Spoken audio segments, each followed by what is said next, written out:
Come on. Suddenly, Jin Feng opened his eyes, drenched in sweat. He looked around, utterly disoriented. At that moment, an urgent, anxious voice, as melodious as flowing water in a valley, reached his ears. Are you okay? Jin Feng slowly turned his head. What came into view were a pair of slender, pristine, and delicate legs. As white as jade, slender and straight, flawless. Jin Feng had never seen such captivating legs. As white and tender as milk, as smooth and lustrous as finest white jade. They seemed to glow with a soft, ethereal light. Looking upward, a yellow wand-white floral sun dress hung straight down, as if a wave of heat rushed toward him, emitting the most soul-stirring aura. Utterly mysterious, infinitely alluring. Jin Feng's breath caught in his throat. A face like a celestial maiden appeared before his eyes. Eyes like autumn waters, brows like painted mountains. Her delicate, petite features were as pure and sacred as a white lotus, exquisitely beautiful and unattainable, like a fairy from a moon palace. The girl's flawless face clearly showed urgency and panic, her clear, bright eyes filled with concern and worry. Sir, are you injured? Jin Feng's gaze remained fixed on the girl's hemline. In his own era, no one would dare to dress like this. Noticing Jin Feng's odd stare, the girl looked down. Her cherry lips parted in a startled ah. Instinctively, she half covered her legs and took a step back. Her jade-like face flushed crimson, deeply embarrassed. Biting her lip, she whispered shyly and hesitantly.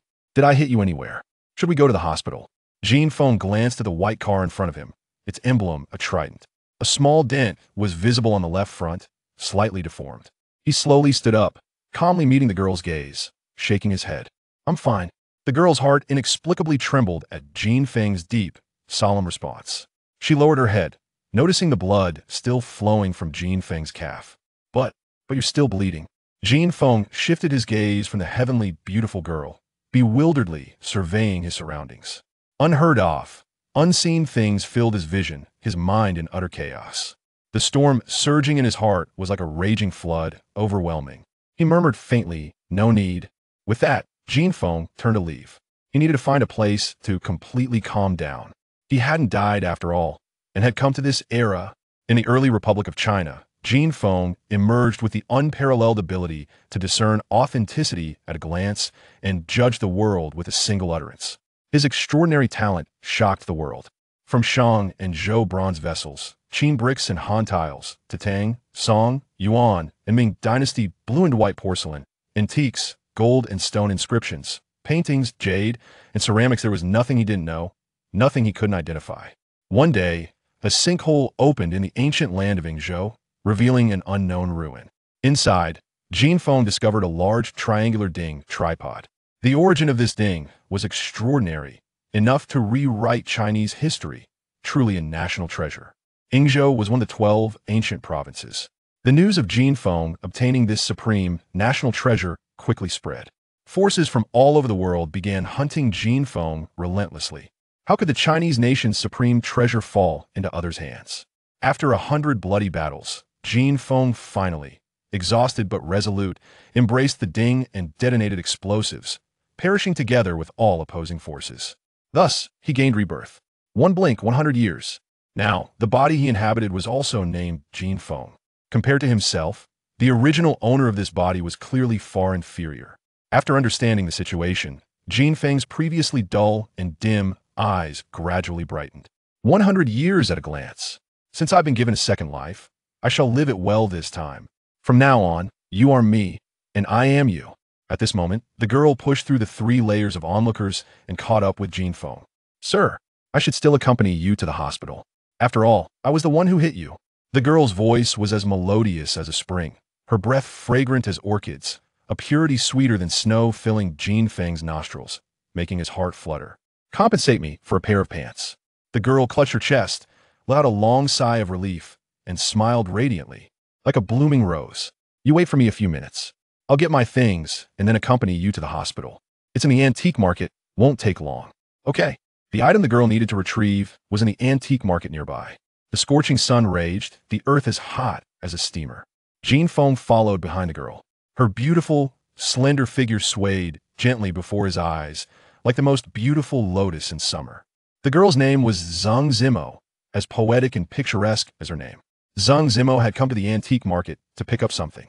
Although called an antique market, it was actually named Songxiankyo Secondhand Goods Trading Market, located in the city center of Jin City. It was the largest antique market in Jin City and quite famous in the three southwestern provinces. Along the way, some cultural curios on the roadside stalls piqued Jin Feng's curiosity.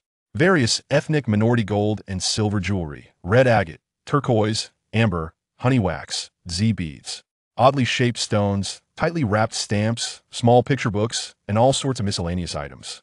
There are also people making Buddhist prayer beads, many wood carvings, Hainan rosewood, Vietnamese rosewood, cliff cypress, small leaf purple sandalwood, waterlogged wood, ebony. This belonged to the category of cultural curios. Bronzeware, jade, porcelain, and porcelain fragments from various dynasties. Yellowed calligraphy and paintings, ancient Buddha statues, all kinds of coins, and rusty weapons. Dialects from all over the country converged here. Buyers chattered incessantly, promoting their wares, but few actually bought. Most just looked. Zheng Zimo led Jin Feng upstairs to the second floor, the most prestigious area of the antique market. They arrived at a large shop called Boya's Studio, where someone was already waiting. Boya's Studio covered about 200 square meters, decorated in an ancient, elegant, solemn, and grand style. 5 or 6 large antique display cabinets were made of rosewood, filled with porcelain from various dynasties, demonstrating Boya's Studio's exceptional strength. The chubby owner, Su Wenjiang, smiled broadly and personally came forward, bowing and ushering Zheng Zimo inside. Zheng Zimo turned back and smiled at Jin Feng. "Wait for me, I'll be right back." Jin Feng strolled around the shop with his hands behind his back. Because Jin Feng's attire and appearance were so out of place, 2 female shop assistants followed him closely, afraid he might steal something from the store. Jin City was synonymous with leisure, and there were many people shopping in the morning. Those who dared to enter such a shop were naturally either wealthy or noble, the extremely rich and powerful. Seeing Jin Feng in his tattered clothes, they looked at him with disdain and disgust. After less than 3 minutes of wandering, Jin Feng quietly sat down, motionless and focused like a statue. At this moment, the fat owner Su Wenjiang carefully brought out a wooden box from the safe, placing it on a long table. Opening the wooden box, the bottom was lined with sponge, covered with yellow silk. Wearing gloves, Su Wenjiang gently unwrapped the silk, carefully lifting a colorful gu and ancient vessel and placing it before Zheng Zimo. Instantly, a dazzling, noble aura surged forward. "Miss Zheng, the Ming Dynasty cloison flower vase you requested. Please examine it carefully." This was a cloison flower vase, gu, also known as the drinking vessel used by ancestors during the Sheng and Zhou dynasties. It was also one of the most important ritual vessels of that period. The shape of the gu features an open mouth at the top, like the rim of a trumpet, narrowing down to a slender square waist and ending with a high foot. Cloison is one of the most famous special metal crafts in China, originating in the Jingtai period of the Ming Dynasty, also known as copper-bodied filigree enamel, or simply phalon. On a crafted copper base, soft flat copper wires are pinched into various patterns and welded on. Then, colorful enamels are filled into the patterns, fired in a furnace, polished afterwards, and finally gilded. This cloison flower vase stands 40 centimeters tall, adopting the gu shape of the Sheng and Zhou dynasties. Its entire body is colorful, lush, golden, and magnificent, breathtakingly beautiful. The moment she saw this cloison flower vase, Zheng Zimo was also stunned. 3 or 4 collector millionaires in the shop gathered around, pointing at the cloison flower vase, their eyes filled with envy. In chaotic times, gold in prosperous times, antiques. Today, such a Ming Dynasty treasure is truly a rare opportunity. Reminded by Su Wenjiang, Zheng Zimo put on gloves, carefully handled the vase, examining it over and over, unable to put it down, a captivating, unusual smile on her face, continuously praising. "So beautiful, absolutely stunning. This is the one. My grandfather will definitely like it. He will." Upon receiving the consent of Zheng Zimo, several affluent collectors nearby donned gloves and wielded professional appraisal glasses to examine the exquisite cloison flower vase. Each collector extolled the beauty of this piece, praising it profusely. Had it not been for the established conventions within the Antiquities community, they might have hastily offered an exorbitant price on the spot to acquire the vase. This remarkable artifact originated from the illustrious land of Gaul, and I had leveraged significant personal connections to fulfill Zheng's expectations. The previous owner was Baron Fields, a declining noble from Gaul, whose ancestors once served as diplomats in the kingdom of Annam. This vase was a gift from the then Governor-General of Guangdong, having graced his household for over a century. Its provenance is clear, well documented, and its lineage impeccable, rendering it undoubtedly genuine. Thank you, Boss Su. I am exceedingly satisfied. Please wrap it up, I said. Su Wenjiang nodded with a smile and returned the cloison to its wooden box. Just then, Zheng Zimo produced a check, sealing the impending transaction. At that moment, a cold voice interjected. Since when can replicas from the Guangxu period masquerade as authentic imperial cloison? The utterance caused a collective astonishment, and all heads turned toward a seemingly ordinary young man seated by a nearby tea table. Zheng Zimo acknowledged the remark with a hum, while the wealthy collectors appeared momentarily taken aback. Su Wenjiang, however, wore a grim expression. And who might you be to declare that this cloison vase is merely a Guangxu replica? He demanded. With a congenial smile, Su Wenjiang retorted, Young man, one may indulge in careless eating, but one should not speak recklessly. My Boya Zhai has garnered a modest reputation in the Antiquities realm of Sheng and even nationwide. I, Su Wenjiang, hold the position of Vice President in the Sheng Collectors Association. We at Boya Zhai never deal in forgeries. I have conducted business for 30 years, built upon a foundation of integrity. The surrounding affluent collectors nodded in agreement. Indeed, I have dealt with Boss Su multiple times, and every piece has been genuine without a doubt. The painting I acquired from him, Pine Mountain by Huang Binhong, has proven quite profitable. We trust Su Wenjiang's character.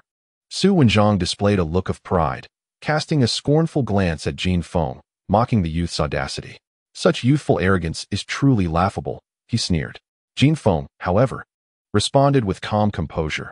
If that is the case, then the issue lies not with your character, Boss Su, but with your limited perspective. Su Wenjiang's expression darkened, and he retorted coldly, At Boya Zhai, we have a policy. Should an item be proven counterfeit, we will compensate tenfold. Seated at a distance, Jin Feng slowly turned his gaze, his demeanor icy as he remarked, Compensate tenfold? You cannot afford such a pledge.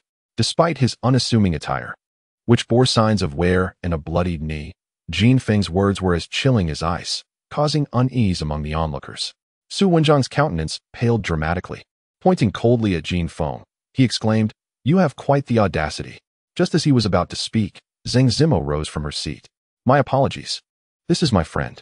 She approached Jin Feng, her gentle gaze reminiscent of flowing water, and asked, Do you understand cloison? Jin Feng nodded affirmatively. Zheng Zimo softly inquired, How do you know that piece is from the Guangxu era? Or is it a mere imitation? You haven't even touched it. Jin Feng turned to face her, his eyes locking onto hers. Zheng Zimo felt a jolt from his deep, ocean-like gaze, causing her heart to flutter. She instinctively lowered her head and murmured, I didn't mean to look down on you. Jin Feng replied coolly, You did. Zheng Zimo's breath caught in her throat, leaving her momentarily speechless. Before her stood Jin Feng, akin to an ancient, unyielding Antarctic iceberg, devoid of warmth. Jin Feng rose and approached, speaking as he walked. Cloison originated with Roman Emperor Alexander and was introduced to the Central Plains by the Arabs during Kublai Khan's westward expedition. It flourished during the Xuande and Jingtai eras, reaching its zenith during the Kangxi and Qianlong dynasties. The craftsmanship is intricate, involving processes such as hammering, wire inlay, filling, sintering, polishing, and gilding. Each step demands the utmost precision. A minor misstep could render all efforts futile. Su Wenjiang chuckled derisively. Oh, I didn't realize you were so knowledgeable for someone your age. You seem quite the expert. Pray tell, how is it that my cloison is deemed of the Guangxu era rather than the Jingtai? Or worse, a mere imitation? Do you have any evidence? Jin Feng abruptly seized the cloison flower vase, positioning it across his chest. The crowd's expressions shifted as they prepared to intervene. Jin Feng lightly flicked the vase, producing a deep, resonant echo. At this moment, Su Wenjiang's eyes narrowed sharply. The technique he had just witnessed, an arched pluck, was something he had only seen once a decade at the National Antiques Conference, performed by a revered figure in the antique community. Jin Feng then spoke gravely. During the Guangxu era, the Eight-Nation Alliance invaded, opening the gates to the sea, leading to a surge of cloison in Europe and America. At that time, a folk workshop named Laoshanli produced cloison that won first prizes at both the Chicago World's Fair and the Panama International Exposition. Upon hearing this, the wealthy patrons perked up with interest. Su Wenjiang, who had been seething with anger and disdain, felt a chill run through him. This unassuming youth, seemingly in his 20s, spoke with remarkable eloquence and displayed a profound understanding of the history of Cloyson. It was known that even seasoned players in the antique world only grasped a fraction of its history. The ability to execute the arched pluck technique and to mention Laoshanli indicated a true master. A sense of foreboding washed over Su Wenjiang. Yet he gritted his teeth and retorted defiantly, "On what grounds do you claim this is a mere imitation? I conducted thermoluminescence and molecular identification of artifacts, and the composition of this floral vase bears almost no difference from that of the Ming dynasty Cloyson," Jin Feng stated with an expression of indifference. "I have mentioned before that your character is not in question, yet your perspective is severely lacking." Jin Feng grasped the Cloyson floral vase, deftly flipping it on his wrist before gently setting it down. This display of skill left the audience breathless. Since the Xuande period, all filling glazes used in Ming dynasty Cloyson were composed of the exceedingly precious turquoise green, a hue that became extinct after the Qianlong era. At this juncture, Jin Feng strode over to a display cabinet, retrieving a Cloyson rouge box from the Republic of China period. Returning to his original position, he placed both pieces of Cloyson on the table and coldly remarked, "Take your picking knife and examine the raw materials yourself. Your vision is limited to this realm." Yet it suffices. At this point, Su Wenjiang had no inclination to continue sparring with Jin Feng. He hurriedly approached, requesting the staff to bring specialized tools, disregarding any potential damage to the Cloyson. Using the tools, he scraped a millimeter of pigment from the base of the floral vase. He then compared it with the pigment from the Republic-era Cloyson rouge box. In an instant, Su Wenjiang felt as though struck by lightning, his complexion paling as he staggered back, clutching his chest in anguish, utterly dumbfounded. The enamel materials were identical. It was fake. How could this be? I was deceived. Upon witnessing this situation, everyone present comprehended the truth, their hearts trembling in shock. This Cloyson floral vase was indeed a forgery. Su Wenjiang, the proprietor of Boya Studio, had been duped. The vice president of the Jin Sheng Antique Association had been misled by a mere Cloyson floral vase. This was monumental news within the circle. At that moment, Zheng Zimo covered her mouth in disbelief, her gaze fixed on Jin Feng, her eyes filled with astonishment and trepidation. A wealthy onlooker quietly inquired, now addressing Jin Feng as Sir, "May I ask, Sir, why does the copper body of Ming dynasty Cloyson contain many impurities and pockmarks, while the craftsmanship of the Qing dynasty has elevated the body to near perfection? How can this body with pockmarks resemble that of the Ming dynasty yet be classified as Guangxiu's?" Jin Feng replied calmly, "Heaven has allowed the imitation of the Jingtao period to flourish solely to extract money from foreign devils. Only a limited batch was produced, not exceeding 90 pieces." Upon hearing this, the crowd was visibly stirred, and the atmosphere erupted in fervor. "You are unworthy to inquire about my name." With these words, Su Wenjiang clutched his chest tightly, trembling uncontrollably, his eyes vacant and devoid of color, murmuring to himself, 20 million, 20 million. How I loathe this." At this moment, Jin Feng, however, merely smiled coldly. A piece of Qianlong-era Cloyson could fetch 1,000 silver dollars at the dawn of the Republic, heaven's capital. 1,000 taels of silver are sufficient for a well-off family to live comfortably for a decade, free from concerns of daily sustenance. Though the Cloyson of the Jingtai period may lack the exquisite craftsmanship of the Qianlong era, its rarity renders each piece a treasured item from the imperial kiln, commanding prices that rival those of Qianlong. "You boasted of a tenfold compensation," Jin Feng remarked coldly, pausing for effect. "I warned you that you could not afford such a claim." With a sudden thud, Su Wenjiang collapsed to the ground, his eyes rolling back in terror. Having fainted from shock, the wealthy collectors present were acutely aware of the immense value of Jingtai Cloyson. As far back as 10 years ago, a pair of Cloyson vases from the Qianlong period sold for a staggering 90 million. At the Christie's autumn auction in 2012, a pair of Qianlong Imperial Cloyson double crane incense burners fetched over 100 million. Although the market for Jingtai Cloyson has recently declined, Su Wenjiang had invested nearly 20 million to acquire this ostensibly Qianlong-era Cloyson flower vase. That sum was merely his cost.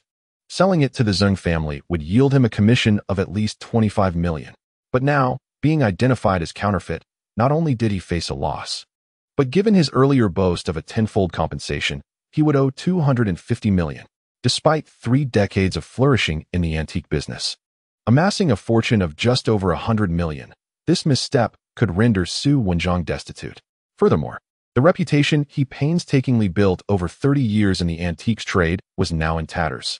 His standing in the community would be irreparably damaged. The implications of this blunder were staggering, especially considering his employer, Zheng Zimo, who hailed from a prominent lineage, particularly his grandfather, a formidable figure. Selling counterfeit goods to the Zheng family could lead to devastating repercussions, and if revealed by an expert, Su would be unable to withstand the family's vengeance. Facing ruin beyond measure, the wealthy collectors surveyed the unconscious Su Wenjiang with a myriad of expressions, shaking their heads in quiet lament. Simultaneously, they regarded the seemingly unremarkable youth before them with a newfound respect and a hint of fear. Jin Feng maintained an impassive demeanor, his expression stern as he observed Su's descent from arrogance to unconsciousness, remaining unfazed by the unfolding drama. In a moment that felt surreal, Su Wenjiang gradually regained consciousness. Struggling to rise, his demeanor now one of despair and resignation, appearing a decade older. Entirely devoid of the confidence he once exuded as vice president of the Jin City Antique Association. I have made a grave mistake. My apologies to you, Zheng. I have spent my life building this business, and from now on, it shall belong to you, Zheng. There will be no more Boya Studio in Jin City, nor any trace of Su Wenjiang. Zheng Zimo gently shook his head, softly remarking, "This is but a momentary outburst from my friend. Do not take it to heart. Uncle Su." The character of Uncle Su is well understood by both my grandfather and father. Thankfully, the flower vase was not taken back, and it has not caused any significant trouble. I will explain the situation to my grandfather and father. I must trouble Uncle Su to help our family find a fine item. As you know, our time is quite limited. These words, spoken by Zheng Zimo, left the affluent individuals present in astonishment, followed by admiration for the Zheng family, renowned as a prestigious lineage standing tall for 3 generations. Their magnanimity and demeanor are truly commendable. Upon hearing this, Su Wenjiang felt as if he had been granted a reprieve. He trembled visibly, tears streaming down his face as he deeply bowed in gratitude to Zheng Zimo. Meanwhile, Jin Feng remained indifferent, wearing a cold expression and uttering not a word. As they reached the door, Su Wenjiang summoned his courage to inquire of Jin Feng, "May I ask for your esteemed name?" Jin Feng, without turning, replied coldly, "You are not worthy to ask." A few of the wealthy men trailed to the door, gazing in awe at Jin Feng's retreating figure, secretly astounded.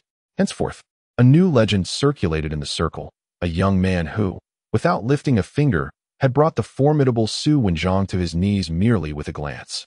Emerging alongside Zheng Zimo, they walked side by side, and she occasionally turned her head to glance at Jin Feng, her eyes filled with curiosity. Several times she hesitated, struggling to articulate her thoughts. He was a man shrouded in mystery. Despite his tattered attire, the determination and coldness etched on his face were intimidating. At last, Zheng Zimo mustered her courage and spoke softly, "I apologize. I truly did not mean to belittle you earlier. I was merely curious how you could discern that it was a fake without even touching it. You are quite impressive." A subtle, enchanting fragrance wafted into Jin Feng's nostrils. The natural scent of a woman, pure as the snow orchid, elegant as jasmine, evoking the deepest memories within him. Suddenly, Jin Feng turned to face her, their gazes locking. His eyes, deep and tranquil like obsidian, radiated an aura akin to that of a deity. In that fleeting moment, Zheng Zimo felt her heart flutter, her breath momentarily caught. Jin Feng's gaze swept past her and into the distance, leaving Zheng Zimo with a tinge of disappointment, realizing that his attention had not been on her at all. Once, the proud princess of the Zheng family had been overlooked by a stranger. Why do I care so much about him? Zheng Zimo was startled by her own thoughts. Unable to restrain herself, she bit her lip and endeavored to maintain her composure, softly saying, "I will accompany you to the hospital." Jin Feng then spoke. "What kind of item does your grandfather require?" Zheng Zimo paused for a moment before responding. "The more expensive, the better. Ideally, it should hold historical significance. My grandfather also mentioned that it would be best if it were something used by a notable person, preferably with a clear lineage and heritage." "Is it a gift for someone?" Jin Feng's casual words left Zheng Zimo momentarily stunned, before he nodded in agreement. This man seemed to possess an uncanny knowledge of everything. Jin Feng casually pointed towards a distant stall. There lay a smoking pipe, which could be worth trying. In the entirety of Songxian Bridge, that smoking pipe was perhaps the only noteworthy item. Zheng Zimo stood dumbfounded for a full 3 seconds, waves of astonishment surging within him once more. He hurriedly followed Jin Feng to the stall, where he was met with another wave of shock. This stall was situated a good 20 meters from their previous location. Reflecting on the events that had transpired at Boya's studio, how could this man see so far? Was he endowed with the vision of a far-sighted seer? Before him, the stall was modest, no longer than 3 meters in length, with dozens of various handicrafts scattered across a colorful cloth. The stall owner was a middle-aged man with a Central Plains accent. Songxian Bridge was originally the oldest and largest antique market in Jincheng. Although the market had seen better days in recent years, this downturn was mainly restricted to the realm of cultural artifacts. Nonetheless, this did not hinder the throngs of people that flowed incessantly through its pathways. Jin Feng bent down to pick up an inconspicuous smoking pipe from the stall. With his grimy fingers, he held it between his forefinger and middle finger, wiping it from the bowl to the mouthpiece. He then handed the mouthpiece to Zheng Zimo. As Zheng Zimo examined the smoking pipe in his hand, he noted its substantial weight. It measured no more than 30 centimeters in length, presumably crafted from copper. With a darkened hue, the pipe bore numerous patches of verdigris and dark spots, showcasing its age and wear.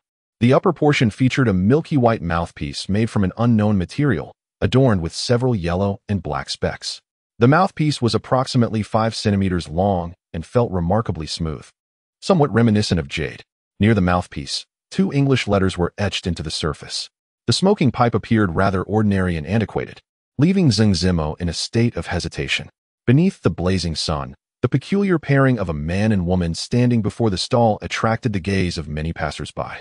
The man was grimy and disheveled, resembling either a laborer or a scrap collector, while beside him stood a striking beauty, radiant as a celestial being. The stall owner, initially curious about this unusual duo, cast a sidelong glance but seemed indifferent. However, upon noticing the exquisite watch adorning Zheng Zimo's wrist and the fine clothing he wore, he abruptly stood up, leaning in closer. Did this elegant lady have an interest in this item? How much for the smoking pipe? Zheng Zimo inquired, marveling at Jin Feng's extraordinary capabilities, which inspired not only awe but also trust. Oh, let me think. The stall owner's small eyes twinkled with mischief as he smiled cunningly. Suddenly, his expression shifted, and he gave a thumbs up. This lady truly knows her stuff. This smoking pipe has quite the history. Are you aware of the notorious warlord Yin Changheng from our Bashu region? This was his favorite smoking pipe. Do you know who Yin Changheng is, my lady? He is revered as the patriarch of all the warlords in Bashu. Lu Xiong, Yang's son, and Lu Wenhui, the infamous bandit kings of Ur, were all disciples and descendants of this very individual. The incessant chatter of the vendor caused Zheng Zimo to instinctively cover his mouth in disbelief. Who would have thought that even a seemingly ordinary smoking pipe at a humble street stall could possess such a remarkable lineage? The vendor appeared to be a natural performer, reciting his lines with remarkable fluency. His exaggerated and comical gestures captured the attention of those around him. He glanced left and right, lowered his voice, and solemnly proclaimed, "My dear lady, do you see these 2 characters? They signify Jie Bao Ha. The moniker of the great General Yin is indeed Jie Bao. This is truly a treasure." The vendor's smooth-talking and earnest demeanor left the onlookers momentarily awestruck. Yin Changheng was quite renowned in the Ba Mountain and Chu River regions. A prominent general during the Xinhai Revolution who had led troops to quell uprisings in the West, making him a significant figure in the early Republic of China. If this pipe truly belonged to him, it would be worth a substantial fortune. Nonsense. Jin Feng interjected coldly. Yin Changheng's original name was Changyi, courtesy named Shuachuan, and his pseudonym was Taizhao. Where does the name Jie Bao come from? The vendor's mouth dropped open, his eyes widened, and he was momentarily paralyzed. Vendors of handicrafts here were typically shrewd businessmen, having honed their persuasive skills over years of practice. They could spin tales about any object, whether it be a piece of craftsmanship or an antique, and link it to a famous individual to inflate its value. Noticing Zheng Zimo's attire, the vendor initially thought he could exploit the fame of Yin Changheng for profit. However, he was quickly unmasked by this scruffy youth, extinguishing his hopes of making a quick gain. How much? Jin Feng inquired. The vendor swiftly concealed his earlier machinations. It was clear that this youth was an expert. After a few moments of contemplation, he resolutely opened his palm and audaciously declared an exorbitant price, 5,000. As the words left his lips, Jin Feng casually replied, 500. The vendor's face twitched at the response, and his Hollywood-worthy acting skills were instinctively unleashed. He grimaced, furrowed his brow, forced a smile. And yet his squinting eyes betrayed a glimmer of hope. In business, one fears not the buyer but the indifference of the buyer. In the antique trade, the act of negotiating indicates a genuine interest in purchase. This smoking pipe had been acquired from a demolition site in the West District for less than 100 yuan. Selling it to Jin Feng for 500 would still yield a five-fold profit. Clearly, the vendor was seasoned, despite his willingness to sell. He was not inclined to relinquish the pipe so easily.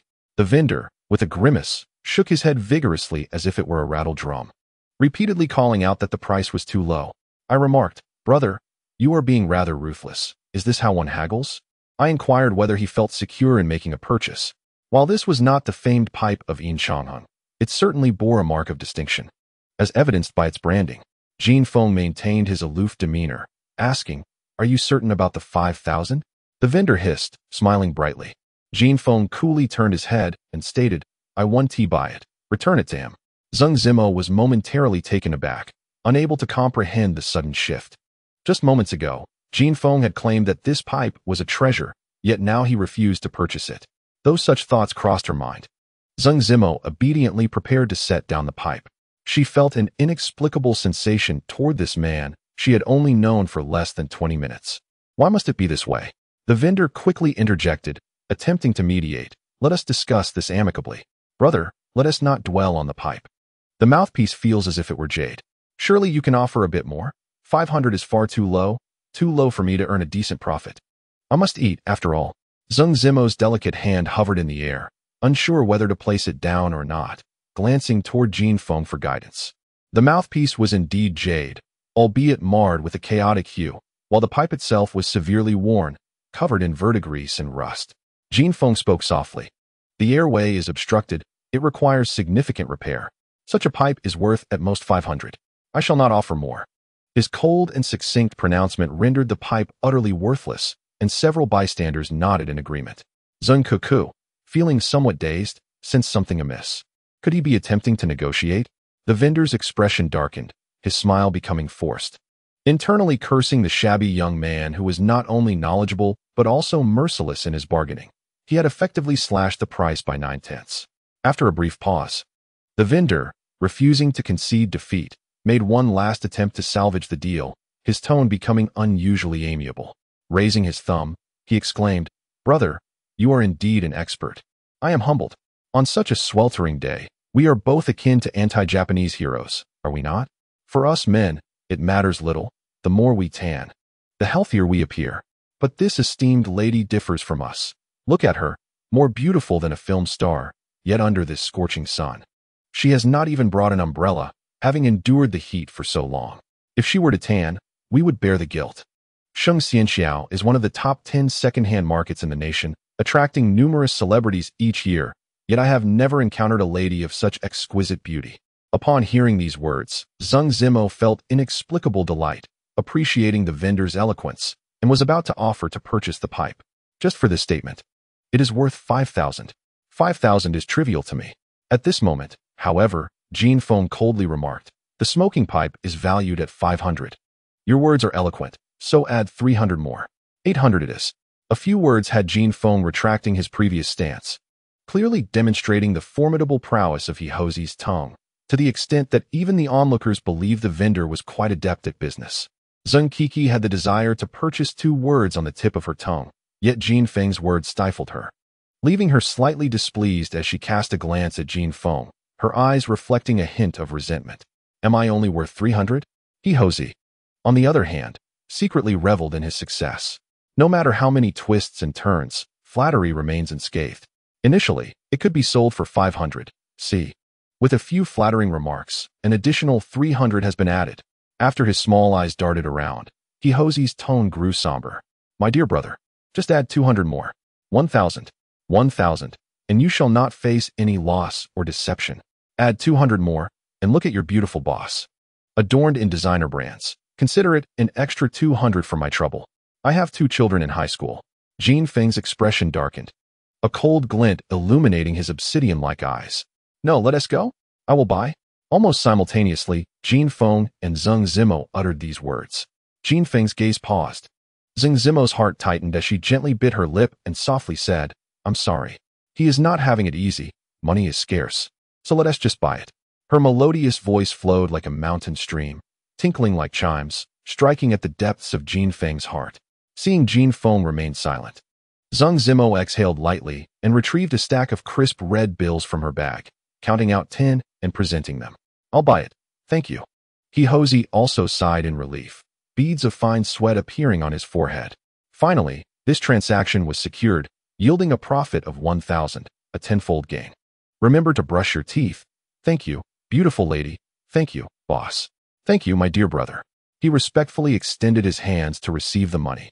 Just as he was about to accept it, a muffled voice interrupted. "He, you've opened shop, huh?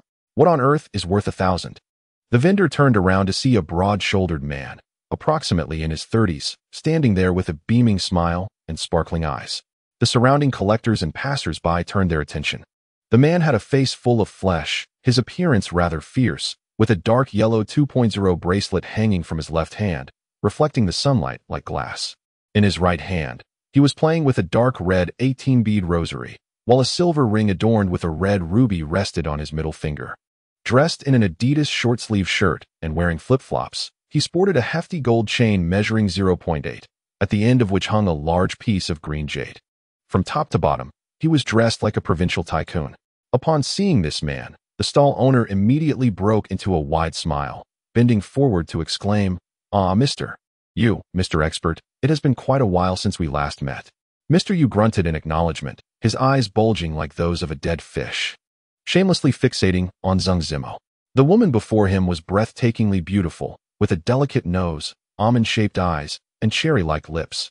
Her slender waist could be grasped with ease, her flawless figure making Mr. Yu feel as though his life had been lived in vain. The scorching, unabashed gaze made Zhang Zimo uncomfortable, prompting her to furrow her brow and edge closer to Jin Feng. "Well, I had some free time today, so I came to take a look," she said. "Mr. Yu reluctantly averted his gaze from Zhang Zimo's form and, in a smooth tone, inquired, "Have you found any good items lately? Bring them over for me to see." "Brother, money is not an issue," he added, deliberately glancing at Zhang Zimo, his demeanor exuding satisfaction. The stall owner, He, flattered him with a reply. "These are all items you have previously appraised. However, this beautiful lady holds a smoking pipe that was acquired just the other day from the Xiqing district. Mr. Yu is a connoisseur. Would you care to inspect it?" "Oh." Mr. Yu squinted as he looked over, letting out a soft sound of intrigue. "This appears to be a smoking mouthpiece made of Tian jade. The color is natural, and the patina suggests it is quite old." As he spoke, Mr. Yu approached, a playful smile on his face, asking, "Beautiful lady, may I hold it?" Zhang Zimo clutched the smoking pipe, turning the jade head while displaying a hint of suppressed anger. This man was utterly lacking in manners.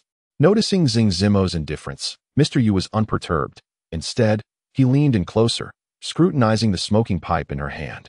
"Oh, this pipe has some interesting features," he remarked. "The bowl is round, the stem flat, and the mouthpiece is white, bearing natural copper green and rust, at least dating back to the Republic of China." The onlookers were intrigued by Mr. Yu's words. In this day and age, it was rare to encounter items from the Republic, let alone those from before the Reform era, which could be classified as antiques. Upon hearing Mr. Yu's comments, He blinked his small eyes, stammering, "Is it truly a valuable item?" His words betrayed his ignorance, drawing disdainful glances from other vendors who had gathered around. Those who made their living at the Xianxiao market were well aware of each other's wares. In an era of widespread collecting, even the larger shops on the first and second floors lacked genuine articles. Thus, the likelihood of finding anything worthwhile at He's stall was slim. To everyone's surprise, however, He indeed possessed an item from the Republic, which caught the other vendors off guard. Mr. Yu was a well-known figure among the older merchants at Xianxiao. A native of the area, originally named Yu Qingdu, he hailed from a prosperous family of Qing dynasty merchants, having been a second-generation demolisher. As the city of Jincheng developed, with over 10 million people crammed together, one could easily live comfortably on the profits from tea houses and hot pot restaurants. Living a carefree life, indulging in the world of antique collectibles, he has gathered a group of devoted followers, affectionately termed friends and brothers. Their days are filled with fishing, playing mahjong, or embarking on leisurely travels and gatherings, reveling in a life of ease.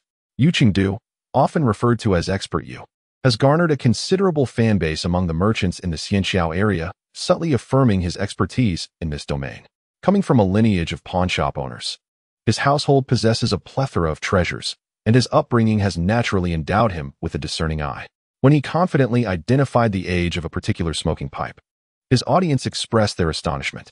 At that moment, Yu Qingdu scrutinized the 2 English letters inscribed on the pipe, letting out a sharp intake of breath, furrowing his brow, and pondering aloud. Jaguar. Stutter. Jinba. What could this possibly mean? It was evident that the mouthpiece and the pipe had aged similarly, with patina and verdigris suggesting that the mouthpiece was at least a century old. Yet, what did these letters signify? Was it the brand of the pipe? His entourage of followers chimed in, attempting to curry favor. Chicken claw brand. Yu Qingdu swiftly turned, delivering a sharp slap, exclaiming, "What nonsense! You're the one who a chicken claw. Have you ever heard of a brand called Chicken Claw?" The unfortunate follower clutched his swollen cheek, managing a pained smile, while those around them burst into laughter. Yu Qingdu, scratching his bald head, narrowed his eyes in contemplation, seemingly ensnared in thought. "Who named this person?" he then inquired. "How much are you selling this pipe?" He gestured. 1,000. 1,000? That's not exorbitant, Yu Qingdu mused, lighting his cigarette, and continued.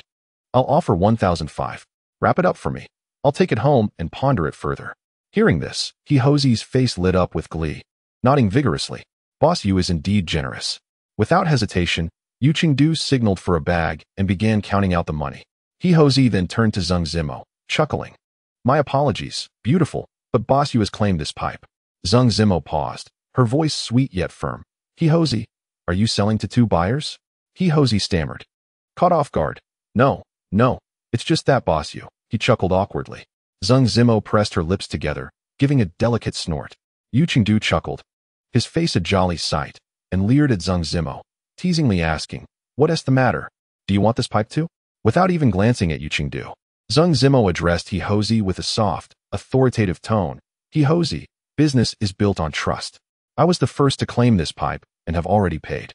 What is your intention here?" He's expression grew awkward, chuckling nervously, while Yu Qingdu continued to grin mischievously. "In my opinion, such antiquated possessions are truly ill-suited for a delicate maiden like you, Daiyu." Laughter erupted from those nearby, their gazes towards Zheng Zimo, filled with lewdness and desire. Zheng Zimo's fair visage flushed crimson, her almond-shaped eyes misty with embarrassment and indignation. Her rosy cheeks appeared even more tender under the sunlight, as if they might drip with dew. Her chest rose and fell erratically, the prominent curves of her silhouette drawing the gaze of many who secretly swallowed hard. Yu Cheng's crude remarks filled her with a sense of humiliation. When had this proud daughter of heaven ever been subjected to such lewd taunts? Her lotus-like hands trembled slightly, growing even paler. Without a moment's hesitation, she was ready to cast aside the smoking rod. At that moment, a dark hand grasped her delicate arm, softly saying, "If you do not let go, no one can take it away." Jin Feng's words reached Zheng Zimo's ears, and for reasons unknown, her heart suddenly calmed.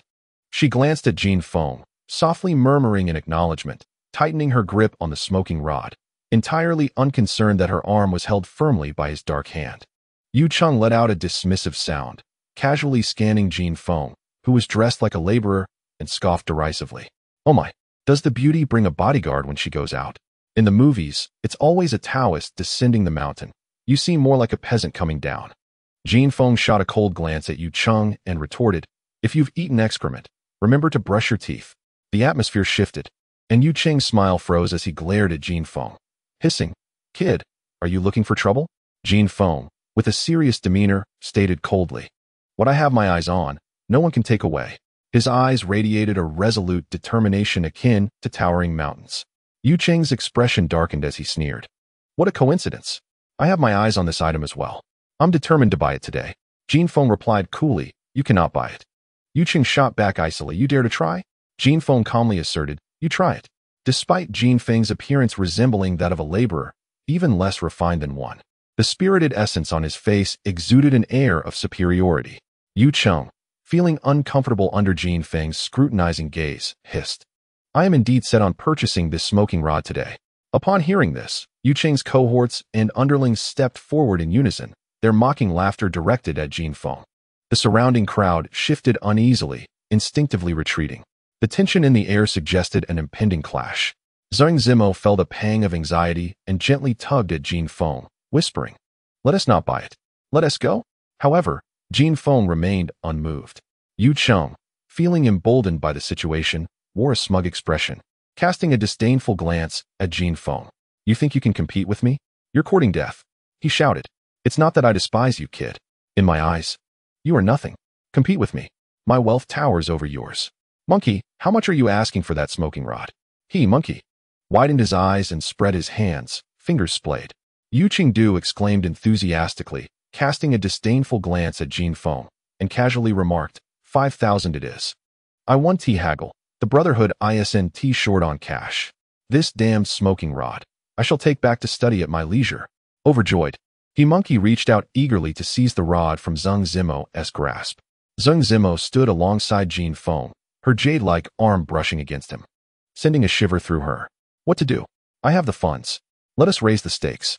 Jin Feng turned to Zhang Zimo. "I told you, if you don't let go, no one can take it away." In that calm statement, Zhang Zimo perceived an unprecedented fervor in Jin Feng's eyes. In that fleeting moment, her heart trembled. "What now? Not a word to say? Kid, let me tell you, if you lack funds, don't pretend otherwise. In these times, it's all about who has more money. Now, you have nothing to retort. Monkey, bring that smoking rod over to me." He Monkey readily complied, hands reaching to snatch the rod from Zhang Zimo. Faced with the relentless advance of Yu Qingdu and He Monkey, Jin Feng stepped forward. In a deep, deliberate tone, he stated, "Are we still adhering to the rules?" He Monkey's heart sank, his body stiffening, hands frozen mid-air, slowly lifting his head. The vendor revealed a smile more painful than tears. "Brothers," this scene left everyone present in stunned silence. Yu Qingdu, brimming with arrogance, laughed boisterously. "What rules? You dare lecture me on rules? I have the money. That is the only rule." Jin Feng replied coldly, "There exists a rule in the antique trade. Until a buyer has relinquished the item, no other buyer may intervene. Earlier, He Monkey placed his bid, and my friend has already tendered the payment. Although He Monkey has not accepted the money, this transaction is already secured, and these gentlemen are witnesses." Jin Feng's tone turned stern. "Both parties agreed on 1,000. Now, at the last moment, you wish to retract? He Monkey, do you intend to disrupt the rules?" He Monkey gasped, closing his eyes in despair, covering his face, and squatting down in agony. The rules of the antique trade are unwritten. In essence, they are about first come, first served. He Monkey could have chosen to retract his offer and sell the smoking rod to Jin Feng at a higher price. But he could not do that. Having conducted business at the Immortal Bridge for over 20 years, he understood these rules all too well. As Jin Feng pointed out, he had already placed a bid, and Zhang Zimo was prepared to pay. If he were to backtrack, he could sell to Yu Qingdu for a high price, but thereafter, he would find it impossible to navigate this circle. Once one's integrity is lost, one becomes nothing. Meanwhile, Yu Qingdu's laughter abruptly ceased, his smile freezing in place. At that moment, Jin Feng turned coldly toward Yu Qingdu. "Yu Qingdu, you pride yourself on being a member of the Brotherhood, and you understand the rules better than anyone.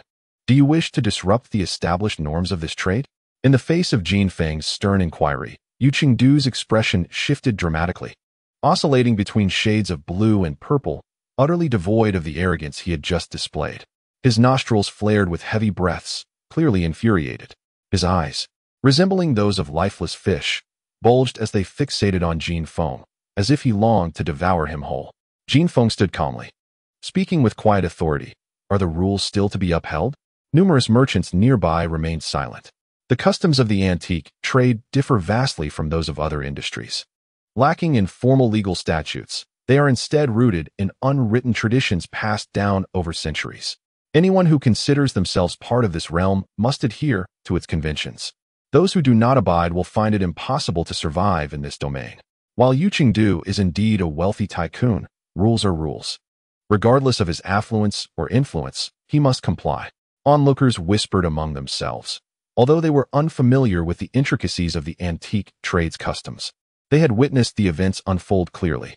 It was evident that He Hozi had behaved unscrupulously, and Yu Qingdu had also abused his power. The gazes and expressions of those around them fell unerringly into the sight of He Hozi and Yu Qingdu, leaving both men seething with indignation. After a tense 10 seconds, Yu Qingdu waved his hand dismissively, letting out a cold snort, feigning nonchalance as he declared, "A true brotherhood does not indulge in petty squabbles. I know the rules better than you. The smoking pipe is yours." Jin Feng gently turned to nod at Zheng Zimo, who promptly handed 1,000 yuan to He. Preparing to leave, He, covering his face, refrained from uttering a word, filled with regret and unable to speak after receiving the money. Yuqingdu, brimming with resentment and unwillingness, glared at Jin Feng and coldly remarked, "A smoking pipe of unknown origin, yet you paid 1,000 for a Republic-era trinket. Huh, why should I bother with someone like you? Let us go have tea." Jin Feng slowly turned, responding with indifference, "Yuqingdu, you do possess some discernment. You even recognize that the pipe is a relic of the Republic." Yuqingdu snorted, giving himself a self-satisfied thumbs up, brazenly proclaiming, "My grandfather was a brother in the past. The Yushingdan Furong city was established by our family." Jin Feng retorted coolly, "The bracelet you wear, made of Hai Huang with a ghost face and numerous lumps, is of glass base and rich in oil. It cannot be polished within 2 years. I heard someone mention that such a bracelet is worth several tens of thousands." Yuqingdu snickered, lifting his wrist in arrogance, replying, "You have an eye for quality, kid. This scrap is merely garbage, and yet you treat it as treasure." Yuqingdu's expression darkened. Jin Feng continued with measured calmness, "In your hands lies an exquisite set of 18 beads crafted from the rare and precious small-leaf red sandalwood, adorned with a full display of golden stars. The natural simplicity and extraordinary intricacy of its grain, coupled with its dense brown spots and abundant sheen, render it a remarkable possession." Yuqingdu, feeling a surge of pride, cradled the bracelet with white gloves, gesturing toward Jin Feng with a chuckle. "Young man, I must say, you possess quite an eye for quality. This bracelet is a treasured heirloom in my family, passed down through 3 generations." Jin Feng, with a languid demeanor, replied coolly, "3 generations? Aren't you afraid your ancestors might rise from their graves?" Yuqingdu's expression darkened, and he growled, "What did you just say?" Jin Feng, remaining composed, stated calmly, "I merely remarked that while you demonstrate some discernment, you are still just a large frog in a small pond." Taken aback, Yuqingdu's fury ignited. Yet he was met with Jin Feng's continued observations. "This small-leaf red sandalwood bracelet boasts a rich, deep patina of vibrant crimson-black sheen, and the cowhide grain is nearly worn smooth. It likely dates back to the Xiantong era." Yuqingdu gasped, looking down at his own bracelet. "You mentioned Xiantong as if it were merely a casual reference." Jin Feng, unperturbed, pressed on, "And that gold chain you wear? It conforms to the standard of 97.8 purity, quite commendable, and an antique piece as well." Yuqingdu's demeanor softened slightly as he replied, "Indeed, my family runs a pawn shop. I still have a large yellow croaker preserved. Unfathomable creature," he added, grasping the large square pendant at his chest, a sardonic smile creeping across his face. "However, the most valuable possession in my family is this," he continued, "Behold closely, mountain fool. This is the treasure of our household, a jadeite ice green square pendant from the Qing Tongji era." The onlookers revealed hints of envy. Although jade has become ubiquitous across the nation and even the globe, with low-quality jade flooding the market and prices plummeting, high-grade jade remains a rarity. Especially jade produced during the late Qing and Republican periods, which is considered a family heirloom of substantial value. The jadeite square pendant Yuqingdu held was an impressive 6 to 7 centimeters tall, with a thickness exceeding 5 millimeters, truly an exceptional find.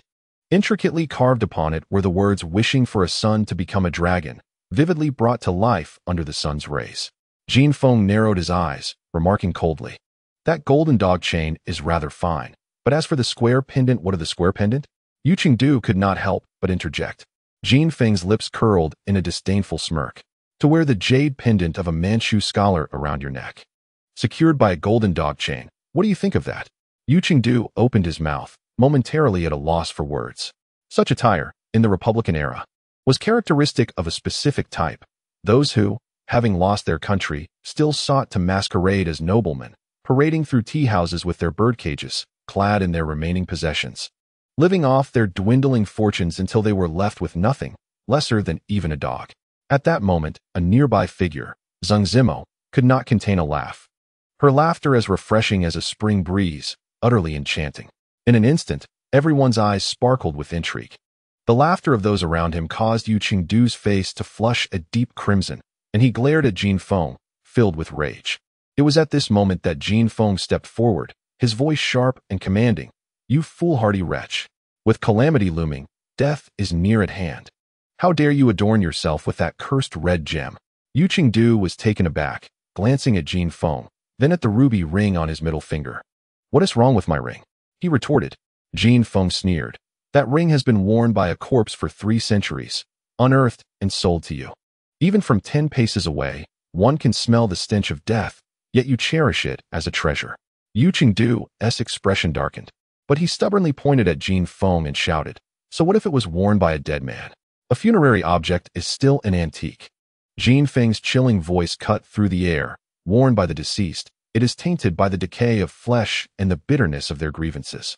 You handle it daily, blissfully unaware that the resentment of that corpse has now latched onto you, gradually corroding your very being. Once the deathly aura reaches your brow, not even a celestial being can save you. You are truly foolish.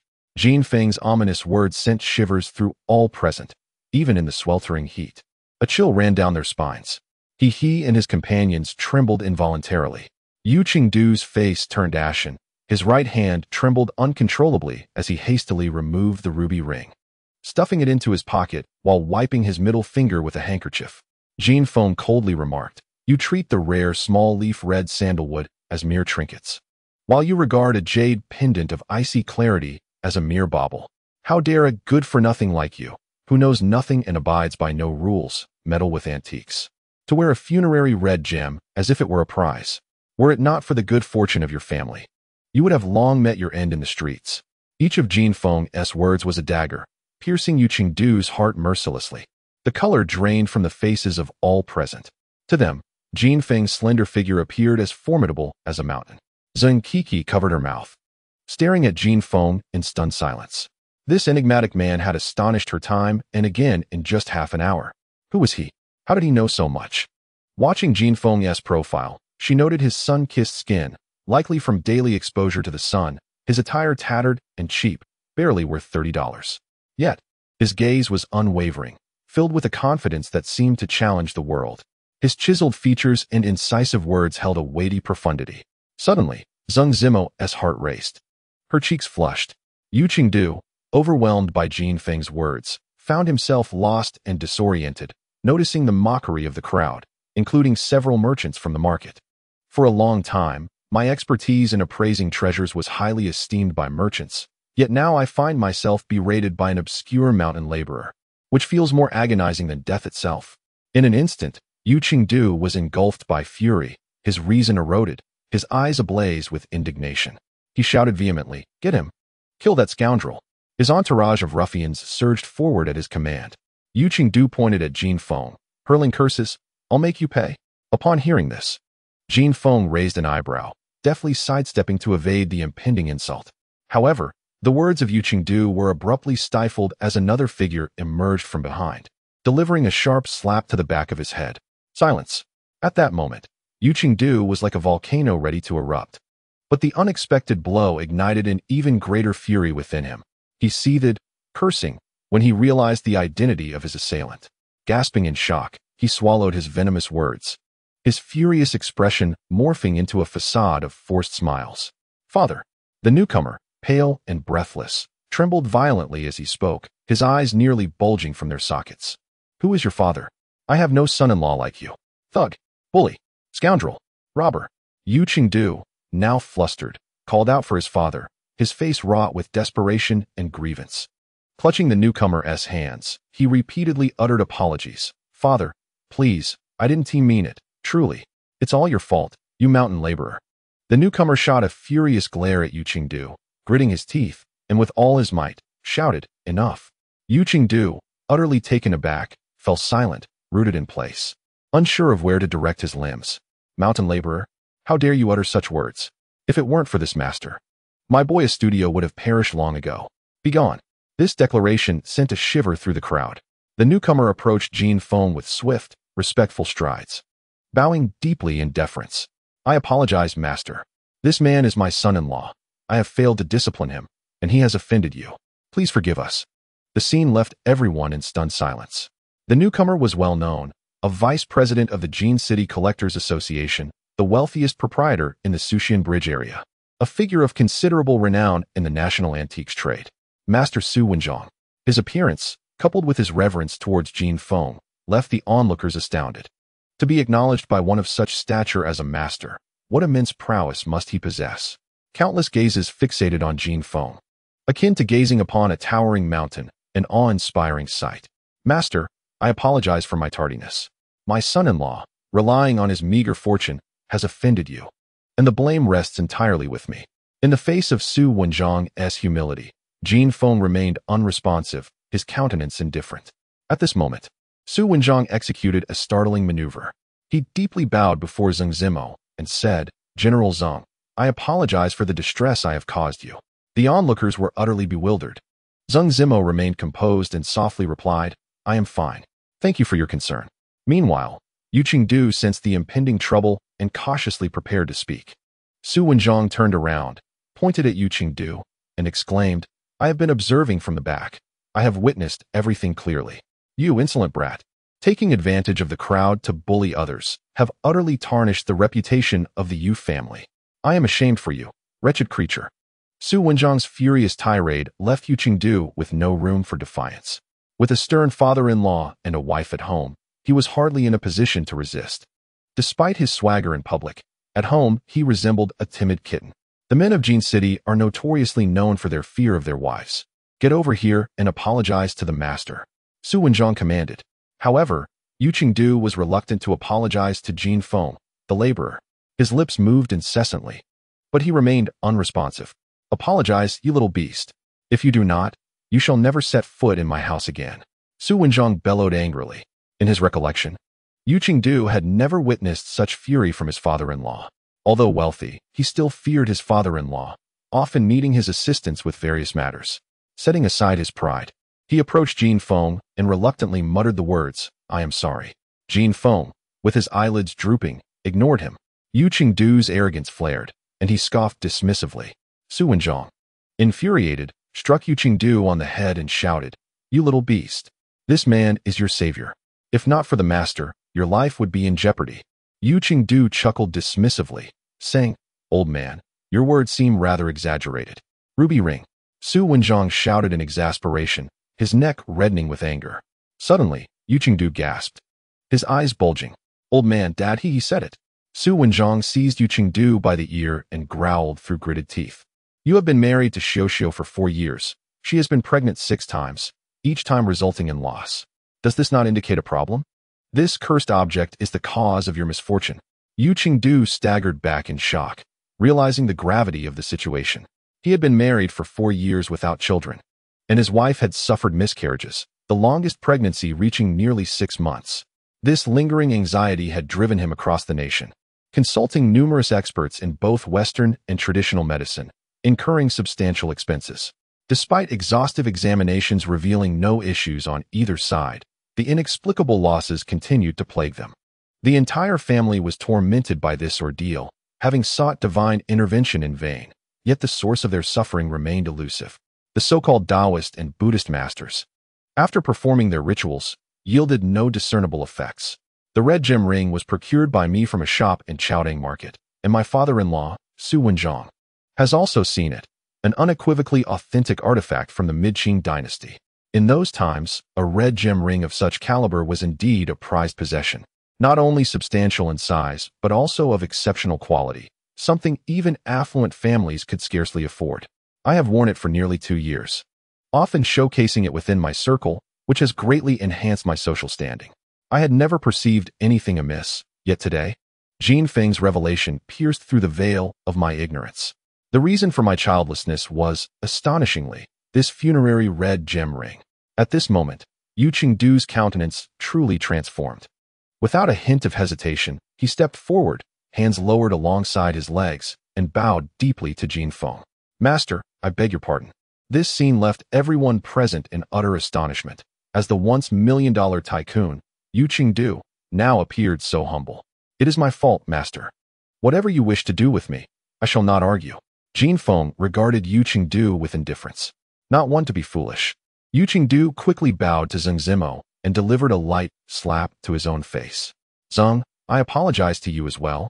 My words were ungracious. I will return home and brush my teeth 100 times." Zeng Zimo's expression softened slightly as she acknowledged him with a gentle hum. At this juncture, Jin Feng raised his gaze and spoke in a clear, icy tone. "Return the red gem ring to the temple and wear a talisman for 3 years." With that, Jin Feng turned and strode away.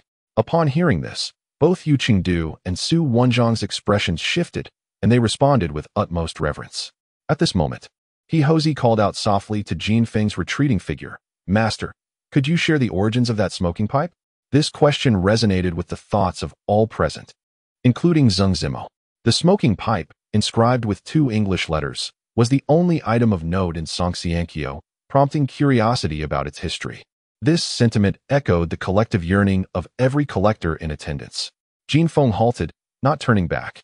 "He Hozi, the reason I negotiated your price down is due to your poor character, obsessively fixated on wealth." He Hozi felt a wave of shame wash over him, wishing he could disappear into the ground. Jin Feng continued, "I shall take your item, and today I will grant you a glimpse of enlightenment." He then recited a series of English phrases aloud. "Treaty, treaty." Everyone stood in stunned silence. Zeng Zimo once again covered her delicate mouth, gazing at Jin Feng's gaunt silhouette as he disappeared into the distance, frozen in place. The English that emerged from Jin Feng's lips bore the unmistakable accent of London, infused with an aristocratic tone. "He is a Ritterney? How could he?" By the time he comprehended the situation, Zeng Zimo anxiously scanned her surroundings, yet could find no trace of Jin Feng. In an instant, panic gripped her. Disregarding her high-heeled shoes, she hiked up her long skirt and dashed out, akin to a bride pursuing her beloved. After a while, Zeng Zimo stood dazed at the entrance of the Songxiankyo market, staring blankly at the bustling traffic before her. "I do not even know his name. Goodness, I do not know his name." Grasping the cigarette holder in her hand, Zeng Zimo felt an emptiness in her heart, as if something precious had been lost. In the distance, 2 luxury cars approached and halted beside her, from which several individuals emerged, cautiously inquiring. Zeng Zimo shook her head, entered the vehicle, and retrieved her phone from her bag. "Nan, where are you? Could you do me a favor? I wish to locate someone." As Jin Feng departed, the Songxiankyo market erupted into chaos. Countless individuals brandished their phones, searching online, while many eagerly recited their findings aloud. "We found it. We found it." Also known as James Bruce. We call him Elgin, the Earl of the Empire on which the sun never sets. Appointed Governor of Jamaica in 1842. Governor of Canada in 1846. In 1857, he led an army to seize the city of Guangzhou. The following spring, he advanced to Tianjin. In May, he captured the Daga fort. In June, he compelled the Qing government to sign the treaty. Returned to his homeland in 1859. Soon after, he was reappointed as the plenipotentiary envoy of the empire, leading the Franco-British forces to once again capture Tianjin. In October, he entered the heavenly capital and set the old summer palace ablaze, forcing the Qing government to sign another treaty, ceding the Kowloon Peninsula. In 1861, he moved south to Hong Kong, as per the agreement, delineating Kowloon. On January 10th, he officiated the land transfer ceremony at the governor's residence. On January 19th, he participated in the ceremony for the acquisition of Kowloon land. Shortly thereafter, he led his troops back to his homeland. In 1862, he was appointed governor of India, where he passed away the following year. It is this scoundrel, this wretched old dog, who plundered the old summer palace and severed Hong Kong. This old dog's English abbreviation. That cigarette holder belongs to that old dog. The Earl of Cock. The Earl of Cock. Ha ha. Who would have thought his cigarette holder would end up in our country? He has his comeuppance. Ha ha ha. Retribution. Retribution indeed. Reciting these entries from Baidu Baiki, the crowd erupted into a frenzy, countless voices raised in jubilant cries. Elgin's cigarette holder, a relic of profound historical significance, bore witness to one of the most humiliating chapters in late Qing history, a treasure coveted by any historical museum. Moreover, it stands as irrefutable evidence of the invasions, a prized possession for any museum. Furthermore, abroad, such artifacts symbolize family heritage, especially among the old aristocracy, where these items are cherished collectibles. Heaven above, what a fortune lost! What a fortune lost! Oh my heavens! There sat the unfortunate monkey, pounding his chest in despair, a visage marred by regret. The precious Elgin pipe slipped through my fingers. 1,000, 1,000 notes. I had sold the Elgin pipe. I am truly a fool. Less than a pig. Su Wenzhong and his son-in-law, Yu Qingdu, exchanged glances, the tumultuous waves of emotion surging within them potent enough to inundate the entire Songxian Bridge. In times of chaos, gold thrives. In times of prosperity, antiques flourish. Over the past 3 decades on the sacred land of Shenzhou, countless experts and enthusiasts have plowed through its antiquities time and again. Yet today, amidst a deluge of counterfeit goods and the extinction of genuine artifacts, Jin Feng astonishingly discovered such a rare item. It felt like a myth from a fantastical tale. Though he appeared no more than 20, he could instantly discern the counterfeit cloison in my possession and had unearthed the Elgin pipe here. Who could have been his mentor? I am a scrap collector, he said, encountering the illustrious Wang Dama once more. Who else in the realm of antiques could have produced such an extraordinarily gifted disciple? His appraisal skills are unparalleled. And even more remarkable is his ability to identify the ruby ring in Chengdu's hand at a glance. Such talent is unmatched in this world. Old man, are you certain that is genuinely the Elgin pipe? Su Wenzhong coldly scrutinized his son-in-law before solemnly declaring, if it is a fake, I shall sever my own head. The skill displayed was extraordinary. Even the venerable Song Lao could not perform with such finesse. Suddenly, Yu Qingdu struck his forehead, exclaiming, oh no, I forgot to ask him his name. Su Wenzhong, irritated, retorted, you are not even worthy to inquire. You, of all people, are insignificant. Hurry back and attend to the matter the master instructed. If you fail to conceive a child, you and Xiuxiu shall divorce and seek your own paths. Yu Qingdu's complexion drained of color, nodding fervently before hastening away. That morning, Songxian Bridge bore witness to 2 monumental pieces of news, quietly circulating through the circles, creating a minor tsunami of excitement. However, these revelations soon became submerged beneath the overwhelming tide of antique fervor. Under the scorching midday sun of Jincheng, the heat was unbearable. Waves of warmth battered the steel and concrete jungle, mercilessly ravaging the landscape.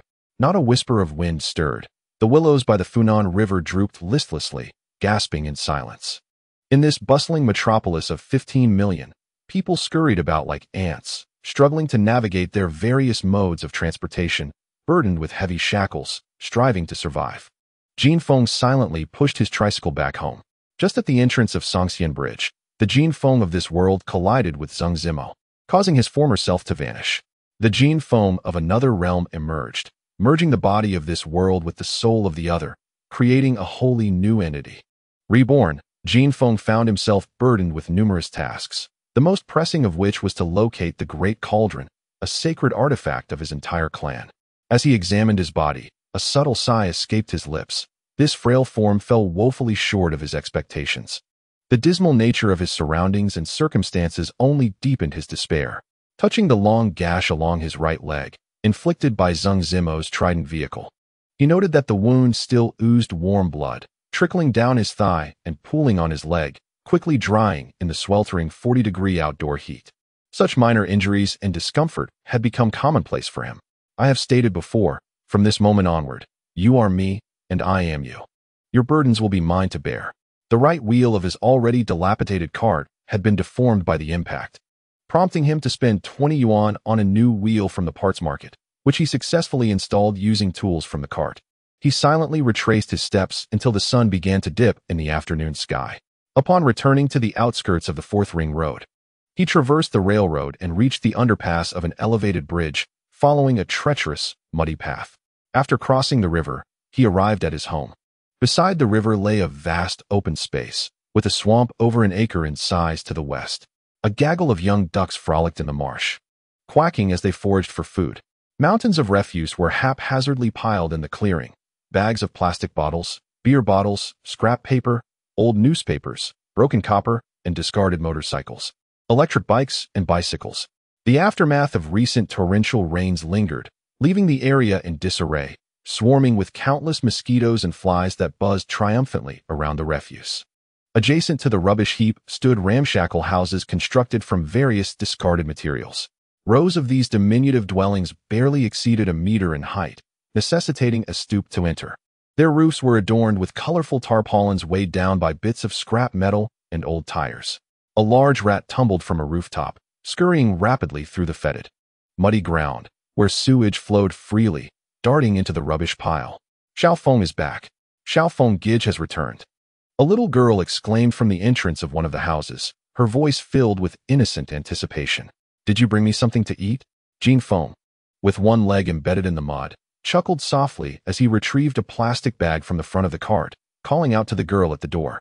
Indeed, the girl, no more than 5 or 6 years old, wore a filthy short skirt that had long lost its original color, her hair matted into thick, dark strands, and her face smeared with dirt. Without hesitation, she jumped down from the doorway, splattering mud everywhere, and joyfully accepted the plastic bag from Jin Feng. Her voice rang with delight as she turned to raise the bag high, exclaiming, "Grandma, Xiao Feng Gige bought me buns. Flaky meaty buns." From atop the garbage mound, a hunchbacked old woman turned her head, reprimanding the little girl. "You little wretch, hurry and wash your hands." "Xiao Feng, thank you," the girl chirped. Jin Feng merely shook his head in quiet acknowledgement. No need for thanks. Pushing the cart forward, the narrow alleyway on either side was lined with towering heaps of refuse and dilapidated houses. At the entrance of one dwelling sat a decrepit old man, listlessly perched upon a wooden cart. From the waist down, he was missing, his grayish, murky eyes fixed vacantly on Jin Feng, a vision of desolation. Jin Feng paused once more, nodding towards the old man and addressing him as Uncle Guai. Uncle Guai responded weakly with a grunt, parting his lips to emit a couple of indistinct sounds. "Uncle Guai, why not have Schwer take you to Wanda Cinema tonight? The security is assured, as the comprehensive team was just here last night." Uncle Guai smiled faintly, raising his singular arm, revealing a right hand with only 3 fingers, gesturing in response. Jin Feng shook his head, replying, "No need, I'm heading home for dinner." At that moment, the colorful cloth door of a nearby house parted, and a girl appeared before Jin Feng. She appeared to be merely 16 or 17 years old, clad in a blue and white school uniform, her hair tied back in a ponytail. The instant Jin Feng laid eyes on her, he found himself momentarily entranced. She was a breathtaking beauty, with a delicate oval face, skin pale to the point of seeming fragile, a pert and straight nose, and captivating, doe-like eyes that drew one in. Her slightly curved, ruby lips evoked a sense of tenderness. At first glance, the girl radiated purity with a hint of allure, exuding tranquility and grace. Upon a second look, she embodied a beguiling charm intertwined with innocence, captivating the soul. Such a girl would be unparalleled even in the era of the Republic. "Thank you, Brother Feng. What happened to your leg?" she inquired. "Just a scrape from a cart. Nothing serious," he replied. The girl crouched down, tenderly feeding Uncle Guai spoonfuls from a bowl, her head slightly turning to glance at Jin Feng. "Brother Feng," she called softly. Jin Feng turned back, replying quietly, "What is it?" Her eyes sparkled with unspoken thoughts, yet she merely murmured, "It's nothing." As they continued forward, numerous individuals atop the mountain of garbage greeted Jin Feng with warmth and familiarity, and he reciprocated each salutation. "Old Granny Jiao, don't forget the temple fair at Wenshu Monastery tomorrow. Sanhua, the technical school is dismantling the chemical factory. You can sell barbecues there tonight. Uncle Bai, I heard there are a few fish ponds bursting over at Xinjiang. You should check it out tomorrow, just don't carry the battery." The crowd within the refuse-laden area expressed their gratitude to Jin Feng, calling out for him to return home for dinner. Suddenly, an ear-splitting roar erupted from outside the dump. "Is Jin Feng in?" At the sound of that voice, the faces of those present turned pale. Jin Feng turned around to see a middle-aged woman barreling towards them in a raucous electric tricycle. She appeared to be in her early 40s, plump and fair, exuding an air of authority, distinctly dressed in attire that set her apart from the squalor of the garbage dump. Adorned with gold earrings, a gold necklace, and gold bracelets, she shimmered resplendently, dazzling the onlookers. Wherever the middle-aged woman went, men and women, young and old, stood in unison as if to welcome a queen. Many individuals hurriedly emerged from the dilapidated houses, standing in neat rows. Even the elderly man raised his solitary hand, offering the middle-aged woman a warm smile. Everyone greeted her affectionately, exclaiming, "Aunt Wang, greetings. Thank you for your hard work. Have you eaten?" The middle-aged woman approached swiftly on her electric tricycle, dismissing the welcoming throng of old and young, her gaze fixated on the distance where Jin Feng stood, radiating a fierce aura. The assembled crowd was paralyzed with fear, trembling in trepidation. With a resounding thud, the electric tricycle became ensnared in the muddy road. Despite the middle-aged woman's desperate attempts to accelerate, it emitted a sorrowful whine. Unable to advance an inch. Jin Feng, your timing is impeccable. Tell me, when will you vacate? Jin Feng furrowed his brow. Aunt Wang was the land's rightful owner. Her husband had once held a poor social standing, and after the reform, when land was allocated to households, they received the least desirable plot.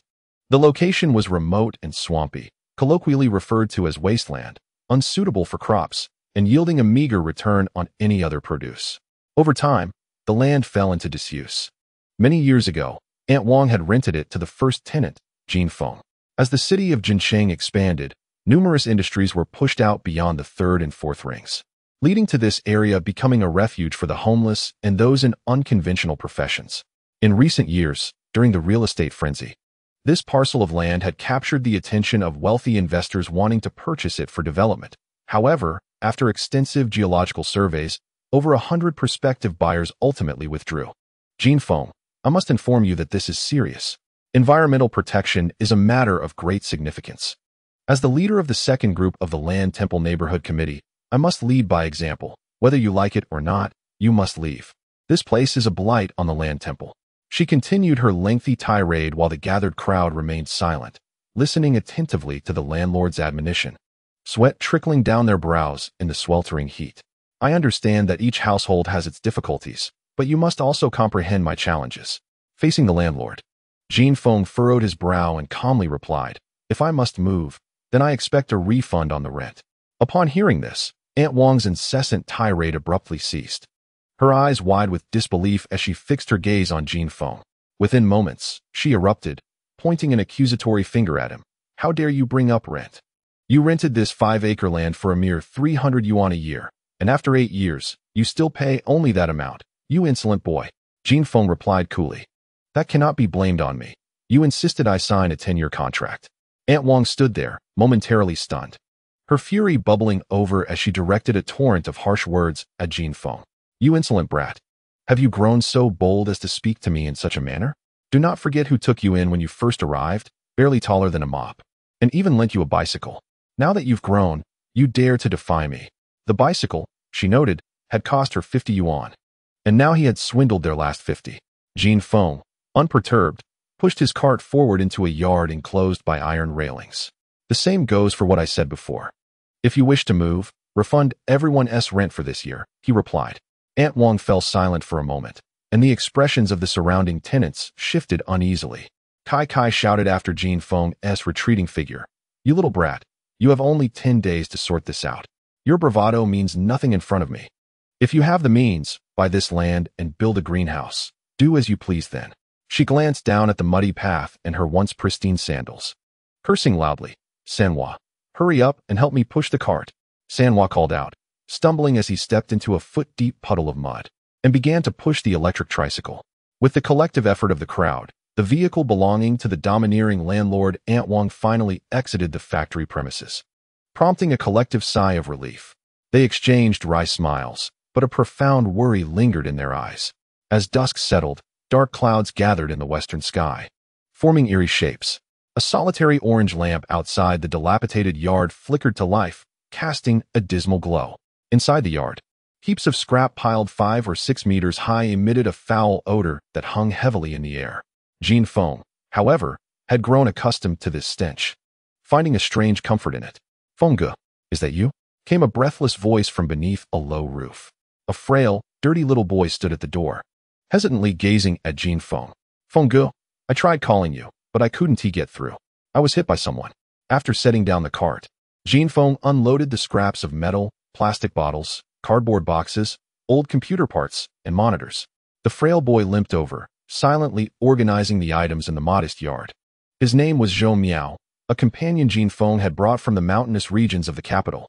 Years ago, Jin Feng's father, Zhou Miao's father, and several other close friends had gathered to offer sacrifices and bind their brotherhood with a blood oath, even slaughtering an 8-year-old hen for the occasion. In a grim twist of fate, their vows rang true.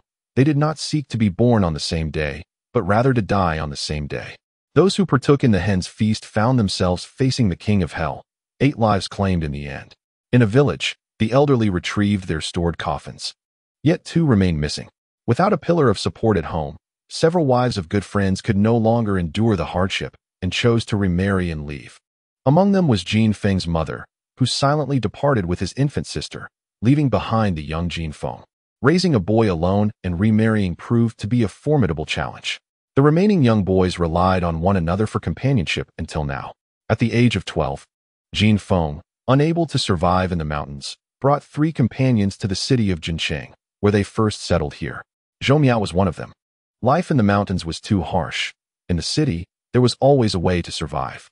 Jin Feng's greatest hope was to see his brothers succeed, as well as to find his sister, a vow he had made to himself. Zhou Miao quietly brought Jin Feng a few steamed buns along with a plate of braised pig head, softly saying, "This is left for you by Brother Ao." Jin Feng picked up the tepid bun and took a gentle bite, neglecting the braised pig head. "I won't eat his food." He set aside the enticing pig head and looked at Zhou Miao, who was rummaging through a pile of garbage, and asked softly, "When did he come?" Zhou Miao stepped on and flattened a pile of cans, responding quietly, "This afternoon," Brother Ao said. "What did he say?" Jin Feng pressed. Zhou Miao continued. "Brother Ao mentioned that due to strict environmental checks, business is not thriving. The daily profit is only about 300 yuan. He asked me how much our income is." The bun lodged in Jin Feng's throat as he closed his eyes, lifting a 5-kilogram thermos to gulp down. Exerting considerable effort to swallow the bun before he spoke in a low voice. "What else did he say?" Zhou Miao, with his back turned, replied hesitantly. "Brother Ao also said that if we can't make it, we can go find him. He still needs someone to wash dishes and another for odd jobs." Jin Feng's body stiffened, and he snorted through his nose. "What progress you've made, long ergo." He swallowed the bun with the aid of cold soil tea priced at 3 yuan a pound, feeling a flicker of strength return to his weary body. Zhou Miao gently remarked, "Brother Feng, I heard what Aunt Wang said. Where do you think we should move to?" "I saw the news. The checks are stringent." Chen Fatty's collection station in the East City opened only after paying 100,000 yuan, he replied softly. "We're not moving." The 2 words emerged from Jin Feng's lips with an undeniable resolve. Zhou Miao's bent back trembled slightly. "I'll follow your lead." After stepping on the cans and weighing them, Zhou Miao limped over, placing a pot of scrap in front of Jin Feng, gasping and coughing incessantly. "Brother Feng, can you tell if any of these are copper? Old Yuan brought them this morning to sell. I collected them at copper prices." Jin Feng lowered his gaze to the heap. It was a collection of copper coins. These coins, having been left unprotected for too long, had oxidized naturally and congealed with moisture, sticking together tightly, some resembling bricks, others like tubes. The copper wire is adorned with a considerable amount of verdigris. Some coins are stubbornly fused together, long past their prime. On a few coins, one can faintly discern the characters for Qianlong, Xuanji, and Kangxi. It is undoubtedly copper. During the Qing dynasty, each provincial bureau possessed the authority to mint coins, resulting in varying proportions of copper for each province. The average copper content in Qing coins was merely 70%, with the coins from the reigns of Kangxi, Yongzheng, and Qianlong containing slightly more. Zhou Miao stared blankly, his lips moving. "So that means a loss." After a pause, he added, "The loss is mine." Jin Feng casually picked up a batch of tubular coins, stating calmly, "No loss. There is profit." Zhou Miao was taken aback, looking up at Jin Feng. Jin Feng rose to fetch a toolbox, extracting a flathead screwdriver, and forcefully inserted it into the tubular coin, prying it apart with a heavy thrust. The coin split into 2 halves. He then separated the remaining coins, inquiring, "Have you asked old Yuan where these tubular coins are collected?" Zhou Miao shook his head. "That old fox is quite cunning. However, they should be collected in the Xiqing district, where the shantytown renovations are ongoing. Old Yuan has been scavenging for bargains there lately, preying on elderly folks." "Brother Feng, are these copper coins valuable?" Zhou Miao asked. "We will only know once we clean them," Jin Feng replied. He instructed Zhou Miao to bring some aged vinegar from home, mixing it with water before immersing the tubular coins within. After soaking for half an hour, Jin Feng handed Zhou Miao a screwdriver, and the 2 quickly disassembled several tubular coins. Under the dim light, swarms of mosquitoes and moths surged towards the flickering bulb, clustering densely around it. The scrap yard was a haven for mosquitoes and flies, adjacent to marshy land. On summer nights, the incessant buzzing of mosquitoes was enough to send shivers down one's spine. The sound of slapping filled the air as Zhou Miao grimaced, scratching incessantly. Jin Feng climbed up the heap of refuse, rummaging for a while before retrieving a piece of firewood, which he skillfully split and ignited. A fragrant aroma wafted from the burning wood, and soon, enveloped in swirling blue smoke, the surrounding insects mysteriously vanished. Zhou Miao felt a flicker of curiosity, glancing around before turning to Jin Feng. "Brother Feng, what did you use?" "Camphor tree. It repels mosquitoes." Zhou Miao responded with a soft acknowledgement. "You certainly know much." Jin Feng worked efficiently, swiftly disassembling the tubular coins into manageable pieces. Before long, it was past 10 o'clock at night.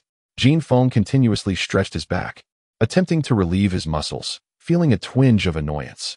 His physical condition was utterly abysmal, a far cry from his former self. There were many tasks ahead, but first, he needed to restore his body. After all, health is the true capital. He wiped each coin dry with a clean cloth, meticulously inspecting every piece. During the period spent at the Immortal Bridge, Jin Feng had already committed to memory all that he had seen and heard. In contemporary times, the coins of the Qing dynasty emperors have transformed into relics of antiquity. For Jin Feng, these coins once held little allure, yet now they bore a different significance. Amongst the tubular coins were the Kangxi Tongbao, crafted by the Baoquan Bureau, as well as the Qianlong Tongbao and the Yongjing Tongbao, originating from various provincial mints. Zhou Miao boiled a large pot of water, into which Jin Feng cast the coins he intended to clean. This was the most effective method for purifying ancient currency. He deemed the coins from the Xuanji, Kangxi, Yongjing, Qianlong, and Jiaqing eras as valuable, while the others held no worth. Careful not to let the water boil excessively, lest the coins' appearances be marred and their value diminish, he instructed Zhou Miao before retreating into a modest, low-ceilinged room, where he removed his trousers and rinsed himself clean. The deep gash on his leg stretched a full 20 centimeters, causing him excruciating pain. Observing the disheveled state of the room, filled with a pungent odor, Jin Feng sighed deeply. Lighting a cigarette, he noted that Zhou Miao had already retrieved a dozen coins, placing them in a tattered plastic basin. Picking up a few to inspect, he found that 2 had revealed their true forms, while the others, though still marred by black rust, displayed their inscriptions clearly. As a few coins continued to soak in the hot water, Jin Feng retrieved a toothbrush and began to meticulously remove some imperfections from the coins. He held a Kangxi Tongbao flat in the palm of his hand. The most common version of the Kangxi Tongbao was produced by the Baoquan Bureau, featuring an additional vertical stroke to the left of the character 11 on the obverse, with the Manchu characters for Baoquan on the reverse. However, the coin in Jin Feng's possession was minted by the Baofu Bureau, where the character for Bao was in Manchu, while Fu was rendered in Chinese, making it quite valuable. With a gentle flick of his thumb, the Kangxi Tongbao soared into the night sky, emitting a crisp sound. As he opened his hand, the coin landed perfectly. A slight miscalculation caused it to slip from his ring finger, darting between his middle finger and reappearing from his thumb. His dexterous technique left Zhou Miao in awe. But as Jin Feng's hand trembled, the coin fell to the ground. Jin Feng's expression soured slightly as he silently retrieved the coin. Zhou Miao extended a coin to him, inquiring, "Brother Feng, what do you make of this?" "It's different from the copper coins." The coin before them was indeed unlike a copper coin. Whereas copper coins were round on the outside and square on the inside, this one was entirely round and felt notably heavier. Its surfaces were obscured in darkness, concealing its true visage. Jin Feng pressed his thumb firmly against one side of the coin, rubbing it vigorously, and uttered a contemplative hum. "A silver coin?" Zhou Miao leaned closer, whispering, "Is it a silver dollar?" "No, it's a silver coin," Jin Feng clarified. "Should we boil it?" Shaking his head, Jin Feng replied, "Copper coins can be boiled, but silver coins must not. The patina will dissolve, rendering it worthless. Only the aged patina holds value." This time, Jin Feng rummaged through the tattered refuse, finding a sleeve from a cashmere coat, into which he placed the silver coin, beginning to gently polish it. As the water in the pot gradually cooled, Zhou Miao meticulously retrieved a series of copper coins, gently scrubbing them with a toothbrush as taught by Jin Feng. There were 3 Xuanji Tongbao, 6 Kangxi Tongbao, 10 Qianlong Tongbao, 10 Yongjing Tongbao, and 11 Jiaqing Tongbao. At this moment, Jin Feng ceased his polishing, slowly opening his hand to reveal a silver coin, gleaming in the night with a silvery sheen, measuring 15 centimeters in diameter. Zhou Miao leaned closer, reading aloud the inscriptions on the obverse of the coin. "Military pay of Zhangzhou." The characters for Zhangzhou military pay were inscribed in traditional Chinese, arranged from left to right, but not very formally.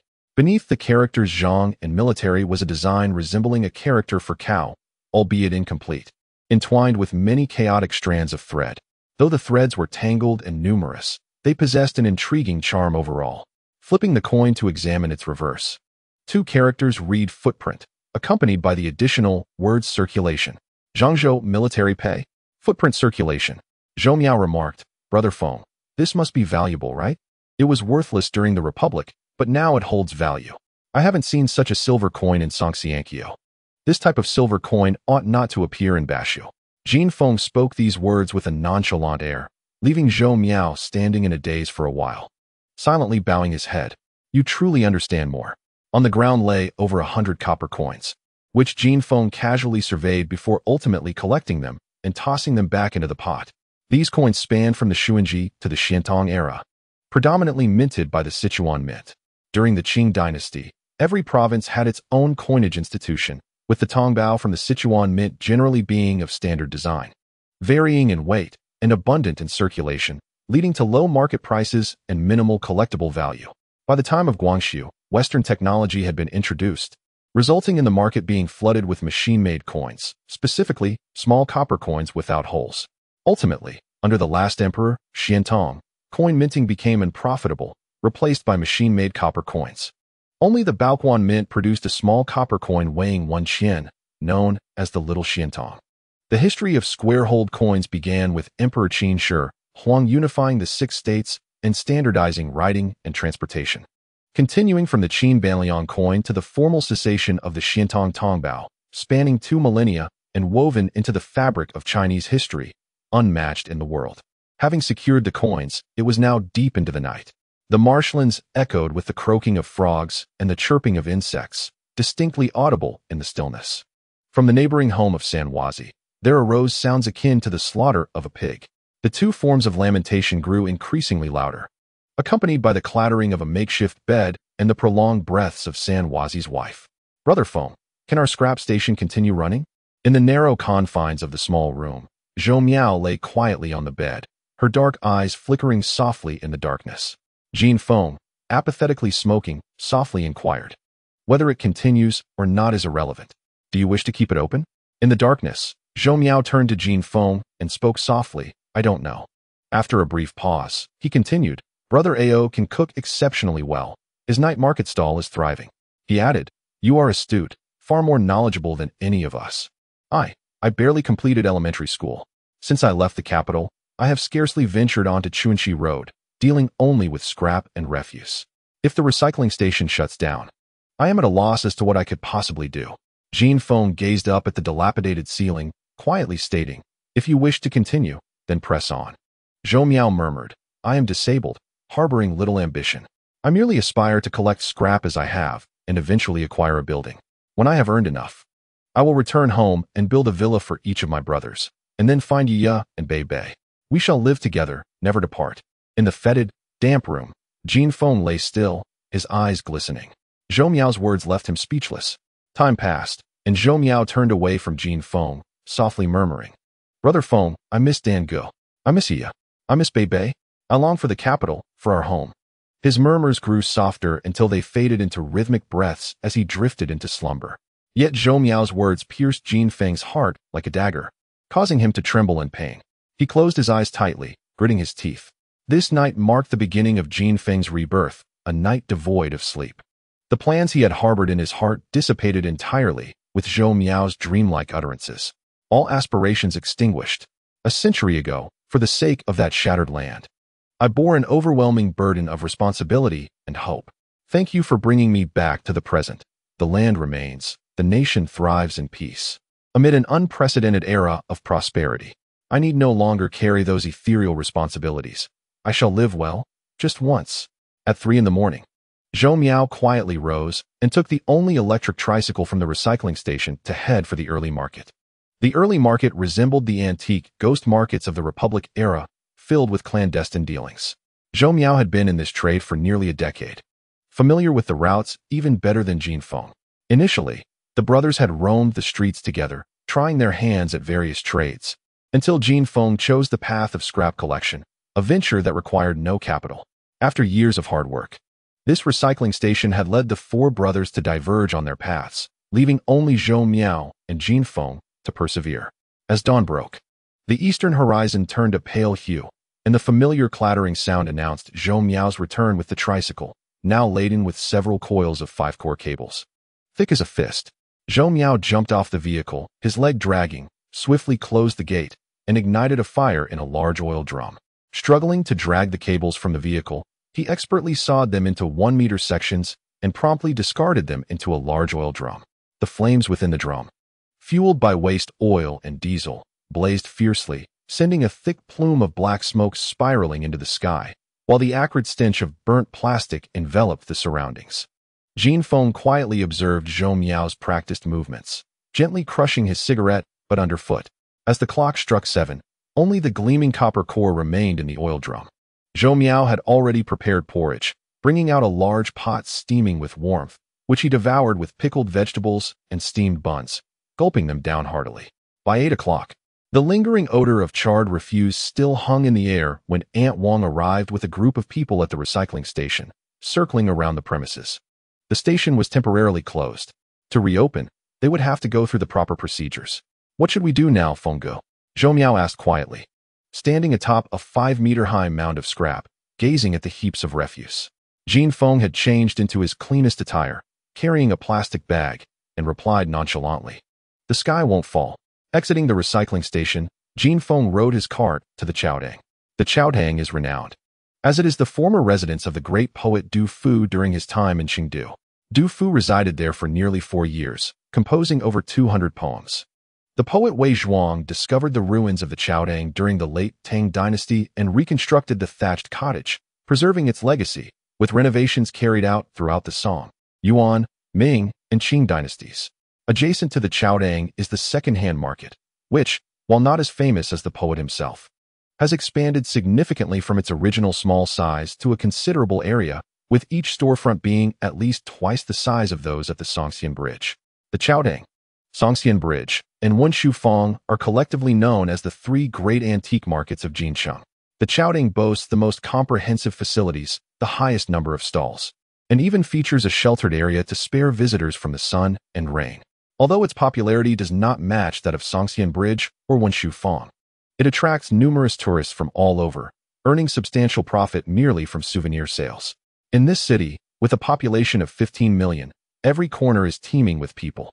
The stalls in the sheltered area are neatly arranged, displaying crafts similar to those at Songxian Bridge, predominantly featuring cultural relics such as bracelets, walnuts, and commonplace car beads. Large items include wooden carvings, bamboo sculptures, and lacquerware, with an entire row of stalls dedicated to jade. Jin Feng merely glanced from afar, not approaching. Standing in the center of the vast sheltered area, Jin Feng felt slightly lost in thought. This was a level of prosperity he had never imagined, one he had not even dared to dream of. Over 100 years ago, a tiny nation could demand territory and reparations with just a few cannon shots. Only those who lived through that era could truly understand the meaning of humiliation. Beyond the sheltered area lay uniformly arranged storefronts, adorned with various signs in regular script, running script, seal script, and cursive script. The interior decorations exuded an antique charm, each with its own unique character. Entering an antique shop named Sansu Collection in the vicinity of the Qishir Zhai, Jin Feng stepped inside. The establishment comprises 2 storefronts, encompassing an area of approximately 80 square meters, divided into 2 levels, adorned with decor reminiscent of the Ming and Qing dynasties. The arrangement of the antiquities and furniture exhibits a certain meticulousness. A refreshing breeze from the air conditioning greets one upon entry. To the left of the entrance stands a pot of lucky bamboo, while on the right is an antique-style fish tank, both typical feng shui arrangements for attracting wealth. To which Jin Feng subtly nodded in approval. His gaze swept across the shop, taking in the porcelain displayed on the antique shelves. While 4 framed calligraphies depicting the 4 gentlemen, plum blossom, orchid, bamboo, and chrysanthemum, graced the front wall. The signatures were of a modern artist, of whom Jin Feng was unfamiliar. In the corner, a 2-meter-long kung fu tea table was placed, accompanied by a natural round stool fashioned from a tree stump, upon which 2 individuals leisurely sipped tea and conversed in hushed tones. Jin Feng lingered at the entrance for a few seconds before a young woman in her 30s rose from a redwood imitation taisha chair. Her figure remained unblemished. Clad in a black off-the-shoulder gown, her makeup bold, with lips as red as blood, strikingly vivid. Her eyes scrutinized Jin Feng from head to toe, and with a dismissive curl of her lip, she inquired coolly, "What do you do?"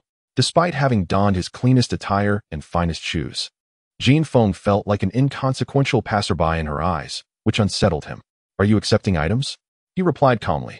The coldness of his words momentarily surprised the woman, who responded, "Of course we do. What do you have?" Jin Feng produced a plastic bag and tossed it lightly onto the square tea table. The woman picked it up, peering inside with intrigue. She gestured for an apprentice to bring gloves, extracting the coins from the bag and arranging them meticulously on the table. Subsequently, she retrieved a caliper to measure each coin's dimensions. Intrigued, she waved her hand again, summoning the apprentice to fetch a monocular magnifier, the type worn over the eyes. Jin Feng recognized this magnifier. It was the same style worn by clockmakers in Tiandu City and the Grand Metropolis. After measuring the coins, the woman scrutinized them with a high-powered magnifier, dedicating a full half-hour to her examination. During this interval, she did not summon anyone to attend to Jin Feng, who was left to stand idly. At long last, upon concluding her assessment, the woman surprised Jin Feng once more by requesting an apprentice to bring a tablet, opening an image document to compare each coin against the images therein. This exchange consumed another half-hour. Meanwhile, from a corner of the shop, one of the two men called out to a young apprentice named Xiao Song.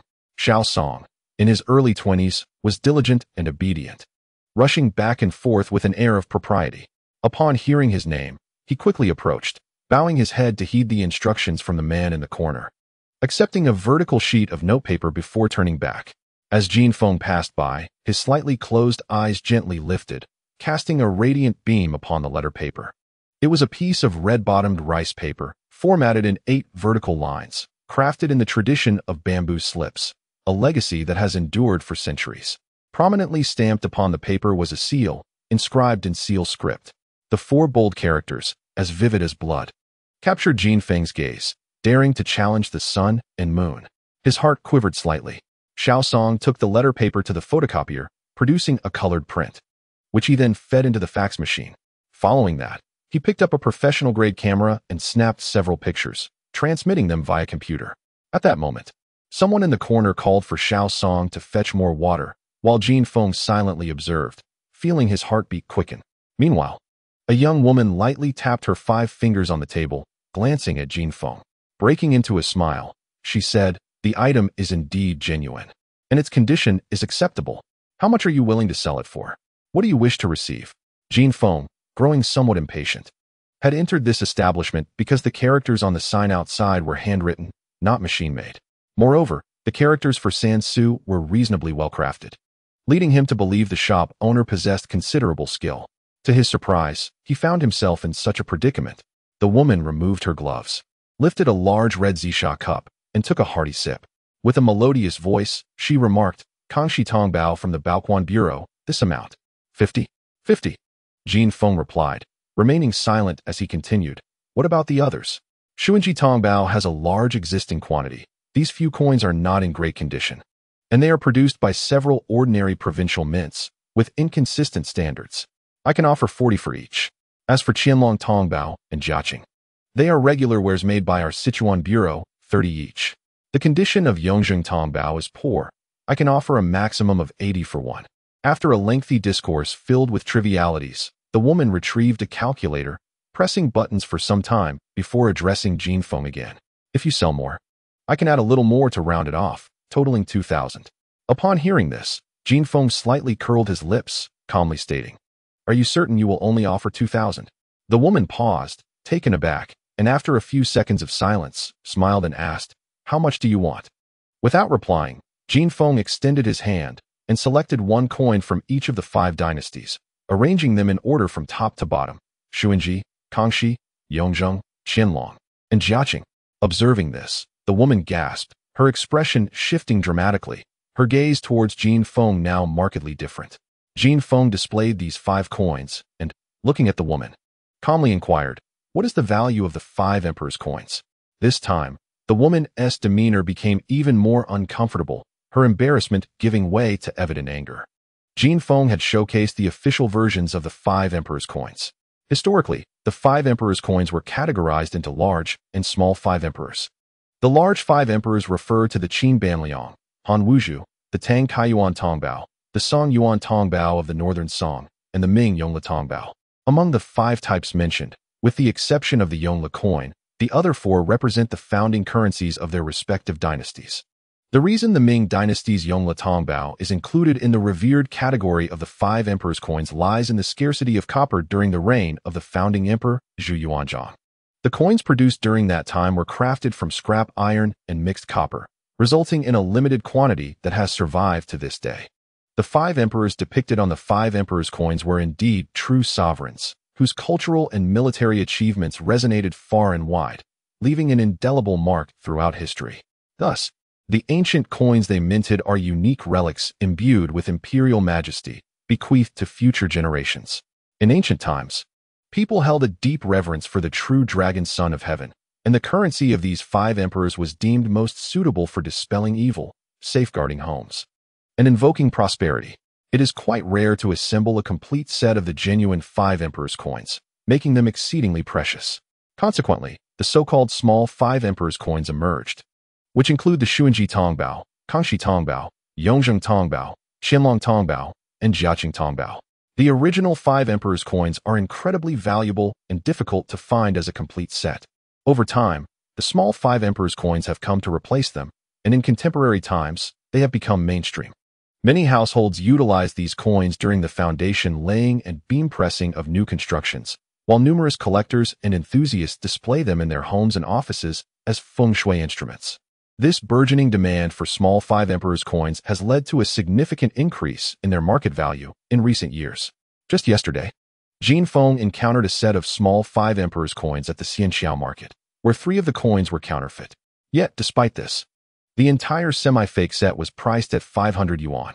Jin Feng possesses a total of 45 Emperors coins, with 3 complete sets in commendable condition, and their market value is unlikely to fall below 1,000 yuan. Additionally, there remain 20 other miscellaneous coins, collectively valued at no less than 4,000 yuan. In the antiques trade, it is considered commendable to sell an item worth 100 yuan to a store for 50, and the offer from the dealer was not unreasonable. However, the dealer appeared oblivious to the genuine 5 Emperors coins, likely underestimating Jin Feng's expertise and offering a price reflective of ordinary currency. This is an affront that Jin Feng could not overlook, prompting him to showcase the 5 Emperors coins. This action strikingly embarrassed the dealer, who suddenly felt a rush of heat and humiliation. Just as she was about to explode with indignation, Jin Feng unveiled another set of 5 Emperors coins. Each coin in this second set was a rare version sought after by collectors and feng shui enthusiasts alike. All were produced by the Baofu Bureau, and the auspicious character Fu on the reverse symbolizes fortune and happiness, while the 5 coins collectively represent the arrival of the 5 blessings, signifying auspiciousness and contentment. This exceptional set of 5 blessings 5 Emperors coins serves as an outstanding feng shui artifact, a treasure that is both sought after and elusive. Countless seasoned collectors regard the 5 blessings 5 Emperors coins as supreme treasures, willing to pay handsomely for them when encountered, often doubling or tripling the price for urgent buyers. Upon encountering the 5 blessings and the 5 Emperors coins presented by Jin Feng, the young woman leapt up, pointing at him and unleashing her fury. "Are you here to cause trouble?" Her face, a blend of green and white, bore the marks of her indignation as she glared at Jin Feng. "Did the moneylender Qin Yanhua send you to wreak havoc? How dare you come to Sansu Hall with such audacity? Speak clearly." Her emotions were evidently heightened. Enraged by Jin Feng's blatant affront, she launched into a tirade against him. Jin Feng's expression darkened, yet he remained composed, retorting coldly, "Mind your language. If you wish to collect, do so. If not, withdraw." The woman huffed disdainfully, pointing an accusatory finger at him. "I have been running Sansu Hall for 20 years. What treasures have I not seen? What types of individuals have I not dealt with? You, a mere petty ruffian, ought to leave." Jin Feng lowered his eyelids, choosing silence. At that moment, 2 men in the corner stood up. Both were over 50. One was impeccably dressed, resembling a scholar, while the other, bespectacled and somber, tightly grasped the scholar's hand, whispering reassurances. The scholar, with a gentle and kind demeanor, comforted the bespectacled man, personally escorting him out, though a hint of impatience flickered in his eyes. At the doorway, the bespectacled man turned to the scholar and bowed. "Professor Liu, I leave everything in your hands. The pawn shop the day after tomorrow requires your personal attendance. I understand the rules. Should everything go smoothly, I will add an extra 10% as per tradition. Please ensure your presence." "Definitely." 10 o'clock in the morning. Professor Liu, smiling warmly and speaking softly, waved goodbye to the bespectacled man. However, once he turned back, his expression darkened, and he asked sternly, "What is happening? Why such a commotion? Are we no longer conducting business?" The young woman pointed at Jin Feng, exclaiming, "This little ruffian has come to stir trouble with these copper coins. Old Liu, he must have been sent by Qin Yunhua to disrupt us." Professor Liu scrutinized Jin Feng, then glanced at the coins on the tea table. Initially dismissive, he then uttered a sound of surprise, leaning down to examine the coins before raising his gaze to appraise Jin Feng. "Coins from the boiling water? They seem to be in good condition. Young man, where did you acquire these?" Jin Feng stepped forward, gathering the 5 emperor's coins into a pile. Professor Liu reached out to touch him, saying, "Young man, let us speak amicably." Jin Feng lifted his arm, brushing Liu's hand aside. He collected the coins, placing them into a plastic bag, and slowly turned to leave. "Sansu Hall is merely a name," he uttered coldly, causing Professor Liu's expression to darken, while the young woman turned pale with rage. She shouted at Jin Feng, "You insist you are not here to provoke us. Now leave immediately." Professor Liu, maintaining his composure, chuckled derisively, "Young man, I am quite curious to know how Sansu Hall is merely a name." Jin Feng spoke softly. "The 5 blessings and 5 emperor's coins are worth only 2,000 to me. What else could they be but hollow titles?" Professor Liu responded with a nod, momentarily taken aback, and inquired, "Treasure Luck Bureau? 5 emperor's coins?" The young man retorted, "Let me take another look." "You lack the qualification," Jin Feng replied melodiously, securing the plastic bag and turning to leave. Professor Liu made a few murmurs, watching Jin Feng exit, his hand poised in midair, then abruptly turned back, calling out sharply, "What is happening? Is it truly the arrival of the 5 blessings?" The woman beside him, somewhat anxious, grasped Professor Liu's arm, pressing her body closely against him, and whispered, "Brother-in-law, I am doing this for our shop, after all. How was I to know this young man is an expert?" Upon hearing her account, Professor Liu scolded fiercely. "Ordinary 5 emperor's coins are one thing, but you let slip the exquisite 5 blessings." Bai Haching and Boss Ma had spread the word, offering a handsome sum for them. "A complete set is worth 30,000. 30,000. The woman pouted, her crimson lips close to Professor Liu's ear, unabashedly teasing him in front of the apprentice, Xiaosong. "Brother-in-law, it's only 30,000. That fellow just gave you a 5,000 appraisal fee." As she spoke, her hands mischievously wandered downward. Professor Liu's eyes widened. He coughed twice, poked her forehead, and kissed her, leering as he said, "It's all for you." The woman giggled, biting her full, red lips, and pulled Professor Liu upstairs. Xiaosong gazed enviously at the woman's ample figure, swallowing hard before spitting in disdain. "Beast. Harlot." After leaving Sansu Hall, Jin Feng wandered around for a while before stopping at the entrance of an antique shop. He glanced at the 2 ornate characters on the signboard, Qian Zhuang. A slight smirk appeared at the corner of his mouth as he stepped inside. This was the Qian Zhuang the woman had mentioned. The signboard, crafted from walnut wood, featured the characters Qian Zhuang engraved with vigor and grace, a style impossible to replicate with standard computer engraving. The shop, merely 50 square meters, lacked any gaudy feng shui items and was simply adorned. To the left, a long row of glass display cases showcased coins from various dynasties, ranging from shell money and knife coins to copper and renminbi, spanning over 2,000 years. The walls displayed large ornamental coins, the largest exceeding a foot in diameter. These were feng shui coins, typically not used by the average person. To the right, there were 2 long tables, one for tea and the other at 8 immortals table, each surrounded by individuals engaged in quiet discussions, most of whom were elderly, with their own teacups and collections laid before them. Above, several bird cages hung, with magpies and nightingales chirping incessantly. The counter was deserted, and Jin Feng was unperturbed as he took a chair and settled at the entrance. Beside him sat an elderly gentleman, bespectacled and genteel, his countenance somewhat dazed. Clutching a large briefcase tightly with both hands, his vacant gaze fixed on the doorway. Upon recognizing this elderly man, Jin Feng's eyes subtly flickered. This man was none other than the one who had just moments ago beseeched Professor Liu at Sansatang. Jin Feng observed the old man, then glanced at his briefcase, remaining quietly seated, maintaining a facade of indifference. At that moment, the old man's phone rang. He answered it, nodding repeatedly and affirming that everything was fine. After hanging up, he slumped down wearily, pulling out tissues to wipe away the beads of sweat cascading down his forehead. Jin Feng, sitting nearby, could hear every word on the other end of the line with crystal clarity. About 10 minutes later, the shop finally welcomed a visitor.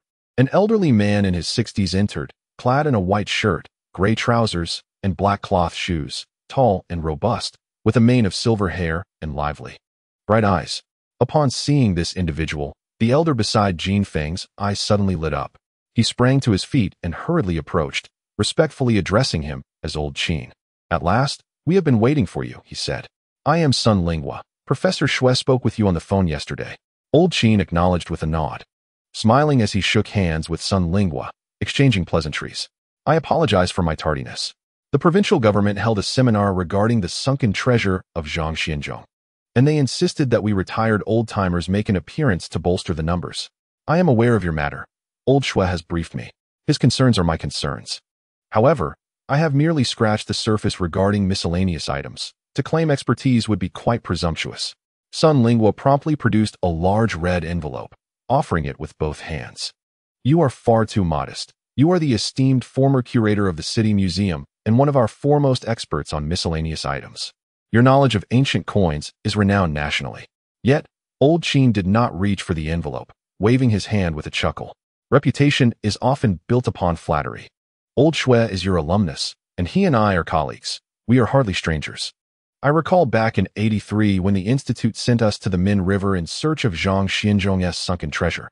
I was a novice swimmer back then, and it was Old Xue who taught me how to swim. We have all grown old now."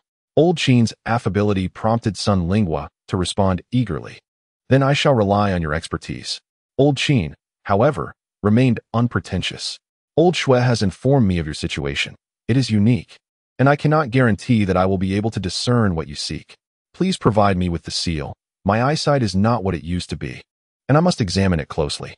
After speaking, Old Qin turned his head to look at Jin Feng and smiled. "Young man, I must trouble you to wait a moment. I need to show something to my younger brother, Lao Bai. This was arranged yesterday. Haha, my apologies. Xiaoyao, please prepare a cup of a Mei Malfeng tea for this young fellow." Jin Feng replied nonchalantly, "At your convenience." Old Master Qin glanced at Jin Feng, blinked, and smiled. The two tables in the shop were occupied by a couple of elderly gentlemen, but Old Master Qin was unfazed. He took the vertical 8-line letterhead from Sun Lingua and walked to the door. With a gentle shake, the letterhead stood perfectly straight. A vibrant red seal faced the sun, emitting a blood-like crimson glow. With boldness, he examined it from both sides, even retrieving a magnifying glass to scrutinize it for 2 or 3 minutes before laying the letterhead flat on the glass counter. He then switched to a professional magnifying glass with 15 times magnification, meticulously inspecting it with great care. Sun Lingua stood cautiously beside him, hunched over and tightly clutching a large red envelope, not daring to breathe, his eyes fixed on Old Master Qin's appraisal.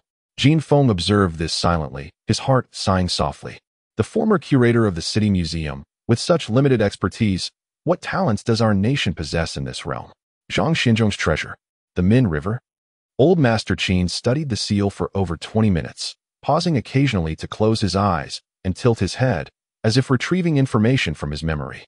After examining the seal on the letterhead, he took out his phone and made several calls, wiping the sweat from his forehead. "This truly perplexes me. Without the physical object, it is indeed challenging. However, do not worry. I shall ask my old friends from Guangdong East and West to send me some information. Those old fellows might have relevant records." Sun Lingua nodded in agreement and once again handed over the red envelope. Old Master Qin smiled and said casually, "No rush." After a brief pause, he beckoned to Jin Feng. "Young man, it's your turn. Is there anything I can assist you with?" Jin Feng stood up and placed a plastic bag on the counter, saying, "Money for money." Old Master Qin chuckled, picked up the plastic bag, and exclaimed, "Oh, from the Baofu Bureau. 0015, is it fake? The Yongzheng Baofu Bureau, quite rare. Boiled money? Fresh out. and there's also the Jiaqing Baofu Bureau. Hey, the 5 blessings, impressive young man. As he spoke, his hands moved swiftly, donning gloves and taking out the coins, examining each one carefully. Old Master Qin also used a magnifying glass and calipers, but his appraisal took significantly less time than that of the young woman at Sansu Hall. In under 10 minutes, he set aside the magnifying glass, arranged the 5 blessings and 5 emperor's coins together, let out a long sigh, and smiled, saying, 5 blessings. It's been a long time since I've seen such a fine piece. A delightful item, its condition is rarely this good. An excellent choice for a feng shui talisman. The other 5 emperor's coins are also in decent condition. Young man, you have quite the knack for coin collection. An heirloom? Jin Feng replied nonchalantly. Tongzi money, washed it myself after opening. Old Master Qin nodded, a connoisseur indeed. Nowadays, the youth seemed disinterested in antiques. Young man, are you looking to sell? Jin Feng nodded, all of it. Oh, how much do you intend to sell it for? You tell me. Old Qin nodded. A glimmer of admiration flickering in his eyes, seemingly harboring a fondness for Jin Feng. This establishment, opened during my retirement out of sheer boredom, primarily serves as a gathering place for my old comrades and friends with a penchant for antiques and cultural artifacts. To claim it does not generate profit would be disingenuous. My granddaughter in the bustling metropolis supports my housing, haha. Here's the deal. I will find a buyer for this set of 5 blessings. And you may negotiate the price yourselves. As for the remaining items, I'll offer 3,000. What do you think? Jin Feng nodded slightly, agreed. Old Qin appeared somewhat taken aback. Jin Feng's words were succinct, and although dressed modestly, he exuded an extraordinary aura and demeanor. What intrigued Old Qin even more was Jin Feng's decisiveness. In an era teeming with effeminate youths and an abundance of pretty boys, encountering such a competent young man was a rarity. With a chuckle of approval, Old Qin instructed the shop assistant to bring over a contract for Jin Feng to sign.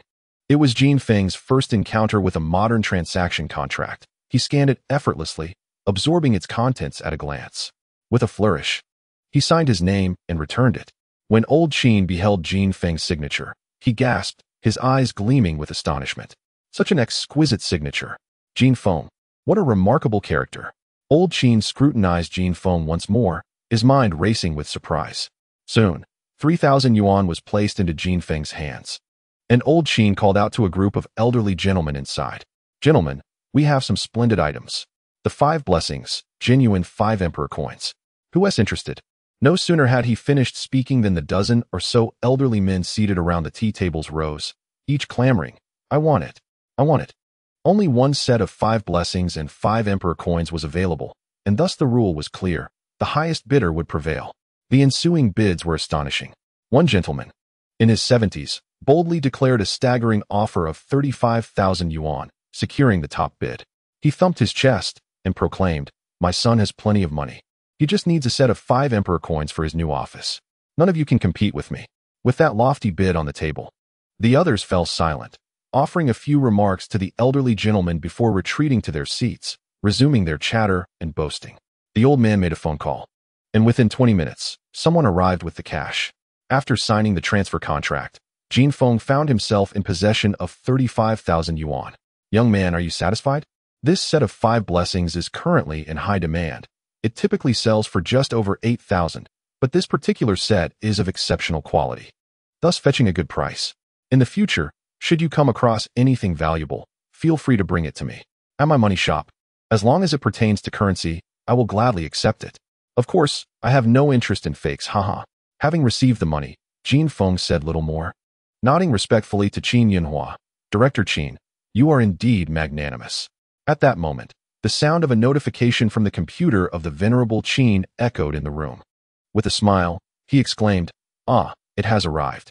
Oh, it is my old classmate, Wang Huaili, the deputy director of the Provincial Museum of Guangdong East.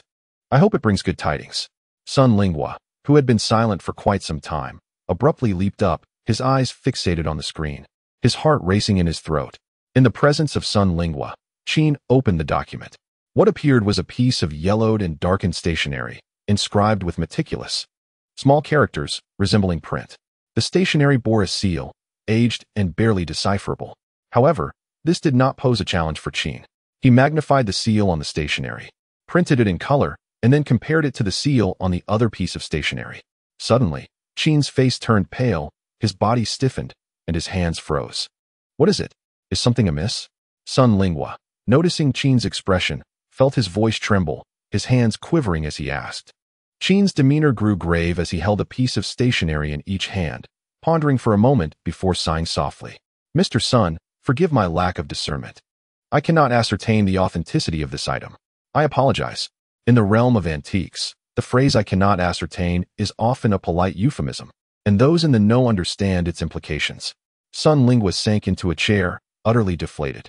If even you cannot ascertain its authenticity, then it must be a forgery. Forged? Indeed, Qin replied in a calm and measured tone. The individual who provided me with this stationery is my old classmate from Tiandu University, now the deputy director of the Provincial Museum of Guangdong East. The stationery contains a memorial from a county magistrate of Guangdong East during the Yongjing era. The seal on it is undoubtedly genuine. Upon comparison, Mr. Sun, I found discrepancies in the grain patterns between your seal and that of the memorial. Sun Lingua, bewildered, inquired. What discrepancies in the grain? Qin Yunhua patiently elucidated. In ancient times, whether for official seals or personal stamps, they were the most crucial credentials for individuals and symbolized their prestige. The art of forgery in antiquity was not inferior to that of modern times. Thus, many esteemed figures would intentionally inscribe unique grain patterns on their seals, akin to today as QR codes and anti-counterfeiting marks. This practice served as an effective means of verification, persisting until the era of reform and opening. In our field, every Master S seal is essential knowledge. During my studies at Yin University, I spent a whole year memorizing those esteemed imprints. Jin Feng, listening attentively to this discourse, nodded in agreement. Since the reform and opening, the number of forgers has surged, with their techniques advancing rapidly, producing works that can deceive even the experts, especially regarding private seals. The advancement of computer technology has rendered the once indispensable seals and stamps for authenticating paintings and calligraphy utterly ineffective. Computers can replicate any texture of a seal with impeccable precision. Consequently, in the realm of art appraisal, the seals and stamps of renowned masters have become relics of the past. Mr. Sun, you need not take this matter to heart. After all, I have not seen the actual seals, nor do you possess them. I can only assess based on the images you provided. The most prudent course of action would be to locate the physical items, which would decisively settle the matter. Sun Lingua, however, was oblivious to these words, lost in thought and swaying unsteadily. Qin Yunhua observed this and offered gentle words of comfort. My candid nature may have inadvertently offended you. As you are an alumnus of Old Shui, I hope you can forgive any unintentional slight. The implication in Qin Yunhua's words was clear. He was merely speaking the truth out of respect for Old Shui. Sun Lingua, however, could not absorb such sentiments. Closing his eyes in a deep sigh, tears streaming down his face. This wretched creature, this prodigal son, I would have been better off not giving him life at all. I truly regret bringing this little beast into the world.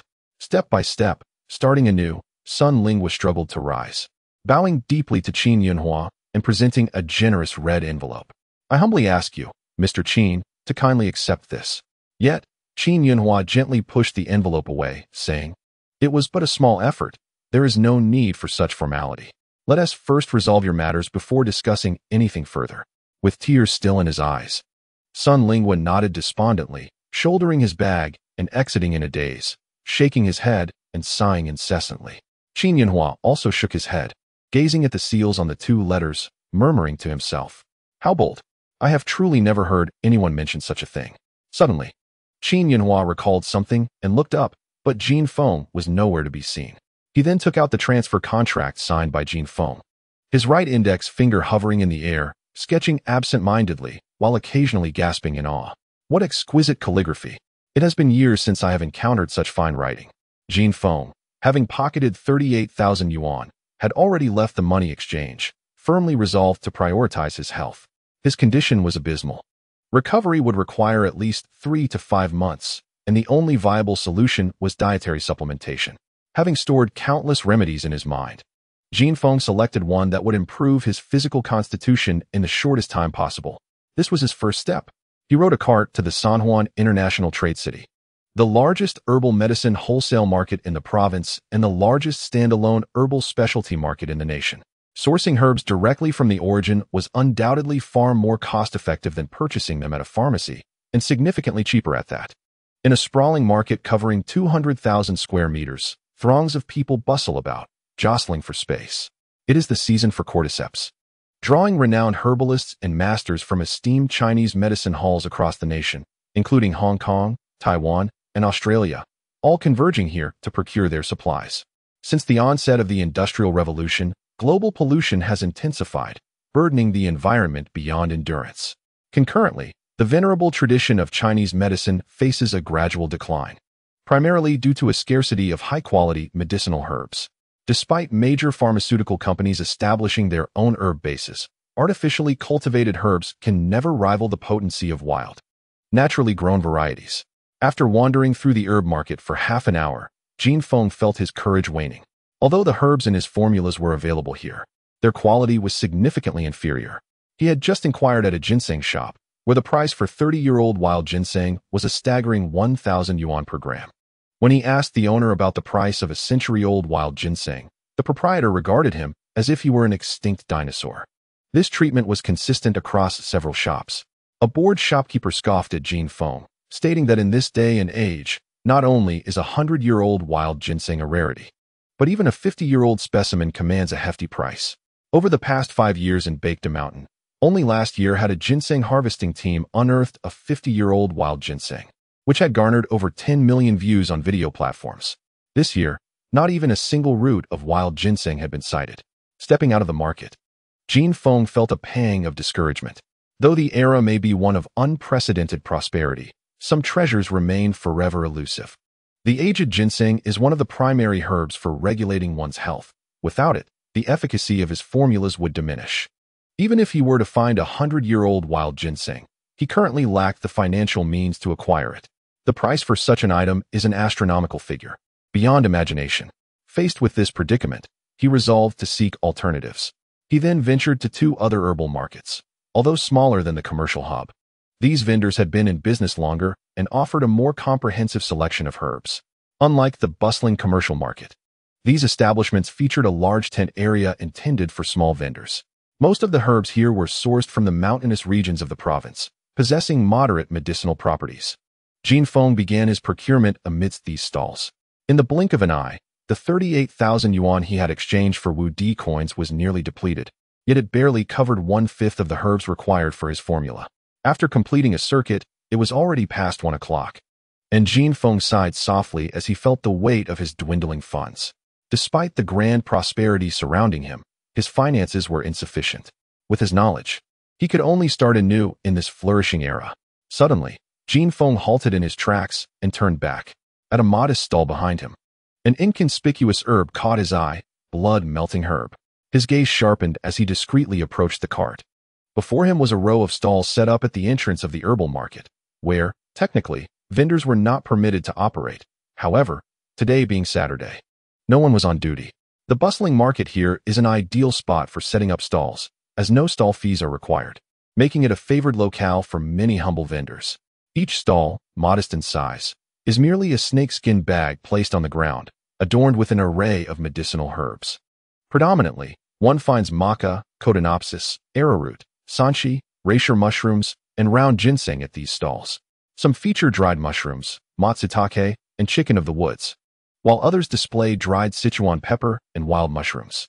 The vendors, clad in traditional ethnic garb with sun-kissed, bronze skin, contribute to the vibrant atmosphere. The foot traffic here is notably lively, with many passers-by stopping to browse and inquire about prices, though most lack expertise in the field, while the medicinal herbs remain untouched. The sales of wild mushrooms are quite brisk. Jin Feng lit a cigarette, inhaling deeply as he meandered through the crowd, pausing at each stall for about half a minute before finally squatting down at one. The proprietor of this particular stall was a Tibetan girl, resplendent in her traditional attire. Adorned with an amber necklace and high leather boots, her graceful figure captivating. The stall was filled with familiar medicinal herbs, with the notable addition of a bottle of cordyceps and a vial of saffron. After receiving the girl's consent, Jin Feng picked up the cordyceps for a closer look, casually engaging her in conversation while perusing the other herbs. The quality of the cordyceps at the stall was commendable, and beside Jin Feng squatted 2 individuals. eagerly rummaging through and sniffing the saffron and other herbs. At this moment, Jin Feng discreetly lifted a particular herb in his hand. It was rather ordinary, about a foot tall, with a brownish hue and a root measuring merely 5 centimeters, heavily wrinkled, reminiscent of pine bark. At the top, four quadrifoliate branches radiated outward. Despite its shriveled appearance, the 16 leaves remained impeccably intact. Indeed, it was you. Blood-melting grass. Jin Feng's heart raced, a fervent thrill igniting within the depths of his eyes. This specimen of blood-melting grass was remarkably well preserved, a testament to the expertise of its harvester. Grasping the herb tightly, he was reluctant to release it. "Yangji, what is this herb?" he inquired. Yangji, not yet 20, with her highland rosy complexion, responded with an air of sincerity. "This is left by my grandfather, but I do not know what it is." The naive and honest girl, with a hint of shyness in her gentle voice, carried the pure fragrance of highland grass. In Tibetan, Bola refers to both grandfather and maternal grandfather. "My grandfather never spoke of this herb to us." Jin Feng nodded, inhaling the unique scent of the blood-melting grass. Realizing its age was no less than 200 years, truly a rarity, he softly asked, "Why isn't he your Bola come?" Yangji's expression dimmed slightly. "Bola has passed away. I am a student at the Ethnic Studies Institute and come here to set up a stall on weekends." "How much for this herb?" he inquired. 50, she replied. Jin Feng reached into his pocket, retrieved 50 yuan, and handed it over, clutching the blood-melting grass as he left, blending into the throng of bustling traffic. The acquisition of the blood grass was indeed a serendipitous occurrence, one that I had not anticipated. It is noteworthy that the blood grass has been extinct since the Qianlong era, as it thrives only in extremely demanding environments, specifically on the sacred mountains of the Tibetan region. However, its efficacy is nothing short of extraordinary. While passing by a gift shop, Jin Feng purchased a slender box, carefully placing the blood grass inside, securing it with tape before stowing it in his backpack. After enjoying a bowl of vegetarian noodles, he rode his bicycle towards the Sheng district. Last night, Zhou Miao had informed him that the ancient coins brought by Old Yuan were likely sourced from Sheng, where the shanty towns have persisted since liberation, thus housing an abundance of antiquities compared to other locales. Having spent half an hour delivering to Xianxiao yesterday and 2 hours today at Chaodang, Jin Feng had gained a substantial understanding of the current antique market. In these tumultuous times, true treasures have become a rarity. Even Su Wenzhong's Boya Studio, Qin Yanhua's coin shop, and the esteemed Professor Lu's Sansu Hall yielded no exquisite antiquities, let alone the other shops. In such an environment, despite possessing remarkable skills, Jin Feng found himself compelled to start anew, step by step.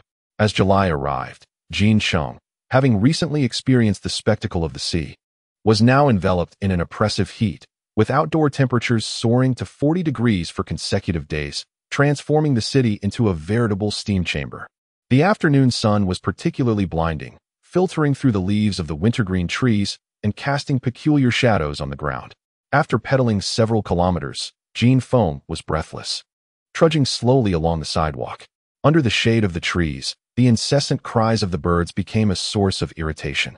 Ahead, a large crowd had gathered, completely obstructing the walkway. From within the throng, a piercing cry erupted, sending chills through the sweltering afternoon air. As Jin Feng maneuvered his tricycle, intending to circumvent the crowd, a fleeting glance caused him to halt. A girl knelt on the ground, her fists clenched tightly. At her feet lay an elderly man, one whom Jin Feng had encountered twice earlier that day. The first encounter was at Professor Lu's Sansu Hall, where the elderly gentleman implored Lu to attend a rendezvous scheduled for the day after tomorrow. It was because of him that Jin Feng had laid eyes on the remarkable seal inscribed with the phrase Danjiao Rihayu.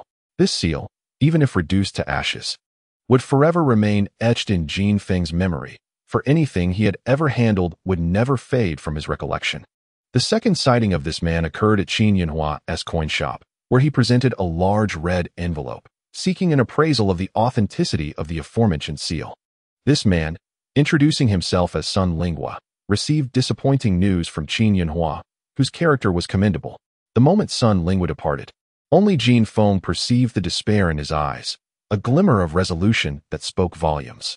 Who would have imagined that so soon after, they would cross paths again, only to find Sun Lingua now lying motionless on the ground.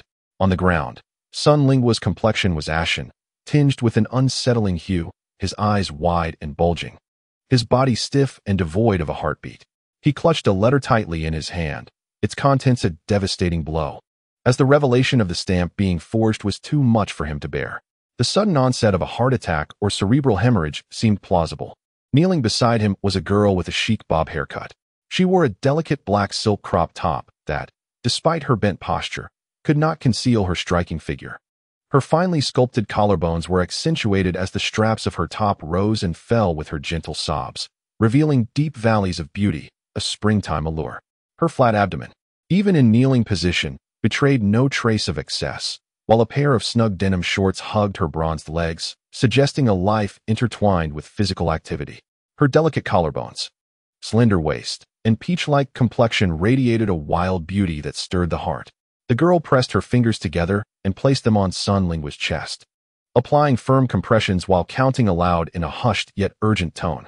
Upon reaching 10, she abandoned the chest compressions to pinch his nose and administer rescue breaths. After 3 seconds, she resumed the compressions, performing CPR with remarkable precision, indicative of her professional expertise. Following the resuscitation efforts, she leaned in close to his chest, listening intently for any sign of life, then proceeded with artificial respiration once more. Despite her relentless efforts, Sun Lingua remained unresponsive, his face taking on a ghastly gray hue, a manifestation of death's grip. Yet, the girl persisted, mechanically and accurately administering breaths and compressions, her lips counting rhythmically. The merciless sun bore down upon her, soaking her through with sweat, droplets cascading from her brow as her breaths grew increasingly erratic, her complexion paling. With yet another round of artificial respiration. After the heart's revival attempts, Sun Lingua remained motionless. The girl knelt on the searing ground, her eyes tightly shut, fists clenched, and she let out a piercing wail towards the heavens. "Wake up! Come back to me, please." Despair washed over her as her head hung low, tears mingling with sweat. "What's with all of you? Step aside," she cried, her voice laced with anguish. "Are you all delighted to see someone dead? Get lost." The crowd, a mix of old and young, men and women, stood unmoved. Many of the men leering greedily at the exposed skin of the girl, their gazes vile and contemptible. In that moment, Sun Lingua's hand slipped from its grip, his head lolling to one side, his eyes fixed lifelessly in a singular direction, his body rigid. The girl howled once more at the sky, a mournful cry that resonated with despair, and, in a fit of helplessness, struck her thigh with her fist, bowing down weakly. Her head fell against her chest, her back heaving gently as she succumbed to a silent, heart-wrenching weep. In that fleeting moment, Jin Feng's heart quivered intensely.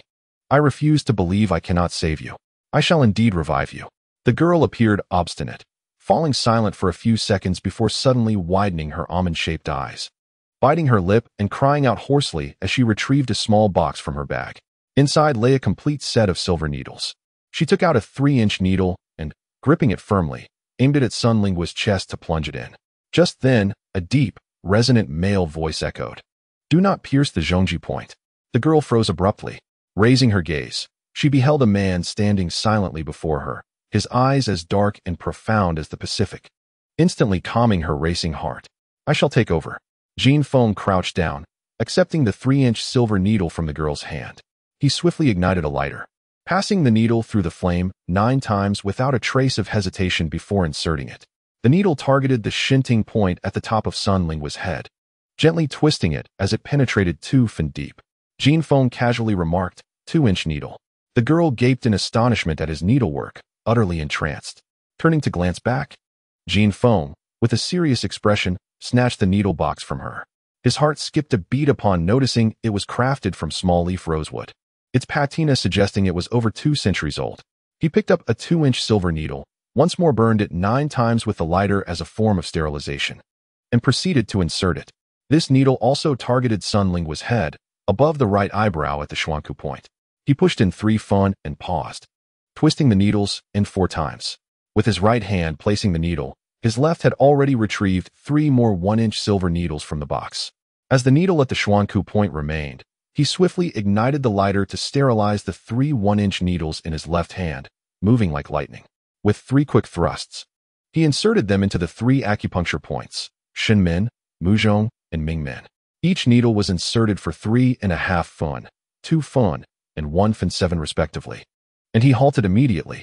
After these 3 needles, Jin Feng's speed intensified. Lifting Sun Lingua's short sleeve, he aligned his fingers, and the final 4 6-inch, 7-inch, and 8-inch silver needles emerged from between his fingers. All 4 needles descended simultaneously, piercing the Tian, Ziguang, and Zifeng points, with the final needle targeting the Zhongji point. As he inserted the needles, Jin Feng's other hand pressed firmly against Sun Lingua's chest.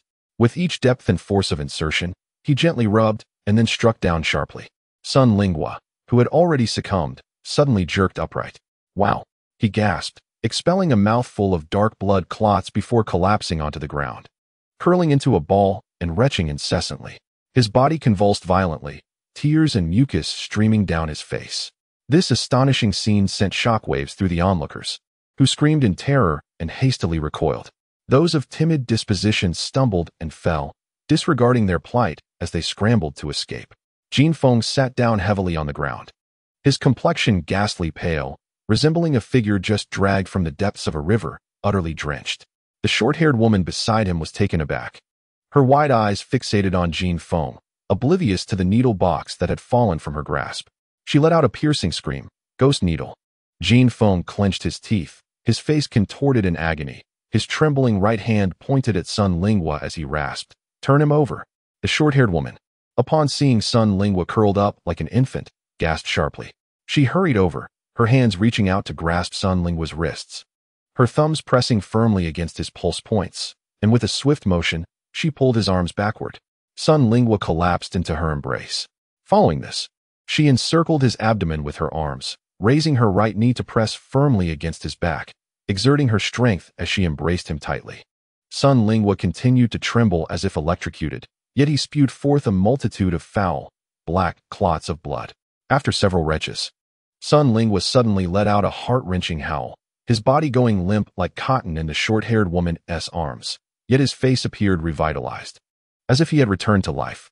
The short-haired woman sighed deeply, laying Sun Lingua down gently on the ground, collapsing beside him, gasping for breath, drenched in sweat. At this moment, all 3 of them lay on the ground. Jin Feng's right hand trembled erratically, reminiscent of someone afflicted with Parkinson's, while within him, sensations surged as if he had been struck by a large truck, his vital energy tumultuous. After a considerable period, he finally regained his composure. Fumbling for a cigarette, he attempted to light it several times, only for it to fall to the ground. He had just employed the ghost needle technique, known as the 9 needles, which actually consisted of a variation of 81 needles. He had only mastered the first 72. The 4 needles he had just used were already his limit. This body was truly in a lamentable state.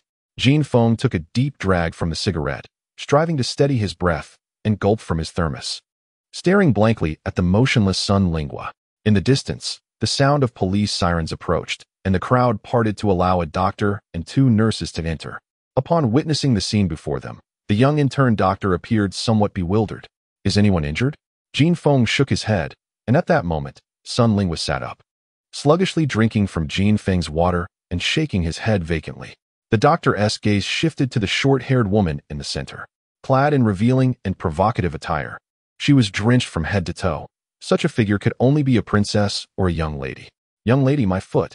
The short-haired woman sprang to her feet, hurling insults. "Your mother is the young lady. Your sister is the young lady. Your whole family are young ladies. Are you blind?" Like a porcupine suddenly bristling with quills, she charged toward the doctor, grabbing the intern's lab coat and poking her finger into his chest. "Try calling me a young lady again. Go on. If you have the guts, say it once more." The intern doctor was utterly unprepared for the current situation, her face drained of color, lips trembling, yet unable to utter a single word. The 2 nurses accompanying her could no longer stand by in silence and attempted to mediate. But the short-haired woman immediately erupted into a torrent of invective directed at them.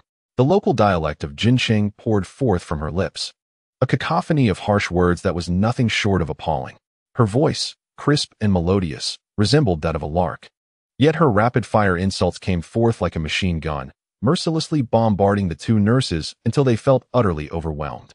In a sudden surge of courage, the intern doctor shouted, "Miss, you," but her words faltered and died on her lips.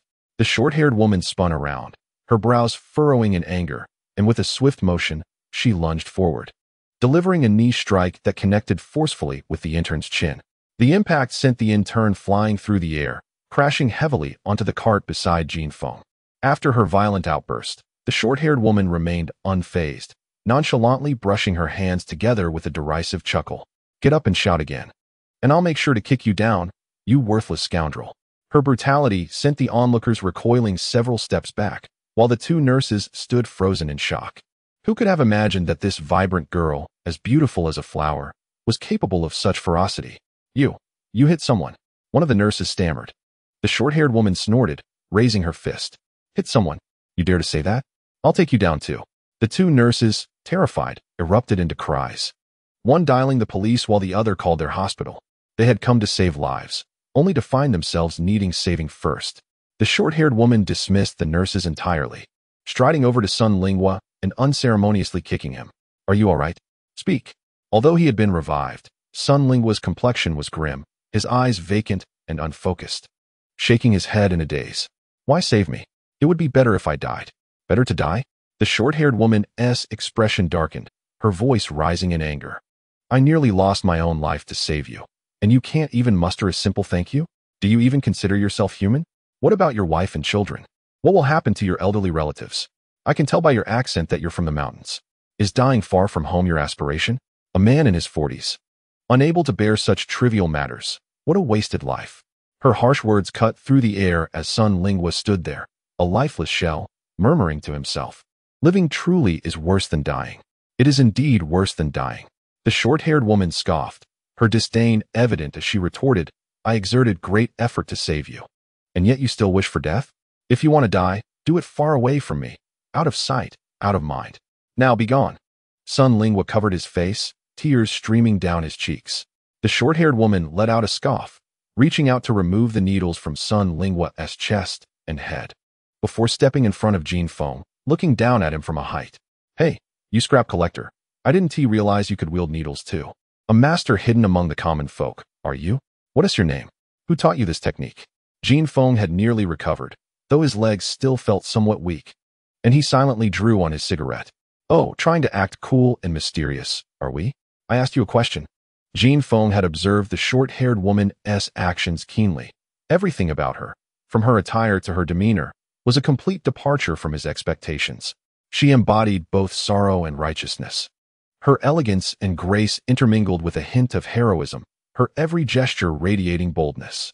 This genuine woman reminded him of two remarkable heroines he had known, one named Qiu Jin, a revolutionary pioneer, and the other, Shi Gulan, who had personally slain the warlord Sun Chuanfang. Faced with the short-haired woman's assertive demeanor, Jin Feng closed his eyes and softly remarked, "The needles are impressive." The woman responded with a chuckle, hands on her hips, "You have a bit of discernment, eh? These needles are a family heirloom." As she spoke, she organized her silver needles, closing the needle box and waving it in front of Jin Feng. "You've got decent skills too, but TSK, your physique is too weak. After just 9 needles, you're already exhausted like a dog. Your cultivation isn't deep enough." Jin Feng remained silent and lit another cigarette. The short-haired woman appeared intrigued by him, studying him with keen interest and a slight smile. "Hey, you still haven't answered my questions. What is your name? Where do you live?" Instead of responding, Jin Feng offered an offhand remark. "In this sweltering heat, with the imbalance of yin and yang, one should drink ginger soup to cool down." The woman frowned, her expression darkening as she shot Jin Feng a glare. "You calling me a virgin, huh? You're asking for trouble." With that, she reached out to grab Jin Feng's clothing. Jin Feng's eyes flickered with a cold glint.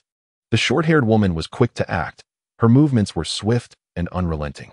She seized Jin Feng's shoulder blade with a fierce grip, commanding, "Get down." Jin Feng felt the pain as she grasped his shoulder blade, but his body was slow to respond to his mind. As she held on tightly, he let out a muffled grunt and retaliated by gripping her arm, targeting the acupoint on her shoulder. The woman gasped in surprise but did not slow her assault. Instead, she lunged forward, maintaining her grip on his shoulder while raising her right knee sharply into his chest. Jin Feng swiftly raised his left palm, slicing through the air with force, striking her hand at the small intestine meridian. Ouch! The small intestine meridian is one of the 3 yang channels. A strike there would be unbearable for anyone. The short-haired woman felt her arms go numb, and the pain was excruciating. Jin Feng, liberated from the grasp of the short-haired woman, felt a wave of excruciating pain radiating from his scapula. This body was undeniably in a deplorable state. His desire to transform it grew ever more urgent. The short-haired woman grimaced, kneading her own muscles. Her brows furrowed in fury as she fixed her piercing gaze upon Jin Feng. A veteran of the special forces, she had bested even seasoned soldiers. She had never suffered such indignity as she did today. Her eyes blazed with ire as she shouted at Jin Feng, "I will tear you apart, Colonel 0019. As she spoke, she suppressed her pain and lunged towards him, intent on striking. Jin Feng, equally incensed by the bizarre encounter with this formidable woman, knew he must subdue her or risk his own defeat. It was evident that she had trained in martial arts. Her strikes were both powerful and fierce. In his current state, he realized that he would need to fight with all his might to prevail. Gritting his teeth, Jin Feng clenched his fist for the first time, ready for confrontation. Just as the two were poised to clash, a sudden cacophony of police sirens erupted from outside the throng, accompanied by the hurried footsteps of 3 officers in uniform. One was a sergeant with a single star, while the other 2 were auxiliary officers. 2 nurses from the ambulance rushed over, shouting at an intern, tears streaming down their faces as they pointed accusingly at the short-haired woman. The intern on the stretcher, cradling a split jaw, sobbed as he recounted the woman's violent actions to another intern. The sergeant found himself encircled by a group of concerned citizens, all directing their ire at the short-haired woman. That girl is outrageous. Even the doctors are not spared from her wrath. A real bandit. She is as temperamental as if she had swallowed gunpowder, they exclaimed, watching in disbelief as she lashed out at everyone, including the elderly. What man would dare marry such a tigress? The short-haired woman instantly erupted in anger, directing her fury towards the elderly lady in the crowd. Old hag, utter another word and see what happens. I'll tell you, if I nod my head, suitors will line up from Jiuyan Bridge to Erchong Factory. Many in the crowd exchanged incredulous glances, unable to believe her boast. You're just bragging, a woman like you? No one would want you. Infuriated, the short-haired woman pointed at the elderly woman and shouted, "Shut your mouth. Speak again, and I won't show you any respect. I'll take you down too." The elderly lady, frightened, quickly hid behind the 3 officers. The trio, momentarily taken aback, approached the short-haired woman together. "Hello, miss. I am Wang Wenlong from the Huangquan Road Police Station in Taishan District. Here is my identification. We received a report that you just assaulted someone. Is that true?" The short-haired woman, adjusting her hair and casting a sideways glance at the 3 officers, replied curtly, "Yes, I did hit someone. So what?" Wang Wenlong, taken aback by her response, blinked in surprise, clearing his throat as he paused for a moment. "Come with us to the station. We shall conduct an investigation. I will first summon the doctor back to the hospital for stitches, and then we can discuss other matters." The short-haired woman dismissively remarked, "I have no time. Tell that bastard to go back and stitch himself up. I will cover the medical expenses." Wang Wenlong was taken aback, his expression stern as he replied, "Miss, you have assaulted someone, which is a violation of public order regulations. And so what? Who do you think you are, a mere rookie in this profession, daring to lecture me? Have you eaten too much?" The 2 interns were instantly stunned. When had they ever encountered a woman so audaciously domineering? Wang Wenlong's temper flared. Equipped with a law enforcement device, he maintained his composure and stated, "Please cooperate with our work. If you refuse, we shall be obliged to take coercive measures against you." The 2 interns flanked the short-haired woman, poised to act at Wang Wenlong's command. "Oh, you want to practice, do you?" The short-haired woman's interest was piqued as she glanced at the 3 of them, shaking her limbs and tossing her head. It had been over half a month since she last fought. She hoped they wouldn't disappoint her. Initially confident in subduing the short-haired woman, the situation swiftly turned, causing the onlookers to retreat hastily. Wang Wenlong, feeling somewhat embarrassed and with rising anger, coldly reiterated, "Please cooperate with our work."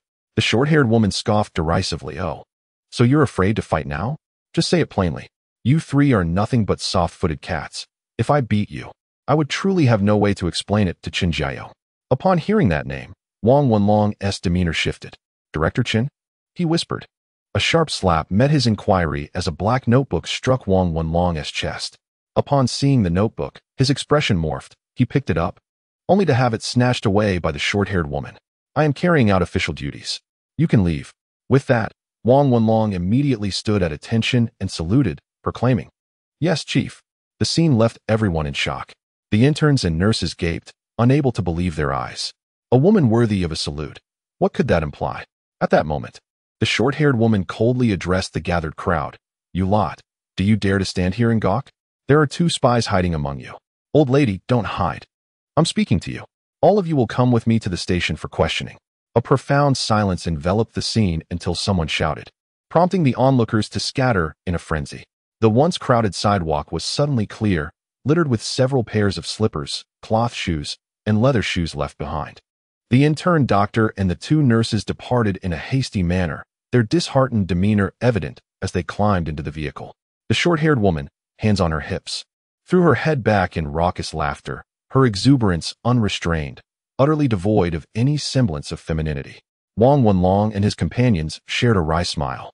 Yet they dared not utter a word or pose a single question, opting instead to discreetly retreat. The individuals in question were from the national security, and their tone suggested a disregard even for Director Chen, making them formidable adversaries. With a derisive snort, the short-haired woman mocked the timid souls, then turned to call out to Jin Feng. "Hey, the scrap collector, I'm leaving. Today was quite the experience at the gates of hell, quite exhilarating, haha." She then kicked Sun Lingua with playful malice, scolding, "And you, old man, if you keep chasing after danger, I'll make sure you get some clarity inside." Having spoken, she donned her oversized sunglasses and strode away with purpose. Her robust thighs radiated vitality, her body exuding a wild, fiery allure, full of dynamism. Leaping into a square, black SUV parked by the roadside, the short-haired woman leaned out of the window, shouting a nonsensical remark to Jin Feng. "Scrap collector, come by my place another day. I'll look after your business." With a thunderous roar, the engine ignited, and 2 rear tires belched out clouds of smoke as the vehicle sped away like a predatory cheetah, leaving behind a cloud of dust. Now, only Sun Lingua and Jin Feng remained, one seated in a daze, the other standing in contemplative silence. The peculiar nature of the woman had left Sun Lingua utterly bewildered. Just moments ago, she had sworn to teach him a lesson, and now she was bidding him farewell with laughter, promising to tend to his business. Truly incomprehensible. In his hand, Sun Lingua clutched an item left behind by the eccentric woman, a needle case crafted from small leaf red sandalwood, adorned with ghostly eye patterns and boasting a rich patina, indicative of frequent use over the centuries. This exquisite item had evidently been in use for 200 years. Small leaf red sandalwood is renowned as one of the finest woods, noted for its density and hardness, often referred to as the wood of emperors. Inside the 1-foot-long box were 3 sets of 72 fine needles, all sizes accounted for. The needles shimmered in silvery white, characteristic of early Qing dynasty medical tools. The material was of a rare black gold, exhibiting exceptional toughness and meticulous care. To possess such a rare collection of black gold needles 2 centuries ago, the owner must surely have hailed from an esteemed lineage. In Sheng, only a prominent family by the name of Gu had reigned over the Bashu region for over 200 years, even compelling the notorious murderer Zhang Xianzhong to kneel before them. Meanwhile, Sun Lingua struggled to rise from the ground, swaying unsteadily, still clutching the letter of rice paper, his expression desolate, devoid of any spirit or vitality. "Thank you for saving me. Thank you." With his backpack slung over his shoulder, he began to move forward slowly. "Sun Lingua, where are you headed?" Startled, Sun Lingua halted. "You know my name?" "You," Jin Feng responded calmly. "I saw you this morning at Sansatang and the Qianzhuang. Your thoughts are consumed by the assessment, leaving me unnoticed." Sun Lingua was taken aback, nodding slowly, his gaze unfocused as he softly uttered a stern apology before continuing onward. "Are you truly leaving just like this, Sun Lingua?" Jin Feng called out his name, to which Sun Lingua displayed no visible reaction, offering a bitter smile as he muttered, "Having faced death once, I shall not succumb again. I witnessed your act of salvation. To perish again would be a disservice to you. Am I to return to my hometown in Shaanxi and forego the pawnshop the day after tomorrow?" Sun Lingua paused again, delivering a hollow laugh as he declared, "It is unnecessary. I will not go. It is a falsehood. What purpose does redemption serve? I have sold everything in my possession only to reclaim a counterfeit seal. What proof does that yield? Upon my return, will my ancestors of the Sun family forgive me?" With that, he trudged onward, muttering to himself, "The wretched offspring has fled, leaving only me behind. What purpose does redemption serve? Cursed campus loans, damned campus loans. Jin Feng, having listened in silence, suddenly spoke out. Your family name is Sun. If my deductions are correct, your ancestral home must lie in Xingzhou, Shaanxi. Am I right? Hearing this, Sun Lingua hesitated in his stride. Jin Feng continued, in 1683, a certain Sun Jiaqing was born in Xingzhou, correct? Sun Lingua slowly turned to face Jin Feng, his eyes wide with astonishment, filled with questions. Jin Feng proclaimed with clarity. Sun Jiaqing, styled Shigong, also known as Yizhai, and by the courtesy named Jingxian, became a successful candidate in the imperial examination in the 52nd year of Kangxi's reign. Initially serving as a Hanlin Academy scholar and reviewer, following the ascension of Emperor Yongzheng, Sun Jiaqing gained renown for his candidness and was appointed as the Grand Secretary of the Imperial Academy, later becoming the governor of Shuntian Prefecture and deputy minister of the Ministry of Works. Such a remarkable lineage. Sun Lingua was taken aback, his eyes wide in disbelief. Jin Feng continued, upon Emperor Yongzheng's passing and the rise of Qianlong, Sun Jiaqing remained in high favor, serving successively as deputy minister of the Ministry of Justice, the Ministry of Personnel, the left minister of the Censorate, and minister of Justice. He was neither avaricious nor lascivious, wholly devoted to the populace. During his tenure at the Ministry of Revenue, he offended Prince Gua, Yuli, who doubted the existence of an incorrupt official and personally led an investigation. Ultimately, he found Sun Jiaqing's accounts impeccably accurate. From then on, Sun Jiaqing's stature soared, attaining the position of Governor-General of Zhili, Vice Minister of the Imperial Clan Court, and Co-Grand Secretary. Is that not so? As Jin Feng recounted these details, Sun Lingua's lips quivered, and his entire being trembled. In December of the 18th year of Qianlong's reign, Sun Jiaqing passed away at the age of 71, posthumously honored with the title Wending. He authored numerous works, including Spring and Autumn Justice, Nanhua Tong, Poetic Justice, Commentary on the Book of Changes, Courses of Governance, Compilation of Recent Thoughts, Lectures of Changjun, Poetic Revisions, and Records of Southern Travels. Jin Feng recited these titles fluently, as if recounting treasured memories, without a moment's pause. The weighty resonance of his words reached Sun Lingua's ears from more than 10 meters away, clear and impactful, akin to a thunderclap. Sun Lingua's body shook violently. Staring blankly at Jin Feng, unable to restrain himself from stepping forward, his voice trembling as he called out, You. Jin Feng pushed the cart forward at a leisurely pace, proclaiming loudly, Your ancestors were esteemed ministers, and your seal is indeed a fine one.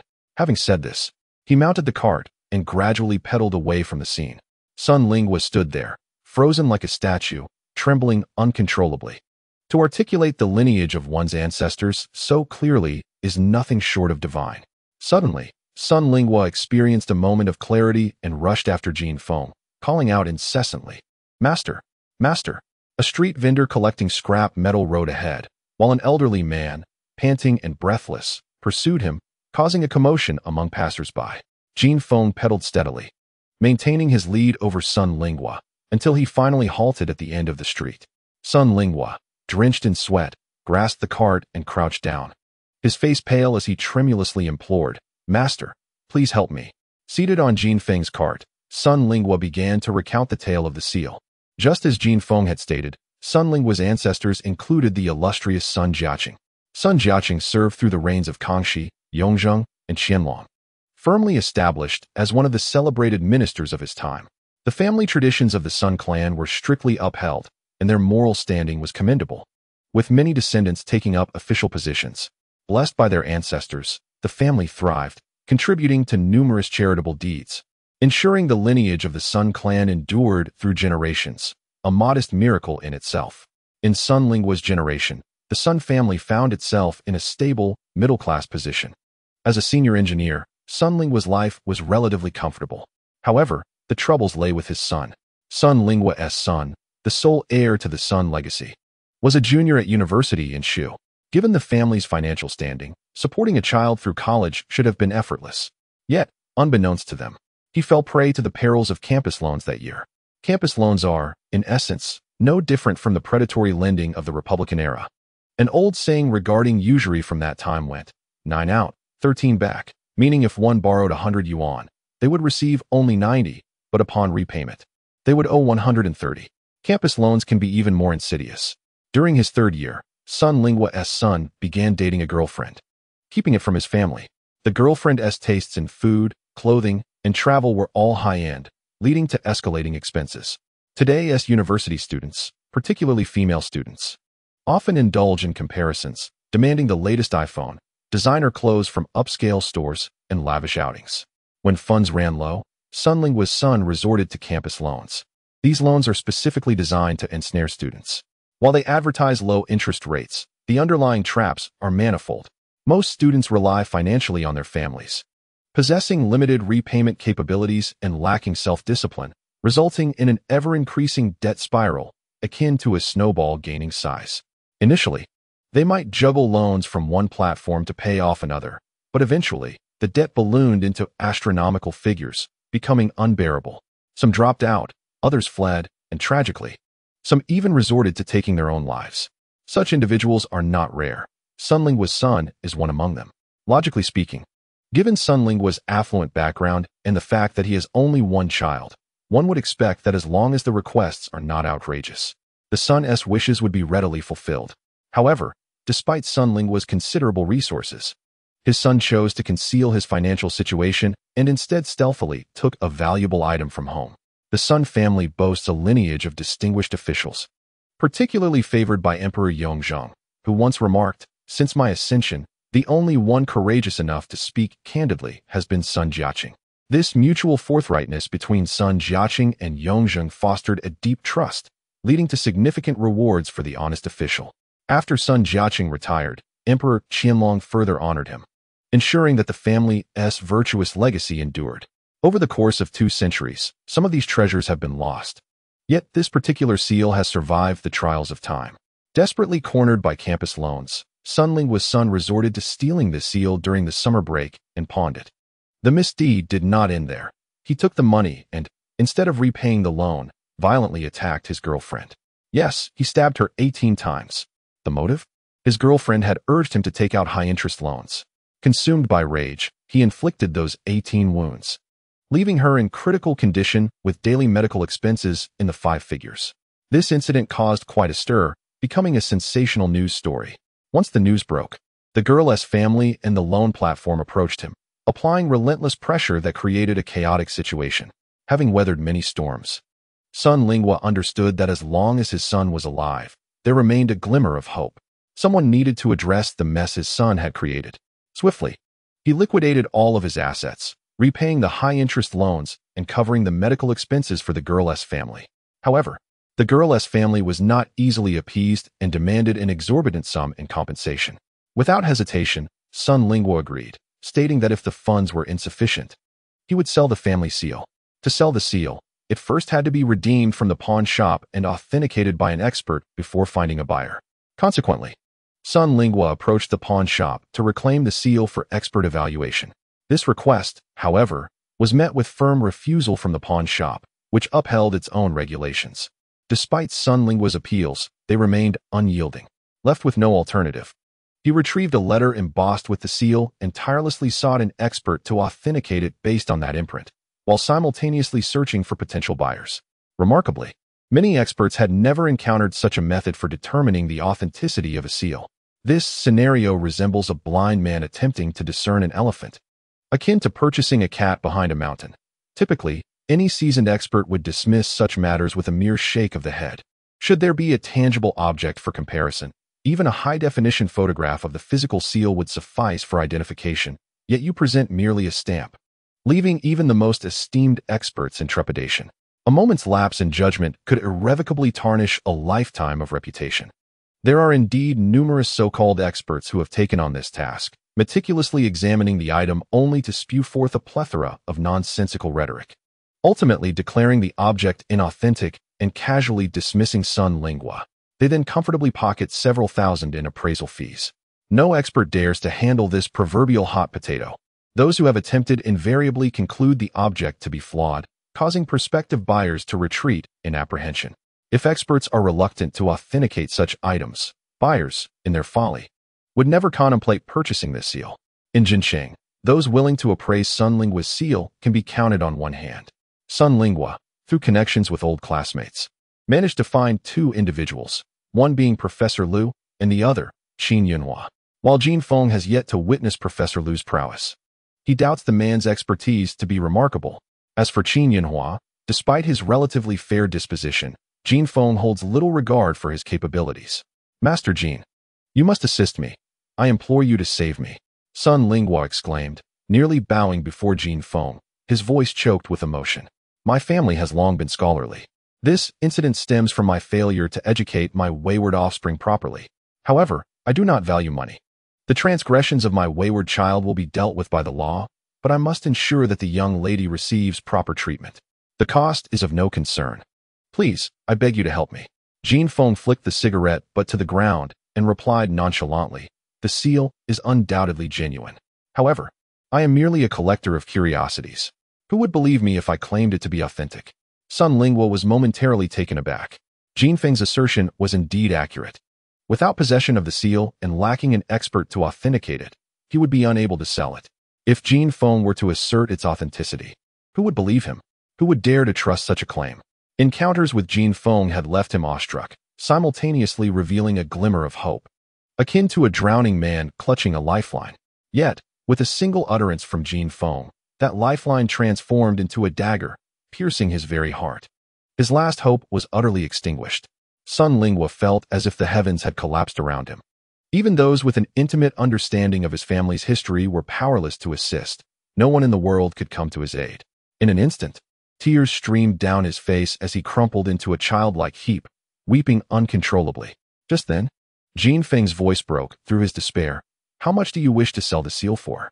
Sun Linghua lifted his head, gazing at Jin Feng with a foolish expression, and whimpered, I have settled the loan company's debt. It is only the matter of that girl left.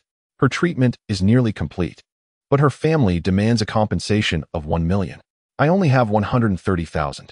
Jin Feng replied calmly, the seal, I will buy it.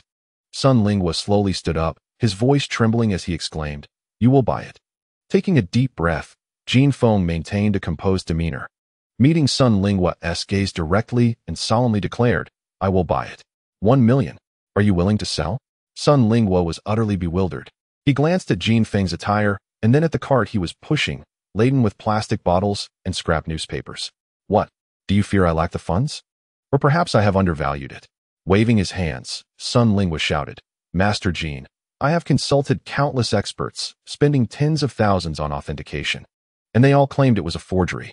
Until I met you, who not only saved my life, but also helped me unravel this predicament. Logically, I could gift you this seal, but I must repay my son's debts. That is my duty. You propose 1 million, but I cannot demand that much. I only require 870,000. I merely wish to atone for this wretched child. Jin Feng fell silent, his left foot nudging the foot pedal, propelling the cart smoothly forward by 2 meters. The day after tomorrow, the pawnshop. Await my arrival.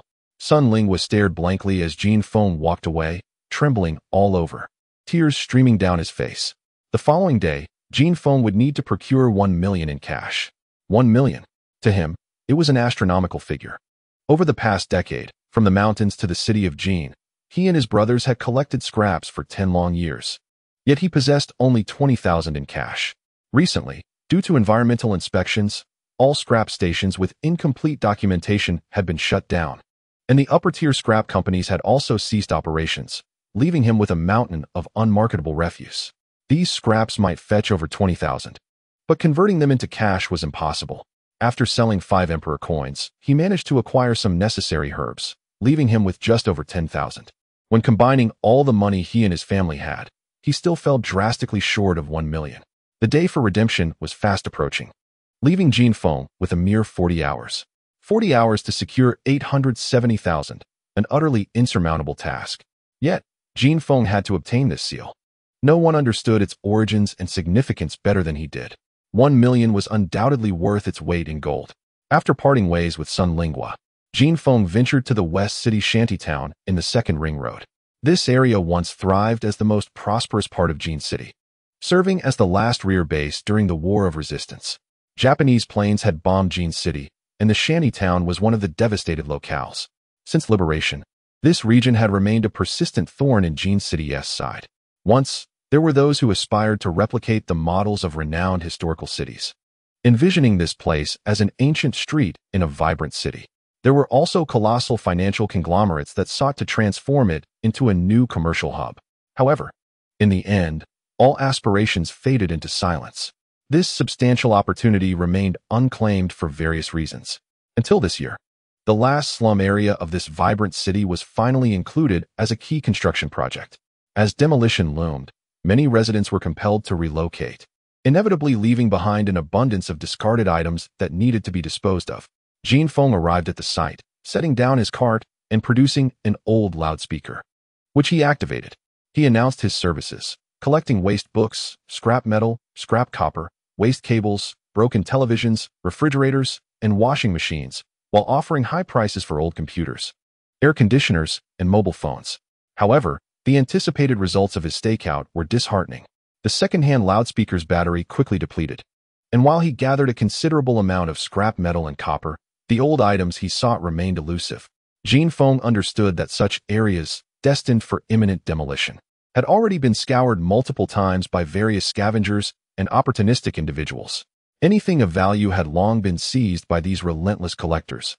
It was reminiscent of the past in Tian City, where the 8 Banners disciples, left without means, resorted to selling their possessions, and the small vendors who roamed the streets made their living that way. With only 16 days left until the final demolition, impatient residents had already begun to vacate the premises. The remaining inhabitants of the old vibrant city hurriedly prepared for their own departures. The vast slum area was now desolate, stripped of its former glory and clamor. After a day spent under the setting sun, Jin Feng returned home with a cart full of scrap metal, waste paper, a computer, and a monitor, having pedaled for 2 hours to reach the dump. By the time he arrived, it was already 9 in the evening. Under the solitary glow of a chrysanthemum lamp, he stood at his doorway. At the entrance of his narrow, cluttered room stood a small folding dining table accompanied by 3 self-crafted chairs, polished to a shine.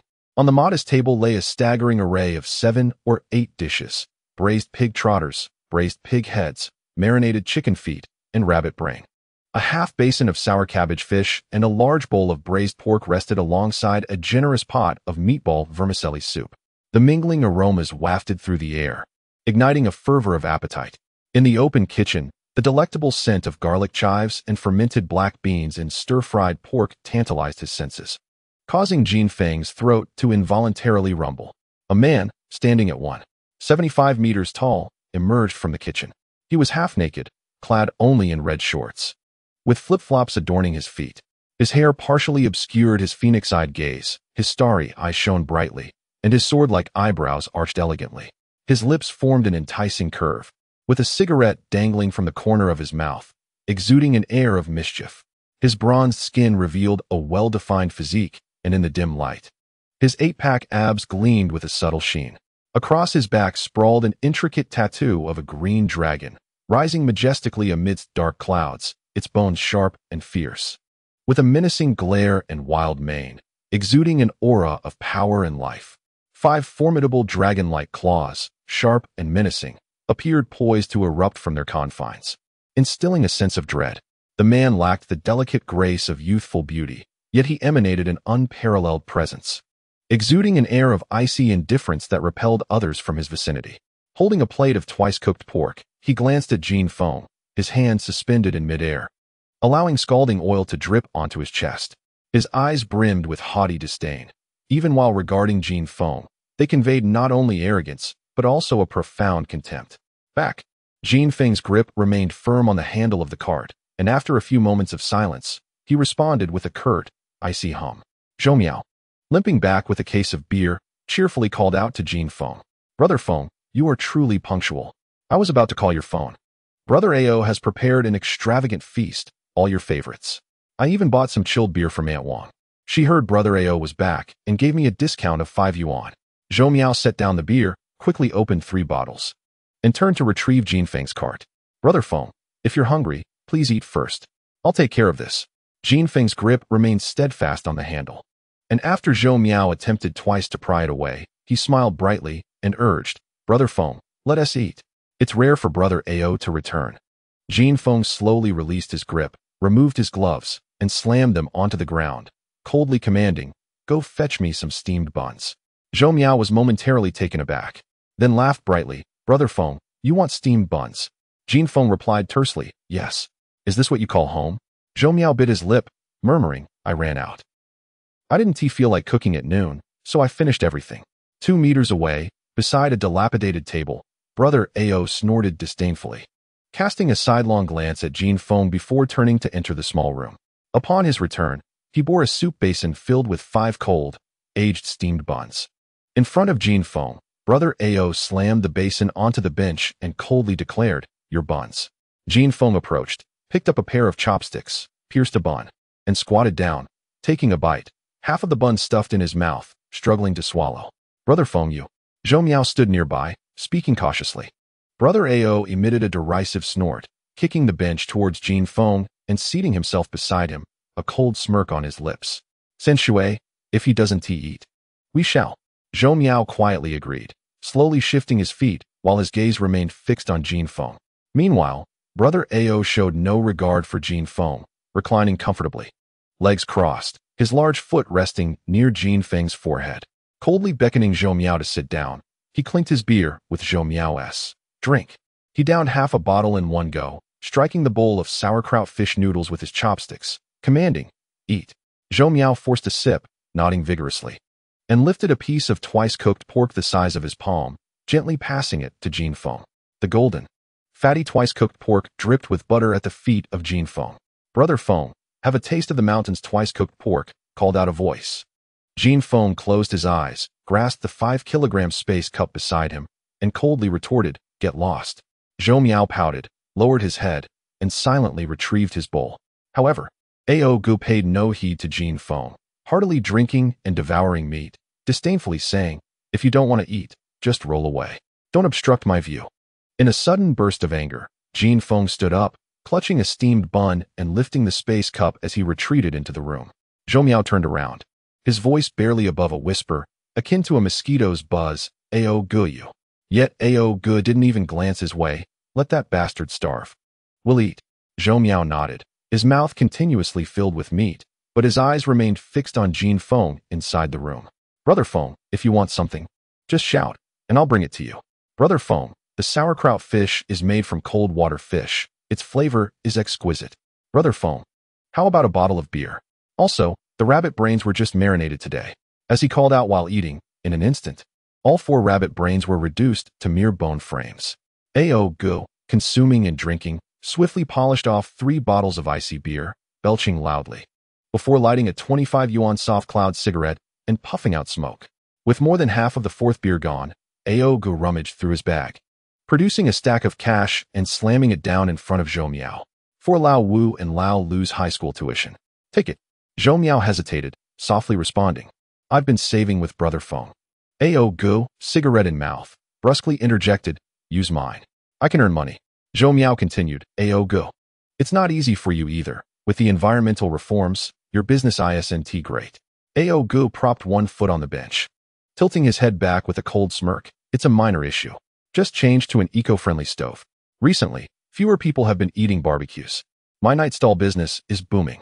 A pure profit of 400 to 500 a day, I'm raking it in.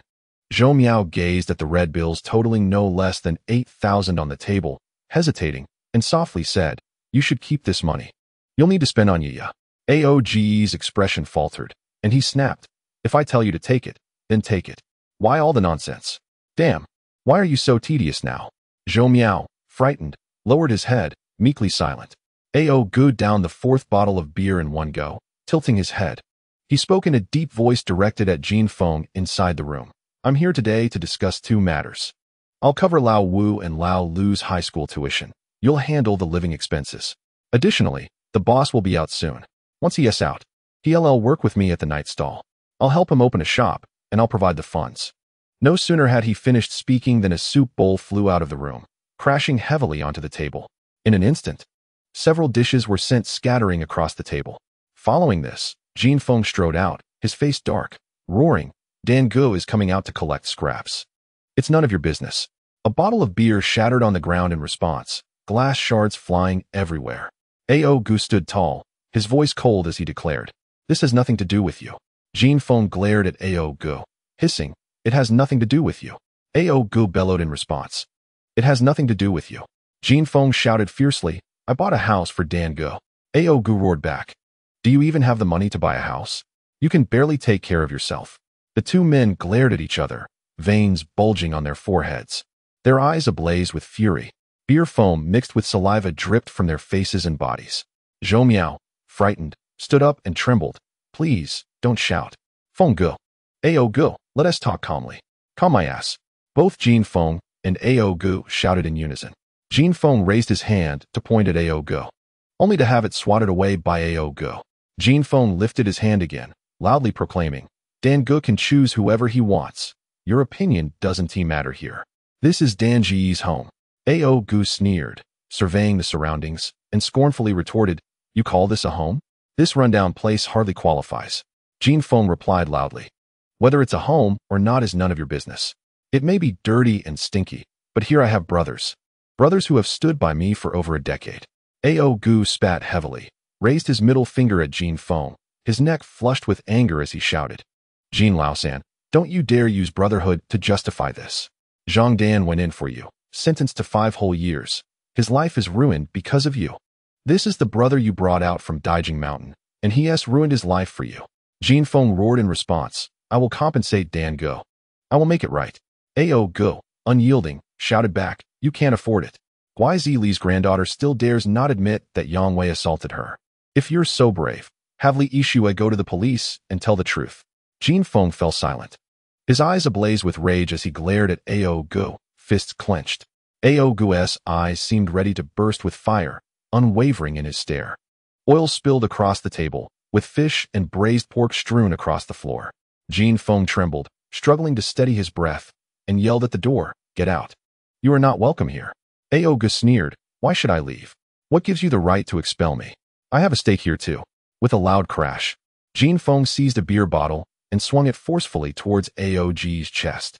The strike carried a heavy force and a menacing whistle. Ao Gu's eyes narrowed, and he executed a sweeping kick. In a flash, a fierce gust rushed forward. A resounding explosion echoed as Ao Gu's kick shattered the beer bottle, shards flying everywhere. Standing on one foot, his right foot raised high in the air, Ao Gu smirked. What now? You still want to fight me?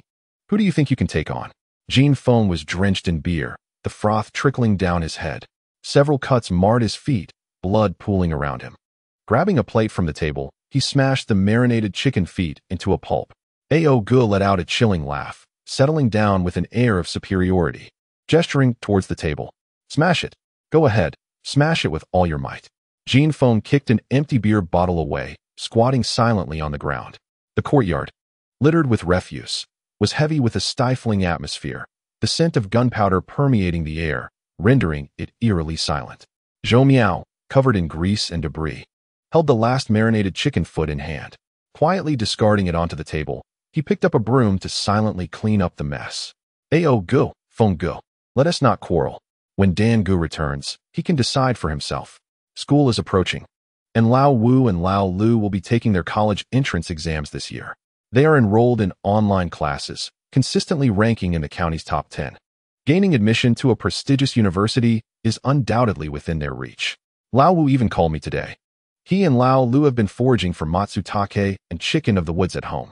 The weather has been poor this year, driving up the price of matsutake. Lao Lu assured us not to worry about money. Their foraged goods will cover their tuition. With the added scholarship, even their living expenses will be managed.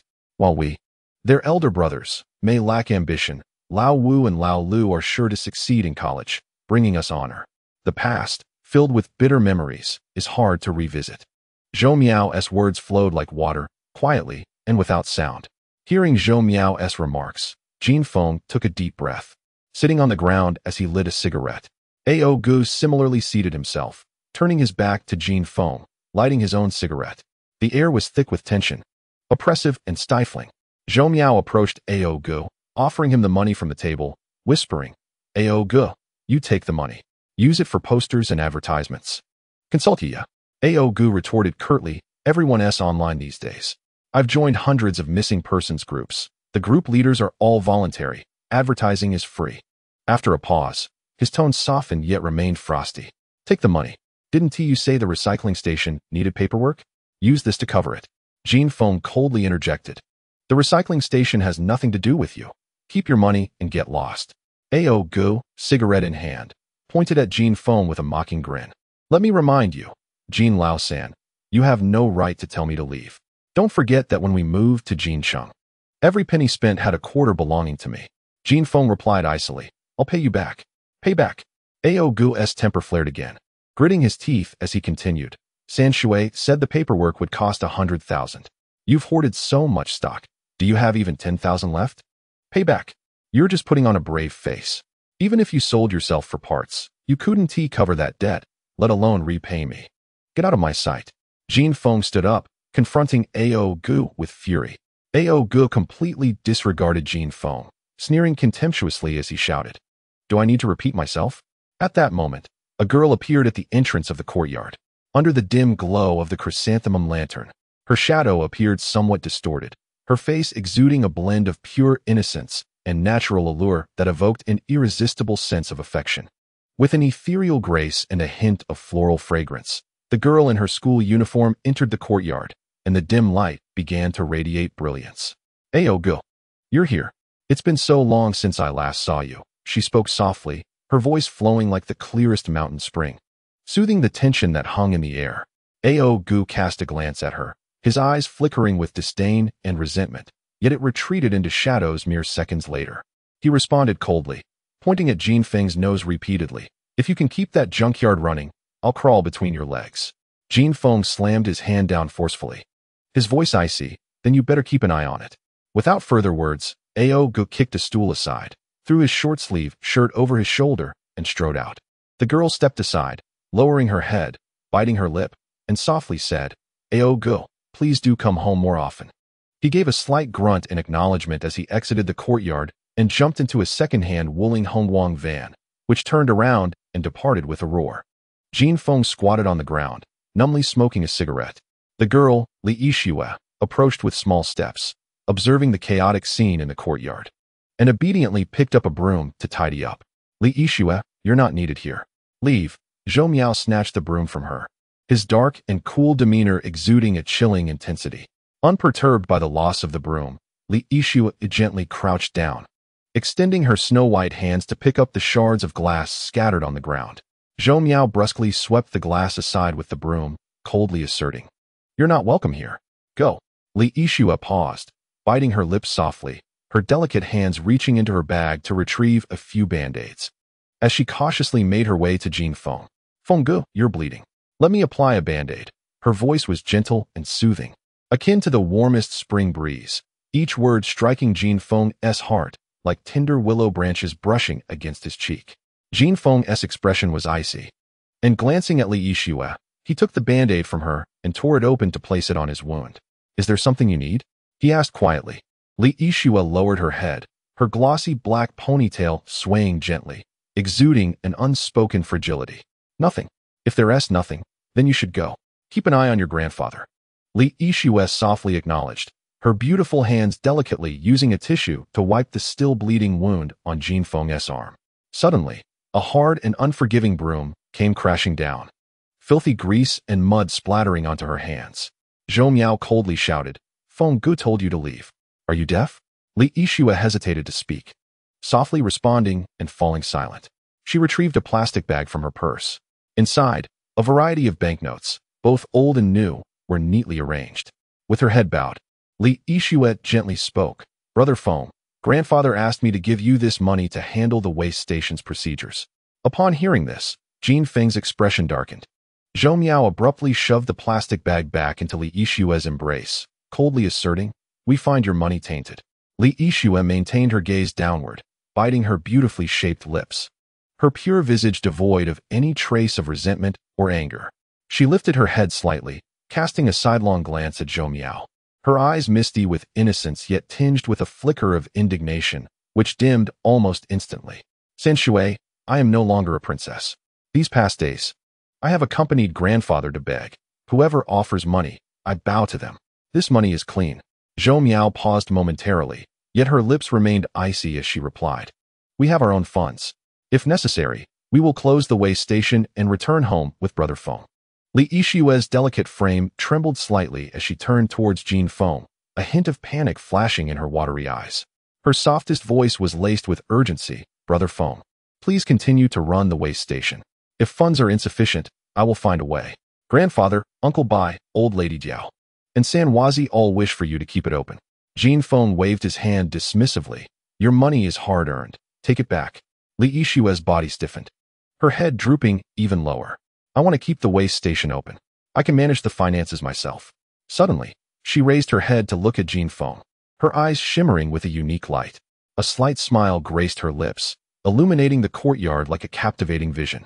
Her pearly white teeth grazed her lower lip as she nodded gently, her delicate voice akin to celestial music. All right, cradling the plastic bag with both hands. Li Yishue departed gracefully, the dim light of the chrysanthemum lanterns transforming into a gentle glow, like moonlight cascading onto her shoulders, her silhouette igniting boundless imagination. The table, once strewn with chaos, was now tidied, while the untouched dishes were collected by Zhou Miao into a basin and placed into a second-hand refrigerator. Zhou Miao pulled out a form and softly said, Aunt Wang provided this. Please fill it out. She mentioned that she has applied for a waste station permit on your behalf through the Land Temple Neighborhood Committee. Once the procedures are completed, the waste station will be legal. She added, the processing fee is 100,000 yuan. However, the waste station's operations can only be confined within the boundaries of the Land Temple neighborhood. Jin Feng responded with a murmur and took a glance at the application form, exclaiming softly as he let out a sigh of relief. Although the permit was restricted to the Land Temple neighborhood, it was, at least, legitimate. The application for the waste station required a hefty sum, but once secured, it would be a lawful business, free from the constant fear of closure. Despite Aunt Wang having deceived him in the past, this time she had rendered him significant assistance. I have set aside 15,000 for the tuition and living expenses of Lao Wu and Lao Lu, with 21,160 for inventory. Selling it all could yield an estimated 31,000. However, to reach Wenbei, one must travel at night. I have 6,900 left in my account, saved by myself. That is all there is in my family. Samwazi promised to lend 3,000, while Lao Bai agreed to lend 3,005. Old Mrs. Jiao sent over 500 at noon, which I declined. Just now, Aoj gave me 8,000. If all the scrap is sold, I would still be short by 64,000. Aunt Wang came to find you in the afternoon, saying she could lend you money, but it would come with a 2% interest. Jin Feng snorted disdainfully, lighting his cigarette and coldly stating, I would rather not borrow from her. He pulled out a stack of money from his bag and tossed it to Zhou Miao, the remainder from purchasing medicine, just over 10,000. Zhou Miao was somewhat astonished. Where did all this money come from? The copper coins I sorted out last night are antiques, earned from selling at the Chaodang antique shop. By the way, has Old Yuan come by today? Zhou Miao quickly nodded and rushed to fetch the goods from Old Yuan to show Jin Feng. However, it was not what Jin Feng desired. Two sums of money weighed heavily on Jin Feng's shoulders, 100,000 and 87,000, like two mountains, making it difficult for him to breathe. After the two brothers organized the collected scraps, it was already past midnight. After showering and getting into bed, Zhou Miao quietly inquired again about Zhang Dan.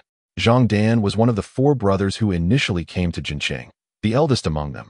Jin Feng was the third, and Zhou Miao the youngest. The brother who fought fiercely with Jin Feng in the afternoon was Aoj, the second brother, named Long Ao.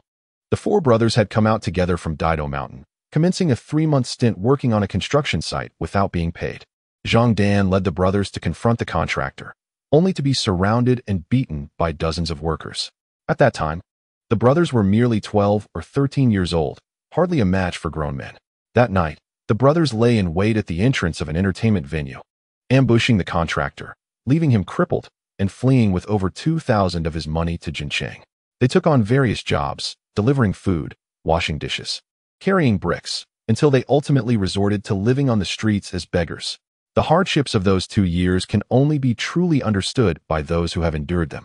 Later, Jin Feng found a path through the elderly men and women collecting plastic bottles, and the four brothers began to gather scrap. Initially, they merely collected and sold scrap to recycling stations, but Jin Feng subsequently discovered a route leading to Aunt Wang, where they established a recycling station.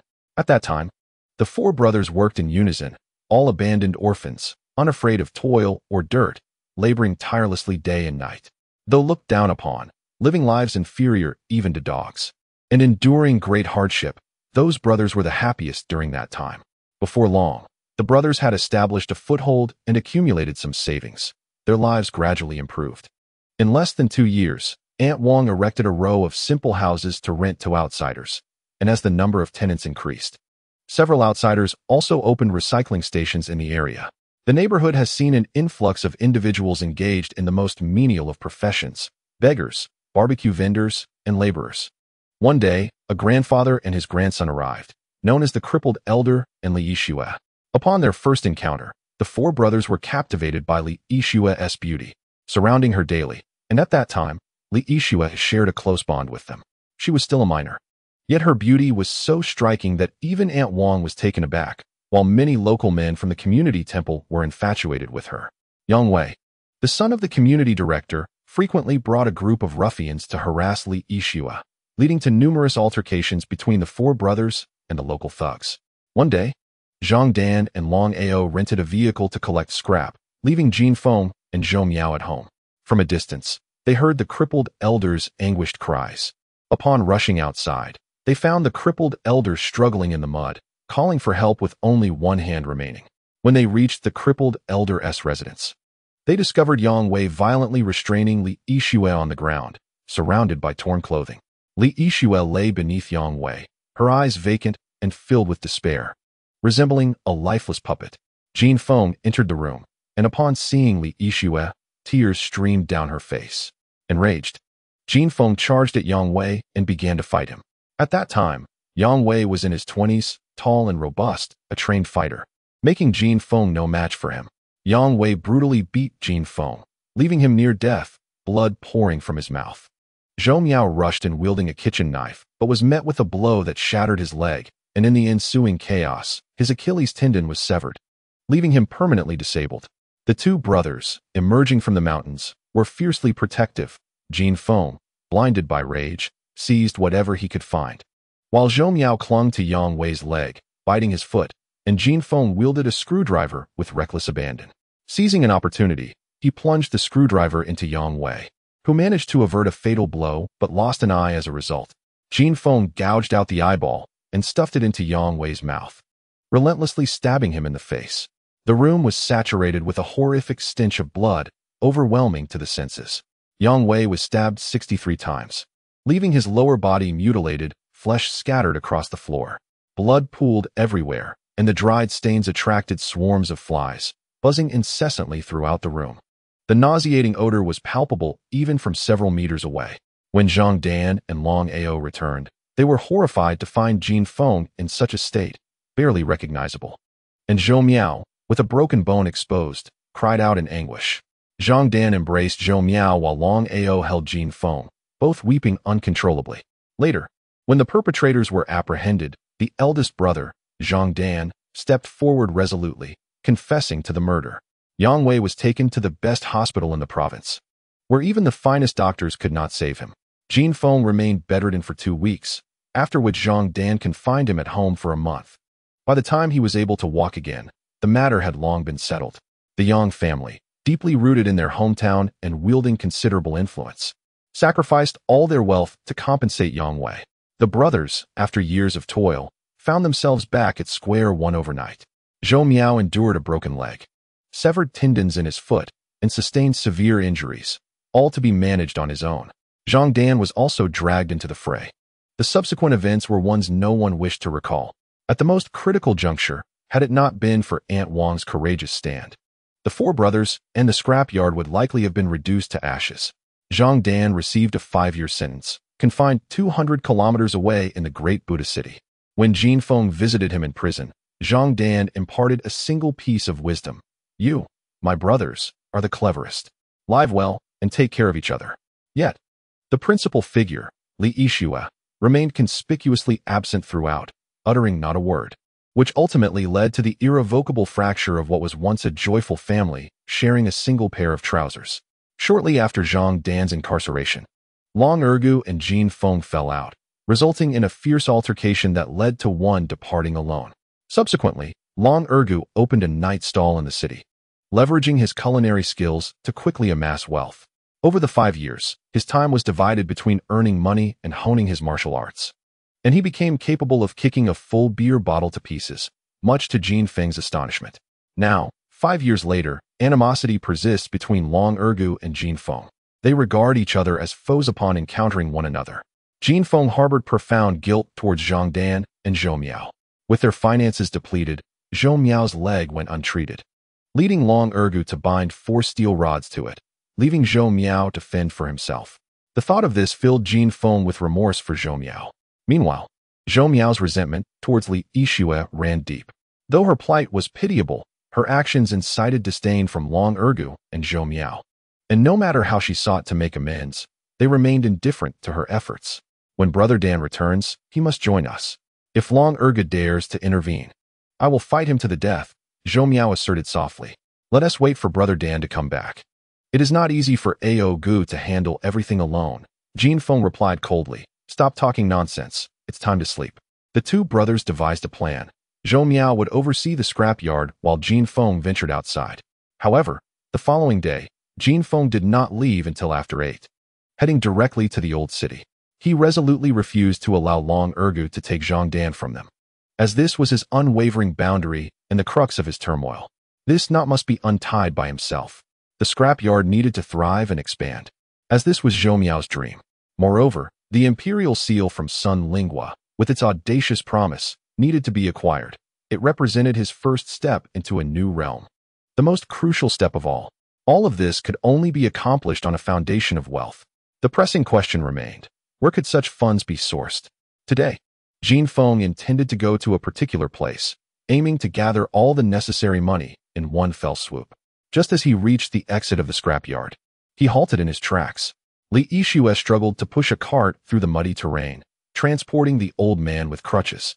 Her loose school trousers rolled above her knees, revealing legs as pale as sea salt, tinged with a hint of rosy hue, delicate as peach blossoms. Her long, dark hair cascaded untamed over her shoulders, and even clad in a school uniform, her curvaceous form was undeniable.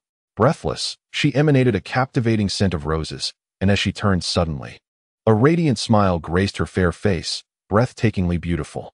Brother Feng, 0025? Jin Feng halted the cart, forcefully pushing it forward onto the main road of the community center.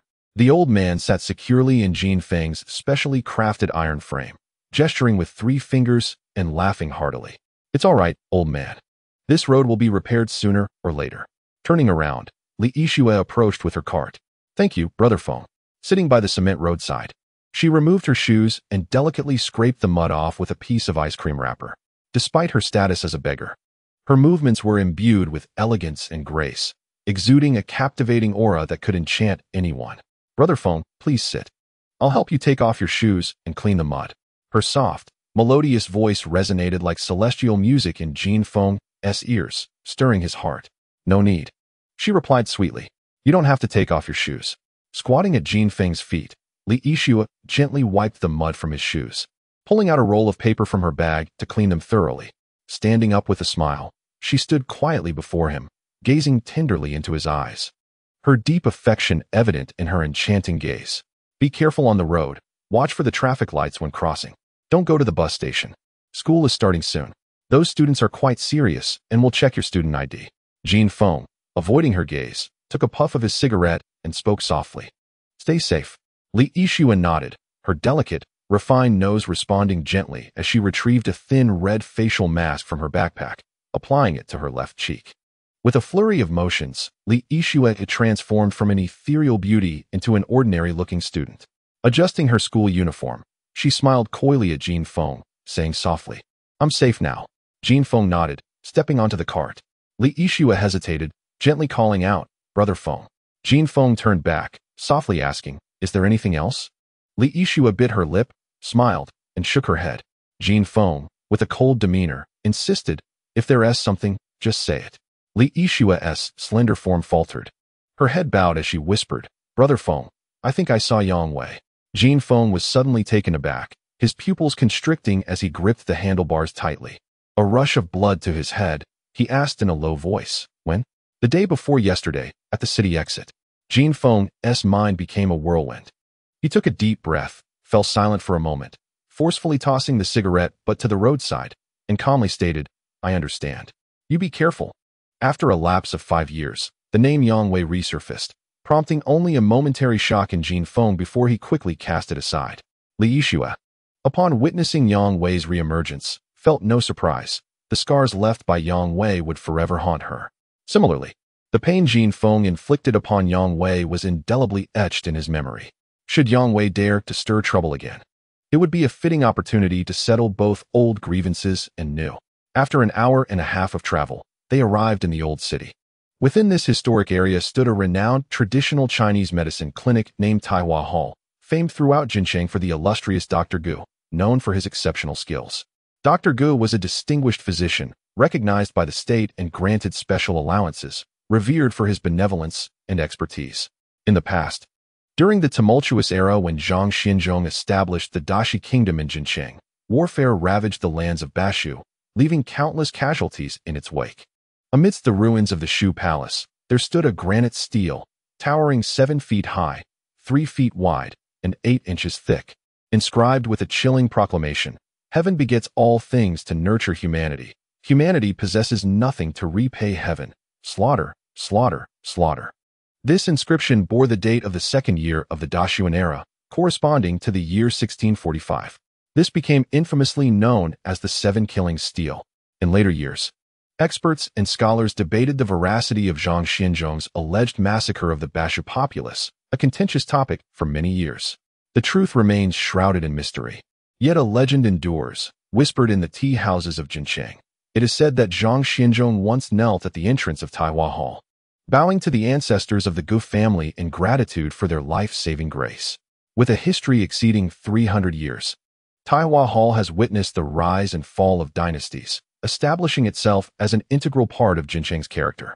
Following the reform and opening up period, it was among the first to be recognized as one of the top 100 traditional Chinese medicine clinics nationwide. Dr. Gu was also listed among the first 500 distinguished traditional Chinese medicine practitioners, ranking within the top 10, a true national treasure. Often referred to as the King of Needles. Distinct from other clinics, Taiwan Hall established its wholly owned pharmaceutical company early on, producing proprietary traditional Chinese medicines, which have since been publicly listed, generating substantial revenue. In addition to the pharmaceutical enterprise, the Gu family operates 2 hospitals, both highly regarded throughout the greater southwest region. Jin Feng, having resided in Jincheng for a decade, was intimately familiar with every nook and cranny of the city, including the specific days and rules governing Dr. Ji's practice. Now in his 90s, Dr. Gu had long ceased to attend to patients, with his youngest son, Gu Kaiji, stepping into his role. The schedule at Taiwan Hall differed from other hospitals, adhering to the lunar calendar. On the 1st, 7th, 15th, and 23rd days of each month, Chairman Gu Kaiji personally attended to patients, while the remaining days were managed by his senior colleagues and descendants. Taiwan Hall sprawled over an expansive area, boasting 5 courtyards. And after multiple renovations over 3 centuries, its architectural grandeur is truly remarkable.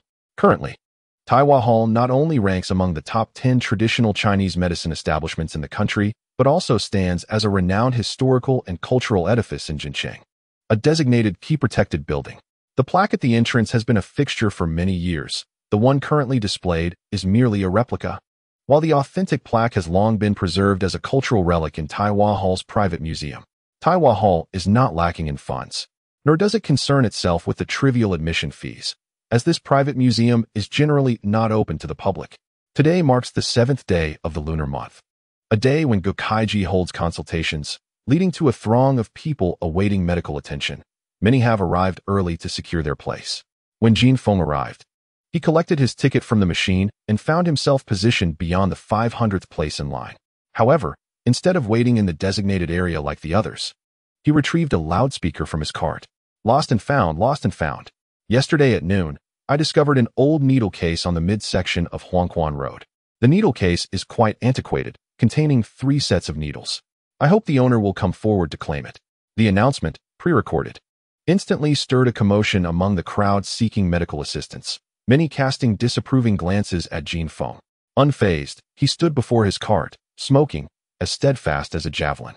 The standard attire of a scrap collector drew disdain from many, yet none dared to voice their objections. The volume of the loudspeaker became unbearable for those in the waiting area, prompting someone to finally intervene. A middle-aged man, approximately in his 40s, approached Jin Feng and unleashed a scathing reprimand. "Hey, young man, turn off that loudspeaker. This is a traditional medicine hall, not a marketplace." Jin Feng, indifferent, cranked up the volume even more. The man, exasperated, called out to a few others for support. "I told you to turn it off. Do you hear me? If you don't comply, I'll take that loudspeaker from you." Jin Feng raised his hand to silence the device, casting a sidelong glance at the man, and coldly replied, "I'm looking for Guguan Yue." The man hesitated, a laugh escaping him as he mockingly chastised Jin Feng. "You dare utter my ancestor's name? Look at yourself. Do you really think you can meet my ancestor? Just so you know, the last time Mr. Lee from the Lee family in Hong Kong sought an audience with my ancestor, he had to pull strings 3 months in advance. Who do you think you are?" The surrounding patients nodded in agreement, well aware of the esteemed reputation of the legendary Dr. Gu, who typically treated only high-ranking officials. The notion that this scrap collector would dare seek an audience with him was nothing short of ludicrous. The crowd regarded Jin Feng with a hint of sympathy. Recognizing his desperation to meet the revered doctor, Jin Feng flicked the cigarette but to the ground and replied nonchalantly, "Your words hold no weight. Go inform Guguan Yue. If he refuses to see me, he may regret it later." To the onlookers, this was undeniably a grand jest. The middle-aged man was both infuriated and amused, dismissing Jin Feng as a mere lunatic. Originally, he was quite mad, waving his hand and calling out, "Young man, you may leave now. Oh, do not return to this place. I shall pretend you were never here. Were it anyone else, I would have summoned the police to speak with you." Jin Feng replied in a low voice, "In that case, do not blame me.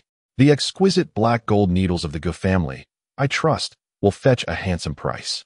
As he hopped into his car to depart, a clear voice interrupted from the side. A bright blue sports car had a head poking out of the window. Inside sat a young man in his 20s, strikingly resembling Chen Xuedong, with pearly white teeth, red lips, and an oval face akin to the young flower artists of yesteryears. The young man was dressed in trendy attire, sporting a silver watch on his right wrist and a string of brown bracelets on his left. "Hey, I say, scrap collector, what were you just saying about selling something?" Jin Feng glanced at the brown bracelet on the young man's wrist, and from a distance, he caught a whiff of a rich, alluring fragrance. The scent was indescribably profound, comforting, and soothing, reminiscent of the unique aroma of agarwood, specifically the rarest water agarwood. This variety is among the finest, only surpassed by the legendary Chinon agarwood, valued per gram like Tian jade and high-grade jadeite, often exceeding gold in worth. This was merely the beginning. Jin Feng noted the thick patina and fragrance of the young man's water agarwood bracelet, instantly deducing it was at least a century old. Then, he glanced at the red sports car the young man drove, which bore the emblem of a galloping horse, a Ferrari 458, valued at no less than 2 million. This was indeed a remarkably affluent second-generation heir. Jin Feng retrieved the small box of rosewood needles he had found the previous day from his bag, casually raising it while maintaining a calm demeanor. "This is a small box of rosewood needles, containing 72 black gold needles." "What? No way." The young man hastily removed his sunglasses, tossing them aside, and with a gentle press, the scissor doors opened, attracting envious glances from many onlookers. Upon seeing the young man, a middle-aged man rushed over, wearing a flattering smile, bowing slightly and addressing him. "Young master, are you heading out?" The young man did not even glance back at the middle-aged man, but hurriedly approached Jin Feng, his eyes widening as he took a closer look, gasping in surprise. "Hey, my friend, where did you acquire this?" The sudden turn of events rendered the previously aggressive middle-aged man speechless. "You found this? No way, my friend. Where on earth did you find it?" "This is the black gold needle that has been passed down in our Gu family for over 200 years. At this revelation, the middle-aged man gasped in shock, his face changing dramatically, while the onlookers were equally astonished. Jin Feng replied nonchalantly, "Indeed, these needles are black gold. I can assure you. I found them," the young man exclaimed, slapping his forehead in sudden realization, calling out in excitement. Hey, hey, I understand now," a young man said, leaning closer to Jin Feng and lowering his voice in a conspiratorial manner. "Dude, were you on Huangquan Road yesterday?" Jin Feng tilted his head and gave the young man a brief glance, responding with a non-committal mm. Upon hearing this, the young man's eyes widened in astonishment as he scrutinized Jin Feng from head to toe. The way he looked at Jin Feng was rather peculiar. his grin both strange and somewhat comical. I was wondering why that tomboy rushed to a May mountain early this morning to pay respects to my grandfather. No wonder the old man is in a foul mood today. It all makes sense now. Haha. The young man laughed heartily, shaking his head unabashedly. Jin Feng, with his eyes half closed, spoke in a low tone. I wish to see Guiguanyue. The young man hesitated for a moment, scratching his head. I'm afraid that won't be possible today. My grandfather is currently attending to a patient and preparing to administer acupuncture. Without the black gold needles, he has to use the stone needles instead, which is quite exhausting. Why not come back tomorrow? Haha, my aunt will definitely be here then. Jin Feng's heart sank as he coldly replied, the black gold needles. I shall procure them from the antique market. The young man looked taken aback, blinking in surprise. Are you really here to sell needles? Not to flirt with girls? Jin Feng turned to leave. 10 minutes later, the young man, Tian, confidently led Jin Feng into the backyard of Taiwan Hall. The path was lined with a plethora of colorful banners, each more dazzling than the last. The most extravagant banners bore inscriptions stitched with gold thread, adorned with gemstones, exuding an air of incredulity. Upon noticing the names of the sponsors, billionaires from Outao, known as the King of Gamblers, everything fell into place. Traversing through 4 distinct courtyards, each with its own unique charm and exquisite taste, they finally arrived at the rear hall, where the scenery was breathtaking, reminiscent of the Republic of China era, leaving Jin Feng momentarily entranced. The artificial hills and fish ponds, the tall camphor trees standing straight, clusters of golden bamboo flourishing vibrantly, and various orchids gently blossoming, filling the air with fragrance. However, with no time to admire the beauty before him, Jin Feng's expression subtly shifted. In a yard of nearly 70 square meters stood numerous men and women, each exuding an extraordinary demeanor. Clad in resplendent attire and adorned with exquisite accessories. Every face bore a solemn and heavy expression. The atmosphere was so silent one could hear a pin drop. The air thick with an oppressive weight. Beneath a ginkgo tree that had surpassed 800 years in age, an elderly man, his hair and beard completely white, reclined in a rattan chair. Dressed in a traditional Tang suit adorned with symbols of longevity, his feet encased in a pair of layered cloth shoes. His face bore a few age spots, and his expression appeared somewhat strained. That is my grandfather, do you see? He is attending to that child, and seems to have encountered a problem. He hesitates to proceed with the acupuncture. Tian led Jin Feng inside. Completely unnoticed by the gathered assembly, hiding behind the crowd, he whispered to Jin Feng, my grandfather is in trouble this time. Since I got up, he has been at it for quite some time. Just stay put here until my grandfather finishes, and then we can discuss the matter of the Wujing needle. He will surely invite you for a meal when he sees you, a great savior. His nonsensical chatter puzzled Jin Feng, but soon enough, he was captivated by the situation before him. Seated in the rattan chair was the esteemed Guiguanyue, one of the top 10 doctors in the nation. Now in his 90s, practitioners of traditional Chinese medicine typically maintain robust health, and Gu, the venerable physician, was no exception.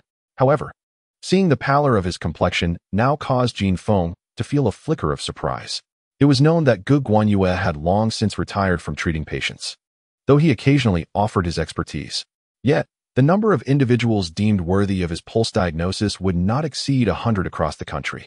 Gingerly stepping forward, Jin Feng surveyed the scene, noticing a specially designed professional examination bed beside him, surrounded by an array of sophisticated medical equipment, ventilators, monitors, and blood bags.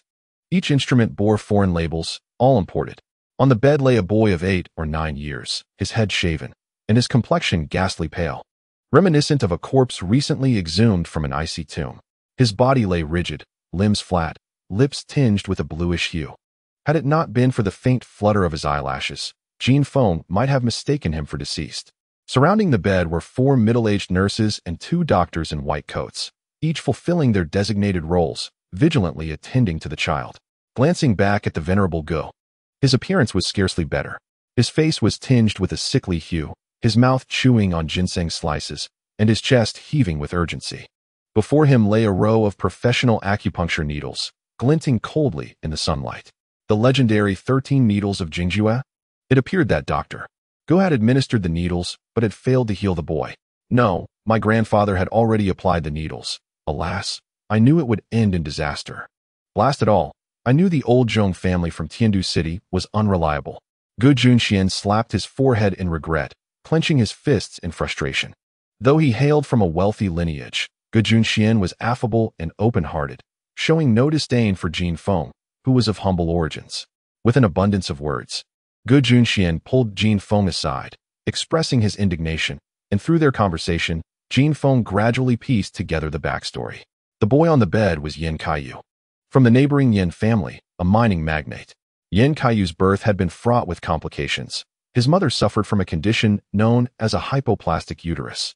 This congenital ailment resulted in underdevelopment, and she made great sacrifices to give birth to him, ultimately undergoing a hysterectomy, rendering her incapable of bearing children thereafter. As the sole legitimate grandson, Yin Kaiyu was destined to inherit the family business, holding a status of considerable importance, born with a silver spoon, destined for wealth and grandeur. Yet, in the realm of human affairs, seldom do things unfold as one hopes. At the tender age of 6, Yin Kaiyu fell victim to a peculiar illness. In the year 0027, a dire affliction known as bad blood syndrome emerged, prompting a fervent plea for support and attention. Initially diagnosed with leukemia at the finest hospital in the province, Yin Kaiyu's prognosis was bleak, yet for a family of such wealth and stature, the solution appeared merely to involve procuring compatible bone marrow, with a lavish investment amounting to several million. A suitable match was soon sourced from the marrow banks on the treasured island. Following the transplantation, Yin Kaiyu's health began to improve, much to the delight of the Yin family. However, mere months later, a relapse beset Yin Kaiyu, with his condition worsening alarmingly.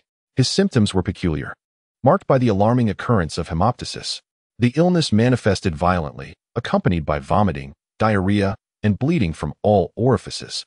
Most unsettling was the bizarre phenomenon that transpired in the 70 hours following his blood transfusion, during which his blood began to coagulate, a phenomenon unprecedented in medical history. As the gravity of his condition became apparent, all were left in shock. Unfortunately, the only recourse appeared to be continuous blood transfusions. While the Yin family possessed the financial means to facilitate such procedures, they faced an insurmountable challenge in that Yin Kaiyu's blood type was exceedingly rare, known as panda blood. This unique blood type was so scarce that it could not be acquired through monetary means alone, rendering the Yin family incapable of securing a constant supply. Thus began a prolonged and arduous quest for medical assistance. The best hospitals in the province were unable to provide answers, leading them to the top medical institutions in major cities and eventually overseas. Yet each expert encountered was equally confounded by Yin Kaiyu's illness. Despite the efforts of renowned specialists from both Western and traditional Chinese medicine, no effective treatment could be devised, leaving the Yin family in a state of despair as they watched Yin Kaiyu's health deteriorate day by day. The struggle to seek medical help was beyond the comprehension of ordinary individuals. As a titan in the mining industry, the Yin family wielded significant influence, and their wealth facilitated their pursuit of solutions. Eventually, they established a connection with the esteemed Sheng family, known for their legacy of imperial physicians, whose reputation surpassed even that of the legendary Dr. Go. The mere title of imperial physician commanded immense respect. After considerable effort, the Yin family secured an audience with the venerable patriarch of the Sheng family, who, against tradition, graciously agreed to examine Yin Kaiyu. The Sheng family, distinguished and unparalleled in their expertise, provided a definitive diagnosis: bad blood syndrome. The prognosis was grim, no more than 5 months to live. The imperial physician's unerring declaration unveiled the enigma of Yin Kaiyu's affliction. Notably, the term bad blood syndrome finds no counterpart in Western medicine.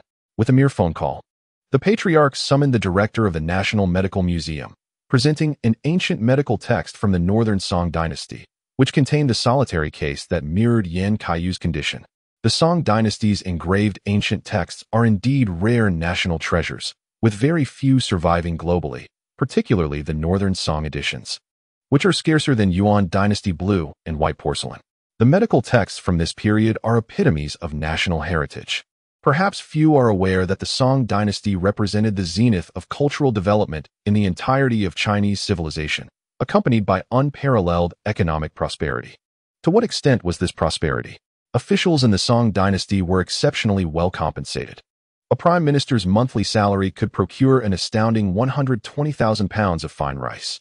In the capital city of Bianliang, soldiers guarding the city donned boots made of silk, Ordinary citizens enjoyed wine vessels crafted from silver at roadside eateries. The ancient texts of the Song dynasty are also a remarkable wonder, yet only a scant few have been preserved, each copy fetching astronomical prices. The cultural achievements of the Song dynasty reached an unparalleled pinnacle in Chinese history, with numerous private bookshops publishing works that encompassed a vast array of topics spanning various fields of Chinese civilization. This particular Song edition records cases of what is termed bad blood syndrome, along with corresponding remedies. While the public admired the scholarly prowess of Master Sheng, they were simultaneously beset with worry regarding the herbs listed in the prescriptions, as many are no longer available. This predicament is a consequence of the Industrial Revolution, during which technological advancements and population surges have compelled the environment to yield to humanity, leading to the extinction of numerous rare plants and animals. Although Master Sheng identified the ailment, curing Yin Kaiyu posed another challenge. Logically, having diagnosed the condition and possessing the prescription should suffice, absolving him of further responsibility. Nonetheless, Master Sheng did not adopt this stance. As a royal physician and due to his ties with the Yin family, he, facing their numerous pleas, suggested an alternative course of action, to seek fortune with Ge Guanyue and Jin Feng. Whether Yin Kaiyu survives is contingent upon fate. This sentiment, however, led to Ge Guanyue's predicament. Having long since retired from his practice, he was once again summoned by Master Sheng, whose standing in the medical community is unparalleled. His words carry the weight of an imperial decree.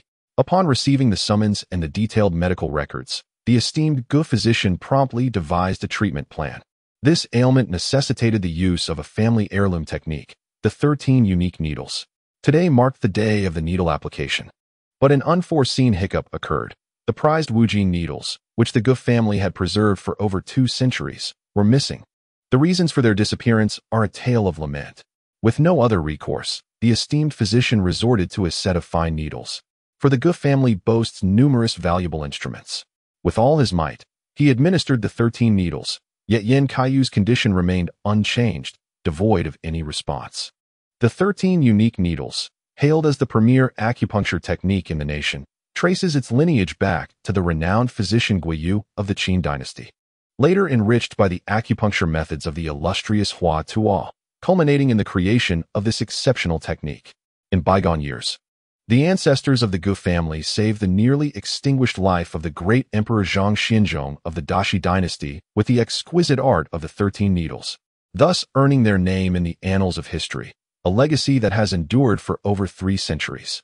Upon listening to Gu Junxian's incessant prattle, Jin Feng felt a flicker of concern. Such a peculiar ailment truly exists. It seems that our venerable Ge family's reputation is irrevocably tarnished. The esteemed elder, whose illustrious name has echoed through the ages, now faces his twilight days in such a manner. Gently tugging at Jin Feng's sleeve, he murmured, "Brother Jin, the situation is dire. I believe I should sell this ancestral home while property prices are high and relocate to the city of paradise, where I can live in blissful oblivion. What do you think?" With a tone of humorous seriousness, Ge Junxian made this proclamation, yet his expression bore no trace of jest. Jin Feng cast a sidelong glance at Ge Junxian and replied stoically, "I send the property deed in your name?" Ge Junxian paused, smiting himself as he realized, "Actually, it's not my name at all. It belongs entirely to my aunt." With a countenance steeped in despair, Ge Junxian lamented, "It's over, it's over. If our Ge family closes its doors to acupuncture, I'll only inherit the Taiwan Traditional Chinese Medicine Hospital. Perhaps we should rebrand it as the Taiwan Hotel. Though the profits may dwindle, at least I can scrape by." He performed a soliloquy, contrasting sharply with the image of a privileged young master from Jincheng. Grasping Jin Feng's arm earnestly, he said, "Brother Jin, I entrust my aunt to your care." At this, Jin Feng's expression darkened. Just then, the venerable Ge Laosheng slowly opened his eyes, the first act being to cast a piercing glare at Ge Junxian. Jin Feng felt a shiver run down his spine.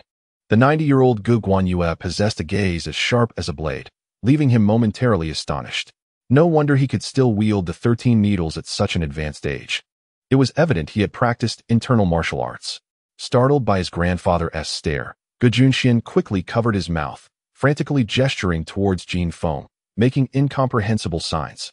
Ge Laosheng's eyes, filled with reproach yet tinged with affection, briefly regarded Jin Feng before shifting away.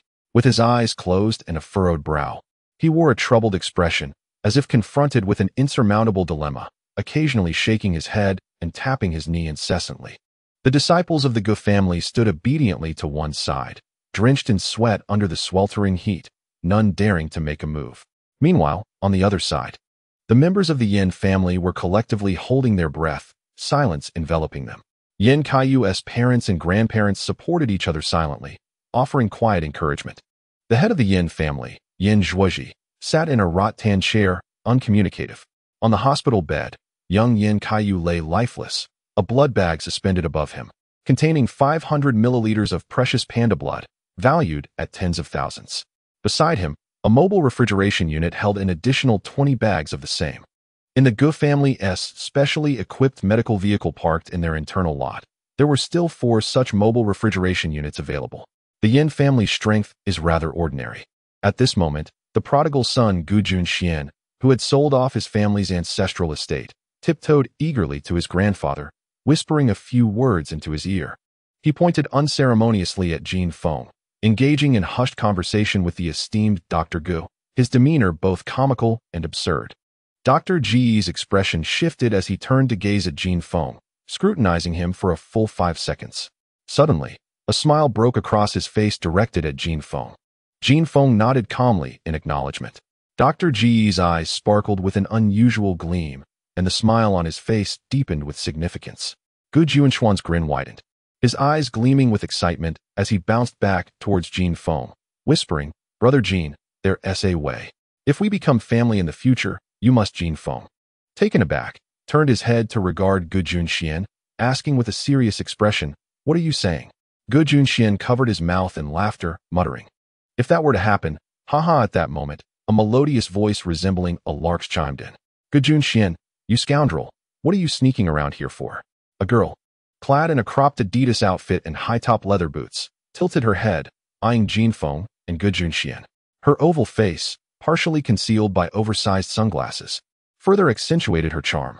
Her full, ruby lips parted slightly, exuding a wild and carefree allure, reminiscent of the most exquisite daffodil in summer. Upon seeing her, Jin Feng felt a jolt in his heart. The figure-hugging Adidas attire showcased her stunning physique to an astonishing degree, her sun-kissed skin radiating a vibrant glow under the sunlight. Her short hair danced with her movements, exuding a spirited elegance that captivated all. "Gu Junxian, is that the kind of bird you've become? Are you plotting with outsiders to steal our family's antiques? You look utterly delighted. What good fortune has befallen you?" Upon spotting the girl, Gu Junxian exclaimed, clapping his hands together, "Auntie, you arrived just in time. Someone wants to sell you something." The girl responded with a nonchalant hum, turning her gaze toward Jin Feng. Suddenly, her head stretched forward as if drawn by an invisible force. Gu Junxian pointed at Jin Feng with a thumb up, his expression bizarre and exaggerated. The girl swiftly removed her sunglasses, her round, luminous eyes widening in shock as her expression transformed. "Auntie, the scoundrel you mentioned yesterday is him, isn't it?" Before Gu Junxian could utter another word, the girl rushed over, calling sweetly, "What a coincidence. The collector of oddities, we meet again. How did you know I was here? Here to collect something?" As she spoke, she raised her hand and playfully slapped Jin Feng's shoulder. Jin Feng's expression darkened, rendered speechless. This girl was the police officer he had encountered on the road to the underworld yesterday. Gu Junxian chuckled incessantly, whispering, "Andy, this is the one you referred to, huh? Quite discerning. Your taste is rather peculiar." "Silence," the girl retorted sharply. The girl chided playfully, casting a perplexed glance at Jin Feng, her lips pursed and the corners of her mouth curving upward. Just 3 seconds later, she erupted into laughter, revealing a set of pristine, even teeth. Gu Junxian chuckled, his eyes darting mischievously, and earnestly remarked, "By the way, Auntie, is this handsome fellow here to sell something? The ebony acupuncture needles?" Upon hearing this, the girl's expression momentarily froze, her gaze sweeping over to Jin Feng's hand, and she burst into a fit of laughter, completely unrestrained. "So it was you who found the ebony acupuncture needles. I knew they couldn't have just vanished. I'm relieved it was you who picked them up. So, you're here to return them, huh? A man indeed. I commend you. I'll have someone load all our scrap for you. I guarantee you'll make a profit. From now on, our hospital's waste collection will be entrusted to you. Truly a man of honor." By the way, how did you know my family was here? Quite the resourceful one, aren't you? While speaking, she playfully punched Jin Feng's chest twice, the sound echoing sharply. Jin Feng let out a grunt, tightly pursing his lips, enduring the girl's playful blows. Beside them, Gu Junxian pouted, a look of disdain etched on his face as he exclaimed loudly, "Esteemed Aunt Gu Jian. He is here to sell the ebony acupuncture needles, not to return them. He is selling. You must be so overwhelmed with happiness that you can't even hear properly." The smile on the girl, Gu Jian, instantly froze, her eyes widening as she fixed a penetrating stare on Jin Feng and called out in a low voice, "You scrap dealer, are you here to sell me the ebony acupuncture needles?" Jin Feng calmly nodded, his tone measured. "Yes, selling ebony acupuncture needles." Gu Jian blinked, momentarily dazed, but then erupted, pointing at Jin Feng's nose, tilting her head, and coldly demanding, "Say that again, if you dare."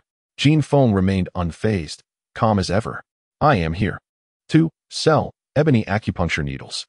Gu Jian's countenance shifted dramatically, her fury igniting as she hissed through clenched teeth, "You scoundrel! How dare you come to extort me? I'll make sure you regret it." With all 5 fingers extended, she lunged forward, aiming to grasp Jin Feng's shoulder, while her left foot shot out like lightning, targeting his groin.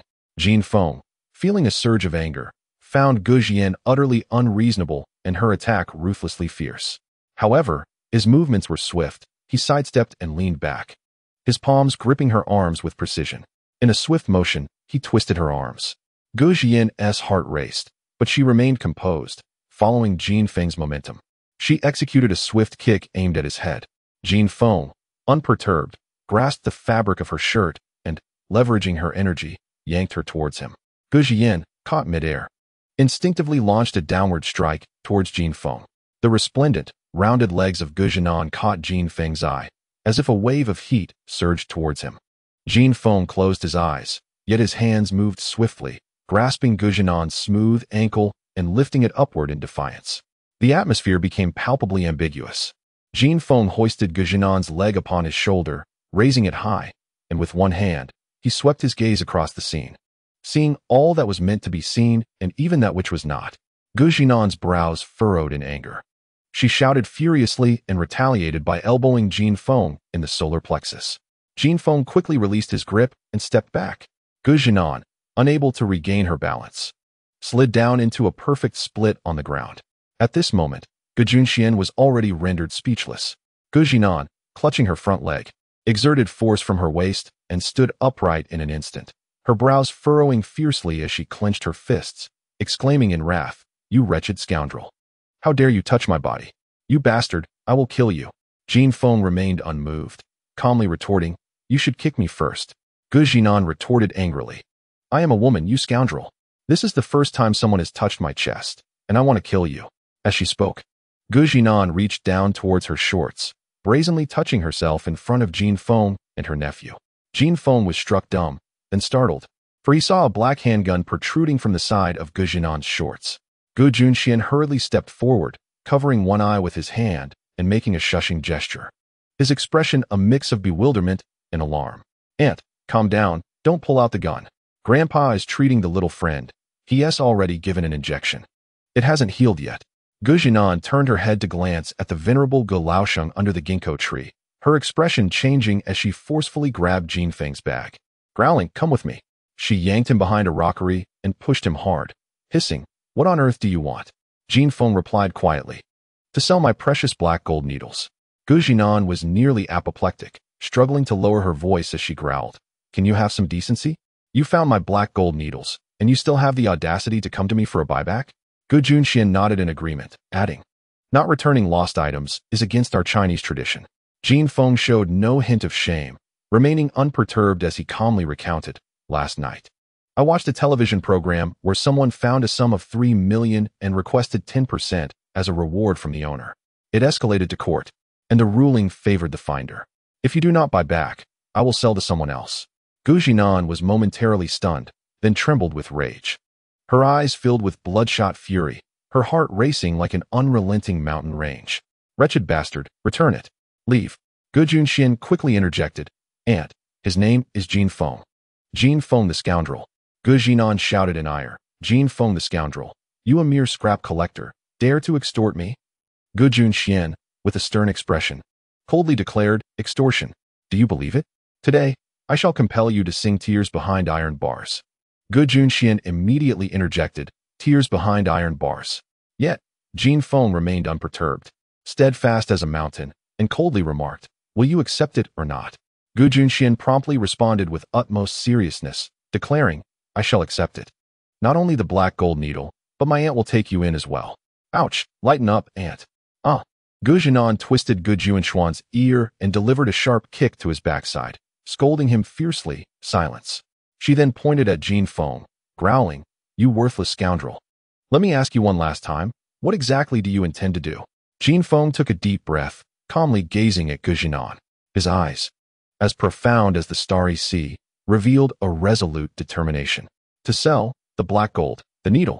Gu Jinan, captivated by the intensity in Jin Feng's gaze, momentarily froze, her heart trembling violently. Gu Junxian, half squatting on the ground and clutching Gu Jinan's hand, pleaded for mercy, exclaiming, Aunt, this rascal is unreliable. You call him your treasured one, but I see him as a beastly tyrant. How can he compare to the gentle spring breeze? In the end, he is a heartless villain. Upon hearing this, Gu Jinan's face flushed with a mix of anger and embarrassment. She twisted Gu Junshuan's ear with greater force, causing him to widen his eyes in shock, yet he refrained from uttering a sound, biting down on his arm and rolling on the ground in agony. With a fierce shove, Gu Jinan confronted Jin Feng, gritting her teeth as she declared, you have some nerve. You are the most shameless man I have ever encountered. Have I gone blind? Speak. How much do you want? Jin Feng closed his eyes and articulated each word deliberately, 942,775. Gu Junxian, lying on the ground, momentarily forgot the excruciating pain in his ear, stammering, what did you say? Jin Feng calmly repeated the figure. This sum represented the money he urgently needed to resolve his two most pressing dilemmas. Gu Jinan was equally taken aback. Gu Junxian, sensing the peculiarity of the situation, quickly rose, rubbing his reddened ear in curiosity, and asked, Brother Jin, how did you arrive at this number? I mean, why not ask for 1 million or 95,000? But instead you insist on this odd amount. Is it for good luck? Jin Feng replied with composed dignity, I still require this sum. As he spoke, a deep pain flickered in his eyes. For the sake of the recycling station, for the future of Zhongdan, so that she would not suffer, he had no choice. If he had to compromise his integrity, so be it. Gu Jinan, who had been silent for a long time, fixed her gaze on Jin Feng and suddenly admonished coldly, I will not accept the refuse from a filthy scoundrel like you. Upon uttering this, Jin Feng trembled. Gu Junxian stood, mouth agape, utterly confounded. Gu Jinan pointed at Jin Feng, a sardonic smile playing on her lips. I don't want it anymore. You may as well sell the Wujin needle. If you don't sell it, you're worthless. Jin Feng remained silent for a few seconds, inhaling deeply as he gazed skyward. He retrieved the Wujin needle box from his bag and tossed it into Gu Junshuan's arms, coldly stating, Here, take it back. Suddenly, the atmosphere shifted dramatically. Both Gu Jinan and Gu Junxian were momentarily taken aback. At the instant the Wujin needle box was hurled, a heavy burden lifted from Jin Feng's heart, and he felt a newfound lightness. His gaze swept from Gu Junshuan's face to Gu Jinan's, where a flicker of regret flowed silently within his oceanic depths, piercing Gu Jinan's heart profoundly. He's gone. The simplicity of those 4 words, devoid of embellishment, encapsulated an overwhelming sense of tragic despair. Abruptly turning, Jin Feng lowered his head briefly before raising it defiantly and walking away. Gu Jinan stood frozen, watching Jin Feng's resolute yet solitary silhouette, her hand instinctively reaching out but halting midair as a phrase almost escaped her lips. At that moment, a long, sorrowful sigh emanated from beneath the ginkgo tree. An elderly voice resonating, I am sorry. I have done my utmost. The courtyard was instantly filled with wails and lamentations echoing through the air.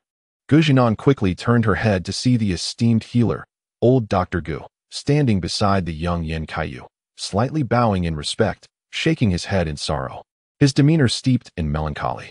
Nearby, a middle-aged couple, Yan Kaiyu's parents, held each other tightly, tears streaming down their faces. Those gathered were the closest relatives of young Yan Kaiyu, and upon hearing the news, each bowed their heads in grief. Yin Kaiyu's mother wept uncontrollably, collapsing to the ground in despair. Yin Jioming, Yin Kaiyu's father, seemed to have anticipated this outcome. Years of relentless struggle had left him weary and drained. The eminent healer, Lord Zhong, had identified Yin Kaiyu's affliction and delivered the grim prognosis. Despite the extraordinary efforts of the renowned Dr. Gu Guanyue, the Wujing needle could not cure Yin Kaiyu's dire condition. The combined efforts of these two esteemed healers could not save their own son. Receiving the final verdict, Yin Jioming's mind buzzed, and he staggered back a few steps. Supported by his kin, the patriarch of the Yin family, Elder Yin, forced himself to rise, pressing his hand against the mahogany armchair. Feigning composure as he bowed slightly to Dr. Gu, murmuring, "Thank you, old doctor." He commanded those around him to assist his daughter-in-law, gently stating, "Each has their fate. This is Kaiyu's destiny. Take my little grandson home. I shall accompany him on his final journey." Upon uttering these words, Elder Yin clutched his heart in anguish, tears cascading down his weathered cheeks. Yin Kaiyu's mother, engulfed in sorrow, collapsed onto her son, weeping loudly as she held his motionless form. At this moment, Yin Kaiyu slightly fluttered his eyelashes, seemingly sensing the profound sorrow of his biological mother. Gently opening his eyes, he stared vacantly at his mother, a flicker of joy passing through his gaze, his lips, darkened and bruised, barely moving. "Mom, don't cry." Little Yu could not utter the word pain that lingered in his throat. Blood gushed violently from his nostrils, ears, eyes, and mouth, erupting like a broken water bucket, saturating everything around him. In an instant, he transformed into a figure drenched in blood. His head tilted, he spat out a clot of blood and fell silent. "Little Yu, you're..." His loved ones wailed in agony, collapsing beside the bed in desperate cries. "Oh heavens, what have I done wrong?" Yin Kaiyu's mother let out a heart-wrenching scream, grasping her hair tightly, kneeling on the ground, producing a sound akin to a ghost's wail in the dead of night. In the blink of an eye, half of her dark hair turned white at a visible pace. This tragic scene moved everyone present, eliciting gasps of horror. Gu Junxian restrained his smile, falling into a solemn silence. Gu Jinan turned her head, tears streaming down her face, stubbornly wiping them away, only for them to flow uncontrollably anew. The sight of her hair turning white was heart-wrenching, and Jin Feng quietly closed his eyes. Yin Kaiyu's father, Yin Jioming, stood firm, waving his hand. The most skilled medical personnel from the Yin family approached, pushing a specially designed stretcher, ready to depart. "Heaven, why do you treat me this way?" Yin Jioming cried out in despair. "Our Yin family has done good deeds for 4 generations. We donated during the war, provided resources during the liberation, and over the years, we have built bridges, paved roads, and settled lives. We have never earned a single penny of ill-gotten gains." Yin Jioming gazed up at the blue sky, his voice tearing through the air as he hurled a stack of medical reports skyward. "Little Yu, Dad will accompany you. Let us go home. Let us go home." Staggering to his feet, he stumbled a few steps, tears pouring down. Jin Feng sighed softly, adjusting his shoulder bag, and silently turned to leave. At that moment, a piece of paper fluttered down before Jin Feng. Glancing at it, his expression changed dramatically, an exclamation escaping his lips.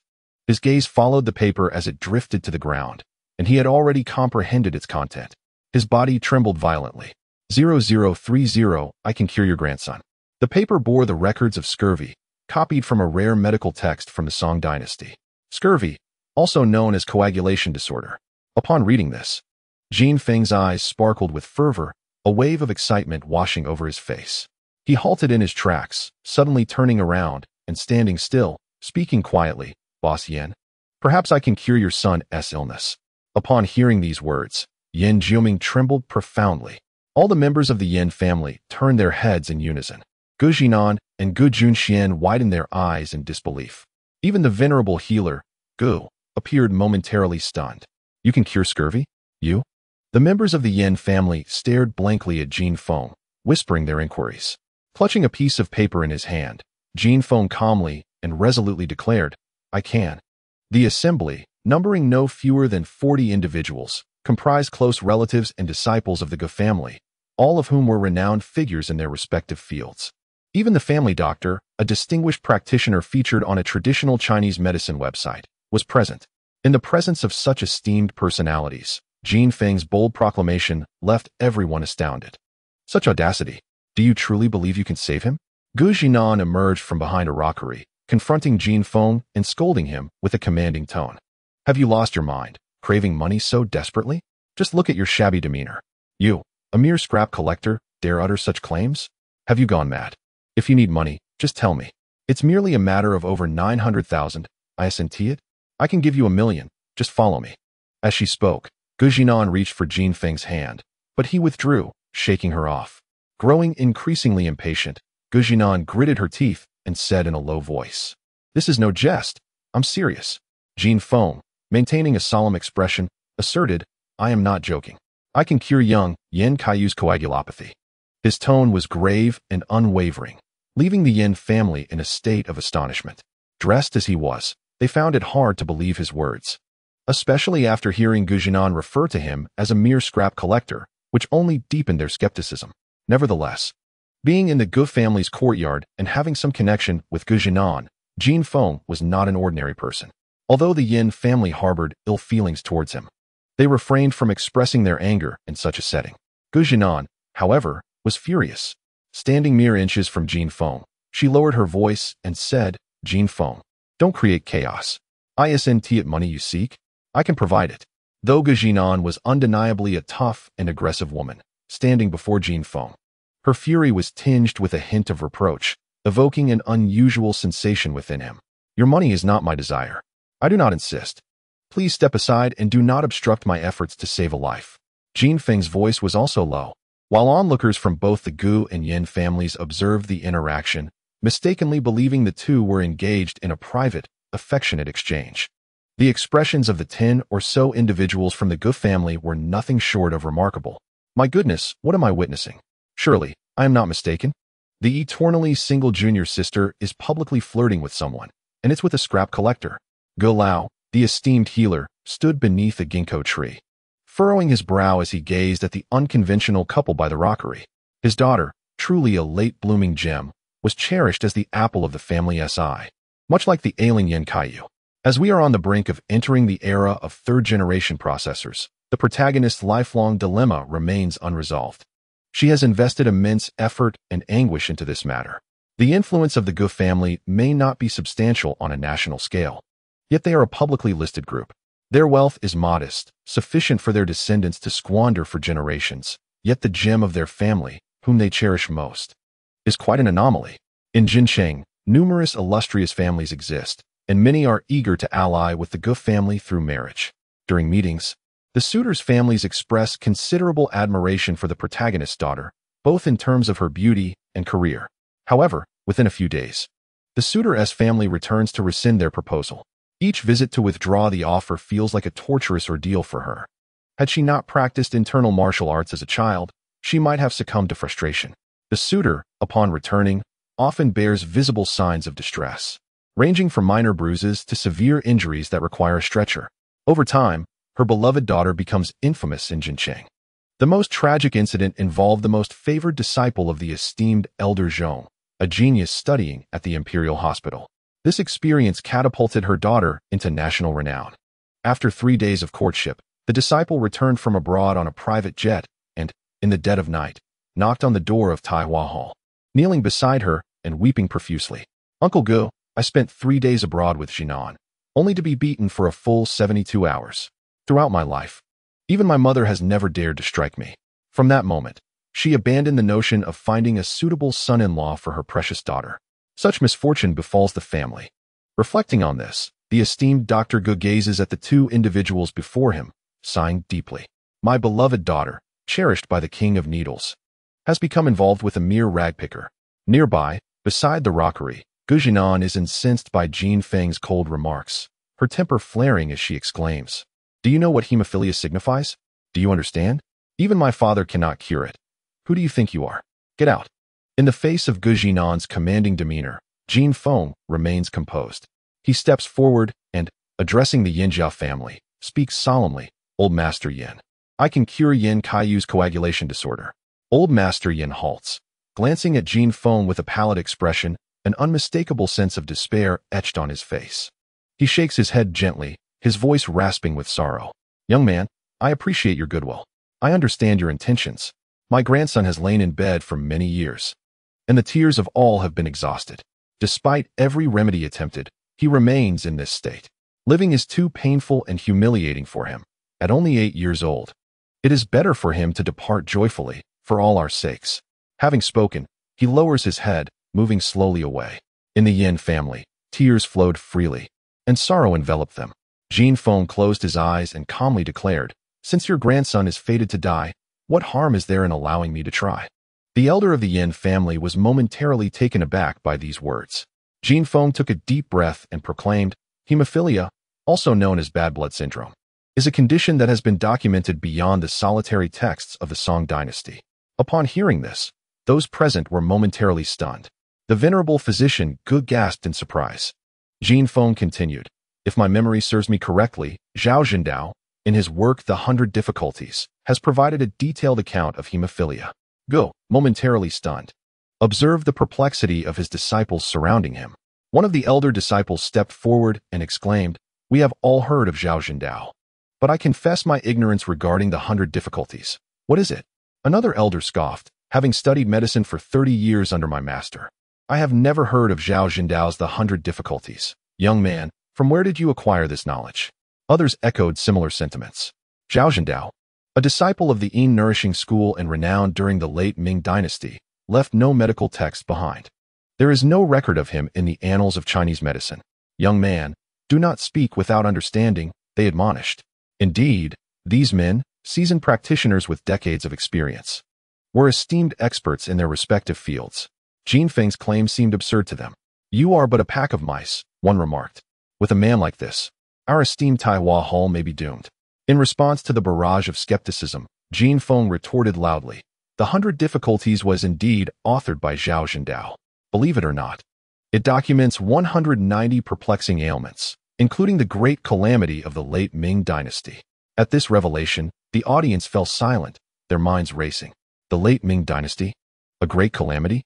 From a distance, the venerable physician tugged at his beard, his thoughts racing, suddenly recalling something, unable to restrain himself from asking.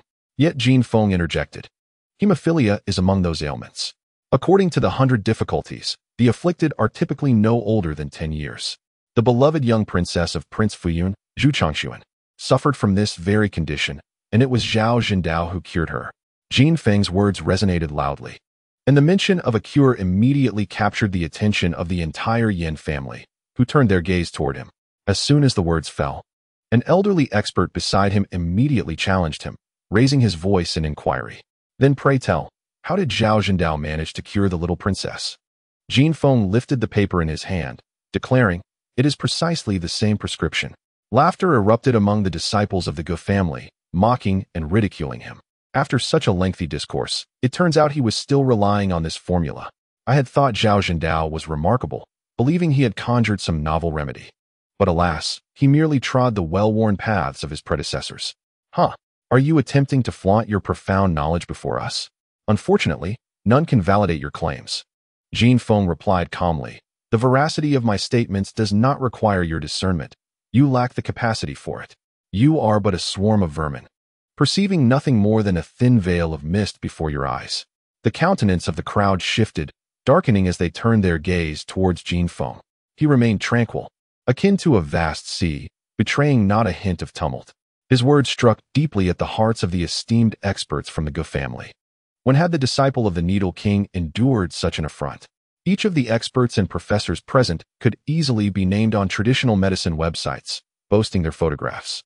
Their clinics welcomed countless seekers of healing from all corners of the nation and beyond, even attracting overseas visitors. Yet today, they were insulted by a mere ragpicker, denigrating them as soon-to-die rodents. If the apprentices were rodents, then what of the Needle King, Gu, the esteemed physician, the leader of the rodents? This was an unforgivable indignity. In a fervor of righteous anger, someone from the crowd immediately leaped forth to accuse Jin Feng, their voice laced with fury. "What do you mean by that? How dare you speak such words in the presence of my master? Is this intentional?" The speaker was Yao Shuli, the third disciple of the esteemed Gu, who had inherited his master's true teachings and was renowned not only among the Gu family disciples, but across the nation. With a fierce countenance, Yao Shuli exclaimed, "Jin Feng, I warn you, apologize to my master immediately, or do not expect us to be merciful." My master is one of the top 10 physicians in the country, the foremost needle king, receiving special national allowances. How dare you openly question his abilities? Apologize. Kneel. If you do not kneel and apologize, you shall face the consequences today. From a distance, Gu, the esteemed physician, chuckled softly, preparing to gesture for his disciple to relent. Although this young man spoke without restraint, boasting grandly, he was nonetheless the man whom his daughter had once praised. Just as he was about to intervene, Gujinan was even more anxious than he. With hands on her hips, she admonished the assembled experts and professors, silence. Do not presume to wield authority with trifles. You do not represent the Gu family. When the young lady spoke, the members of the Gu family quickly fell silent, each consumed by regret for having forgotten that this man was her chosen partner. Yao Shuli indignantly remarked, "Junior sister, how could you betray your own?" Gujinan scoffed, retorting, "What business is it of yours? If punishment is to be meted out, it is not your place to decide." Turning to Jin Feng, she whispered, "You ragpicker, this is our home. My father is 90 years old. What do your words even mean? Even if he is not a miracle worker, he is still an elder. Is this how you treat your elders?" Jin Feng, unperturbed, replied nonchalantly, "What I speak is merely the truth." Gujinan's temper flared again as she glared at him. Suddenly, she exhaled softly, taking a deep breath, and in a tone she had never used before, gently implored, "Jin Feng, please, stop this. My father could not cure Yin Kaiyu, and he is feeling low. The Yin family is also grieving. I too am saddened." The abrupt change left Gujun Xian beside her utterly stunned, his jaw dropping in disbelief. Was this truly the aunt he knew? Jin Feng then spoke, "I told you. You do not believe me. Believe what? I can cure Yin Kaiyu." Gujinan was on the verge of losing her mind. Faced with Jin Feng's persistent obstinacy, even after she had softened her tone, the ragpicker remained resolute. After enduring much, she stepped back, pointing at him and shouting vehemently, "What can you possibly cure? Do you even comprehend what hemophilia entails?" Jin Feng regarded Gujinan calmly and said softly, "Hemophilia? I have not heard of it. However, when I learned that it relates to coagulation disorders, I can assure you that I can heal him." Gujinan's voice rose in anger, indicating her fury had reached its peak. The Gu family, well aware of their aunt's ferocity, retreated in fear, shaking with rage. Gujinan roared, "Fine. You claim you can heal him. I ask you, with what will you heal him?" Jin Feng replied steadily, "It is simple. Restore his blood." Gujinan scoffed repeatedly, "Restore?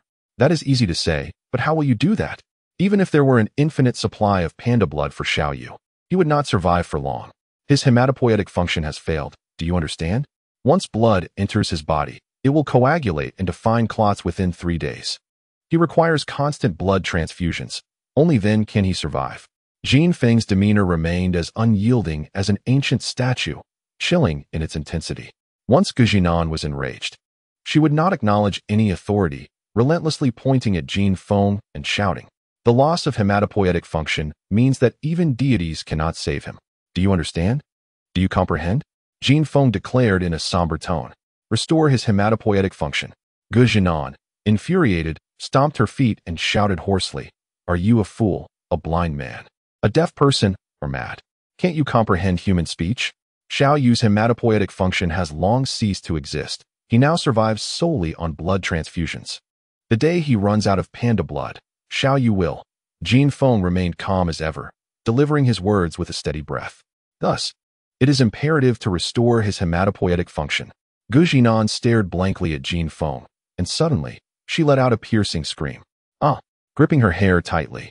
She shook her head in a frenzy before collapsing to the ground, utterly and completely broken. The members of the Gu family watched in stunned silence. Their glasses shattered on the floor, dumbfounded, unable to believe the unfolding scene.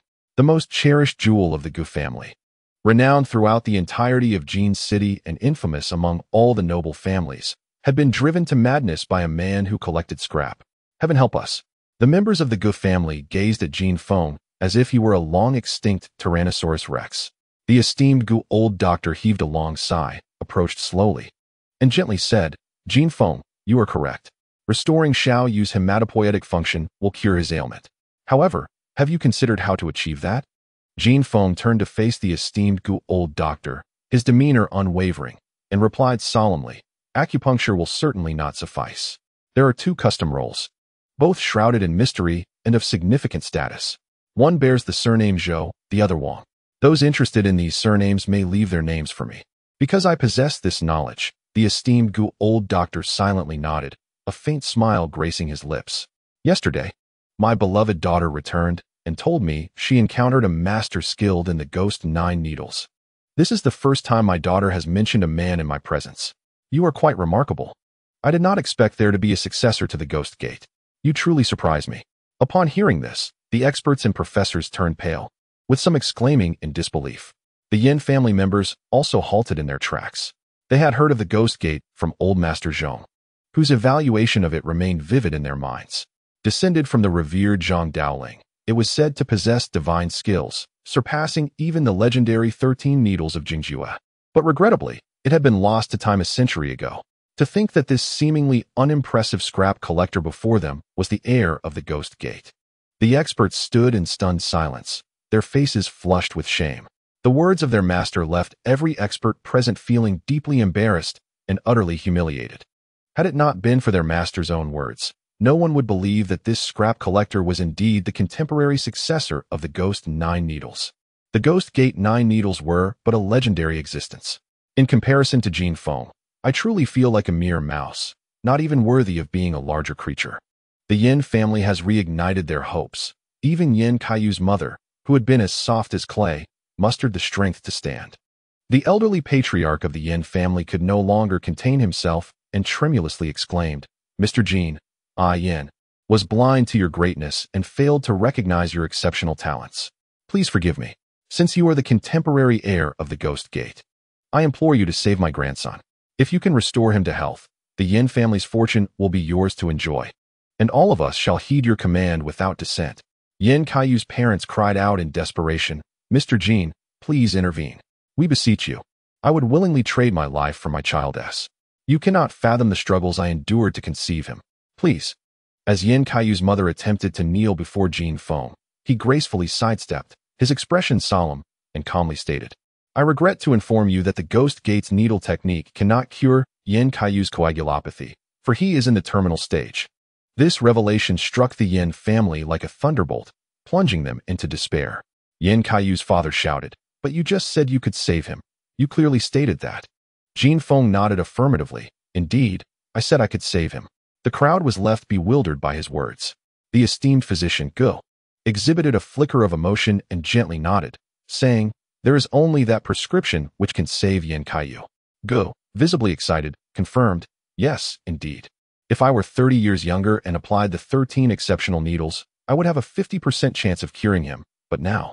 His expression dimmed as he acknowledged Jin Feng's assertion and added softly, "Old Master Zhong once mentioned that only that prescription could save him. Regrettably, the necessary ingredients are not all available."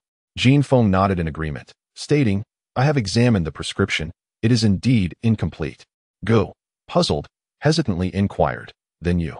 Jin Feng declared with clarity, "The lack of ingredients is due to the absence of a crucial primary medicine." Gu nodded sadly, "Precisely. Without that primary medicine, the prescription loses its significance." Over the years, Jin Feng felt a similar sentiment and softly remarked, "You are correct. Without that primary medicine, the prescription holds no value." After a brief pause, he continued, "We must locate that primary medicine." The Yin family and Gu were enveloped in disappointment, their hearts chilled. The elderly patriarch spoke sorrowfully, his voice tinged with tears. "That primary medicine has been extinct for many years. I have spent a fortune and made countless appeals, yet it remains elusive." Gu sighed in agreement. "The prescription from the Song dynasty is the only record, and as you mentioned, Zhao Zhendao's Banyan Jin also references it. But I have no clear recollection of that medicine." Meanwhile, Yao Shuli, who had previously been humiliated by Jin Feng's words, stood up again, shouting vehemently, "You, Mr. Jin, if you can heal, it's your credit. If you cannot, it's also on you. What exactly are your intentions? I must inform you that, although you are a descendant of the Ghost Gate, this is certainly not a venue for your ostentatious display. In martial arts, there is none above the first, and in literature, none second. Since you have boasted so boldly, I challenge you to demonstrate your true prowess for all to witness. Allow us, the proverbial frogs at the bottom of the well, to behold your genuine skills." The words were spoken loudly, causing varied expressions among the disciples of the esteemed healer, Gu. Some bowed their heads, Others attempted to restrain the speaker, while many stood resolutely beside him, fixated on Jin Feng. The expression on Ji's face darkened, revealing a rare flicker of anger. Gu Jinan, however, was already seething with rage, ready to leap forward. In response to their provocations, Jin Feng slowly turned around, coldly stating, "You, who naively believe that decades of studying traditional Chinese medicine grants you a comprehensive understanding of the world, in my eyes are nothing but a collection of unlearned dross. You have squandered the legacy of our ancestors, bringing shame upon their name." His words deeply offended the seasoned practitioners, who glared at Jin Feng in fury, unleashing a torrent of curses. Jin Feng's hand gradually emerged from his bag, revealing a brownish plant. "Since you have spoken, today I shall demonstrate to you what constitutes the true essence bequeathed by our forebears." Gu, the esteemed healer, lifted his gaze in astonishment as Jin Feng held aloft a plant approximately 1 foot tall, entirely brown in hue. Gu was momentarily taken aback, then stepped forward with a tremor in his voice, exclaiming, "What is this? What is this?" Jin Feng replied, "I have stated before that I can cure Yin Kaiyu, for I possess this blood-melting grass." Upon uttering those words, the crowd erupted in shock. Gu stood frozen, his mouth agape, his dentures falling from his mouth. Blood-melting grass. Yin Jia Laoyi collapsed to the ground in disbelief. A ghostly wail pierced the air from behind Jin Feng. Blood-melting grass. The Yin family stood in stunned silence. Yin Kaiyu's parents, as if struck by lightning, trembled and stammered, "Do you possess blood-melting grass? How could you know? How could you know?" They stepped closer to Jin Feng, their frantic, incoherent cries echoing in the air. "Blood-melting grass. Yes, is this blood-melting grass? Is it truly?" Jin Feng calmly affirmed, "Yes, this is blood-melting grass, the fabled herb thought extinct for 2 centuries." With this proclamation, pandemonium ensued. The Yin family rejoiced, tears of joy streaming down their faces as they embraced and danced in unrestrained ecstasy, shedding all semblance of their affluent upbringing. The esteemed physicians of the Gu family surged forward, encircling Jin Feng, their eyes wide with disbelief, fixated on the desiccated plant in his grasp. Yao Shuli, who had challenged Jin Feng, trembled uncontrollably, scarcely able to trust his own eyes. At this moment, the esteemed Dr. Gu stood before Jin Feng, adjusting his spectacles to scrutinize the blood-melting herb, his expression revealing a flicker of intrigue mingled with hesitation. The prescription recorded in the solitary edition of the Song dynasty indicated that the blood-melting herb was the principal ingredient. However, the venerable experts and seasoned traditional Chinese medicine practitioners present had never even heard of such a name. Although the plant before them possessed certain peculiarities, it did not exhibit any extraordinary characteristics. Suddenly, the renowned physicians emitted cries of dismay as Gu Jinan fiercely seized her senior brother's shoulder, ruthlessly discarding his garment. She plunged into the crowd, examining the plant in Jin Feng's hand closely before exclaiming, "You claim this is the blood-melting herb?" Jin Feng harbored no fondness for Gu Jinan, merely nodding in silence. "You assert it is as such? Do not presume that presenting an unfamiliar specimen grants you the liberty to speak recklessly. Let me caution you. Should this be a falsehood, the consequences shall be dire." Outside, Yao Shuli's eyes sparkled with realization as he shouted, "Indeed, junior sister is correct. You assert this is the blood-melting herb? What evidence do you possess?" Jin Feng replied indifferently, "My outcome is of no concern to you." Gu Jinan was momentarily rendered speechless, her eyes glistening with unshed tears. Coldly, Jin Feng declared, "Whether or not it is the blood-melting herb will be revealed within an hour, once the prescription is brewed. If he perishes, I shall pay with my life." The chilling words sent a shiver through the gathering. Gu Jinan, incensed, retorted, "Do not threaten with death. It serves no purpose, do you understand?" She turned to shout, "Uncle Yin, do not heed this scoundrel's words. I know him too well. He is merely a collector of refuse. How could he possibly possess a treasure such as the blood-melting herb?" Elder Yin paused, then nodded affirmatively, declaring, "Dr. Gu, I kindly request the use of your pharmacy." Without hesitation, Dr. Gu assented, "I shall personally oversee the preparation of the medicine." Gu Jinan was taken aback, exclaiming, "You all." Yao Shuli also interjected loudly, "Elder Yin, concerning your grandson's life, please exercise caution and do not trivialize this matter." Elder Yin gazed intently at Jin Feng and solemnly stated, "Mr. Jin is correct. My dear grandson teeters on the brink of death. It is merely a matter of days." Therefore, what harm is there in allowing Mr. Jin to attempt a remedy? Jin Feng, holding the blood-melting herb, directed a scornful smile at Yao Shuli, saying, I do not know your name, nor do I wish to. However, I am aware of your discontent, as well as that of your peers. Pointing at the descendants of the Gu family, he continued, I deride you for your lack of knowledge. You have squandered the legacy of your ancestors. Each of you claims to be an expert. Each professes to be the pinnacle of excellence. Yet none can even recognize a gem such as the blood-melting herb. In the Republican era, even a mere country doctor surpassed your collective expertise tenfold. The unabashed derision struck the esteemed physicians and scholars like a slap, leaving their faces flushed with humiliation and indignation. At this moment, Yao Shuli, the third disciple of the esteemed Dr. Gu, felt his face flush with indignation. Having torn apart the facade, he resolved to see it through to the bitter end. In a fit of anger, Yao Shuli exclaimed, Why don't you enlighten us on which tome records the existence of such a miraculous herb as the blood-melting grass? Jin Feng replied with a mellifluous tone, While I shall refrain from discussing distant texts, given your standing, you are unqualified to delve into them. Let us consider the more immediate. The Qing Palace's secret compendium, Secrets of Imperial Medicines, contains a reference to it, on the 9th page, no less, an elixir hidden within the Tibetan vaults. Yao Shuli was taken aback, momentarily stunned by the certainty and detail of this ragpicker's assertion. Could it be that such a book truly existed?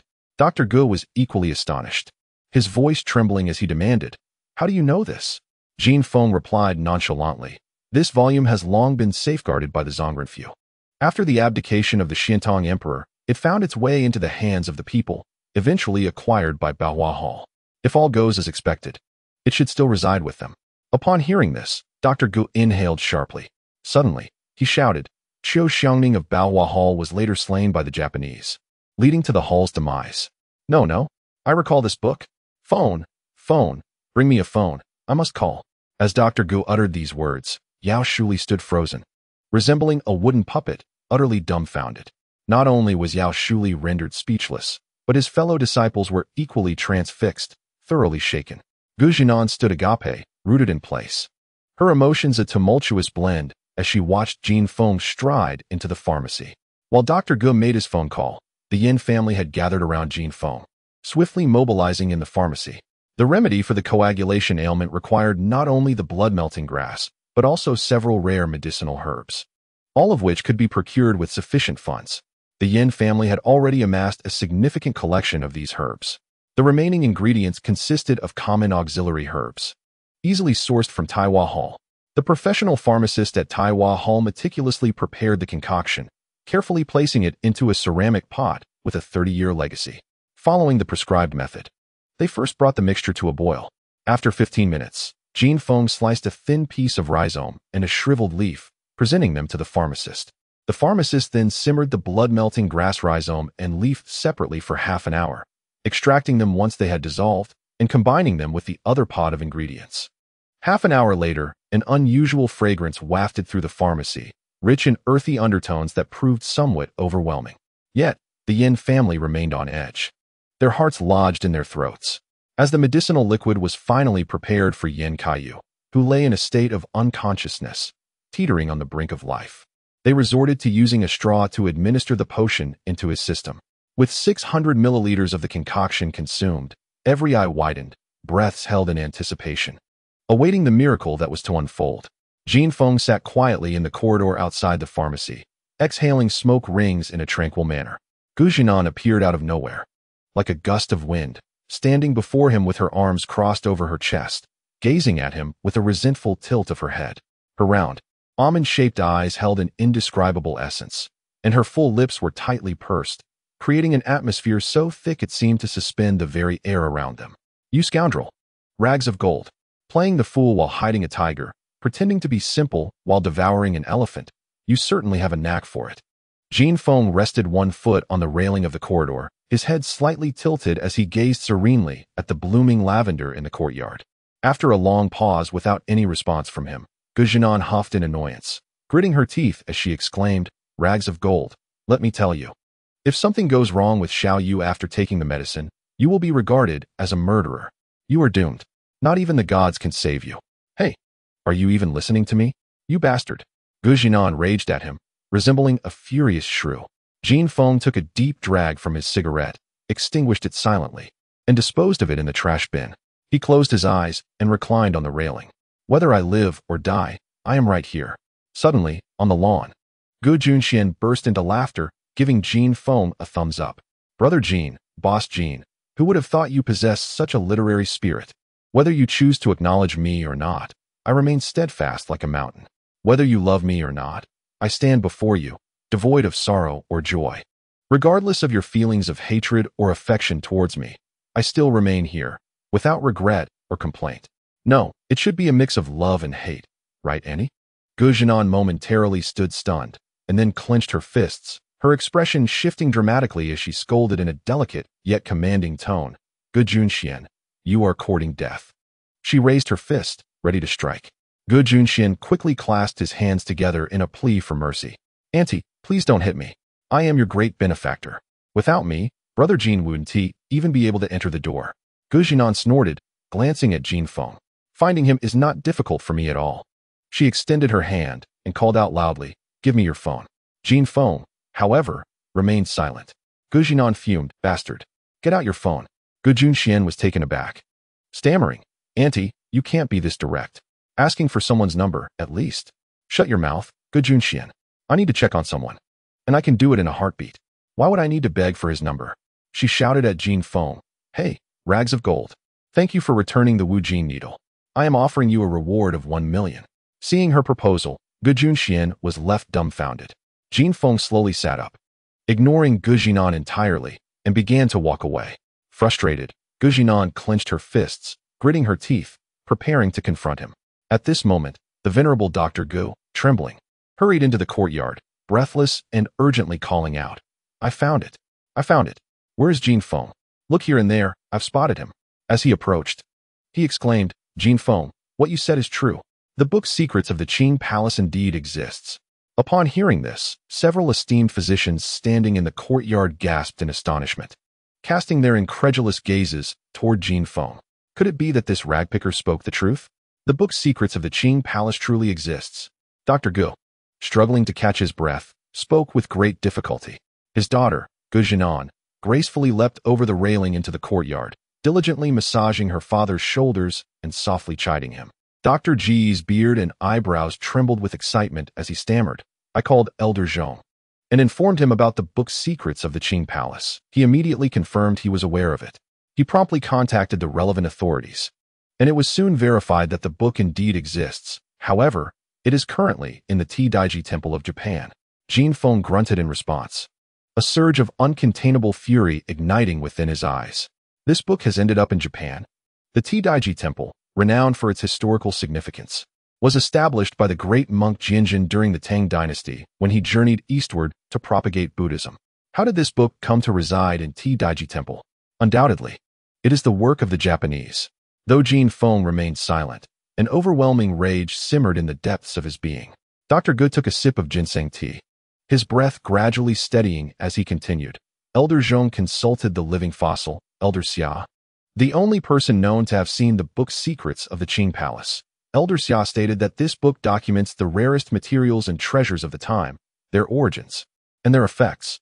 It encapsulates the essence of our nation's 2,000-year history, a true national treasure. During the Republic era, Qiu Xiangning of Baohua Hall acquired this book from the guards of the last emperor. Later, it came to the attention of the Japanese, who resorted to murder to seize it. In the early 1970s, Elder Xia encountered the book at T-Daiji Temple and proposed an exchange with a Yao Bian Tianmu bowl. However, the Japanese insisted on the hair of the Mwangdui lady of Xinjue for the trade, a proposal that was ultimately rejected by the authorities. The listeners were taken aback by this revelation. Jin Feng, with a thoughtful grunt, felt a flicker of confusion in his eyes. The Mwangdui lady? He had never heard of such a thing. He realized he had missed an entire century. The land of Shenzhou had transformed remarkably, and many ancient tombs had been unearthed in this past 100 years. There is so much for him to learn. Dr. Gu then added. Elder Xia was quite astonished to learn that you are familiar with Secrets of the Qing Palace. In his words, this book knows that all humans have perished. He then stepped forward, speaking with profound significance. Jin Feng, Elder Xia has taken a keen interest in you and wishes to meet you personally. Upon hearing this, The entire assembly was taken aback.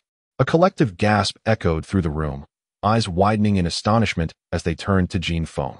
Elder Xia's reputation was monumental, a veritable living fossil and grandmaster unparalleled in the land. He was the ancestral figure in the realm of antiques and collectibles. Revered by the directors of national museums and leaders from the Chinese Academy of Sciences and the Institute of Archaeology in the social sciences, esteemed historians and literary masters. All his disciples sang his praises. He was the singular individual capable of deciphering Khitan, Western Xia, Jurchen, Sogdian, and Turkic scripts, a superlative grandmaster whose knowledge was deemed boundless. World-renowned luminaries such as Salinger from the Jewish community, Muhammad from the land of pyramids, Merlin from the land of the sun that never sets, Jean-Pierre from Gallia, and Shenan from the First Empire held Elder Xia in the highest regard, revering him profoundly. Just to illustrate Elder Xia's stature, top-tier figures from Persia traveled great distances seeking his counsel on Sogdian texts, only to be met with closed doors. Archaeological expeditions from the land of pyramids directly sought his guidance, yet he coldly declined their requests. The king of the Inca Empire made repeated visits to the heavenly capital, hoping to enlist Elder Xia's assistance in uncovering their Incan treasures, yet he was met with indifference. Eventually, it required significant intervention from higher authorities for Elder Xia to dispatch a few of his least competent disciples to attend to the matter. Now, this centenarian, who wished to meet Jin Feng, was news of explosive magnitude. The expressions of everyone present shifted dramatically as they regarded Jin Feng. This scavenger possessed such remarkable capabilities that he had garnered the attention of the living fossil, Elder Xia, for a personal audience. Even the fierce woman Gujinan was taken aback by the revelation. "I have no time," Jin Feng remarked casually as he lit a cigarette. In that moment, the crowd was rendered speechless. Observing Jin Feng's demeanor, unperturbed and even disdainful, left an indelible impression on everyone present. To be summoned by Elder Xia was an honor of the highest order. Even high-ranking officials required prior appointments to meet with him, otherwise they would face rejection. Yet Jin Feng dismissed Elder Xia with utter indifference. This man was astonishingly audacious. His arrogance knew no bounds.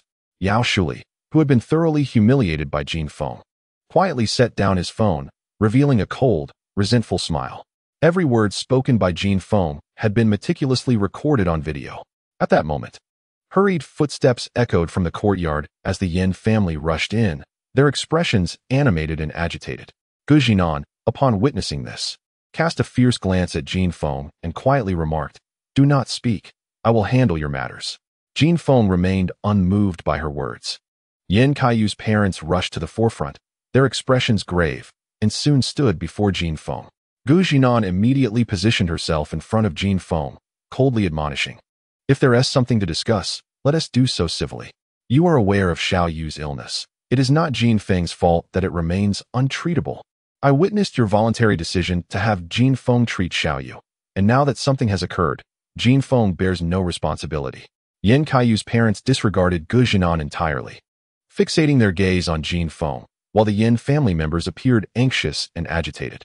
Gujinan felt a weight in her heart and was about to speak when, suddenly, two dull thuds echoed as Yin Kaiyu's parents pushed Jin Shan and the jade pillar aside, kneeling before Jin Feng in front of the crowd.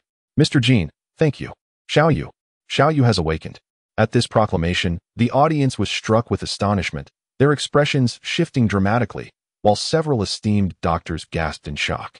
Yin Kaiyu had consumed the medicinal concoction for less than an hour, yet had awakened so promptly. It was utterly astonishing, verging on miraculous. He has awakened so soon. Gujinan was left bewildered, shaking her head in disbelief. Awakened? How is this possible? This defies logic. With tears streaming down her face, Yin Kaiyu's mother laughed and cried simultaneously, her voice trembling with overwhelming emotion. Xiao Yu had been unconscious for 25 days, and now he awakens, calling out for food. He hasn't eaten for 25 days and is calling me mother. His voice is so clear. The sight of Yin Kaiyu's mother, torn between tears and laughter, was heart-wrenching. Gujinan stood frozen for a full 10 seconds, unable to comprehend what she had just heard, before she spun around and dashed into the inner courtyard. The other esteemed doctors and specialists exchanged glances, then hurriedly followed her inside. Yin Kaiyu's grandfather, Elder Yin, bowed deeply to Jin Feng, tears streaming down his face. Yet a smile graced his lips, his voice quivering with emotion. Mr. Jin, your great kindness shall forever be etched in the hearts of the Yin family. We shall be eternally grateful for your life-saving grace. As Yin Kaiyu's parents knelt before Jin Feng, he had already stepped aside, calmly stating, Yin Kaiyu's fate was not meant to end. I merely acted in passing. Yin Zhuoji nodded earnestly, proclaiming, Mr. Jin, you are too modest. Without you, my grandson would not have survived. Though our Yin family has prospered in mining, we have always practiced kindness and understand the importance of gratitude. As I mentioned earlier, should you heal my grandson, the Yin family will grant you anything you desire. Jin Feng took a deep breath, lifting his gaze, and softly replied, For Yin Kaiyu to live is his fortune. You need not dwell on this matter. The Rongxue grass is a treasure of heaven and earth, and I cannot give it freely. If you can assist me with 2 matters, I will consider my obligation fulfilled. Yin Kaiyu's father responded emphatically. 20 matters would be no issue at all. Yin Kaiyu's mother responded loudly. Mr. Jin, please feel free to give your orders. Jin Feng held up 2 fingers and calmly stated, First, I require the proper documentation for a recycling station, legal and legitimate. Second, I need to visit a location tomorrow to retrieve an item. Having said this, Jin Feng turned and began to leave. The members of the Yin family exchanged astonished glances upon hearing his 2 demands. One of the attractive women among them, a close relative of the Yin family, called out sweetly, Handsome Jin, may I invite you to dinner tonight? Would you like some lotus root? At that moment, Gu Jinan approached with firm strides, exclaiming loudly, What is this? Inviting the scrap king to dinner, hoping to avoid doing your job? Upon hearing Gu Jinan's voice, Jin Feng's eyes twitched, and he quickened his pace, hastening out of the front courtyard. The invitation for dinner had come from Yin Kaiyu's aunt, a woman in her mid-20s, quite beautiful, who worked in real estate in a neighboring province's capital and could be considered a woman of means. However, she paled in comparison to Gu Jinan. Yin Kaiyu's aunt turned back with a smile, saying sweetly, Sister Gu, I assure you my invitation to Mr. Jin is purely innocent. Please do not misunderstand. Despite her words, her eyes sparkled with a hint of provocation. Gu Jinan snorted derisively, casting a sidelong glance at her, and retorted coldly, It better be that way. She then approached the elder Yin, speaking softly, Uncle Yin, can you handle the task that the Scrap King has assigned you? Obtaining the documentation for this recycling station is no simple feat. Perhaps you should let me take care of it. The atmosphere in the Yin family grew tense at once. The elder Yin chuckled and replied smoothly, Although my family has deep roots in Tiangu, acquiring a document in Sheng should not trouble my niece. Yin Kaiyu's father chimed in. What a coincidence. A university classmate of mine is in charge of this matter. Yin Kaiyu's mother added, and there's also Director Su, who has just been transferred here from our province. Director Su has previously provided our family with many insightful opinions and directives. Humph. Gu Jinan scoffed heavily, tossing her hair back with irritation, and said, How boastful. Turning to leave, she paused after a few steps and returned, stating loudly, Since you intend to proceed, let us ensure that you acquire the most comprehensive documentation for the recycling station, so that in the future, if anything goes awry, I won't have to step in to clean up your mess. Once Gu Jinan departed, the Yin family members smiled in relief. The elder Yin turned to the esteemed Dr. Gu and remarked, Dr. Gu, I have truly come to appreciate your daughter. Dr. Gu had just exited the special ward in the inner courtyard, personally checking the pulse of the awakened Yin Kaiyu. Although Yin Kaiyu's pulse remained weak, it was vibrant and full of life compared to an hour ago, as if he had transformed entirely. His condition of bad blood would soon be completely cured. This is the wondrous nature of traditional Chinese medicine. Although my efforts did not save Yin Kaiyu, it was Jin Feng who later intervened, and he is not a stranger in this matter. At that moment, the esteemed Dr. Gu chuckled, declaring, aside from Jin Feng, no one else can manage him.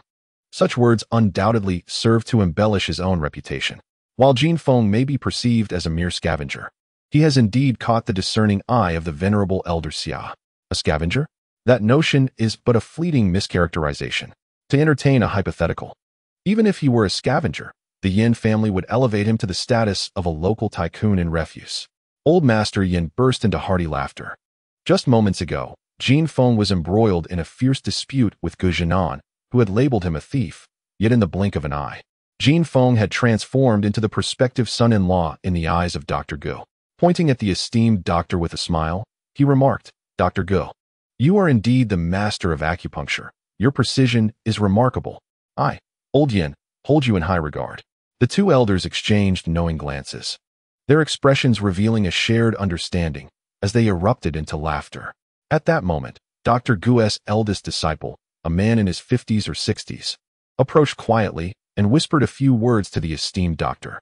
Dr. Gu gasped, his face darkening to the point of almost dripping with dismay, and he angrily exclaimed, "Why didn't you detain him?" He mentioned that the 100 difficulties recorded the great calamities of the late Chongzhen era, a matter that even Elder Xia cannot elucidate. Hurry, go after him. By the time the Gu family members emerged to pursue Jin Feng, he had long since vanished. Before long, it was noon. Jin Feng had indulged in a quick meal on Longting Street and filled a container with water at a public restroom. From a distance, he spotted a venue named Brother's Diner, a night stall operated by Long Aolong's younger brother. Long Aolong's culinary skills are distinctive, with his specialties being oil-braised prawns and spicy crayfish, making his business thrive nightly on this renowned snack street. Now, however, it was midday, and Brother's Diner had yet to open its doors. Jin Feng knew that Long Aolong lacked sufficient manpower to operate during the day, thus only serving evening patrons. If he and Zhou Miao were to collaborate, they could potentially double the daytime revenue. As he passed Brother's Diner, Jin Feng deliberately scribbled a note on a cigarette pack with just a few terse words, "Waiting for you to crawl through." He slipped the note beneath the rolling shutter, a smirk playing on his lips as he hopped onto his cart and pedaled away briskly. By around 1 in the afternoon, Jin Feng arrived at the shantytown in the West City. He drove around with the horn blaring, eventually locating a crossroads where he adjusted the horn to a moderate volume. Wearing a straw hat, he squatted quietly by the street, waiting patiently. He had observed that the old building at No. 26 to the west of the crossroads was marked by a pair of stone lions at its entrance, a testament to its age. This was precisely the place he awaited. This year, the weather in Sheng has been particularly peculiar. Last week, there were torrential downpours, while this week has brought sweltering heat. The weather forecast indicated that another heavy rain would strike tonight, lasting for a week. For those engaged in scavenging, rain is undeniably the most merciless of adversities. For a decade, my brothers and I have accumulated a collection of discarded items, and now the finest means of transportation at our disposal is merely a second-hand electric tricycle. Our household appliances are all used, and even my mobile phone, along with Zhou Miao's, is an antiquated Nokia capable of cracking walnuts. This existence is not what Jin Feng aspires to, yet any transformation must commence gradually, from the very beginning. My act of rescuing Yin Kaiyu was unintentional. Initially, I intended to leverage the black gold needles to coerce the Gu family into providing me with the funds I desperately needed. To my astonishment, the peculiar woman, Gu Jinan, refused to accept the black gold needles. Had I not stumbled upon that photocopy, I would have been at a loss regarding how to procure nearly 1 million in funds. By saving Yin Kaiyu, I secured 2 favors from the Yin family, as I am confident they will honor their commitments.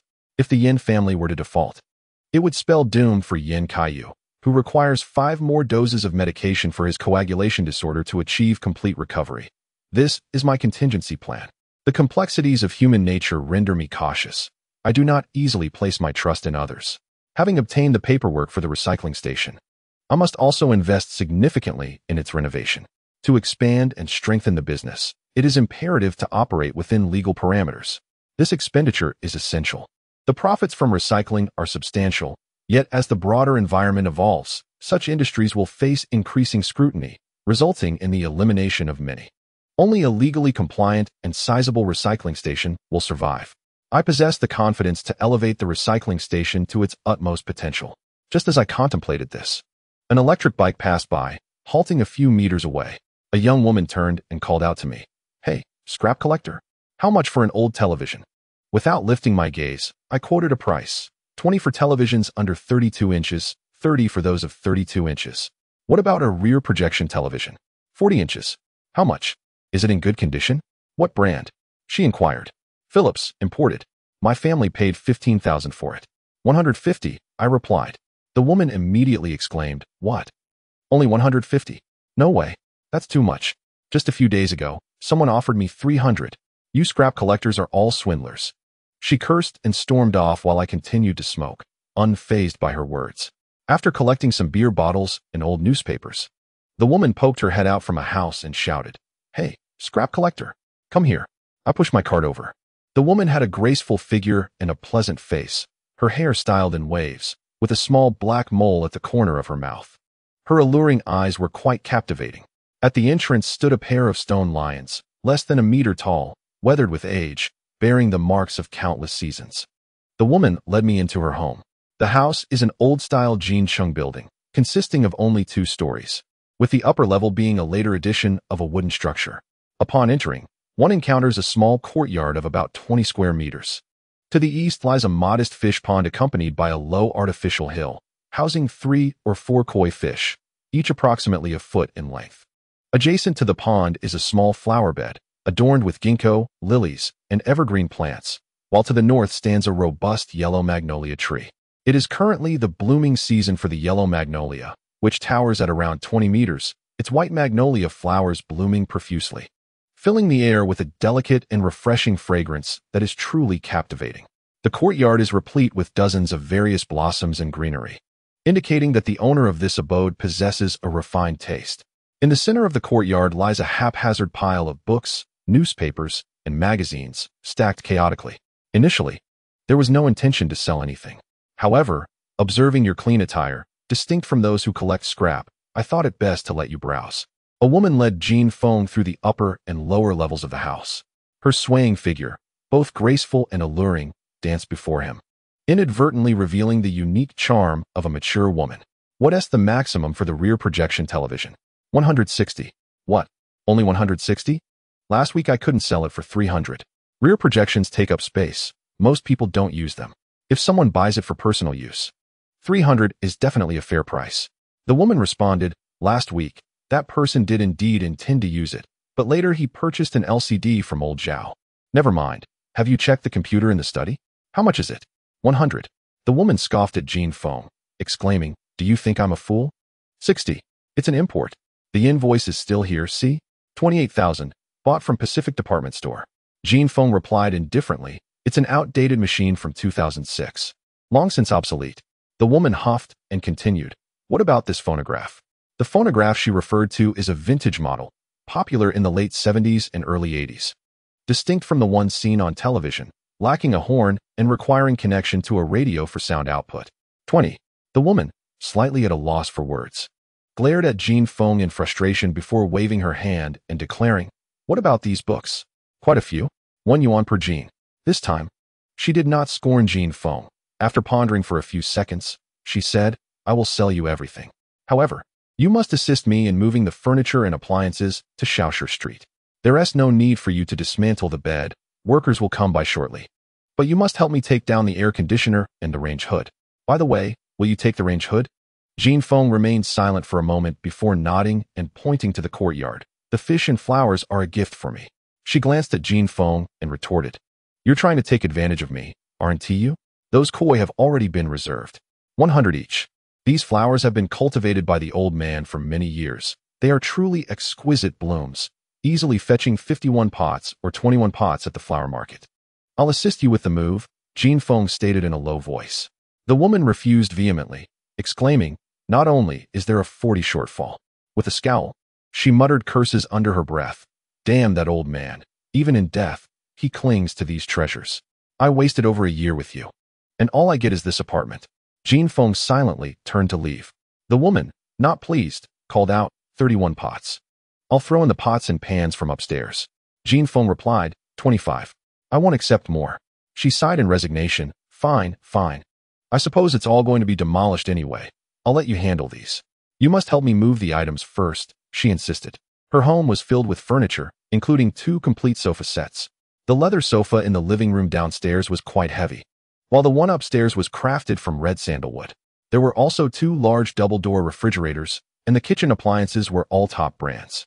The study's desk, chairs, and coffee table were made of fine grapefruit wood. In another bedroom, there was an old bed with a frame and footboard, adorned with carvings on one side. The other 2 beds were modern, high-end mattresses from overseas. Upstairs, a storage room was neatly stacked with a round 8 immortals table and 4 round stools, along with numerous pots and pans. They began by moving smaller items onto the cart, then placed the mattresses on top, with the television and sound system atop them. The woman had also loaded many small items onto her electric bike, persistently honking the horn as she trailed behind Jin Feng. The small market was not far, just outside the shanty town, and they would arrive in 20 minutes. After several trips, the larger items were nearly relocated. The workers summoned by the woman arrived, bustling to dismantle the large bed. With her needing to supervise the house, she allowed Jin Feng to transport items on his own. On his fourth return, an elderly man emerged from the side, leaping onto the cart with a laugh. "Fengzi, it's been a while since I've seen you. Just an empty cart? Haven't you picked up anything?" Jin Feng glanced back at the old man and handed him a cigarette. The old man was tall and thin, with dark skin and graying hair, appearing to be over 60, though in reality, he was under 50. "Old Yuan, you look well. Have you struck gold?" This elderly man, known as Old Yuan, spoke with a mixed accent and never disclosed his origins. A few winters ago, during an exceptionally cold spell in Sheng, Jin Feng and Zhou Miao found him nearly frozen to death beneath the Sanxiao Bridge and provided him with some food. Revived, Old Yuan had since taken to collecting refuse. He was quite loyal, always bringing any collected items, no matter how far, to sell to Jin Feng. Though Old Yuan's life remained challenging, he was at least assured of basic sustenance. "Hey, Fengzi, take a look at this for me. Just now, I collected it from a relative's house." Within Old Yuan's bag rests a bronze statue of Buddha, approximately 20 centimeters tall and rather weighty in hand. The statue depicts a seated figure, cross-legged, with a round and full face, benevolent eyes, and a gentle demeanor. Its eyes are slightly closed, while the hands rest together in a meditative gesture. The head features a spiral hairdo, with a hint of green visible atop it. The garment is simple, draped over the right shoulder, adorned with understated yet fluid patterns. The lotus pedestal beneath is two-tiered, with petals that are not fully closed, embellished with some cloud motifs, and the base is hollow. Inscribed beneath the lotus seed is a somewhat uneven line of text. "In the third year of Jiaqing, for the 50th birthday of the esteemed elder from the Yin family." Observing the statue, Jin Feng nodded in acknowledgement, exclaiming, "No wonder you seem so spirited today. It's because of this piece." Old Yuan burst into hearty laughter and eagerly inquired, "Is it made of bronze?" Jin Feng replied affirmatively, "Solid bronze. A fine treasure." Old Yuan chuckled, revealing his remaining half of a blackened tooth. "A dealer at Songxiankyo offered me 200. Do you think it can be sold?" "Oh, how much do you want?" Old Yuan replied, "I'm not foolish. He offered 200, I want 2,000. Those dealers at Songxiankyo are just trying to take advantage of me. Dream on. 200? I might as well sell it to you." Jin Feng acknowledged, "This is a seated statue of Shakyamuni from the Jiaqing period of the Qing dynasty. It possesses considerable age." Upon hearing this, Old Yuan's laughter intensified. "Then I certainly won't part with it for less than 2,000. "Thank you, Fengzi. Your knowledge is invaluable." Jin Feng turned to Old Yuan and softly advised, "Your acquisition of this Buddha statue is indeed a matter of fate.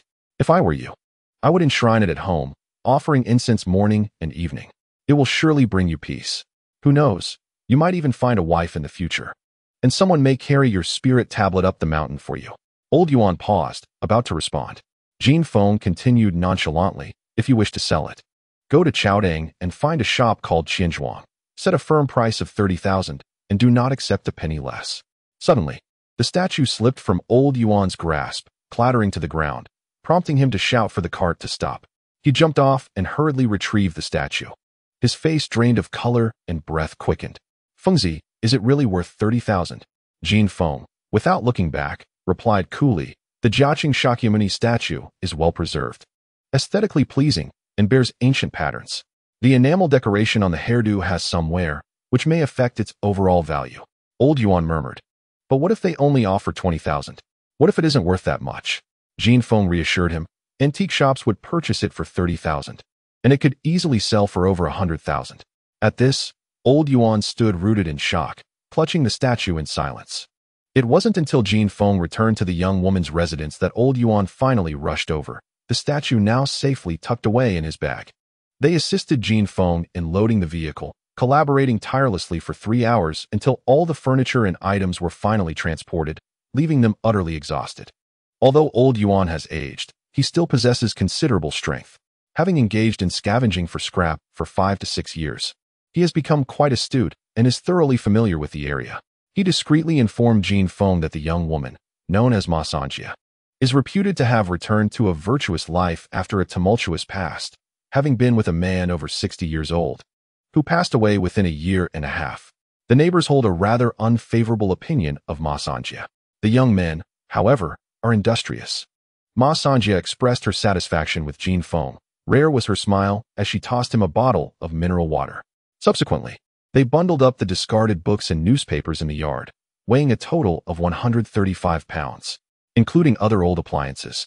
The total came to 490 yuan. The yard boasted 20 pots of flowers, worth a total of 500 yuan. Jin Feng retrieved a paper-wrapped bundle and counted out 10 large bills for Ma Sanjia, who beamed at him and cast a flirtatious glance. Alas, I have no change for you. Just take 1,000. She added, the old items from the storage room upstairs are a gift for you. I, Ma Sanjia, am famously generous, aren't I? She chuckled. Jin Feng had no objections, and alongside old Yuan, they transported the items from the second-floor storage room down to the yard. In no time, Zhou Miao arrived driving an electric tricycle, and old Yuan's cart was also put to use. They loaded 3 full carts of items, weighing over 1,000 pounds, and it took them 3 hours to ride back to the recycling station. Jin Feng pulled out 50 yuan to compensate old Yuan for his efforts, but old Yuan firmly declined, stating that without Jin Feng and Zhou Miao, he would have perished from hunger and cold long ago. Jin Feng did not insist, and invited old Yuan to stay for dinner. The meal consisted of leftovers from the previous night's altercation, with Zhou Miao having mixed all the dishes into a hearty stew, adding 3 pounds of potatoes, which made it quite fragrant. Old Yuan's home is about 10 kilometers away, and after sharing a couple of drinks, Jin Feng collected his cup. As old Yuan prepared to leave, he cautiously inquired about the statue of Buddha. Jin Feng replied nonchalantly, whether to sell or keep it is entirely up to your heart's desire. It is your own karma. After old Yuan departed, it was already past 9 in the evening. Jin Feng closed the gate and began unloading. The first item to come off was the octagonal 8 Immortals table. This table features a seamless design, with a diameter of 88 centimeters and a height of 1 meter. The table's edge is adorned with relief carvings of grapes. Although it is aged, it retains a remarkable heft. Originally, it was supported by 4 streamlined legs, but now only 2 remain. Additionally, there are 4 round stools, each 40 centimeters high, with a shape reminiscent of drums. The supporting structure consists of 4 curved materials, thicker at both ends and slender in the middle, embellished with swirling cloud patterns on the top and pointed tips at the bottom. The curves are smooth, with a striking tension and a considerable arc. Jin Feng flipped the 8 Immortals table over, touched it, and then carelessly set it aside. He turned the 4 round stools over, touched them, and with a sound of recognition, hurried inside to retrieve a headlamp. Holding the miner's lamp, he illuminated the base of a round stool and, upon leaning closer to inhale its scent, Jin Feng couldn't help but hum softly. Brother Feng, are you singing? Zhou Miao, who was busy unloading items, was momentarily stunned for 5 seconds, his facial muscles shifting as a joyful smile gradually emerged. Brother Feng, it has been quite some time since you last hummed a tune. Jin Feng acknowledged with a sound, scanning the other 3 round stools one by one, then shook his head. What a pity. Only 1 pair. What pair? Zhou Miao inquired. Wang Wali drum stool. A fine piece. Zhou Miao, taken aback, hobbled over, exclaiming in astonishment, Wang Wali? Brother Feng, are you certain? The reputation of Wang Wali was so vast that even someone at Zhou Miao's level was well aware of it. Being in the same trade, he was genuinely startled upon hearing the illustrious name. Absolutely no mistake. Zhou Miao squatted beside Jin Feng, mimicking his actions as he examined and felt the 4 drum stools. After a while, he remarked, I can't discern it. Allow me to teach you.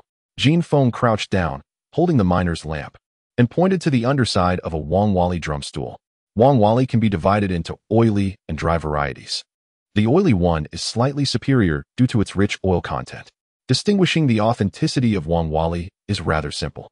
Smell it. The fragrance of Wang Wali is that of sandalwood, natural and profound, with a refreshing aftertaste. Now observe its color. Predominantly golden yellow, the grain resembles the ink-wash landscapes of our ancestors, possessing a striking 3-dimensional quality. Do you see? This is its ghost face pattern, a rare premium ghost eye burl. Additionally, the oiliness of Wang Wali is notable. Though this piece is coated in varnish, preventing contact with its raw wooden surface, its high oil content remains evident. Zhou Miao, following Jin Feng's guidance, scrutinized the 4 drum stools for a while longer before hesitantly asking, "Brother Feng, why aren't these 2 made of Wangwali?" These 2 also feature burls, and their grain is quite similar to Wangwali. Jin Feng instructed Zhou Miao to stand and weigh the Wangwali against another piece. Upon doing so, Zhou Miao experienced an enlightening revelation. The fake one is heavier. Jin Feng nodded, saying, "This is rosewood with a floral grain, a type of redwood. It differs from Wangwali and holds lesser value, though the craftsmanship is decent." Zhou Miao whispered, "Brother Feng, I've heard that Wangwali furniture is exceedingly expensive. Have we stumbled upon a treasure this time?" Jin Feng lit 2 cigarettes, placing one in Zhou Miao's mouth, and quietly remarked, "Stumbled upon a treasure? Far from it. This can only be termed a leak. The true treasure will only appear tomorrow." Zhou Miao fell silent, yet Jin Feng's words instilled a sense of trepidation within him. Wangwali furniture commanded astronomical prices in the market, with a multitude of eager buyers, and this was an antique Wangwali piece. Its worth was undoubtedly exorbitant. Yet in Jin Feng's eyes, it was merely a leak, not even qualifying as a treasure. "Brother Feng, your knowledge is vast." Jin Feng chuckled, patting Zhou Miao's head. "There's another leak. This way." Approaching the edge of the courtyard, the 20 pots of flowers, which had cost 500 yuan, were placed there by Zhou Miao. Zhou Miao held a certain discontent in his heart regarding Jin Feng, who had spent 500 yuan on 20 pots of seemingly useless flowers. These blooms served only as decor, providing no sustenance, and took up valuable space in the yard. Some of the plants were also difficult to maintain, rendering the expenditure a mere waste. However, Zhou Miao refrained from voicing his thoughts. Among the brothers, Jin Feng had always treated him the best. Having lost his mother at a young age and his father when he was merely 6, it was Jin Feng who had taken him into the mountains daily to forage for wild mushrooms and burn charcoal, thus saving him from starvation. When he was 8, he had fallen into a ravine while gathering walnuts, and it was Jin Feng who had carried him back, enduring 2 full days of labor. In his heart, Zhou Miao regarded Jin Feng as his closest brother. Jin Feng crouched down and reached for a small blue rectangular flower pot, measuring no more than 20 centimeters in length, less than 10 centimeters in width, and only 5 centimeters in height. It resembled a shallow trough. The top edge of the pot was slightly flared, with curved lines descending at each side, and the base was smaller, tapering inward. Inside was a cluster of daffodils, standing a foot tall, with pure white blossoms and lush green leaves, gracefully upright like a celestial maiden, quietly blooming and exuding a rich and fragrant aroma. Without hesitation, Jin Feng yanked the daffodils from the pot and placed them into a battered bucket. "Bro, what are you doing?" Zhou Miao asked. Jin Feng emptied the pot of water and handed it to Zhou Miao with a playful smile. "Your leg will rely on this for healing." Zhou Miao blinked, bewildered, as he looked from Jin Feng to the pot in his hands. "Bro, I've only studied for a couple of days. Don't trick me." Jin Feng chuckled softly, flipping the pot over to reveal its base under the light of his mining lamp. In the center of the bottom was a rectangular seal inscribed with 6 golden characters in 3 rows. "What does this say?" Zhou Miao inquired. Jin Feng replied nonchalantly, "Made during the Qianlong reign of the Great Qing. Remember this large character. Do you see it? The character has a slight bulge in the center. This is the best method to distinguish the authenticity of items from the Qianlong period. Pay attention, especially to this large character, which is slightly off-center and smaller. This is a distinct feature of early Qianlong artifacts." Zhou Miao shook his head earnestly. "Bro, I don't understand." Jin Feng smiled and shook Zhou Miao's shoulder reassuringly. "It's okay not to understand. There will be time in the future. Is this also an antique?" Zhou Miao pressed. Jin Feng nodded, the mining lamp illuminating the pot as he spoke softly. "This piece is called a Qianlong imitation Ru kiln daffodil pot, an item from the early years of Emperor Qianlong. It is indeed a valuable find." Gently handling the daffodil pot, Jin Feng recited, "After the rain, the sky clears, and clouds part. Such colors shall shape the future." These words were spoken by Emperor Huizong of Song. Legend has it that he dreamt one night, witnessing the colors of the sky after the rain had cleared, prompting him to decree that artisans create porcelain embodying that hue, symbolizing the prosperity of the nation akin to the post-rain azure sky. This endeavor proved a formidable challenge for countless craftsmen. Several renowned kilns produced numerous attempts, yet none satisfied Emperor Huizong of Song. It was not until the artisans of Ruzhou, utilizing the region's unique clay and their exceptional craftsmanship, that this timeless color was finally achieved. This is the illustrious Ru Kiln, regarded by the world as an unparalleled treasure.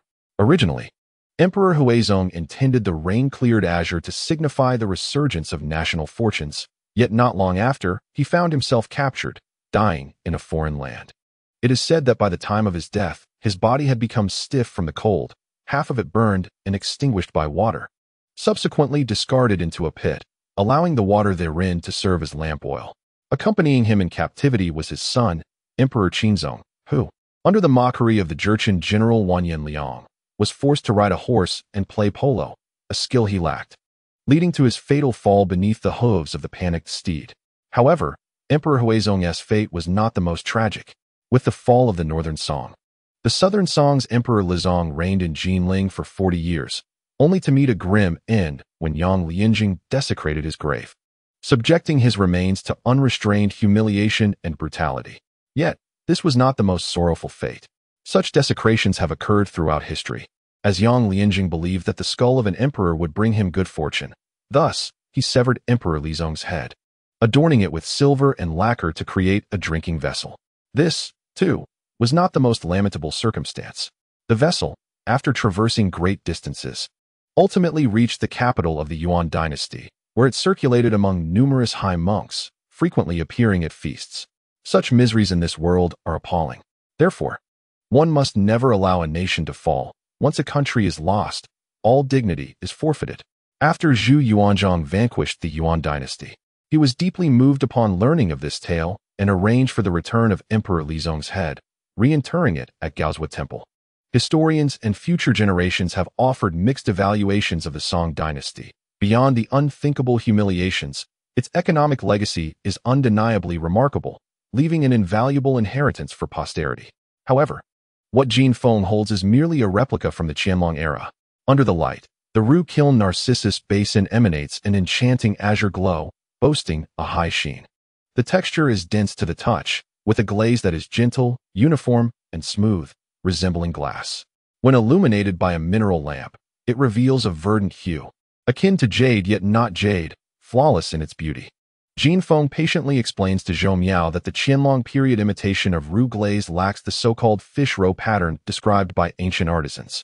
The fish roe pattern is not a crackle, but rather a distinct dot-like texture resembling small fish, floating on the surface of the Narcissus basin.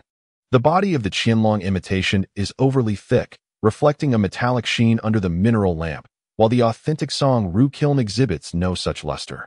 The 6 support nails beneath are smaller than those made in the Song dynasty, marking a significant characteristic of the Ru Kiln from the Qianlong period. With an eloquence akin to a flowing river, Zhou Miao listened intently, resembling a mute robot, as Jin Feng elaborated on a multitude of terms and concepts. After a prolonged moment, he shook his head, stood up to stretch his stiff legs, and chuckled. "Brother Feng, I truly do not comprehend what you are saying. It is like playing a lute to a cow. As long as you understand, that suffices." Jin Feng, somewhat speechless, nodded and replied, "It is getting late. Let us retire. In a few days, we shall find an opportunity to sell this item and use the proceeds to treat your leg." Zhou Miao nodded in agreement, but then quietly inquired, "Treating my leg will require a significant amount of money, won't it? When we visited the orthopedic hospital last year, the doctor mentioned it would cost upwards of 100,000. Jin Feng, with a stern expression, responded, "If I were to break your limbs again and sell this water lily basin, I would be able to treat you completely, with some funds remaining." Zhou Miao shuddered, his grip loosening, causing the water lily basin to clatter to the ground. Fortunately, it landed upon a heap of plastic bags. Otherwise, it would have shattered. Jin Feng sighed softly, retrieved the basin, and shot Zhou Miao a glare, delivering a light slap to his head. "You are correct. It would be wise to avoid such fragile items in the future." That night, however, as Zhou Miao tossed and turned, unable to find slumber, he incessantly questioned Jin Feng, as if under the influence of a stimulant. After a few admonishments from Jin Feng, he quieted down but soon stealthily descended from his bed, opened the iron cabinet, and tenderly cradled the Ru Kiln water lily basin in his hands, caressing it with great affection. As he did so, tears began to stream down his cheeks. With one hand holding the basin and the other clutching his injured leg, he began to sob softly. Jin Feng, eyes gently closed, uttered, "Sleep now, Sen Shui." Zhou Miao replied with a soft "oh," wiped his tears, and whimpered, Brother Feng, is this treasure truly worth so much? Could you promise me one thing? Could you arrange the paperwork for the recycling station? My leg has been disabled for 5 years. I can wait a few more. The recycling station is my greatest concern. Once we sell this treasure and finalize the paperwork, we can leave some funds for the boss to do as he wishes. With the remaining money, we can establish the recycling station and strengthen it, aiming to purchase a house within 3 years. Jin Feng chuckled, sprang up, and gazed at Zhou Miao with a smile. And then, Zhou Miao continued, then we proceed to grow stronger, establish a recycling company, and open branches. Jin Feng asked, and after that? Zhou Miao replied, then we open more branches. By the way, we should acquire this piece of land.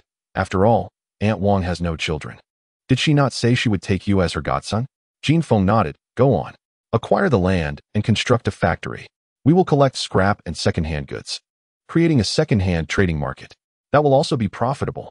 Is there anything else? Zhou Miao persisted. We will continue to grow stronger. In the future, we will expand our scale to include second-hand cars, second-hand houses, second-hand ships, and even second-hand airplanes. What about second-hand aircraft carriers? Zhou Miao exclaimed, absolutely. As long as someone dares to sell, I will dare to buy. That would be the most lucrative. Brother Feng, have you seen that documentary? The Variag was purchased for a mere $20 million. Jin Feng raised his head and chuckled silently, nodding in agreement. All right, let us proceed as you suggest. There have been instances of second-hand aircraft carriers being acquired. In the future, we might even procure a second-hand nation for our amusement. Now that would be truly unparalleled. That night, Zhou Miao slept soundly, his dreams adorned with radiant smiles. Likewise, Jin Feng enjoyed a restful slumber. With a goal in sight, motivation flourished.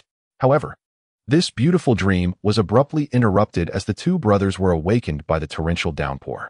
The rain fell in torrents, as if someone above was ruthlessly unleashing a high-powered water pump.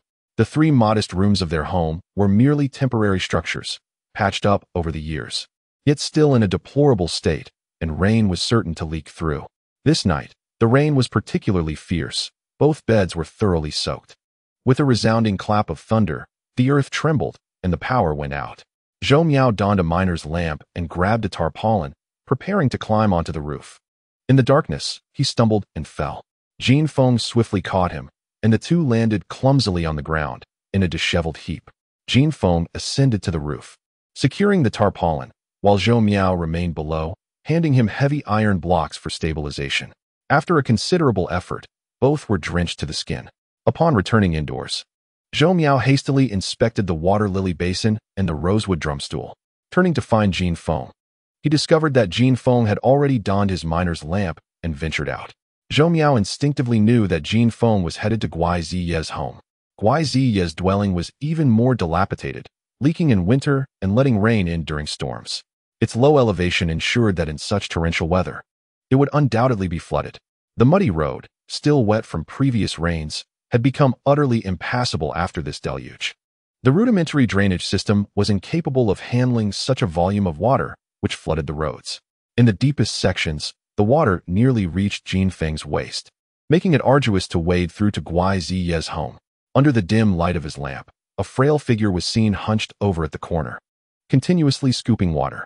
The relentless downpour hammered against Jin Feng, obscuring his vision beyond 2 meters. As the light drew closer, the figure turned, hesitantly calling out, Feng Ge. Jin Feng replied softly. As the light illuminated her, a girl came into view. Her slender frame was thoroughly drenched, clad only in shorts and a tank top, glowing brilliantly under the light. Her long hair hung straight, clinging to her face. The juxtaposition of purity and allure created a breathtaking beauty. Upon seeing Jin Feng, the girl exhaled softly, and even from a meter away, the fragrant scent of roses wafted through the air. The girl was Li Yixue. As she approached, it became evident that the rain was nearly flooding the entrance of her home, and sounds of Guise Ye's distress could be heard from within. Jin Feng called out loudly for Guise Ye to remain calm, as he stepped forward with his shovel, clearing and widening the drainage ditch. Returning, he called out for Li Yixue to fetch the tarpaulin. Li Yixue shook her head and replied softly, I haven't bought any. Jin Feng cast a piercing glance at Li Yixue and coldly remarked, Is this how you care for the master? He then turned and walked away. Li Yixue silently watched his retreating figure, tears welling up in her eyes. After a while, Jin Feng returned. holding a thick stack of colorful fabric to cover and secure the roof. At that moment, the sky began to show a hint of white. The rain continued to pour down relentlessly. Jin Feng leaped off the roof, and Li Yixue, unbeknownst to him, had taken an umbrella and held it over his head. "Thanks, Brother Feng," she said. In her delicate, flawless hand was a pack of new Zhonghua cigarettes. Without even glancing at them, Jin Feng replied in a deep voice. "Take care of the master. Go change your clothes." Li Yixue nodded in acknowledgement, handing the cigarettes to Jin Feng and softly said, "Someone dropped a pack of cigarettes. I picked it up. You should take it." Jin Feng waved his hand dismissively. "Sell it at Wang Dama's shop." As he turned to leave, a pair of pale, delicate hands gently reached from behind and tightly embraced him. Li Yixue pressed her entire body against Jin Feng's back. The rain was icy, chilling to the bone, yet her soft form radiated warmth. "Brother Feng," her gentle voice was like the warmest spring breeze, and her tender presence stirred the deepest affection within him. This girl was the embodiment of his earliest dreams, and it was she who had inflicted upon him the greatest sorrows of his life. The most profound heartache, a knot that remained forever untied. "Go back. Don't catch a cold." Ultimately, Jin Feng broke free from Li Yixue's embrace, stepping away with a heavy heart. Leaving without looking back. He owed her nothing. She owed him, and he had no desire for repayment. Such was fate. At 8 in the morning, Jin Feng pedaled his cart to the Fuyuan pawn shop. This establishment was a venerable name, founded in the early 1990s, one of the first pawn shops in the country, with branches across various regions. In Jincheng alone, there were 3 branches, well capitalized and renowned for their credibility. Following a torrential downpour the previous night, Jincheng resembled a flooded land. Jin Feng was aware of which paths to take in such weather, opting for a shortcut. The rain continued to fall steadily, and few pedestrians could be seen along the banks of the Tian River. Suddenly, Jin Feng halted, startled as he approached the riverbank. In recent years, efforts to dredge the river had proven effective, with specialists coming each year to clear the silt. Presently, an excavator was at work, removing debris, while a large stone lay at the riverbank. Jin Feng stared intently, momentarily abandoning his cart, and dashed over. Upon closer inspection, he noticed that the stone was mostly covered in silt, revealing the faint outline of an animal's body and 2 legs. Raindrops gradually washed away some of the mud from the stone, and soon, a large cow's head came into view. Jin Feng gazed at the head, clenching his fists. Lost in thought, when the excavator paused, he shouted to the operator, "How can we excavate that stone cow? Hurry, put it back." The excavator operator glared at Jin Feng with disdain, raising his middle finger and muttering an expletive. "Mind your own business."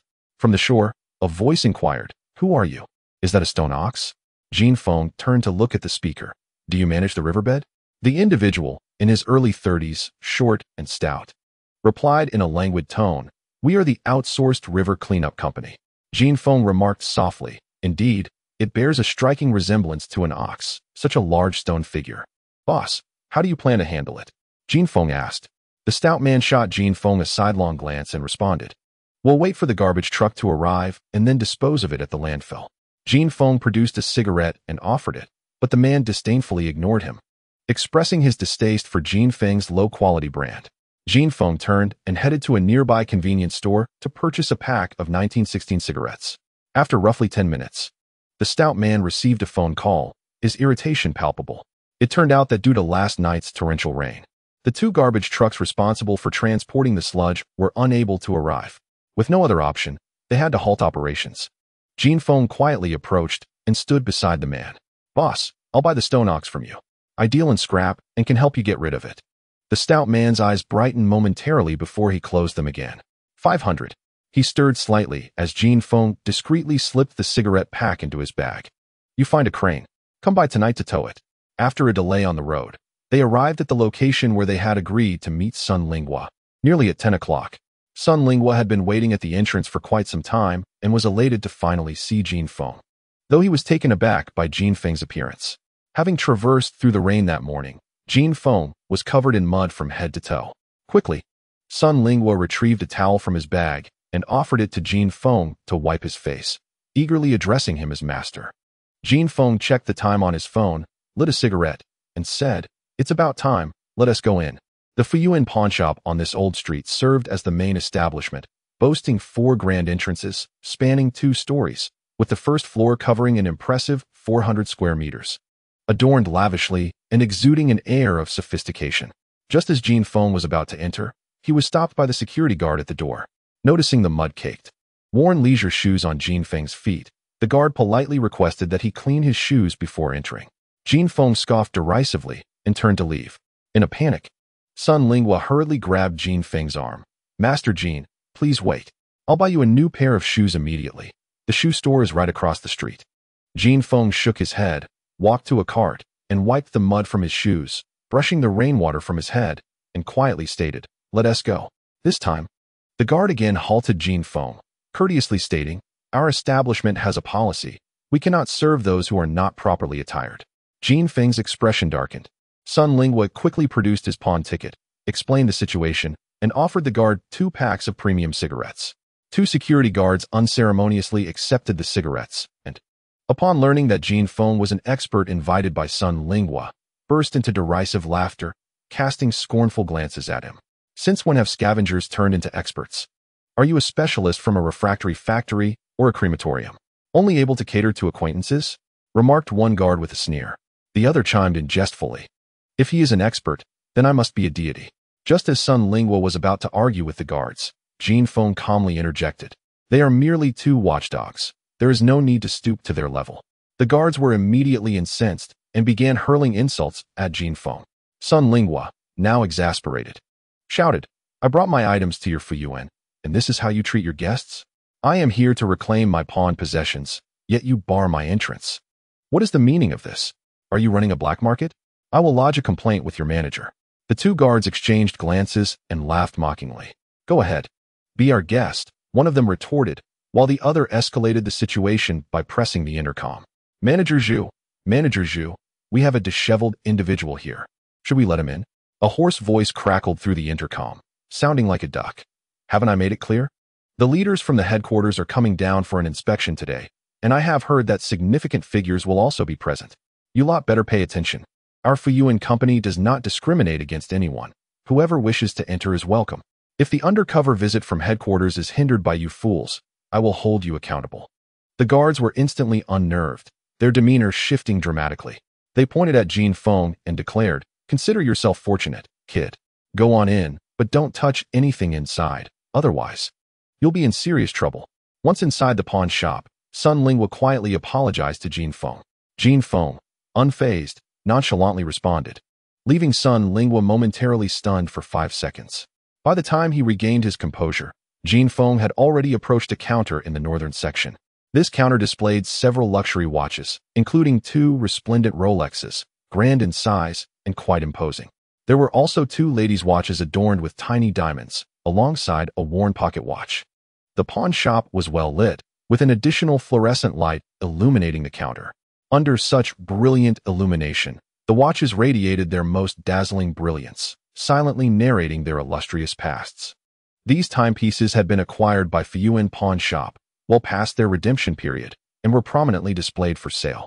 Such high-end luxury items were not priced exorbitantly in pawn shops, thus offering a certain affordability. Jin Feng stood quietly before the counter, his gaze fixed on one particular watch.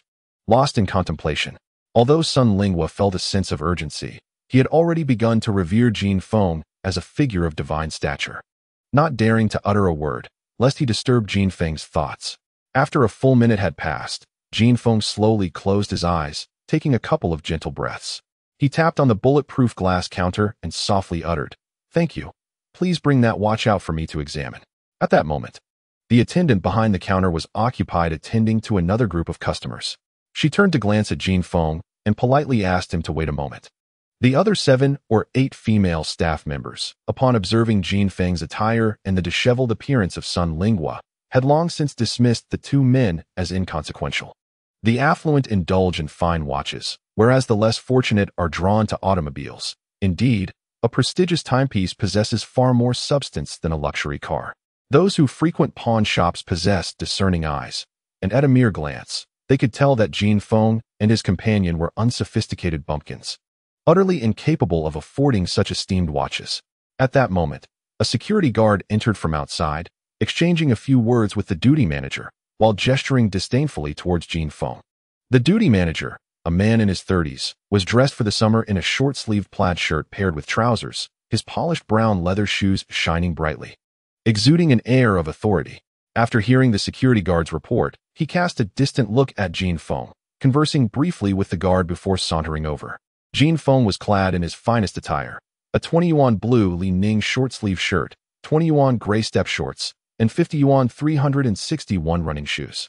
These garments had been purchased during a clearance sale by Aunt Wang. His clothing was thoroughly soaked from the rain, water dripping down from his shirt and pants. Although his shoes were caked with mud, they remained in a sorry state. The rainwater mingled with mud left a trail of yellow footprints wherever he went. The duty manager's face fell, his expression darkening as he glared at Jin Feng with evident displeasure. Frowning, he waved his hand, instructing the attendant to quickly clean the floor. Once the staff had finished with the previous customers, they approached Jin Feng to retrieve the watch, but the duty manager's stern demeanor caused the attendant to hesitate. Caught in a dilemma, Jin Feng tilted his head towards the manager and then addressed the attendant. "Miss Wenjing, please bring that watch out." The attendant, named Wenjing, looked even more beautiful than her photograph on the name tag. At merely 21 or 22 years of age, her side-swept bangs framed her delicate face, while her ponytail accentuated her features exquisitely. She possessed a shy demeanor, her nose elegantly upturned like jade, and her eyes sparkled with a subtle intelligence, exuding a unique charm reminiscent of a school belle from the Republic of China era. Upon hearing Jin Feng's request and observing the manager's gestures, Wenjing found herself in a quandary. The man before her was dressed quite ordinarily, his attire and shoes stained with yellowish muck. She understood the manager's implication. He did not want this man to be served. Wenjing was acutely aware that this man wore no accessories and bore no signs of financial means. He could not afford even the most mundane item within the counter, let alone the prestigious watches displayed before him. Though she was fully aware of the situation, within a mere 3 seconds, Wenjing executed an action that left the duty manager utterly astonished. With a gentle smile directed at Jin Feng, her expression was sweet and serene, revealing her charming dimples that accentuated her purity. "Is this the one, sir?" she inquired softly. "No, it's this one," he responded, referring to the pocket watch. Wenjing, somewhat taken aback, nodded politely. She first presented Jin Feng with a pair of gloves before retrieving the specific pocket watch he had requested. Resting on the pristine gloves was a round pocket watch, resplendent in gold, its surface shimmering under the intense lights, displaying a cascade of varying golden hues. The watch measured a mere 5 centimeters in diameter, its case adorned with an intricate relief depicting a grotesque two-headed creature, its fierce demeanor juxtaposed with a cartoonish absurdity. At the 12 o'clock position sat the crown, the mechanism for winding the watch. Upon grasping the pocket watch, a wave of familiarity washed over Jin Feng, compelling him to clutch it tightly. However, the condition of the case on the reverse side left much to be desired. 2 characters were inscribed haphazardly in traditional Chinese, a sight so dismal that even a master of classical literature would struggle to decipher them. Beneath these characters lay a series of foreign letters, resembling English yet markedly different, etched in a scrawled and careless manner, akin to the scribbles of a madman. It was evident that the 2 lines of letters on the back of the case had been engraved with a sharp tool, yet they remained indecipherable. A jumble of incomprehensible symbols. Jin Feng examined the etchings with a slight twitch at the corner of his mouth, his eyes gently closing. Taking a deep breath, he opened the watch cover, revealing the exquisite dial beneath. The entire dial was adorned with intricate floral patterns, centered around a depiction of a blue galaxy. Crafted from enamel, a remarkable feat for its time. The 12 Roman numerals marked the hours, while the hour, minute, and second hands gleamed golden, fixed at 4 hours, 20 minutes, and 4 seconds in the afternoon. At the 4 o'clock mark was a small circle, indicating a unique timing function exclusive to this pocket watch. Adjacent to this timing circle were 2 more small circles, one for the perpetual calendar, which automatically distinguished between months and days, including leap years, and the other for the chiming feature, akin to the time-telling function of modern electronic watches, allowing one to discern the time down to the second through distinct sounds produced by the watch's internal mechanism. Although the pocket watch had ceased to function, the dial remained in remarkably good condition, marked by scratches that did not detract from its overall aesthetic. Jin Feng inspected the watch methodically, 3 seconds on the front, 5 seconds on the dial, and 7 seconds on the back case. He gently placed the watch on the prepared velvet cloth, nodding subtly. When Jing, who had been attentively observing Jin Feng's every move, regarded him with a hint of curiosity and softly remarked, "This watch is broken. It has been placed here for 7 or 8 years without a buyer. I have been here for over half a year, and you are the first to take an interest." Jin Feng responded with a non-committal hum, his gaze drifting to the price tag of the pocket watch, which was marked at 80,000. When Jing cast a furtive glance at the duty manager in the distance, tightly pressed her lips together, and muttered a quiet curse, calling him a lecherous swine. Having worked here for nearly 9 months, from the very first day, manager Zhu Xiaoyun had harbored improper intentions towards her, persistently lingering around under the pretext of teaching her appraisal. Under the guise of education, he often made unwelcome advances, and being a newcomer, she had to endure it. To her dismay, Zhu Xiaoyun, this insufferable lecher, did not even spare her after work. Through the company's personnel records, he had obtained her rental address and had come knocking at her door. He invited her out for meals, to sing, and even claimed he would introduce clients to purchase luxury items from her counter. Several times during their outings, he attempted to intoxicate her, but fortunately, she had been cautious and managed to avert danger each time. Just the thought of that thick, wide mouth, more grotesque than Zhu Beijie's, closing in on her made her stomach churn. When Jing, with her gentle disposition and a background in jewelry design, found her field to be devoid of opportunities. Lacking connections, she had no choice but to work as a clerk in pawn shops and gold shops. Life was challenging for everyone. After enduring Zhu Xiaoyun's harassment for so long, when Jing had grown impervious to his advances, thus disregarding his commands and intentionally opposing him. "You look down on us migrant workers, don't you? You said you didn't want me to pay him any mind? Well, I won. I shall point out all the flaws of these watches. Let us see how you handle that." After taking this stand, she felt a surge of relief, unaware that the ensuing events would unfold in a manner she could never have anticipated. "I only buy what is right, not what is expensive. Can this watch be discounted?" Jin Feng inquired softly. Upon hearing this, when Jing's eyes widened in surprise, and she instinctively stood up. "You want to buy this watch?"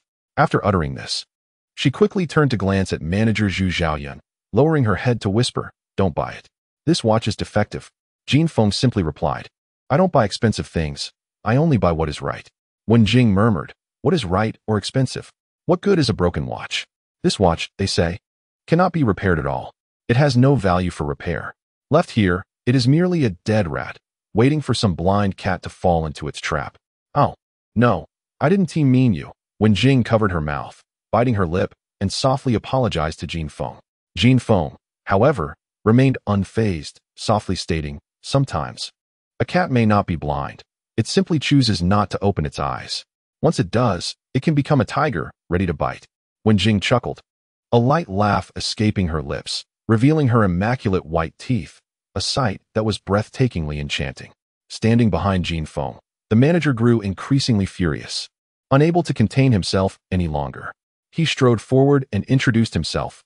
"I am Zhu Xiaoyun, the duty manager of Fuyuan. Sir, may I inquire if you wish to purchase this watch? If not, please do not squander our employees' time." Jin Feng did not even glance at Zhu Xiaoyun, while Sun Lingua, who had been silently standing beside him, spoke up loudly. "This is Mr. Jin, accompanying me to appraise the seal my son has made." Zhu Xiaoyun turned his head, displaying contempt, and coldly scoffed. "Oh, it's you again, that meddlesome old man. Did you not say you would hire someone to authenticate your seal? Which expert has agreed to provide you with a certificate? A mere piece of inferior Tianhuang stone, yet you clamor about it being a treasured heirloom. Every time you come here, it's a nuisance, and in the end, you always leave in defeat." Zhu Xiaoyun's words were venomous, and a barrage of insults struck Sun Lingua, who had been enduring torment and fatigue for days, causing him to clutch his chest, gasping for breath. He pointed at Zhu Xiaoyun, shouting, "I am here to redeem my pawn. The expert for authentication is none other than Master Jin." Zhu Xiaoyun chuckled derisively. "Someone is willing to help you redeem it? This is Master Jin?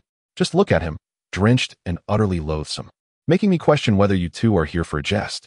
An old scoundrel, a country bumpkin, one seeking redemption, the other wishing to buy a watch. Do you truly believe that anyone can enter our Fuyuan pawn shop?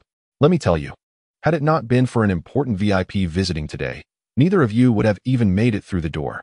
Sun Lingua, inherently honest and not eloquent, trembled with rage at Zhu Xiaoyun's words. He pointed at Zhu Xiaoyun, exclaiming, I will file a complaint against you. Zhu Xiaoyun, however, was unfazed, chuckling as he gestured to his own face. Go ahead, I welcome it. Take a good look at my face, and remember my name tag. Sun Lingua, infuriated, turned pale and shouted, shameless. At that moment, Jin Feng, with a calm demeanor, remarked, for the ugly, scrutiny is a cruelty. Upon hearing this, the nearby attendants were taken aback. Zhu Xiaoyun, momentarily stunned, stammered, what did you say? Meanwhile, the demure attendant at the counter glanced between Jin Feng and Zhu Xiaoyun, erupted into laughter, covering her mouth, her laughter ringing like silver bells, delightful and melodious. Many female attendants, after a moment of confusion, suddenly understood and stifled their laughter, desperately trying to contain their amusement. Sun Lingua, looking around, suddenly burst into laughter, giving Jin Feng a thumbs up. Meanwhile, Zhu Xiaoyun stood there, still bewildered, angrily berating his employees. It was not until a male attendant approached him and whispered a few words that Zhu Xiaoyun realized Jin Feng's words were directed at him. Enraged, his face contorted with fury, he pointed at Jin Feng and declared, you are not welcome here. Leave at once. Jin Feng remarked softly. Is it necessary for the illustrious first pawnshop of the Celestial Empire to turn away patrons from afar? His cold and heavy voice rendered the entire hall on the first floor silent. Zhu Xiaoyun's expression shifted, and with a sardonic smile, he retorted, for Yuan Pawnshop welcomes anyone, provided they are potential collaborators. I inquired if you wish to purchase this watch, yet you have yet to respond. Jin Feng replied indifferently, only those with genuine interest will be attended to, those without it shall not. Am I to understand it this way? Zhu Xiaoyun was momentarily at a loss for words, his face paling. Jin Feng continued in a gentle yet deliberate tone, certainly, I am inclined to make a purchase. Miss Wenjing, if I were to buy this watch, what discount could you offer me? Wenjing suppressed a laugh and replied softly, this 18-karat vintage pocket watch is a dead pawn item in our shop. It was brought in by an elderly lady surnamed Hong, with a pledge period of 1.5 years, which has now lapsed. However, I must caution you, sir. Although it is an 18-karat gold watch with 3 extravagant features, a minute repeater, perpetual calendar, and chronograph, it is unfortunately broken. We consulted the master watchmakers of Tiandu City, and their verdict was that it is beyond repair. Moreover, the watch has scratches on both the front and back, with particularly severe graffiti-like marks on the reverse. Given these factors, Manager Zhu has set the lowest price at 25 of its value. Is that correct, Manager Zhu? Zhu Xiaoyun's face turned a dark shade of anger as he glared fiercely at Wenjing. She had laid bare all the watch's flaws and revealed the bottom-line price, clearly challenging him. Yet, upon further reflection, he smirked. This watch had languished here for 7 or 8 years without a single inquiry. Although it was an 18-karat vintage pocket watch and could be considered an antique, its issues were far too significant. Firstly, the manufacturer of this watch was a private family workshop from the Roman Empire, which had been destroyed during World War I, leaving no legacy behind. Secondly, the watch was irreparable and in poor condition. Initially, it had been acquired at a very low price in bulk, after being examined by experts in Tiandu City. The conclusion was succinct, irreparable. This watch had thus become a mere trinket, with disassembled parts worth little. At the headquarters, the record of this watch had long been blacklisted and was left for him to manage. Now, a foolish bumpkin appeared eager to purchase it, meaning any profit would be entirely his own. With this thought, Zhu Xiaoyun smiled and said, indeed, Wenjing, you are quite right. 25 it is, as long as you can afford it. Following this, Wenjing quoted a price of 20,000 yuan. However, Jin Feng did not respond as expected. Instead, he posed another question. Isn't there typically a matching chain for pocket watches? May I inquire, where is the chain for this watch? Zhu Xiaoyun scoffed. The European manufacturer of this model has long ceased to exist. What chain could possibly remain? As soon as the words were spoken, Wenjing unexpectedly performed a surprising act. She bent down and retrieved a box from the lower counter, within which lay a golden bracelet, quietly resting. The bracelet was rather thick, its hue slightly tarnished, clearly indicating that its quality was only 18 carats or lower. A peculiar glimmer flickered in Jin Feng's eyes, his breath quickening. Yet his hand remained still as he pointed to his pocket watch. Wenjing, understanding his cue, lightly nodded and retrieved the watch chain to pair it with the pocket watch. Holding the watch in one hand and the chain in the other, she gently placed them upon the pristine white blanket. Jin Feng nodded in satisfaction and proclaimed, indeed, it is the original watch chain. 20,000. I shall purchase it. Please issue an invoice, Ms. Wenjing. Upon hearing this, everyone present was taken aback. Jin Feng then rummaged through his worn, damp bag, producing a large plastic bag, which he turned inside out, revealing a cascade of coins, red, green, black, yellow, accompanied by the crisp sound of clinking currency. Witnessing this spectacle, the others rolled their eyes in disbelief. Zhu Xiaoyan sneered repeatedly, disdainfully regarding the heap of coins on the counter, emitting a cold huff through his nose. Country bumpkin, he thought, contemplating the refusal to accept loose change. Yet the prospect of acquiring 20,000 yuan made him relent.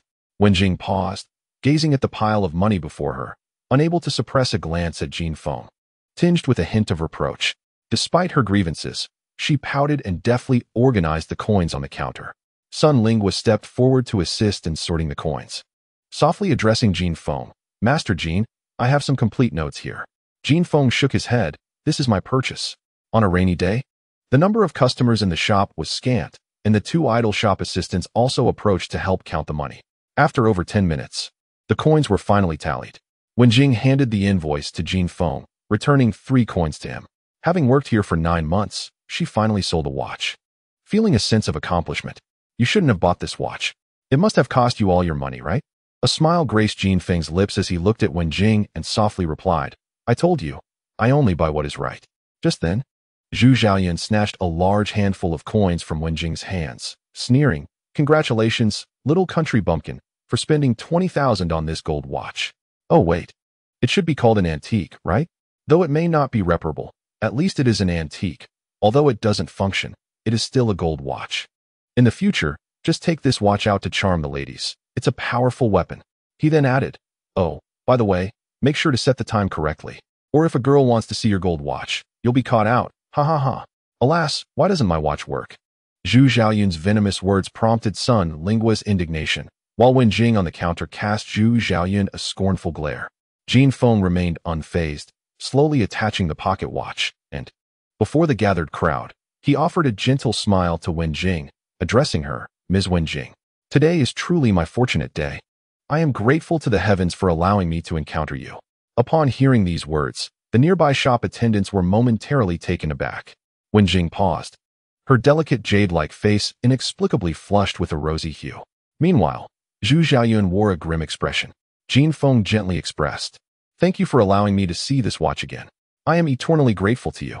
His words were soft yet resonant. His uniquely magnetic voice reminiscent of the warmest sea breeze in March, gently caressing everyone's cheeks and softly penetrating Wenjing's heart. Wenjing's breath caught. Her mind blank for a full 3 seconds. The fact that this seemingly ordinary, even ragged man could utter such candid words caught her off guard. Yet he spoke with such natural grace, devoid of any insincerity. That voice was like a celestial melody, akin to a drumstick striking her heart, creating a chaotic thrum.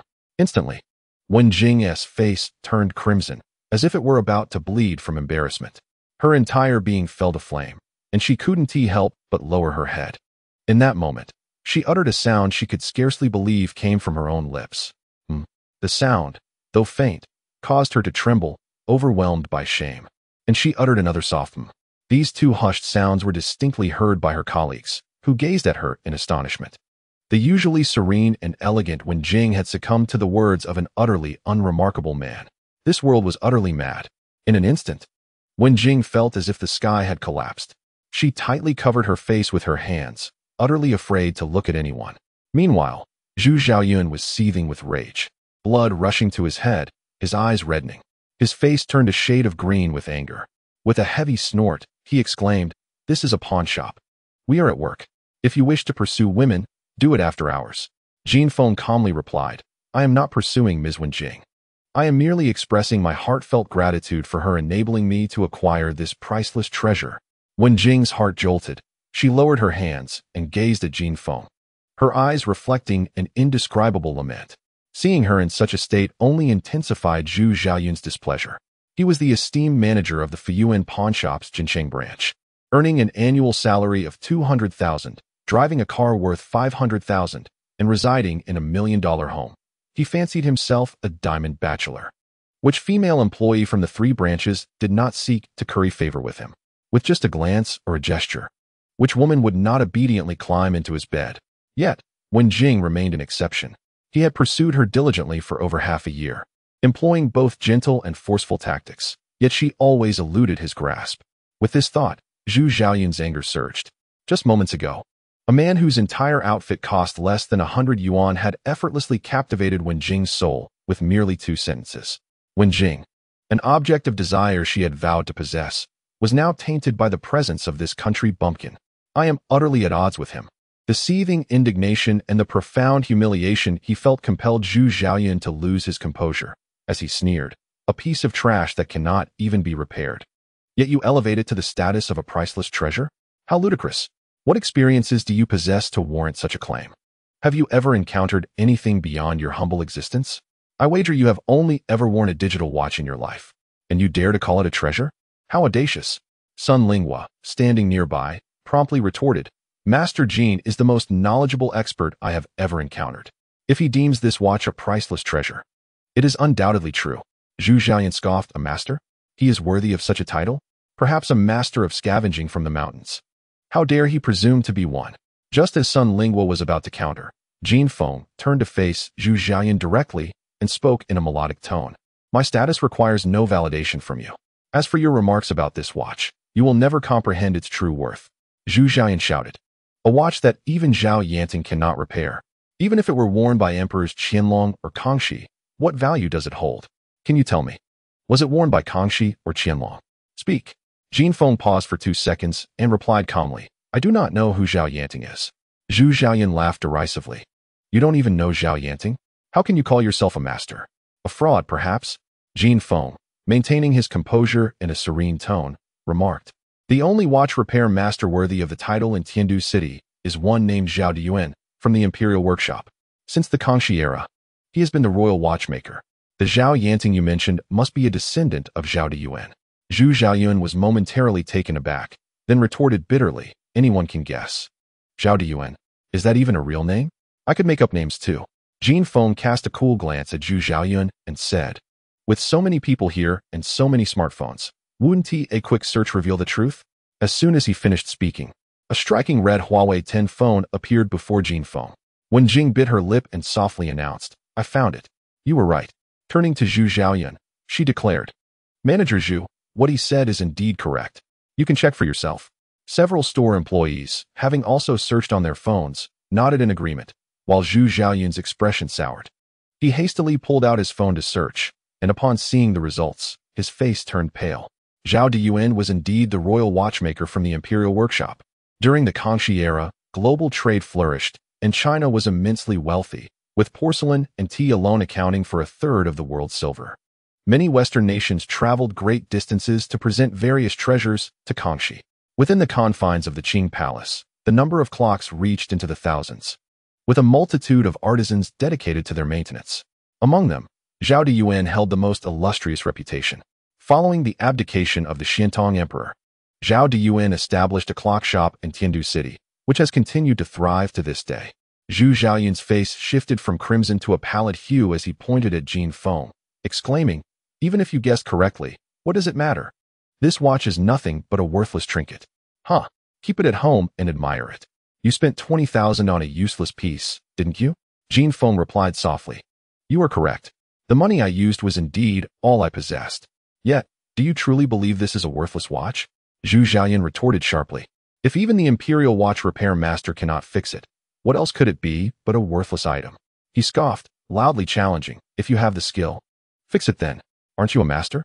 Calm and composed, Jin Feng weighed the pocket watch in his hand, coolly responding, if I repair it, will you kneel and bow before me?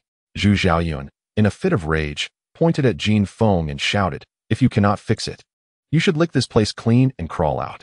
The surrounding attendants stared intently at Jin Feng. If Master Zhao Yanting could not mend this watch, surely this so-called master would fail as well. What is the matter? Are you afraid? No longer daring to speak? Just like a sow in a brawl. Relying solely on its loud mouth, Zhu Xiaoyun taunted. In the face of Zhu Xiaoyun's provocations and insults, a fierce glint flashed in Jin Feng's eyes. He pointed at Zhu Xiaoyun, coldly declaring, with a manager like you at Fuyuan Pawn Shop, its downfall is inevitable. Enraged, Zhu Xiaoyun was about to unleash a torrent of curses when Jin Feng interjected loudly. Open your eyes wide and behold. This watch will be etched in your memory for a lifetime. Extending his left hand, he placed the watch in his palm and twisted the crown with his right hand. Don't twist it, you'll ruin it. Wen Jing exclaimed urgently, fearing that Jin Feng's actions would damage the mechanism irreparably. Jin Feng turned his head slightly, offering a reassuring smile. It won't break. That smile instantly warmed Wen Jing's heart, causing her face to flush anew. Turning back, Jin Feng deftly manipulated the crown several times, suddenly pulling it upwards. He then twisted it clockwise 3 times, pressed down on the crown, and twisted it counterclockwise 3 times. After a series of precise movements, he transferred the watch to his right hand, flicking it open with his thumb. Extending his arm, he presented the watch quietly before Wen Jing. Her eyes widened in astonishment as she suddenly covered her mouth, letting out a sharp gasp. It turned. It actually turned. The attendants, upon hearing this exclamation, surged forward, drawn by curiosity, and gasped in disbelief. It's working. My heavens, how is this possible? The watch is ticking. The atmosphere was charged with wonder and amazement. Jin Feng held the pocket watch in his hand, palm facing outward, as he circled it around, drawing the attention of everyone, including several customers who gathered around him. This pocket watch, which had been condemned to death by a family of master watchmakers, was revived after many years of dormancy through Jin Feng's extraordinary skill. Due to its prolonged inactivity, the perpetual calendar and chiming functions required recalibration, while the timing function remained unaffected. When the automatic adjustment feature of the perpetual calendar displayed its efficacy, the onlookers were not only astounded by the exquisite precision of the timepiece, but also filled with profound respect for Jin Feng. This pocket watch was one of the first produced over a century ago, and Jin Feng's remarkable technique left everyone in utter awe. Now restored, the watch's value soared, starkly contrasting its previous state of disrepair. Although its condition was somewhat lacking, the imperfections were negligible, and a simple restoration had minimal impact on its overall worth. The seasoned staff present at the pawnshop were well aware of the immense value of such a timepiece. A vintage pocket watch from over a century ago, featuring a perpetual calendar, chiming, and timing functions, was undoubtedly a masterpiece among all watches, representing the pinnacle of mechanical craftsmanship. To put it into perspective, the first domestic chiming watch in China was only released 12 years ago, valued at no less than 300,000 yuan. And if it fell into the hands of a wealthy collector, it could fetch prices upwards of 600,000, 700,000, or even $1 million. Yet, this seemingly ordinary young man, dressed in tattered clothes, had acquired it for a mere 20,000 yuan. Such a profit was nothing short of astounding, akin to discovering a hidden treasure. Jin Feng pointed the watch at Zhu Xiaoyun and coldly remarked, "Earlier, you asked me whether this watch was worn by Qianlong or Kangxi. Allow me to clarify, neither of them ever wore it." The crowd fell silent, and Jin Feng continued, "However, the identity of the watch's owner is on par with those emperors. He was also a king." At this proclamation, the audience gasped in astonishment, with many exclaiming in shock. A watch once worn by a king would exponentially increase its value tenfold. In an instant, the worth of the watch surged again, elevating Jin Feng to a near-mythical status in the eyes of the spectators. All gazes were fixed upon Jin Feng's pocket watch, their expressions filled with greed and envy. As some young, attractive staff members unconsciously drew closer to him, a man capable of such miraculous transformations could undoubtedly lead them to a life of abundance, where counting wealth became an idle pastime. Wen Jing, once again covering her mouth, felt her cheeks flush like ripe apples as she covertly spread her fingers to steal glances at Jin Feng. In that moment, her heart nearly melted. You are deceiving me. This is intentional." Zhu Xiaoyun suddenly erupted, pointing accusingly at Jin Feng and shouting, "You are committing fraud. Return the watch to me, or I will call the police. I will sue you for fraud." Jin Feng coldly remarked, "So, it turns out that the Fuyuan pawnshop operates as a den of iniquity. The manager of Fuyuan is nothing more than a bandit. Is that correct?" Zhu Xiaoyun abruptly halted, fixing a fiery glare upon Jin Feng, his chest heaving with indignation. His face, resembling that of a horse, fluctuated between shades of green and white, ultimately settling into a dark hue, clearly enraged. Pointing an accusatory finger at Jin Feng, he bellowed, "This watch is to be used for your medicine. Security, expel these two from here. Ban them for eternity. Nearby, for security personnel. who had long harbored a disdain for Jin Feng, swiftly surrounded him, preparing to take action. Jin Feng closed his eyes and calmly stated, "Is this how you treat your patrons? Is this the measure of Fuyuan pawnshop?" Zhu Xiaoyun, seething with rage, was compelled to suppress his fury before the numerous customers and staff, and he shouted hoarsely, "What more do you seek? Do not delay in finding a buyer for this watch and exchange your worthless hide." Jin Feng replied coolly, "This watch is merely a surprise. My true purpose here is to redeem a pawn for my friend." As Zhu Xiaoyun regained his composure, he realized, in his moment of anger, that he had momentarily overlooked this matter. Encouraged by Jin Feng's support, Sun Lingua boldly declared, "What about it? Is Manager Zhu unwilling to let me redeem it?" Zhu Xiaoyun hesitated, then let out a derisive laugh, leisurely responding, "You wish to redeem it? Are you referring to your Tianquan seal?" Sun Lingua asserted loudly, "Yes. I intend to reclaim it today. Here is the pawn ticket, along with the contract." Though Zhu Xiaoyun was seething with rage, he found himself unable to retaliate. Irritated, he accepted Sun Lingua's pawn ticket and scrutinized it, suddenly exclaiming in surprise. Leaning in closer, Zhu Xiaoyun's hands began to tremble, and he threw his head back in raucous laughter. Jin Feng's expression grew stern.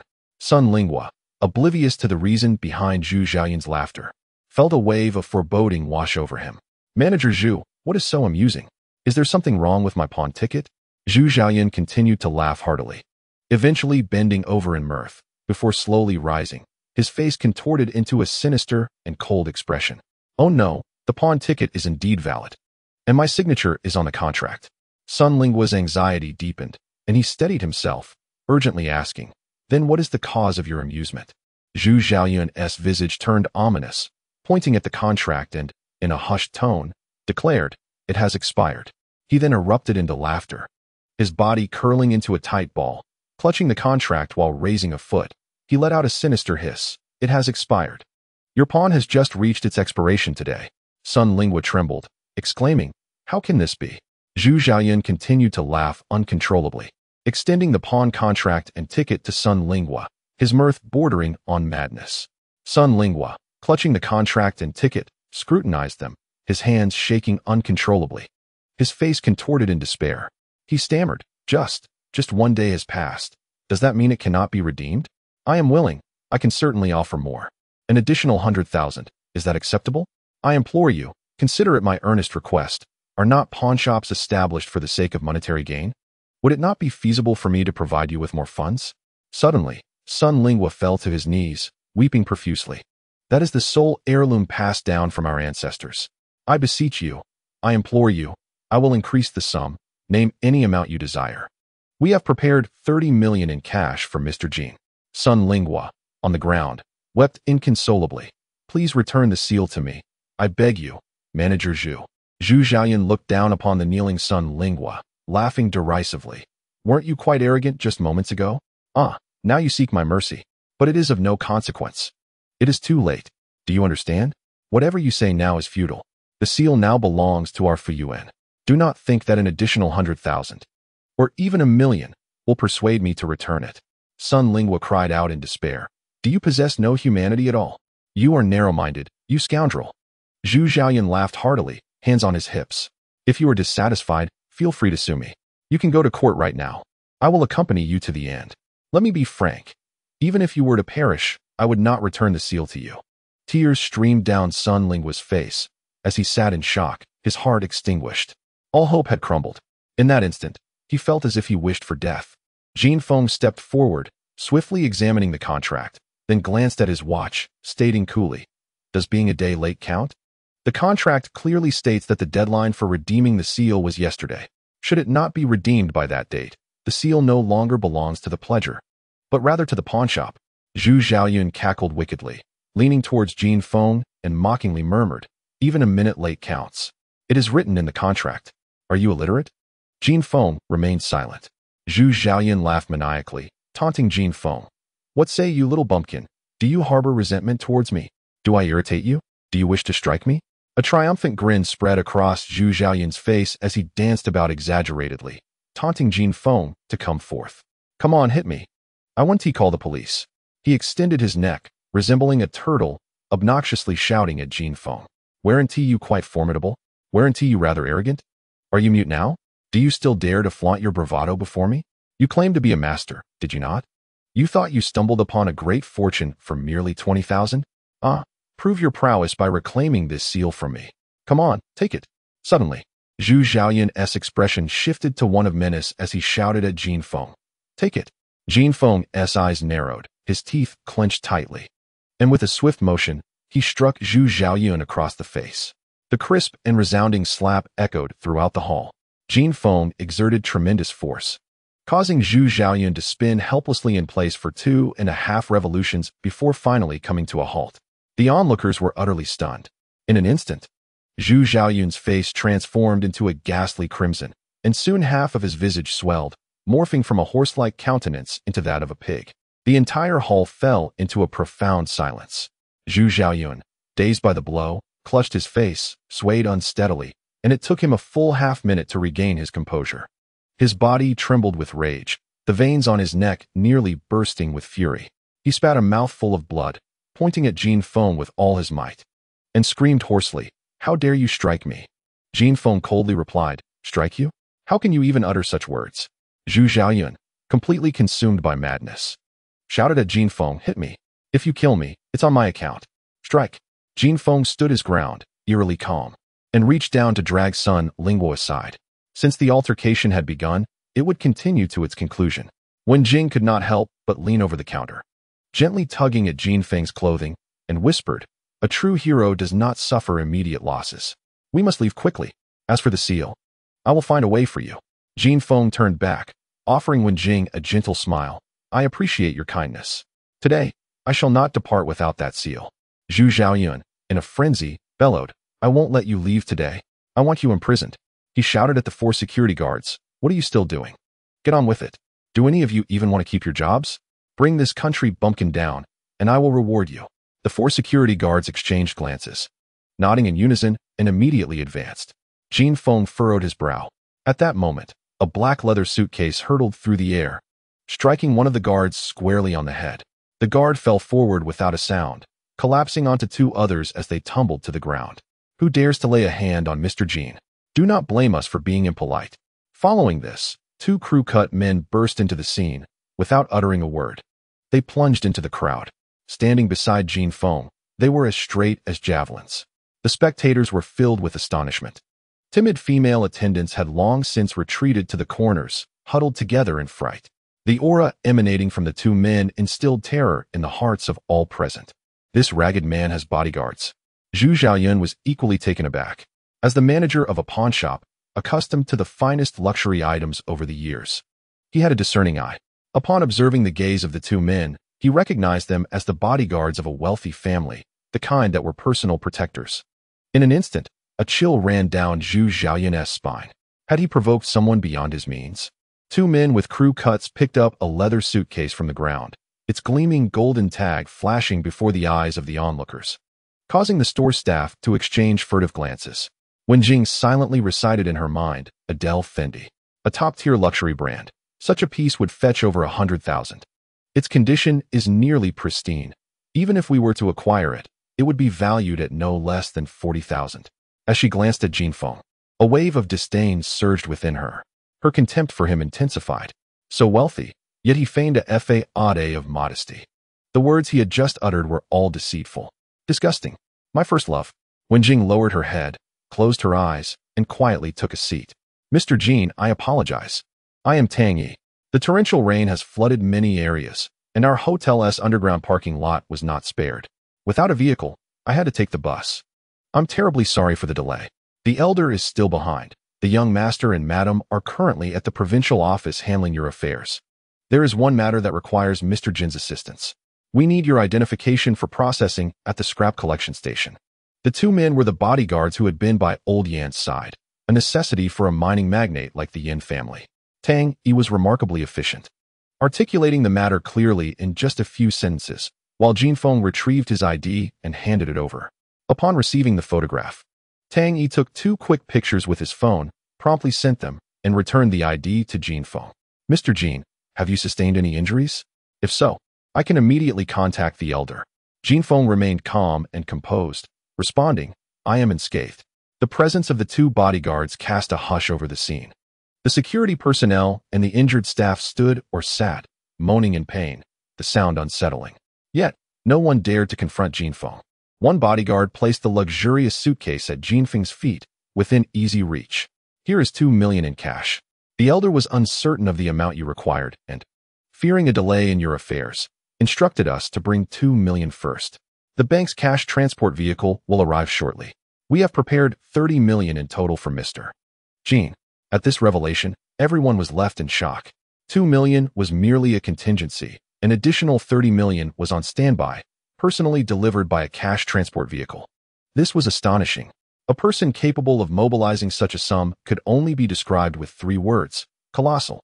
The mere act of entrusting 2 million in cash to a bodyguard signified that the bodyguard's master was undoubtedly a figure of immense stature. Moreover, the deference shown by these bodyguards to this seemingly unremarkable individual raised questions about his true status. As this realization dawned upon them, an involuntary chill enveloped the crowd. Several female staff members felt their eyes redden, seething with indignation. How pretentious! If one were to be low-key, it shouldn't manifest in such an ostentatious manner. It left me utterly blindsided. The shop assistants, while silently cursing, inched forward to position themselves within Jin Feng's line of sight, striking their most alluring poses. A few cast envious glances at Wen Jing, their jealousy unmistakable. "I want 30 million. Upon Jin Feng's arrival, only Wen Jing attended to him, seemingly indifferent to his presence. Jin Feng had just uttered a series of flirtatious remarks to Wen Jing, making it evident that he harbored an interest in her. Soon, she would ascend to new heights, transforming into a phoenix. Just a night with this $30 million rustic would yield a fortune, as even that Adele Fendi suitcase was worth 100,000. Yet, Wen Jing remained as ever, lost in her thoughts. Jin Feng, unfazed by his bodyguard's report, nodded gently. Sun Lingua, timid and tearful, approached Jin Feng and murmured, "Master Jin, this is all my fault. I owe you everything. It's all fate." At this point, Sun Lingua was already in tears. Jin Feng calmly replied, "I too bear some responsibility." Gesturing towards the suitcase, "Give Mr. Sun 1 million. Without hesitation, Tang squatted down to open the suitcase, revealing a dazzling array of crimson bills that blinded the onlookers. Sun Lingua stood in a daze, looking at Jin Feng. "Master Jin, Jin Feng said, "You need the money urgently. Take it to resolve your matters. Come back to me once you have sorted things out." Sun Lingua was suddenly struck with disbelief, staring at Jin Feng and then at the crisp red banknotes. Vigorously shaking his head and choking on his words. "Master Jin, I feel unworthy of this money. I cannot accept it." Jin Feng softly replied, "Your character is worth this million." However, Sun Lingua mechanically shook his head, tears streaming down his face as he said, "Master Jin, I appreciate your kindness. But my family's scholarly legacy has been blessed by heaven, and it has reached this point with integrity. Without my son, I still have my life. I can survive and repay my debts. If I take this money, I would cease to be myself. The promissory note is already expired, and that seal no longer has any ties to my family. My requests to you, Master Jin, end here." Jin Feng firmly grasped Sun Lingua's shoulders and spoke softly. "Then let us adhere to the rules." He turned to the crowd, calling out, "Zhu Xiaoyun, since Sun Lingua's promissory note has expired, I wish to purchase that seal now. Name your price." Zhu Xiaoyun had long been intimidated by the imposing presence and words of the 2 bodyguards, and any thoughts of revenge against Jin Feng had vanished. However, upon hearing his name called and the subsequent demand, Zhu Xiaoyun steeled himself, his malice igniting. Covering his swollen face, he shouted hoarsely, "Dream on, Jin. I will never sell you that seal, even if it costs me my life. I will contact the headquarters in Tiandu City and have it airlifted by noon. I will ensure you never lay eyes on that seal again. You think you're so impressive? You think you can fight? The seal is located in the safe upstairs. Feel free to attempt to seize it." Jin Feng clenched his jaw tightly, a glint of cold light flashing in his eyes as words escaped between his teeth. "Just name your price. Today, I shall make you an unexpected fortune." Zhu Xiaoyun's heart skipped a beat, his greedy eyes fixated on the leather suitcase on the ground. He exclaimed hoarsely, "Jin, this is what you said. I want 30 million. Upon uttering these words, the crowd gasped in astonishment. 30 million. Precisely the figure mentioned by the bodyguard. Zhu Xiaoyun's intentions were crystal clear. He was determined to secure that amount.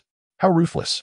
When Tang Yi's 2 bodyguards heard the 30 million figure, Their expressions remained utterly impassive. Mr. Jin, the cash transport vehicle will arrive within 15 minutes. Please rest assured to proceed with your purchase. Tang Yi's statement sent ripples through the gathering. Jin Feng locked eyes with Zhu Xiaoyun and coldly remarked, Zhu Xiaoyun, with such a sum, do you not fear it will burn your hands? At this point, Zhu Xiaoyun had already steeled himself, resolved to tread this dark path. He shouted, You told me to name my price. Are you having second thoughts? Let me inform you. This seal is worth 300,000. I absolutely must sell it to you for 30 million. Did you not just acquire our Fuyuan's gold watch for 20,000? Did you not stumble upon a great opportunity? Now, I intend to seize a great opportunity from you. If you desire that seal, it is 30 million, not a cent less. Otherwise, I will make you regret it. Jin Feng inhaled deeply, pointing ominously at Zhu Xiaoyun, his expression icy as he replied, Very well. If you wish to seize this opportunity, then I shall grant you 30 million. Why not? With a swift kick, he sent the suitcase tumbling towards Zhu Xiaoyun, coldly stating, This is the deposit. Prepare the invoice and sign the contract immediately. At this proclamation, the entire venue was stirred. Tang Yi promptly interjected, Manager Zhu, rest assured that the 30 million in cash will not be short a single cent. Ensure your finance department is prepared to receive it. Upon hearing this, Zhu Xiaoyun felt as though a massive gold brick had fallen from the sky, striking him squarely on the head. 30 million. 30 million. Inside the luxurious suitcase lay 200 million freshly minted red banknotes, perfectly stacked, still exuding the scent of ink. He hefted the suitcase, its weight nearly overwhelming him. Fearing that Jin Feng might have a change of heart, Zhu Xiaoyun hurriedly instructed the security to carry the suitcase upstairs to the finance department for counting and immediate storage. He then called for the pre-sale contract to be brought forth, his heart racing with excitement, his face a canvas of exuberant surprise, his entire being vibrating with elation. The Tianhuang seal, acquired for 300,000, was about to be sold for a staggering price. Merely his commission would amount to nearly 1 million, a windfall that would leave anyone dazed. In that moment, Zhu Xiaoyun was lost in euphoria, bouncing about like a monkey, completely forgetting the earlier altercation with Jin Feng and the security. 1 million in commission for merely receiving a slap was indeed too great a bargain. Humph. Regardless of your arrogance, I could easily demand 30 million from you, and you would have no choice but to bow your head in submission. Zhu Xiaoyun is not a complete fool. Upon hearing the words of Tang Yi's 2 bodyguards, he feared the troubles that might arise from delay. Thus, he hastily signed the contract and issued the invoice to Jin Feng. This astonishing scene unfolded consecutively, leaving the store employees and security guards astounded, their eyes wide with disbelief. Some customers in the hall shook their heads in amazement. The young man, seemingly ordinary, boldly tossed out 2 million in cash without even blinking. There remained an additional 28 million, yet he did not flinch. What audacity! Jin Feng set down his pen and, taking the contract, remarked softly to Tang Yi, Please convey my gratitude to old Master Yin for his generosity. Tang Yi bowed his head and replied, Mr. Jin has saved our young master. Not just 30 million, even 3 billion would not cause the old master to bat an eye. Jin Feng turned once more, pointing at Zhu Xiaoyun, and declared loudly, Zhu Xiaoyun, you are extorting me for 30 million today. One day, I shall repay you tenfold. His voice was heavy, cutting through the air like a chilling blade, instilling a palpable sense of dread among those present. Each individual felt the lethal intent embedded in Jin Feng's words. Zhu Xiaoyun shivered involuntarily, unable to respond. At that moment, a deep, resonant voice called out, Where has everyone gone? Are we no longer conducting business? Everyone turned in unison to see a middle-aged man striding forward, playing with a string of deep red and black prayer beads. Accompanying him was a youthful and handsome young man, whose appearance was somewhat effeminate. Upon seeing the middle-aged man, Zhu Xiaoyun's eyes lit up with excitement. Momentarily forgetting the pain on his face, and hurried towards him. The security guards stood at attention, calling out in unison, Hello, General Yu. Some of the female employees seized the opportunity to approach, bowing and greeting him with the sweetest voices. Hello, General Yu. The middle-aged man, General Yu, grunted dismissively, ignoring Zhu Xiaoyun, and cautiously addressed the young man beside him. Gushao, let us proceed upstairs and wait. The young man, with rosy lips and pearly teeth, dressed in stylish, luxurious attire, replied languidly, Proceed where? I need to wait for my uncle. Let me ask. General Yu nodded in agreement, calling out loudly, Hey, everyone. A super esteemed guest is arriving today, surnamed Jin. Make sure to give him a warm welcome. I must emphasize, this guest is a master. Serve him with utmost care. If anything goes awry, his eyes fixed intently on Jin Feng, drawing a sharp breath, his expression one of horror, as if he had seen a ghost. The young man blinked, his eyes wide with surprise, and rushed over, exclaiming, "Uncle Jin, you have arrived." Haha. Approaching Jin Feng, he gazed at him with admiration, grinning broadly. "Jin Go, it seems you are not only a disciple of the underworld, but also a master appraiser of treasures. May I take a look at that smoking pipe?" "Yes." "The one from the foreigner Elgin?" The young gentleman is none other than Gu Jianxian, the scion of the Gu family. Gu Jianxian, ever the affable one, has not regarded Jin Feng as an outsider. While speaking, he reached out to rummage through Jin Feng's bag. "Jin Gu, the smoking pipe is in your bag, right? I'll help myself." As Jin Feng moved his hand, the chain of his gold pocket watch struck Gu Jianxuan's back sharply. Gu Jianxian yelped, withdrawing his hand with a bright smile, and said in a low voice, "Let me see it. I promise not to tell my aunt. If she finds out you're here." Jin Feng's eyes twitched, and he casually tossed the gold watch into Gu Jianxuan's hand, remarking coolly, "This is better than the smoking pipe." Gu Jianxian examined the watch from various angles, weighing it in his hand, but found nothing particularly remarkable. At that moment, a middle-aged man, Yu Qingdu, approached anxiously, bowing respectfully before Jin Feng in front of the crowd. "Master Jin, greetings. Do you remember me?" Yu Qingdu. This was the same Yu Qingdu whom Jin Feng had dealt with at Songxian Bridge 2 days prior, the son-in-law of Su Wenjiang. The others were taken aback as they witnessed Yu Qingdu bowing to Jin Feng, their expressions shifting dramatically. "Master Jin, I didn't expect you to be good friends with Sister Gu. Truly, what a twist of fate. I sincerely apologize for my previous disrespect. Please don't take it to heart." His voice was low and humble, leaving the onlookers in astonishment. Observing Yu Qingdu, Jin Feng remarked casually, "Is Fuyuan Pawnshop your establishment?" Yu Qingdu replied with a smile, "I co-own it, but I am not involved in the day-to-day operations."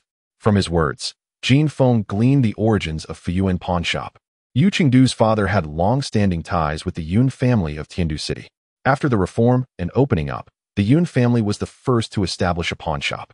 In the early 1990s, as the Yun family expanded, they opened branches in various provincial capitals across the nation. Their strategy was astute. Recognizing that one individual could not consume such a vast cake, they sought partners in each province. Those chosen as partners by the Yun family held significant local influence. In Jincheng, due to their ancestral connections and the Yu family's previous experience in the pawn industry, they were invited to join forces with the Yun family. Over the course of more than 20 years, Fuyuan thrived, and the Yu family reaped the benefits. Yu Qingdu was a natural idler, more inclined to enjoy life than engage in company affairs, typically only attending major events and collecting dividends at year-end, although he seldom visited. His status as co-owner commanded respect throughout Fuyuan. The Yu family had resided in Jincheng for generations, establishing connections with numerous prominent families, including the Gu family. "Master Jin, please, allow me to escort you upstairs. Young Master Gu has instructed me to fetch you something." Jin Feng replied coolly, "The chairs at Fuyuan are clean. I cannot sit. I will wait here for the money. Please take the items down for me." Yu Qingdu paused slightly upon hearing Jin Feng's words, glancing around before responding in a deep voice, "Go, bring a chair for Master Jin. Go, fetch the items he requested." The staff and security hurriedly sprang into action. Chairs and tea tables were swiftly arranged, with the finest Xinjiang tribute tea exuding steam. Fu Dai Gu Junxian unceremoniously took a seat, lighting a Huanggalu 1916, frequently checking his pocket watch. "Brother Jin, what is so special about this watch? Aside from the chiming feature and perpetual calendar, it doesn't seem remarkable," he remarked. "I'm still curious about that smoking rod. Old Yu has told me everything." "Hey, brother, how did you know that was Urchin's?" Yu Qingdu, half sitting on the chair, had perked up his ears. This question had left everyone perplexed. He had consulted many sources and friends, yet none could provide an answer. Only Jin Feng seemed to possess the knowledge. Jin Feng replied calmly, "After Urchin and the allied forces plundered the summer palace, he forced the Qing government to cede territory and pay reparations. Empress Dowager Cixi dispatched Prince Gong Yi to negotiate with Urchin. Knowing Urchin's fondness for dry tobacco, he commissioned the Qing Palace's artisans to create that smoking rod, which bears Urchin's initials. The craftsmanship is exquisite, and the mouthpiece is made from high-quality Tian jade, which Qin greatly appreciated. Following the signing of the treaty, some gentlemen, displeased with Qin, had a thief named Sheng steal his personal belongings. Among the stolen items was this very smoking rod. It included the inner-painted snuff bottle gifted by Yi, a masterpiece by Zhou Liyuan, and a jade bowl presented by Li Hongzhong, of the finest quality and imperial provenance. Additionally, there was a large East pearl, 3 centimeters in diameter, exceedingly rare and one of the treasures of the Summer Palace. It was precisely because it was in the Summer Palace that it escaped the fate of being brought to the Empress's coffin. Also, there was a notebook belonging to Qin. As Jin Feng recounted the tale, it resonated like thunder in a silent expanse. Following these events, Qin was exceedingly furious. The Qin court later presented him with numerous treasures to quell his anger. Records of this incident are scarce domestically, but the Westerners have a penchant for documentation. Qin also kept a diary, and if his family still exists, that diary must be retrievable. Yu Qingdu was profoundly shocked, while beside him. Gu Junxian felt an itch of curiosity and could not help but ask, "Brother, who was the girl you bought the smoking rod with? We should find her another day. I'll retrieve the smoking rod. I'll just play with it and scold that old man now and then." Haha. Before Jin Feng's eyes appeared the visage of a celestial beauty reminiscent of a moon goddess, Zheng Zimo, her gentle words and warm smile vividly etched in his memory. Her scent more pure than snowflakes still lingering in the air. He coldly replied, "If you wish to buy it, find someone yourself. I have no time." Gu Junxian chuckled softly, quickly offering a cigarette to Jin Feng and lighting it. With a playful grin, he remarked, "I'm merely jesting. The young lady is well aware that it is a treasure and would certainly never part with it. How about this, my brother? Why not procure a treasure for me as well? Money is no object. I simply adore items once owned by renowned figures. The sense of prestige is unparalleled. Name the place, and I shall cover all expenses. Rest assured, I shall keep it from my aunt." "I understand." The astonishment of the nearby staff and security personnel surged as they observed Gu Junxian and Yu Qingdu's utmost respect toward Jin Feng. While Yu Qingdu's demeanor was noteworthy, Gu Junxian was a well-known diamond-tier young master in Jincheng, born with a golden key in his mouth. His family's Taiwa Hall is unrivaled across the 4 southwestern provinces, with patient queues surpassing those at public traditional Chinese medicine hospitals. A wholly owned listed pharmaceutical company and a fully owned traditional Chinese medicine hospital, it operates like a money-printing machine, constantly generating profit. This extravagant young master, in the presence of Jin Feng, an ordinary man clad in tattered clothing, appeared almost like a devoted younger brother, striving to please and flatter. Such a sight was indeed breathtaking. At that moment, Zhu Xiaoyun approached, cradling a box, which he placed on the tea table. He glanced at Jin Feng and smiled, saying, "Master Jin, here is the item you requested." Upon seeing the box, Sun Lingua stood up trembling, his hands quivering as he opened it. With unsteady hands, he lifted a seal from within the box. After examining it closely, he sank back onto the chair, clutching the seal tightly to his chest, allowing tears to flow freely as he wept in anguish. After a while, as if recalling something, Sun Lingua hurriedly extended the seal to Jin Feng with both hands. "Master Jin, please take a look. Is it authentic?" The seal, made of Tianhuang stone, boasted a hue reminiscent of honey yellow, shimmering under the light with a pearlescent sheen. It stood approximately 15 centimeters tall, topped with a dragon coiled in a majestic pose.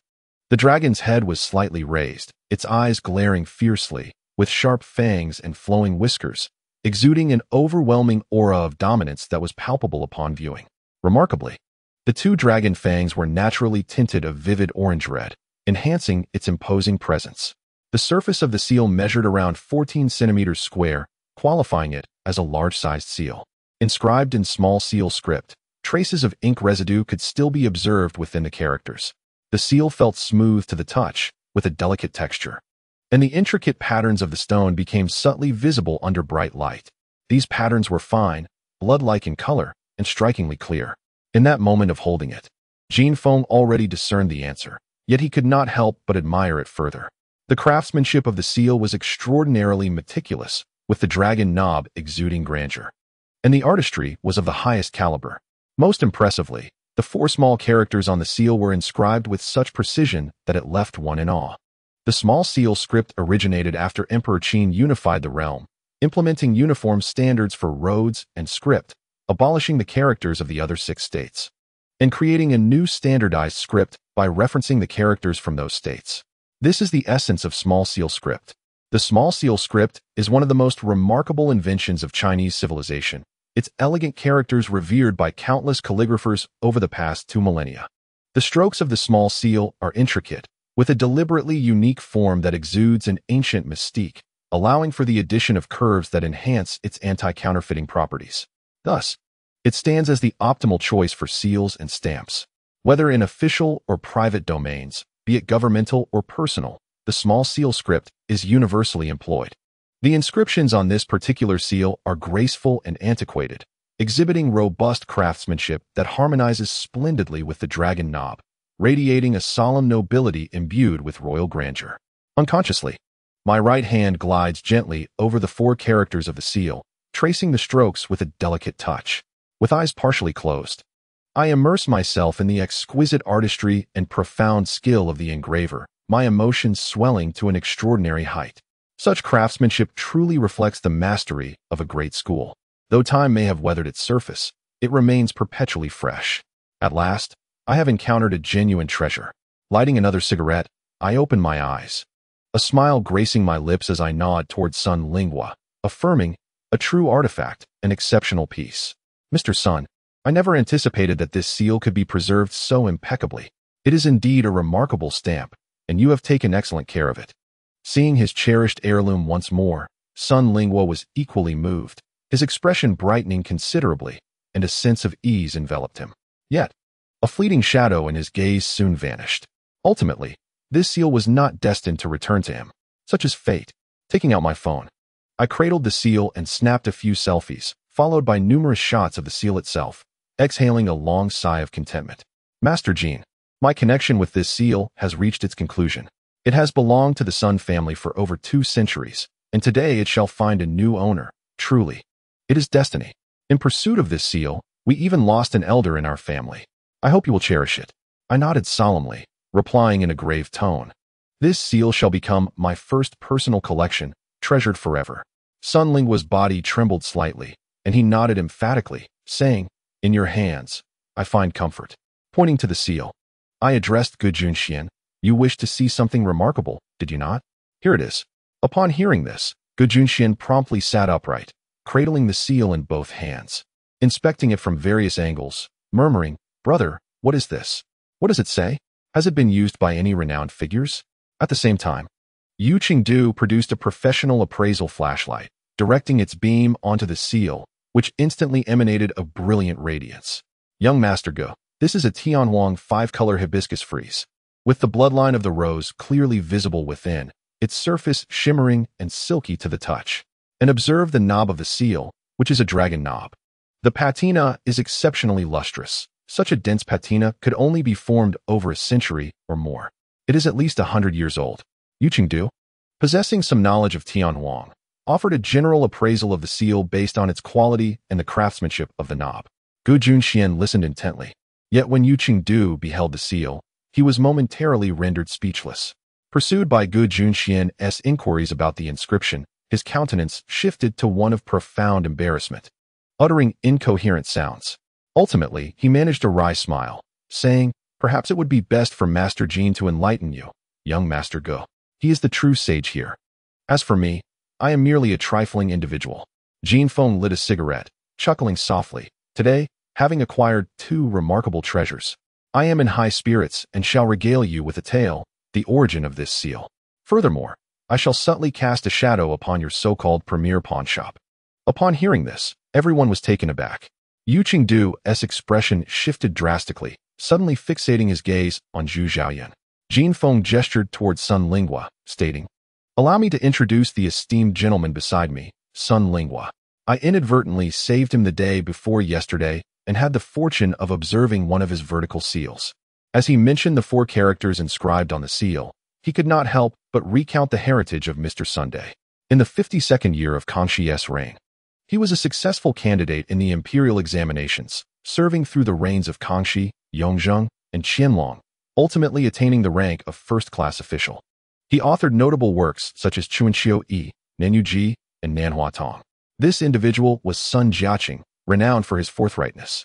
Emperor Yongzheng remarked, "Since my ascension, the only one who has dared to speak candidly has been Sun Jiaqing." The draft history of Qing noted, Jiaqing was bold in speech, unafraid to expose evil, and was celebrated in his time. During the Yongzheng era, he managed the Ministry of Revenue's treasury, where even Prince Yunli personally oversaw the audit, finding no discrepancy. Upon retiring in the 18th year of Qianlong's reign, he returned to his hometown, leading a life of integrity, epitomizing the model of a virtuous official. Upon hearing this, everyone regarded him with profound respect. Jin Feng spoke with eloquence, and more customers gradually gathered, quietly absorbing his narrative. The pawnshop's door quietly swung open, and a group of people entered, leisurely wandering about the establishment. Jin Feng continued, Sun Jiaqing was known for his incorruptibility and uprightness, serving in numerous official capacities before rising to the rank of Grand Secretary. Historical accounts suggest that until the day he retired to his hometown, he remained destitute. To spare himself the embarrassment of being ridiculed by his fellow villagers, Sun Jiaqing deliberately purchased several large boxes filled with bricks. When he was later reported and investigated, it was discovered that the boxes contained nothing but bricks. Upon realizing this, Emperor Qianlong recognized him as a genuine official of the Qing dynasty. Consequently, he exchanged the bricks for gold and silver. Sun Linghua, upon hearing Jin Feng's words, could not help but stand a little taller, his face beaming with pride. The crowd surrounding Jin Feng could not restrain their curiosity, asking, did Emperor Qianlong truly exchange those bricks for gold and silver? Jin Feng chuckled, raising the seal in his hand, and proclaimed, the deeds of our predecessors may not be inscribed in the annals of history, rendering them unknown to future generations. However, this seal serves as proof of Sun Jiaqing's integrity. Strictly speaking, this seal should not merely be referred to as a seal, but rather as an imperial seal. At this declaration, Yu Qingdu's expression shifted once more, exclaiming, only that which is used by the emperor is worthy of being called a seal. Master Jin. Others gazed in astonishment, while Zhu Xiaoyun beside him could hardly believe Jin Feng's words. Jin Feng spoke calmly. You are correct, Yu Qingdu. Only the emperor's seal can be called sure treasure. Anything else is merely Azhong. And this piece here is the genuine imperial seal. All eyes instinctively fixated on the seal in Jin Feng's hand, silently awaiting his next words. Yu Qingdu was startled as well. Upon observing the seal adorned with the image of a Qi Long, he suddenly slapped his forehead. The Qi Long, the second son of the dragon, is hornless. Also known as Qi Wei, it is a sea creature. During the reign of Emperor Wu of Han, it was suggested that the Qi Long was a water spirit capable of preventing fire, hence it was recommended to place it atop roofs to avert disasters. Presently, on the highest ridge of the Forbidden City, there are two monstrous tails of the Qi Long, each soaring high. Additionally, the drainage systems of the three great halls of the Forbidden City, Tia Hall, Zhangyi Hall, and Baoa Hall, feature the heads of Qi Long. Last year, during heavy rainfall, a spectacle of the Qi Long spouting water occurred. The presence of the Qi Long on the seal symbolizes the ambition to dominate the world and carries auspicious connotations. Gu Junxian leaned in closer to Jin Feng, exclaiming, Brother, is this from Qianlong? If it truly belongs to Qianlong, it is extraordinary. I recall a piece attributed to the Taishang Huangdi fetching nearly 100 million. I was present at that auction. However, my grandfather mentioned that Qianlong had countless seals, many of which sold for millions or even hundreds of thousands. Brother, how much is this one? Jin Feng replied nonchalantly, it is not expensive. 30 million. The revelation of the 30 million price tag elicited gasps from the crowd. Gu Junxian jumped up in shock, exclaiming, Brother, you truly spent 30 million? This seal is worth that much. Although Gu Junxian was a diamond-level young master, 30 million was still a staggering figure, and he was taken aback by the amount. Jin Feng slowly remarked, You are correct. To my knowledge, there are over 1,800 Qianlong seals, most of which are mere imitations. The true treasures number only a handful. I would not go so far as to spend 30 million on his seal. Gu Junxian was momentarily stunned, then quietly inquired, So, which one is this? Jin Feng smiled and replied melodiously, He is the most controversial emperor of the Qing dynasty, the first to don a suit and wig. He was also the most diligent and decisive emperor, daring enough to implement land tax reforms. Initially, he made no grand display upon ascending the throne. Yet his rise shocked the realm. Expanding territories and bridging the past with the future, He lived a life without regret. This phrase encapsulates his existence. The individual in question is the fourth prince, Aizen Joroinjin. Upon hearing Jin Feng utter these words, many in attendance simultaneously exclaimed, Yongzheng. Yu Qingdu inhaled sharply, his voice trembling slightly. Master Jin, is this truly the seal of Yongzheng? Jin Feng's hand rested upon the dragon head seal, as he spoke languidly, 300 years ago. Who dared to use a dragon as a seal knob? Yu Qingdu was momentarily taken aback, then suddenly enlightened, his eyes fixed intently on Jin Feng's seal, drool nearly escaping his lips. However, Gu Junxian was unabashed, reaching for the seal in Jin Feng's hand. Brother, let me have another look. I haven't seen enough yet. Suddenly, Zhu Xiaoyan leaped forth, sneering, Mr. Jin, you claim this seal is an imperial one from Yongzheng. May I ask, what evidence do you have to assert it belongs to Yongzheng, or that it is indeed imperial? Jin Feng stood up, pointing at Zhu Xiaoyan, declaring, I shall certainly enlighten you, for my intention is to slap your face, specifically, the face of a scoundrel such as yourself. He then proclaimed loudly. Not long after ascending the throne, Yongzheng created a personal seal, one that he cherished above all, crafted by the renowned engraver of the time, Deng Shiru. The inscription on its face consists of 4 characters, penned by Deng Shiru himself. Those 4 characters read Dan Zhao Riyu, courage illuminates the sun and moon. Sun Lingua had already prepared the paper and seal, and Jin Feng pressed the seal into the ink and forcefully stamped it onto the pristine rice paper. Lifting the seal, the 4 blood-red characters stood out against the white paper, vibrant and striking as blood. Sun Lingua held the paper aloft with both hands, shouting with all his might. My ancestor, Sun Jiaqing, dared to speak plainly, his sleeves unburdened, perfectly aligning with the forthright nature of Emperor Yongzheng. Hence, the emperor bestowed this seal upon my forebear, Dan Zhao Ri, when not only affirms my ancestor, but also serves as a declaration from Emperor Yongzheng. Unashamed before heaven and earth, Dan Zhao Riyu. This seal is a priceless treasure. The crowd was taken aback, their expressions shifting in shock. Zhu Xiaoyun felt a numbing sensation. Stumbling back, visibly shaken. Mustering his resolve, he called out, Mr. Jin, even if it is indeed an imperial seal, its value surely cannot reach 30 million, can it? Am I correct in my assertion? Jin Feng pointed at Zhu Xiaoyun, a cold smile gracing his lips. Manager Zhu, I know you are deeply dissatisfied. Zhu Xiaoyun could not suppress a hint of embarrassment, but Yu Qingdu, the second owner of Fuyuan, sat beside Jin Feng, too intimidated to respond.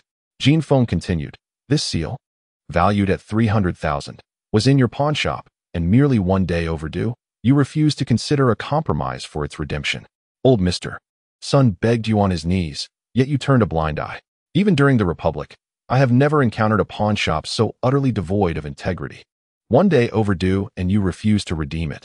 That is your shop's rule, which I shall not contest.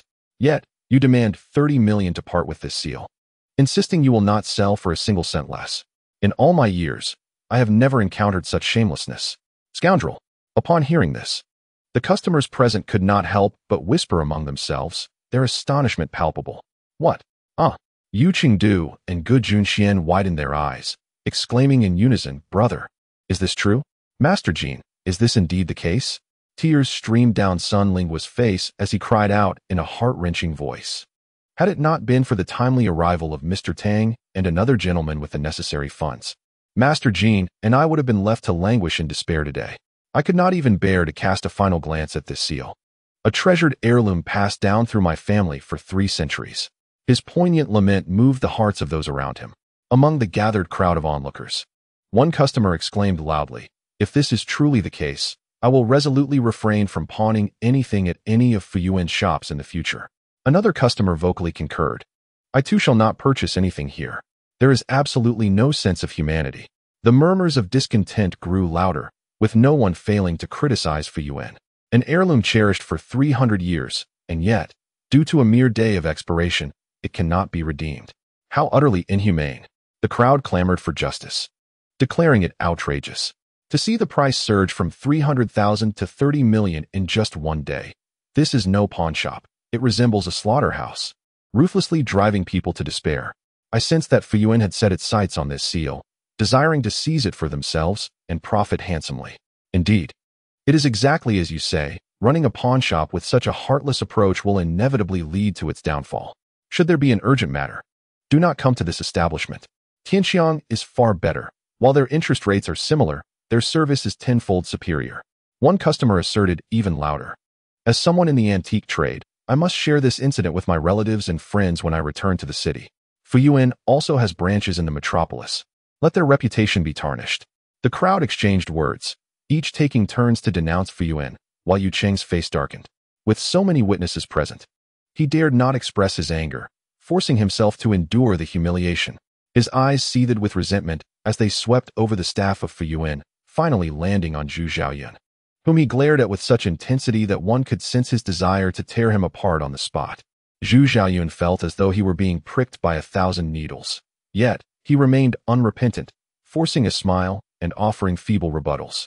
Mr. Jin, I am indeed asking for 30 million, but you have the option not to purchase it, do you not? Jin Feng responded with a cold smile, his voice laced with disdain. Manager Zhu, I understand your frustration, for I stumbled upon a tremendous bargain at your Fuyuan for merely 20,000. Thus, you harbor resentment towards me, using this seal to coerce and intimidate me. I have no words to offer in rebuttal. However, I wish to convey this. The money I spent at your Fuyuan is worth its weight in gold. The value of these two items in my possession is beyond your wildest imagination. Just this seal alone is worth far more than 30 million. Zhu Xiaoyun, filled with regret, stubbornly retorted, I do not believe you. Your words hold no weight. You are merely a scrap dealer. What qualifications do you possess to authenticate this seal? Jin Feng coldly replied, this seal is the largest among all the seals belonging to Emperor Yongzheng. It embodies the emperor's dedication to governance and the bridging of eras. This seal was carved by the esteemed master Deng Shiru, and it is the only one he crafted for Emperor Yongzheng. Based on the aforementioned points, the value of this seal will not fall below 60 million. Sun Linghua exclaimed loudly. I inquired with Vice President Mu Dongyi of the National Collectors Association in Tiandu City, and he stated that if this seal is authentic, its auction price would not be less than 100 million. The crowd of onlookers nodded in agreement. Last year, the sandalwood seal of Emperor Kangxi, inscribed with respect heaven and serve the people, fetched a closing price of 81 million, with commissions totaling over 90 million. The highest auction price for a seal from Emperor Qianlong was in Gaul, where a jade seal sold for 150 million. The auction of the jade seal treasure for Qianlong's appreciation in the Treasure Island concluded at 100 million. At the auction in Hong Kong Island, the Qianlong Imperial Treasure Seal was sold for 120 million. The seal of Emperor Yongzheng, daring to illuminate the sun and moon, is made of precious materials and carries extraordinary significance, making it a favorite among collectors. Once it is put up for auction, the price will undoubtedly exceed 100 million. I shall take charge, Jin Feng declared. Although he purchased this seal for 30 million, selling it would certainly yield a profit of at least 70 million. This was an extraordinary find. Zhu Xiaoyun, in a fit of rage, blurted out words he never intended to say. He shouted at Jin Feng, we at Fuyuan will no longer sell you this seal. We will refund your deposit and retrieve the seal. This statement fell like a bomb into an already turbulent lake, instantly stirring up a tremendous uproar. Jin Feng scoffed, you just signed the contract and accepted my 2 million deposit. Now that you've learned this seal is worth over 100 million, you want to back out? Is this what you call the #1 pawn shop in the world? Yu Qingdu's complexion darkened, and he shouted at Zhu Xiaoyun, you ungrateful wretch. How shameless can you be? At this moment, Zhu Xiaoyun was determined. If he managed to reclaim the seal and sell it, his commission would far exceed 1 million. With the money in hand, he could leave Jin City. And who could stop him? He steeled himself and coldly stated, Mr. Yu, you only have the right to profit sharing, not management authority. It would be best if you refrained from intervening in this matter. Yu Qingdu was momentarily rendered speechless. Zhu Xiaoyun sternly called out to Jin Feng, Mr. Jin, you are correct. I intend to breach the contract. This is merely a letter of intent. At worst, I will return your 2 million and compensate you with triple the deposit. Jin Feng replied coolly, are you attempting to engage in blackmail? Zhu Xiaoyun sneered. If you call it black, then let it be so.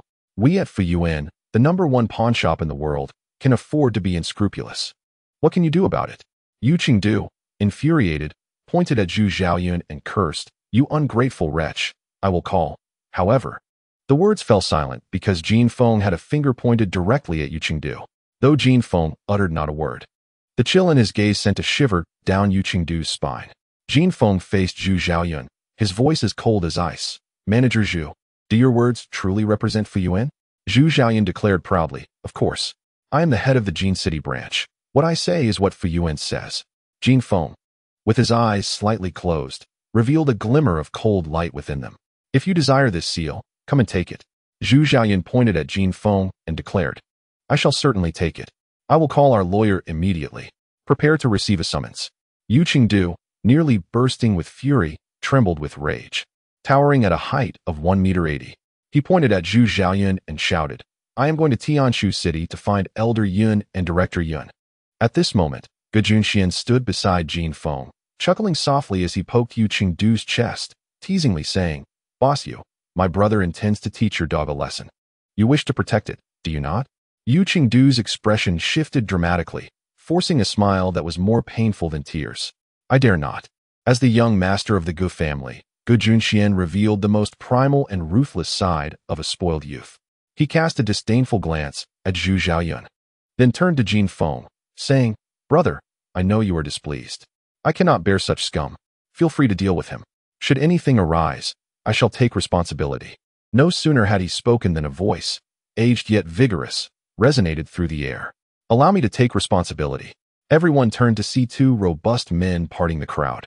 One a graceful woman accompanying an elderly man. Upon seeing this individual, Yu Qingdu's expression changed instantly. He hurriedly approached the elder, stopping 2 meters away. Bowing deeply in a 90-degree angle with utmost respect, and greeted, Elder Yun, greetings. He then nodded respectfully towards the woman. Chairman, your presence is a welcome sight in Jincheng. The titles of Elder Yun and Chairman caused the staff and security of Fuyuan to collectively gasp in astonishment. The old chairman, Chairman Yun, it is indeed them. The elder, approximately in his 60s, donned a high-collared traditional outfit, exuding vitality with a rosy complexion and penetrating gaze. The woman, around 27 or 28, epitomized the image of a female CEO, radiating beauty and charm in every gesture.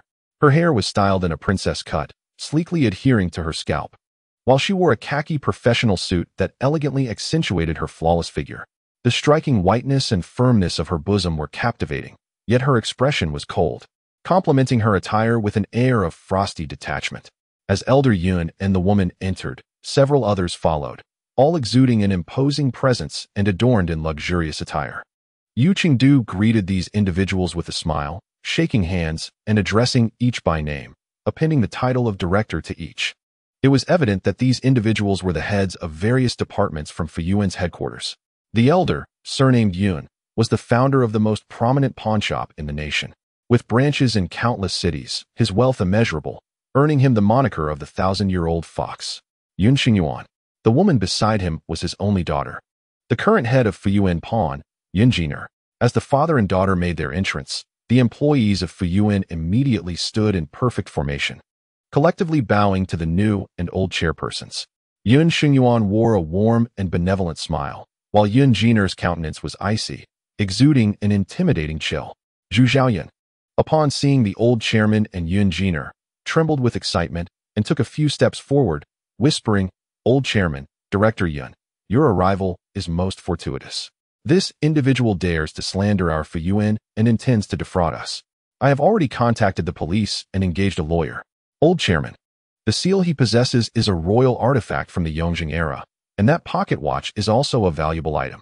Yun Xingyuan completely disregarded Zhu Xiaoyun. While Yun Jiner shot him a frosty glare, Zhu Xiaoyun felt as if he were trapped in an ice cellar, his body stiff and cold. After shaking hands with several attractive female employees, Yun Xingyuan turned to the gathered customers and smiled, saying, Dear friends, I am the old chairman of Fuyuan Pawnshop. I have heard everything that has been said just now, and I assure you that I will investigate the matter thoroughly. If you have some time to spare, please wait here. I will have my daughter handle this situation. I imagine you all have nowhere to go. Given the torrential rain outside, this is a perfect opportunity for us to host you. Haha. I will treat everyone to a meal later, perhaps hot pot. However, let me clarify. I only eat the mild broth. I cannot handle the spicy. His words, delivered in a slightly awkward Sichuan dialect, were nonetheless humorous, eliciting laughter from many customers and lightening the atmosphere considerably. Yun Jiner nodded slightly at her father, raised her hand, and coldly instructed Minister Zhang. Please go to the surveillance room and review the footage. Manager Li, Mr. Feng, divide the employees into 2 groups and conduct individual interviews. Mr. Yu, you will be responsible for questioning the security personnel. Zhu Xiaoyan, accompany Secretary Qiu to your office and clarify what transpired just now. Yun Jiner spoke swiftly, her voice crisp and her enunciation precise, devoid of any unnecessary embellishments. However, her expression remained grave, and her tone was chillingly authoritative. With just a few sentences, she conveyed an aura of icy resolve, exuding the commanding presence of a powerful CEO, akin to that of a queen, imperious and unyielding. Upon receiving their orders, the heads of various departments at Fuyuan headquarters promptly sprang into action, each leading a team to the 2nd floor. Yu Cheng pointed at Zhu Xiaoyun with gritted teeth, growling. You come here. Explain yourself. Zhu Xiaoyun, terrified, collapsed to the ground, stammering. Mr. Yu, I acted in the company's best interest. Yu Cheng, infuriated, approached and delivered a resounding slap to Zhu Xiaoyun's face. This strike was comparable to the one from Jin Feng, leaving the other side of Zhu Xiaoyun's face swelling grotesquely, transforming it into a sight reminiscent of a pig's head. Considering the company. What do you mean by that? Selling for 300,000 and buying for 30 million. I've never encountered such blatant deceit. You've brought disgrace upon Fuyuan. In the bustling atmosphere of the old Jin city, a figure grappled with Zhu Xiaoyun by the collar, akin to an eagle clutching its prey, dragging him up to the 2nd floor.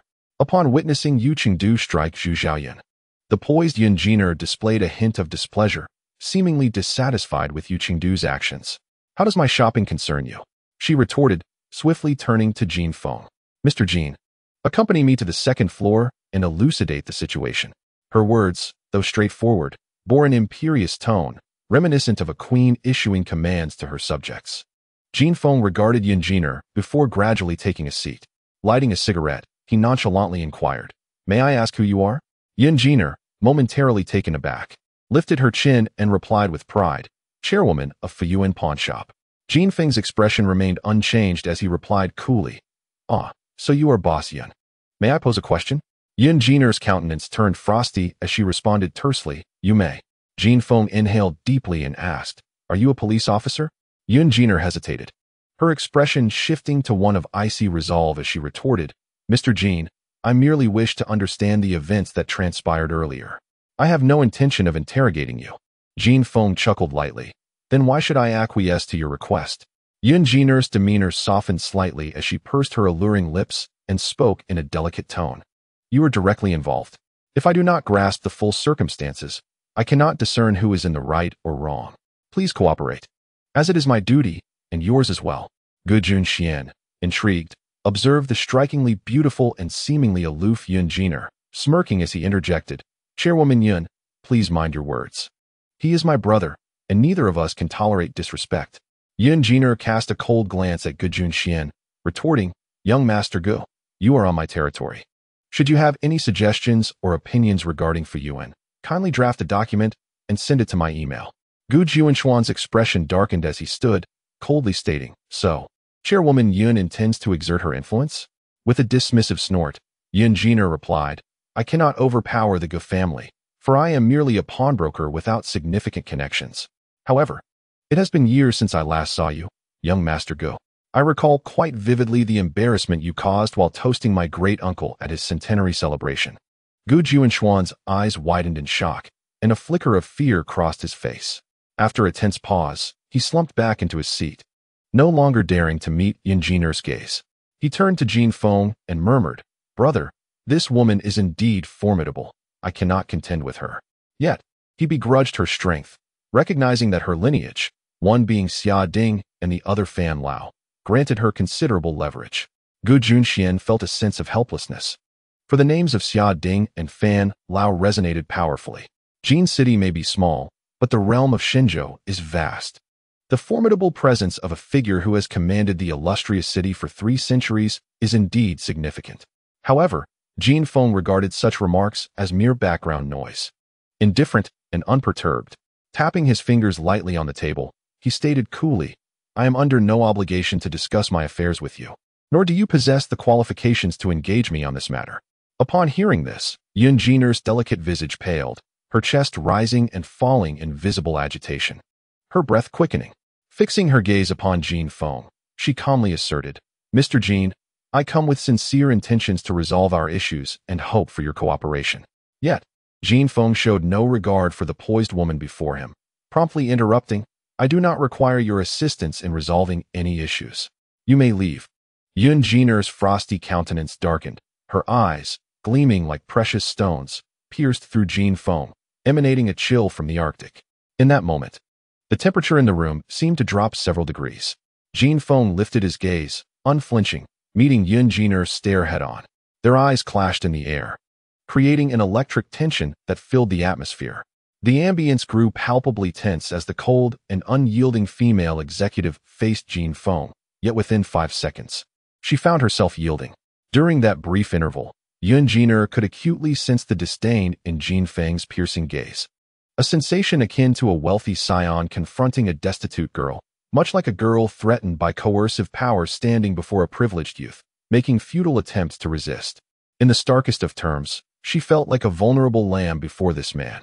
As a woman of renowned stature, she had never endured such humiliation. With a sharp retort, Yun Jiner exclaimed, "Mr. Jin, is this your attitude towards resolving matters?" Jin Feng nonchalantly replied, "Resolve? What is there to resolve? What do I need from Director Yin?" At that moment, Jin Feng revealed his true nature.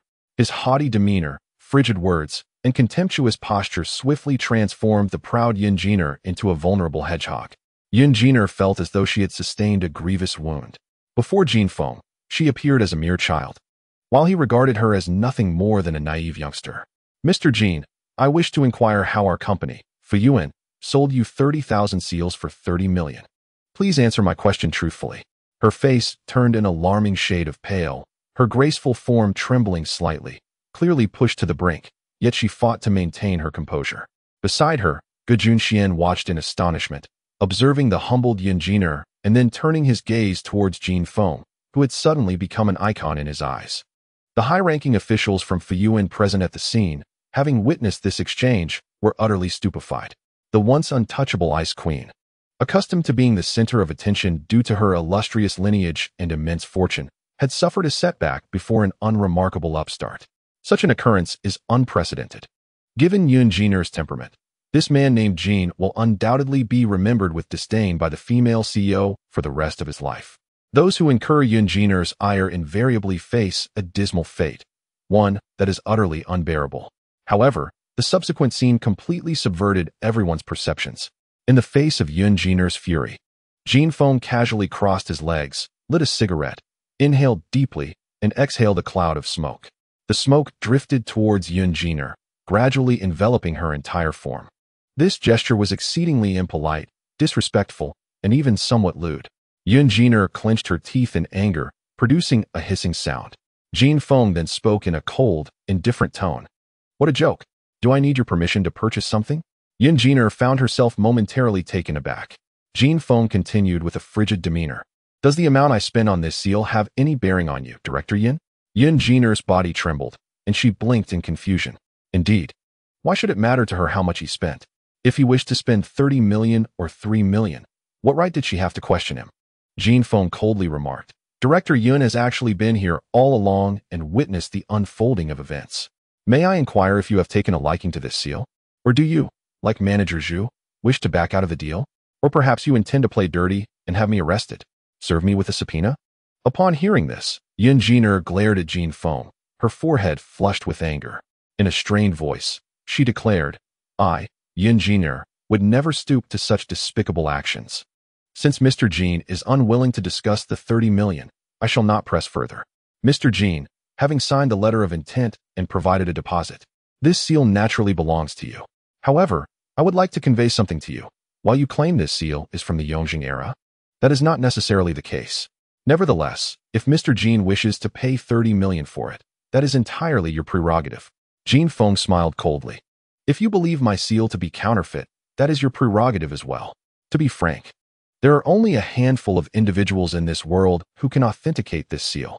Yun Jiner responded with a mocking laugh. "Mr. Jin is quite certain? I wonder who those few individuals might be." Jin Feng casually replied, "You are not among them."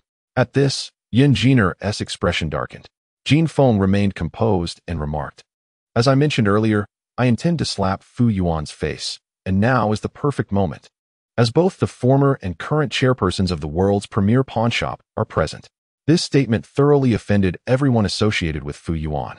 Yun Jiner's delicate face shifted through various shades, and even Yun Shengyuan, who sat nearby, wore a stern expression and remained silent. "You lack the fate for this." Jin Feng chuckled, raising the seal in his hand. He spoke calmly. "At the Chaodang antique shop, there is a gentleman named Qin Yuhua, who possesses a memorial written by the county magistrate of Linjiang, Yu Province, to Emperor Yongzheng. The document bears the imprint of this seal, sufficient to authenticate its legitimacy." Upon hearing this, Yun Jiner was momentarily stunned and then promptly exclaimed, "Fetch Qin Yuhua. He is the esteemed former curator of the Jin City Museum." At that moment, Yun Shengyuan approached with a smile, resembling a jovial Methria Buddha, and said, "Mr. Jin, may I have the privilege of handling this seal? I wish to behold it." You are unworthy," Jin Feng replied coldly. Yun Shengyuan was immediately taken aback, and Yun Jiner was infuriated. Jin Feng's expression turned frosty as he pointed at Yun Shengyuan, declaring, "You are not destined to touch the dragon energy of the 9-5 Supreme." At this, Yun Jiner shrieked, "What did you say? Do you have no sense of decorum?" Yun Shengyuan was momentarily stunned, then suddenly appeared shaken, as if a realization struck him. He stared blankly at Jin Feng, his lips twitching, and stepped forward, stammering, "Mr. Jin, how could you?" Jin Feng snorted derisively, a sinister smile creeping across his face, sending a chill down the spine. At that moment, Tang set down the phone and nodded at Jin Feng. The doors swung open, revealing a group of people hastily entering, led by the esteemed Dr. Ge, the Needle King, alongside the elder of the Yin family. Behind them trailed several security personnel and bodyguards, each carrying specialized boxes. The Yin family exuded a solemn demeanor, their steps synchronized, radiating an impressive aura. As they entered, the elder of the Yin family approached Jin Feng directly, disregarding the others. "Master Jin, I apologize for my tardiness and any inconvenience caused." Jin Feng lightly raised his right hand and remarked, "Your timing is impeccable." He pointed to Yun Jiner and commanded, 30 million. Pay her." The elder of the Yin family turned to Yun Jiner, exclaiming, "Chairman Yun, 30 million. Let's be clear about this. There is no need for such formality. Master Jin's time is precious. Every moment wasted is a loss. Please issue a check to Chairman Yun." "Understood, father," Yin Juming replied solemnly, promptly retrieving a checkbook from his secretary. The series of actions from the Yin family left the onlookers in awe. The elder's authoritative presence, Yin Juming's dignified demeanor, and the array of impeccably dressed bodyguards standing at attention signaled a prominent and affluent lineage. Just as Yin Juming was about to fill in the amount, Yin Shengyuan shouted, "Mr. Jin, I was in the wrong regarding this matter. The 30 million is entirely unnecessary. I will also return you a 200,000 deposit. This seal, I shall gift to you." The room fell into stunned silence at his words. Yun Shengyuan then pulled Dr. Ge closer, asserting loudly, "I share a deep friendship with Dr. Ge. He knows my character. Please, have mercy. Help me." Elder physician Ji's expression turned grave as he nodded at Jin Feng. "Jin Feng, Yun Shengyuan is a friend of mine. Chairman Yun Jiner is the granddaughter of Elder Xia and Elder Fan. The Yun family is a rare philanthropic lineage. Our hospital has a building donated by Brother Yun." Jin Feng stood tall, coldly declaring, "Not even 100 donated buildings could save his wretched life. A dog master deserves a dog servant of the same caliber. The foremost pawn shop in the world does not even merit my consideration." These words were more painful than self-inflicted harm. Upon hearing this, Yin Jiner was consumed by rage. Her teeth clenched as she screamed at Jin Feng. "What qualifications do you have to judge my Fuyuan? Have you even taken the time to understand her? Do you comprehend how I manage Fuyuan? What do you amount to?" Jin Feng let out a disdainful snort, pointing at Yin Jiner with a heavy emphasis. "Rein in your spoiled demeanor. Do not allow Fuyuan to perish under your watch." With that, he strode away. Yin Jiner, infuriated, shouted, "You stop right there. I tell you, Jin, Fuyuan will never close down. That is the culmination of my father's efforts. And as long as he lives, I will not let Fuyuan come to harm." Jin Feng halted, turning back with a sinister grin, hissing, "Has no one informed Chairman Yun that your father has but a month to live?" This statement struck Yin Jiner like a thunderclap, leaving her frozen in shock. Your father has but a month to live? Your father has but a month to live? The words pierced her heart like daggers, causing her complexion to drain and her body to tremble as she stumbled back, stammering, "You." Yun Xingyuan's expression shifted drastically as he emitted a deep groan. Collapsing backward, Yun Jiner turned in horror, letting out a heart-wrenching scream. "Father, Mr. Jin, all the paperwork for your recycling station has been completed. You may operate without worry. Should you encounter any difficulties, feel free to call me. The Yun family has refunded your 2 million deposit for the Yongjing seal. And here is a check for 30 million. Please be sure to accept it. The weather forecast is notoriously unreliable. They promised a week of continuous rain. Yet the sun broke through by the third day. It was on this day that the recycling station was officially dismantled. Before the demolition, Jin Feng gathered the 20 or so neighboring families residing at the recycling station to solicit their opinions.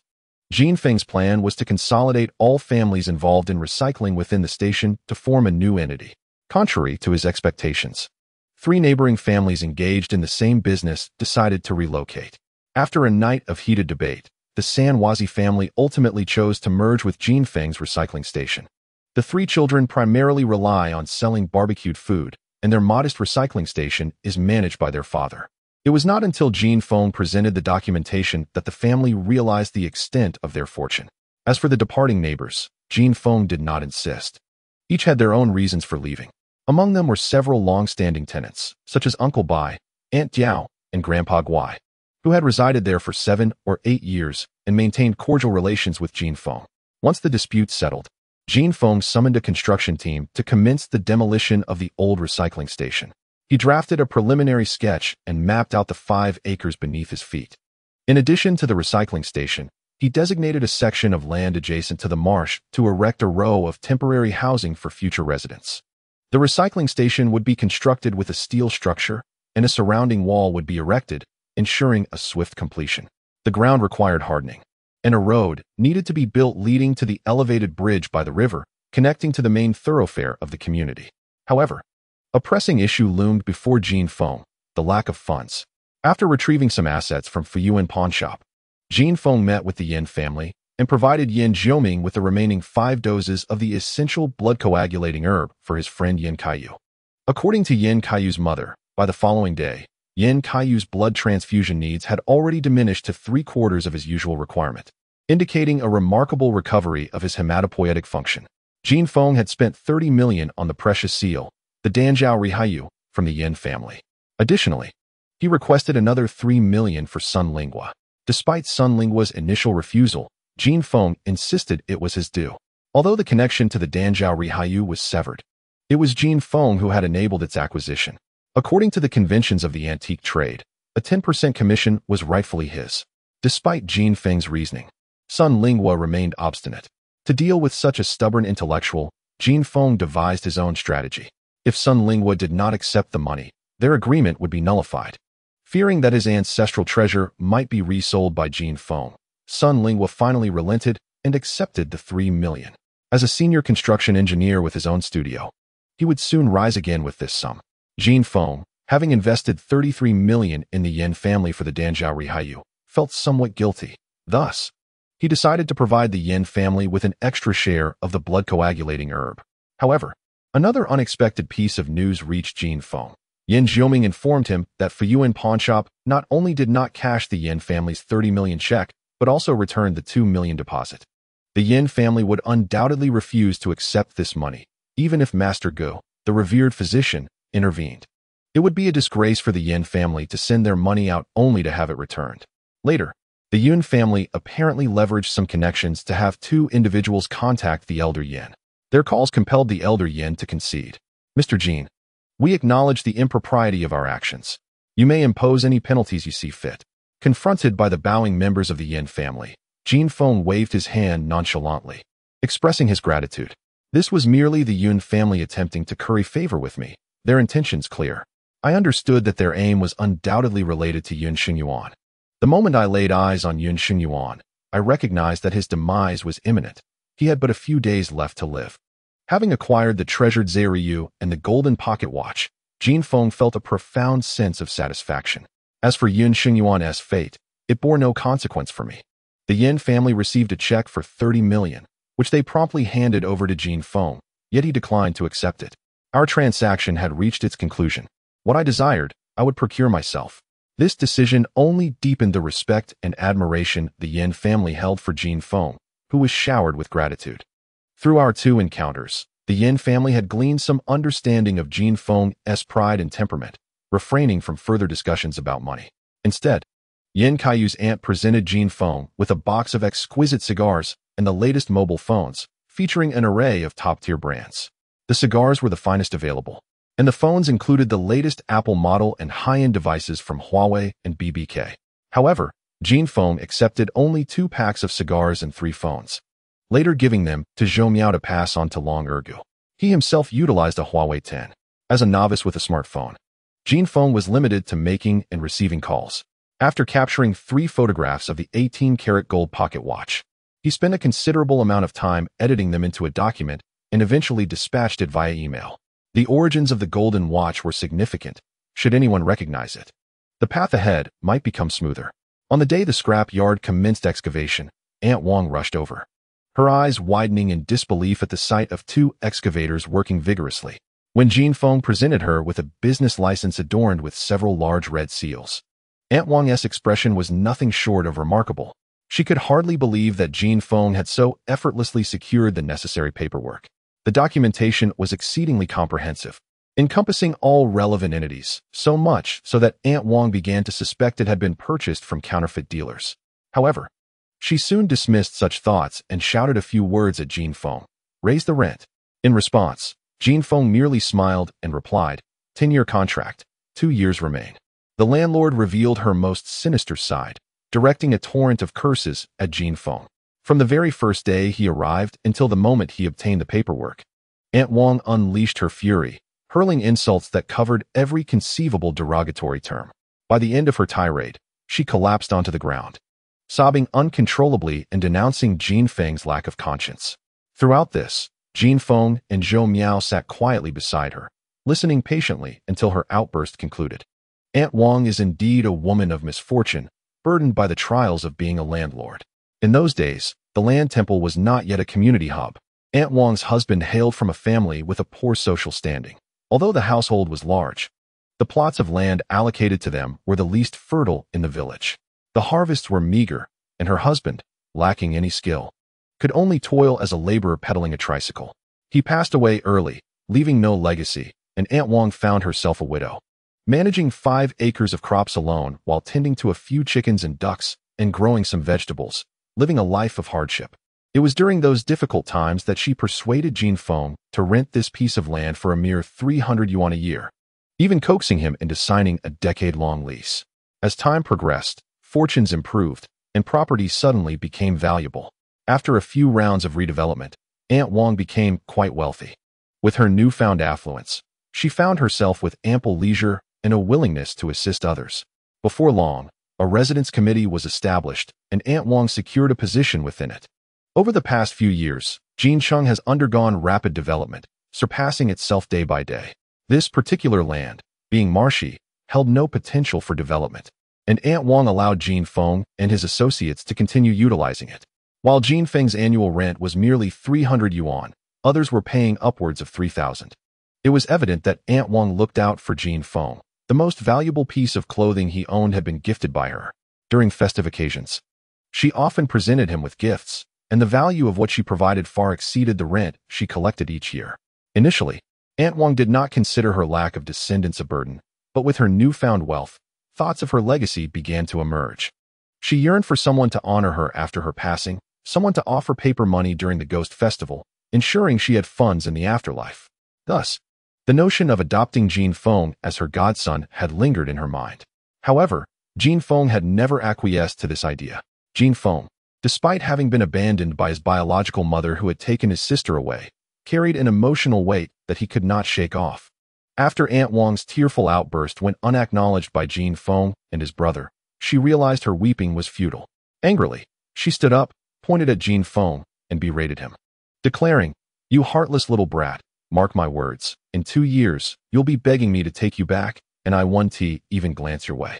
With that, she stormed off, her feet kicking up dust as she hopped onto her tricycle and departed.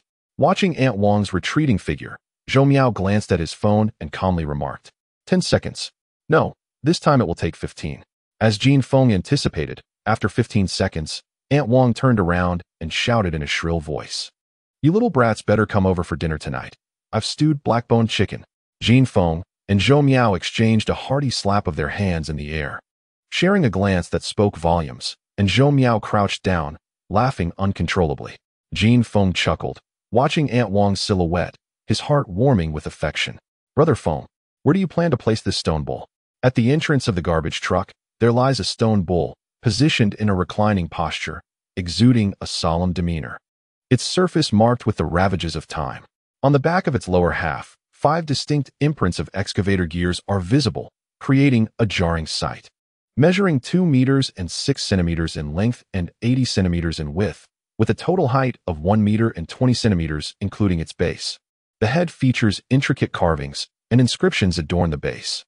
This stone figure cost Jin Feng a total of 1,400 yuan. Initially, he had agreed with the stout man for 500, but upon his return, the man unexpectedly reneged on their agreement. "What kind of trick is this? I waited here for 3 hours in the pouring rain without even having a meal," Jin Feng exclaimed. Without further ado, he handed over another 500 yuan, which finally quelled the man's anger. He spent 300 to hire a crane, requesting Uncle Bai to bring a light truck to transport the stone bowl back. Uncle Bai did not charge Jin Feng for the transport fee, so Jin Feng generously added 100 yuan for fuel.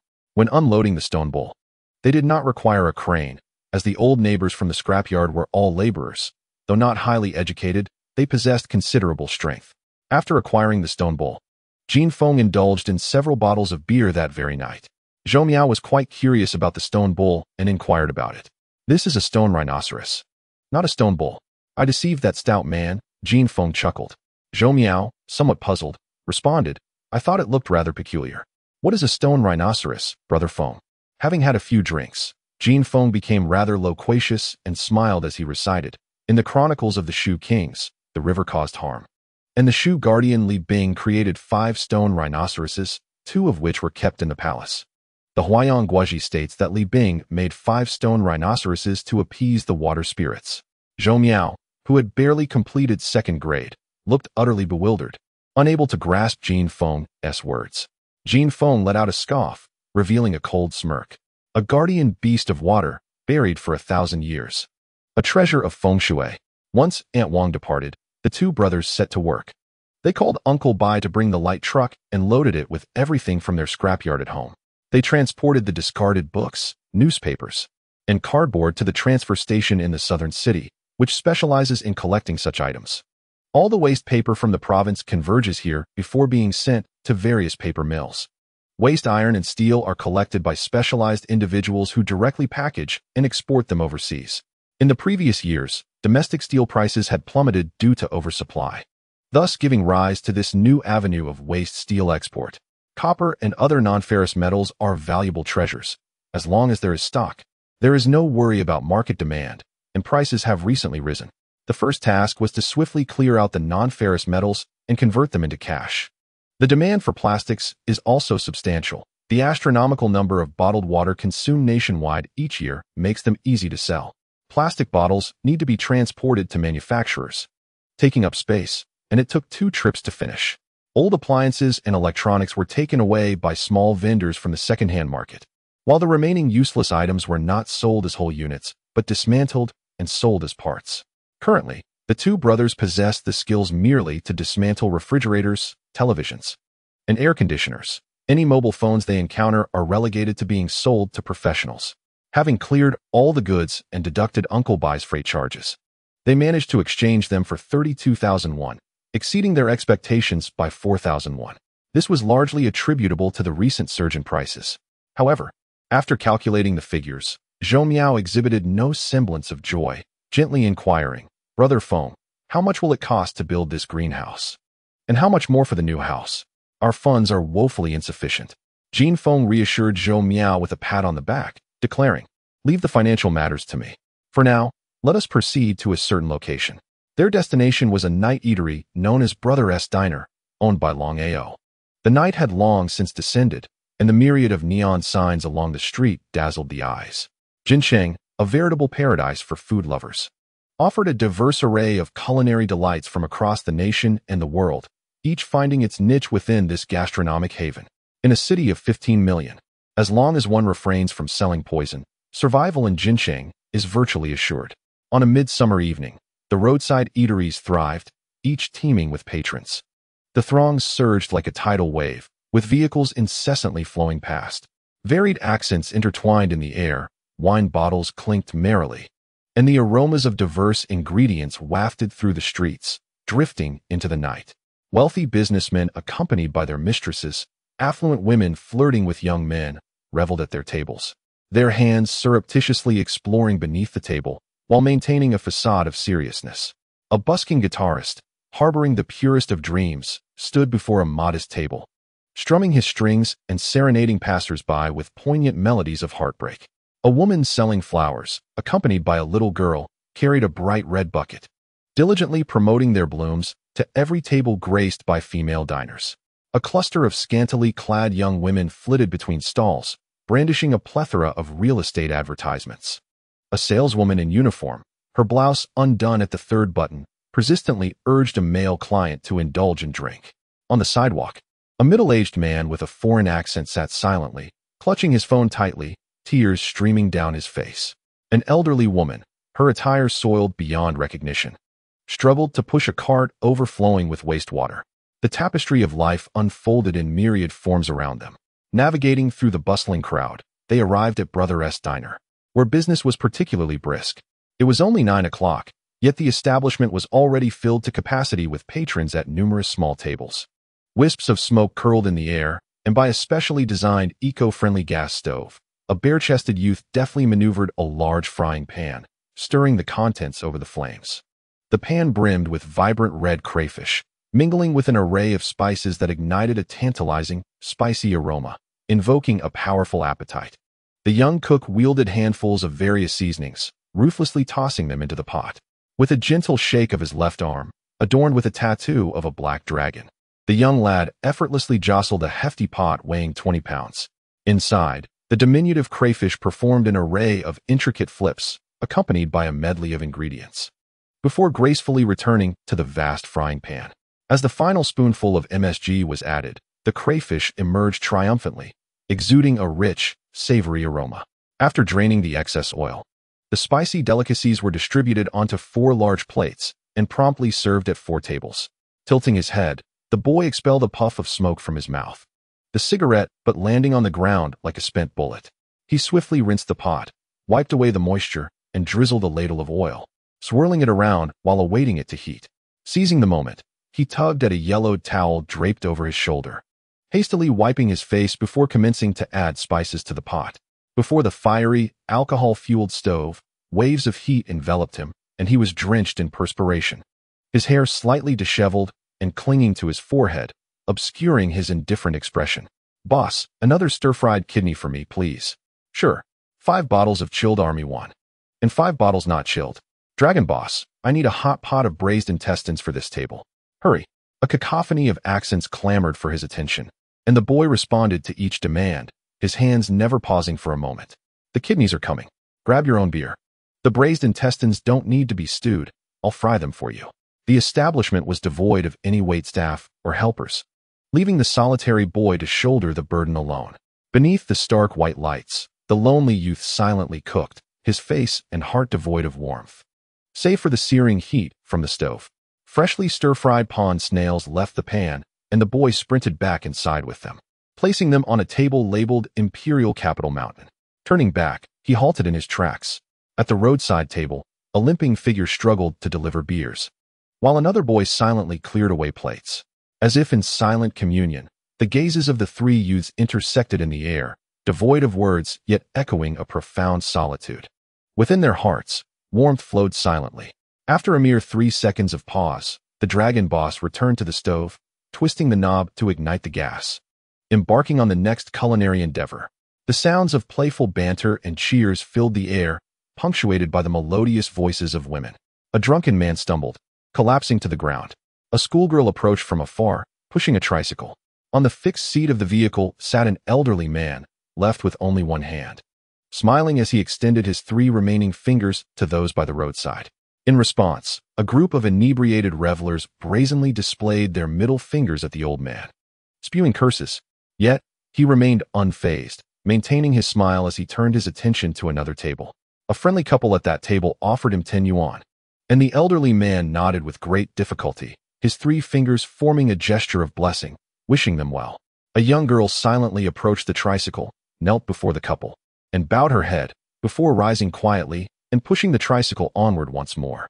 Her face bore several unsightly red birthmarks, evoking a sense of discomfort in those who beheld her. It was Li Yixue and the beggar. Upon reaching the entrance of Brothers' Diner, a fleeting glimmer of something unusual crossed Li Yixue's eyes. She smiled at Jin Feng for several moments before running toward him, her ponytail swaying gracefully, reminiscent of a sprite. The sweet, lingering scent of roses enveloped Jin Feng once more, rich and intoxicating. "Feng go, please help Ao go," she implored, her face adorned with a red mask. Biting her lip gently, her sparkling eyes brimming with earnest emotion, revealing her heart without reserve. The tender and fragile essence of Feng Ge flowed quietly within Jin Feng. "Yes, as long as you two reconcile," he replied softly, nodding slightly. Li Yixue lowered her head, offering him her most enchanting smile, waving her hand gently as she whispered, "Goodbye, Feng Ge." She turned and joyfully ran away, bouncing along as she pushed the elderly man further down the street, leaving behind a frail silhouette for Jin Feng to ponder. On the tricycle, the beggar pointed at Jin Feng, silently shouting, his thumb raised in a gesture of approval. Jin Feng, momentarily lost in thought, raised his hand in response, his gaze lingering on Li Yixue's retreating figure. The emotions stirring within him were known only to himself. Li Yixue, accompanied by the beggar, roamed the streets begging. For every person who offered alms, no matter how small the contribution, she would bow in gratitude. This scene transported Jin Feng back to the days of Tian City. Indeed, as Li Yixue had stated, she no longer played the princess and even deliberately adorned her face with paint. All of this was in honor of the promise she had made to Jin Feng long ago. Jin Feng clenched his teeth, his lips pressed together, the flesh of his face twitching slightly. The sky began to drizzle, the gentle rain cascading down to soothe the wounds of the world. As the clock struck 1 in the morning, the rain intensified, and the snack street gradually grew desolate. Inside Brothers' Diner, only 1 table of patrons remained, still indulging in revelry, releasing their sorrows and joys. On the sidewalk, Zhou Miao quietly dragged his impaired leg, tidying up the tables and chairs. Under the activity awning, Jin Feng sat on a plastic stool, a spread of 5 bottles of erguo and a plate of peanuts before him. Long Ao sat opposite him, silently sipping on chilled beer, an empty crate of beer bottles at his feet. Before Long Ao lay several permits and documents of varying sizes, the vivid red seals glimmering under the light. Clang! An empty beer bottle was hurled from Long Ao's lips, crashing onto the table, causing the peanuts to bounce and scatter onto the floor. His cold, unfeeling gaze glanced at Jin Feng as his tattooed arm reached out, returning with yet another bottle of beer. "What do you want?" he asked. Confronted by Long Ao's inquiries, Jin Feng remained silent, casting a cold glance at him while raising a bottle of erguo to his lips. The fiery liquor scraped against his throat and scorched his lungs. Yet his gaze remained perpetually indifferent. "Then go, come with me." At last, after consuming 18 bottles of beer and 5 bottles of erguo, the 2 brothers initiated their first dialogue. "You must be dreaming. The boss with you? What are you even worth?" Jin Feng retorted defiantly, coldly proclaiming, "I now possess the necessary documents, the most comprehensive of them all. I can acquire anything. And what of it?" Long Ao dismissed Jin Feng with a chilling response. "So you have documents and come here to show off? You're merely here to flaunt your superiority over me, aren't you?" Jin Feng slammed the erguo bottle onto the table, his voice low and intense. "Do you think you can undermine me?" Long Ao's expression darkened, gripping the beer bottle tightly, glaring at Jin Feng with a flash of menace in his eyes. At that moment, the last table of patrons unsteadily stood up, calling for their bill. Long Ao let out a disdainful grunt, gazing at Jin Feng as he slowly rose. "A total of 136. Here S 130. After collecting the money, Long Ao did not return to face Jin Feng, wordlessly clearing the dishes and closing up. Jin Feng remained silent, sitting quietly to the side. Zhou Miao exhibited even greater composure, saying nothing as he silently washed the dishes. The three brothers busied themselves with their respective tasks, each embodying an icy demeanor, each more aloof than the last. Once the store was tidied, Zhou Miao emerged to shake the awning dry. Long Ao, brutishly organizing the beer bottles, kicked the stool in front of Jin Feng aside and coldly commanded, "We're closing. Get lost." Jin Feng snorted disdainfully, tilting his head to regard Long Ao. "Let us clarify Dan Gu's matter." "Speak of your mother," Long Ao retorted without restraint. "Scram." Jin Feng, unyielding, coldly replied. "Which bastard said that because I have the documents, I should crawl under your legs? Crawl away." In a sudden burst of emotion, Jin Feng stood up, swinging his right hand forcefully, sending 5 empty bottles crashing to the ground, ringing out with a clatter. The meticulously prepared documents scattered to the floor, drenched. These documents were sealed in plastic, impervious to moisture.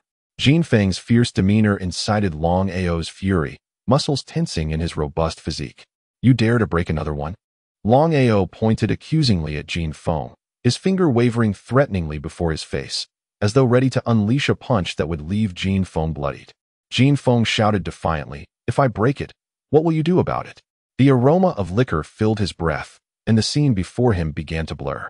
The 60-degree Erguo 2, 5 bottles of 3 liang each, was beginning to overwhelm him. Thus, the two brothers continued their fierce glare at one another. Zhou Miao remained unchanged, silently sweeping up the shards of glass, his words still confined to the same few phrases. "Dan Gu will be out soon. It is better to let him choose himself. Ao Gu, I have sent the tuition fees to Lao Wu and Lao Lu.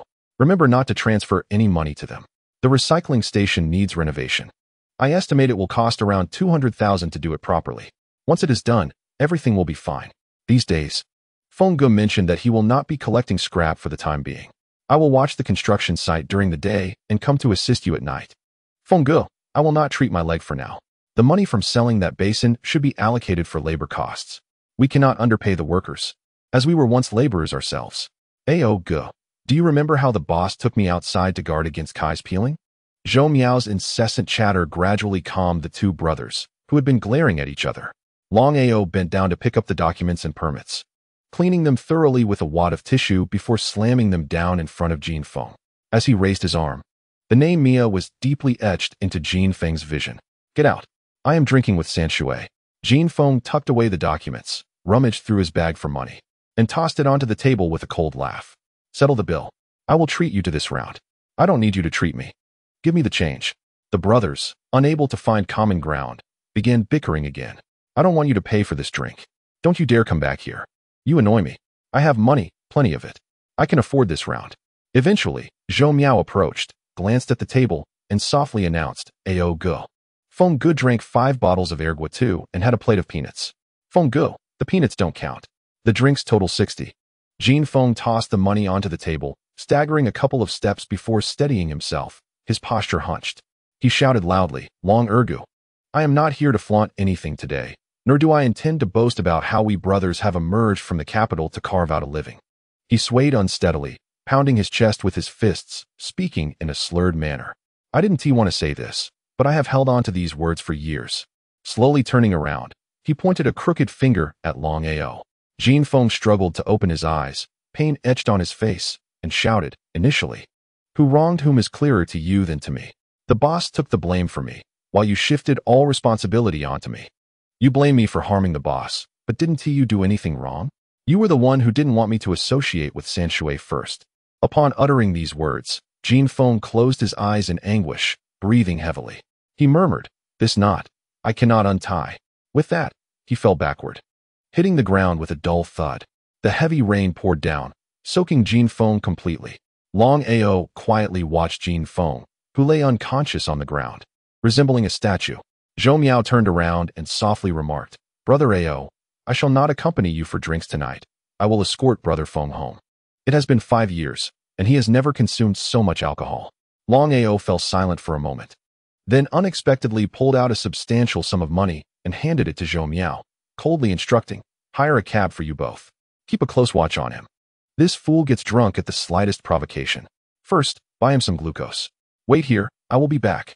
That evening, Jin Feng became utterly intoxicated, lost in a haze of inebriation. He lay in bed for the entire morning, and around 1 in the afternoon, he reluctantly roused himself, clutching the seal, a gold watch. In a water lily basin, leisurely pedaling his way to the Chaodang. Money remained an urgent dilemma for Jin Feng. In a chaotic past, with the country shattered and the people suffering, his master had been compelled to leave the mountains, ultimately meeting a tragic fate at the hands of the Sacred Empire and the Freemasons. As the sole heir of his sect, he had shouldered the immense responsibility of saving the common people, yet in the end, his efforts bore no fruit. Now, in an era of national prosperity and strength, his mission had long been accomplished. He had discovered his own path for the remaining years of his life. Upon arriving at the pawnshop, it was nearly 4 o'clock. Qin Yanhua was still absent. According to Xiao Liao, he had been conscripted for a meeting in the province. Inside the shop, only a few of the elderly men from his last visit remained, engaged in idle chatter. Someone recognized Jin Feng, the seller of the 5 blessings, and invited him over for tea. Xiao Liao, recalling the young man who sold the 5 blessings and 5 emperor's coins, prepared a fragrant Mao Feng tea for him. The scalding tea, once consumed, brought a soothing warmth to his stomach, alleviating its discomfort.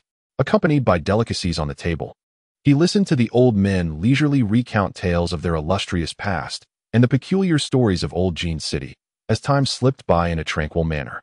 Suddenly, one of the elderly men began to share a particularly sensational piece of news, igniting everyone's interest. A significant event had transpired at the Fuyuan pawnshop headquarters, creating quite a stir in the antique industry. However, when pressed for details, the old man stammered and could not articulate the specifics, prompting collective disdain from the others. After a while, someone entered to sell goods, and Xiao Liao quickly attended to them. Qin Yanhua's pawnshop business seemed to be flourishing.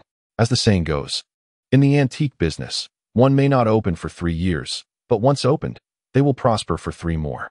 This reflects both the high profit margins and the inherent risks of the trade, as well as its challenges. The channels for selling must be numerous, while those for procuring must be judiciously managed. Currently, the antique market had settled into a period of calm, even bordering on dullness. Many secondary dealers, unable to bear the exorbitant rent, had returned home, establishing online shops instead. Only those with genuine strength could afford to maintain a physical store. Qin Yanhua's reputation ensured his success. Being well known and having published works naturally earned him the trust of both buyers and sellers. During Jin Feng's 2 hours there, Xiao Liao had already attended to 3 groups of customers. 2 groups had previously arranged to pick up goods today. The first group arrived and took away a rare Jin round coin from the Warring States period. This coin is a treasure with a remarkably low survival rate, ranking among the top 3 rare items in the collection of ancient coins. Jin was originally part of the territory of the state of Wei, which was later conquered by the Qin state. The Jin round coin is an extremely rare type of round-hole copper coin, both sides being flat. The obverse features the unusual character for Jin, while the reverse bears no inscriptions or symbols. The term unusual character refers to the diverse scripts used by various states before the unification of the realm by Emperor Yingzheng. Although this Jin round is precious, its condition is rather poor, with both sides covered in thick layers of patina and corrosion. It was sent over for Qin Yanhua to assist in its restoration. Jin Feng also examined it, shaking his head in dismay. After 2 millennia, the condition of the Jin round has deteriorated so severely that the unusual character is barely discernible. Despite its rarity, its poor state is indeed disappointing.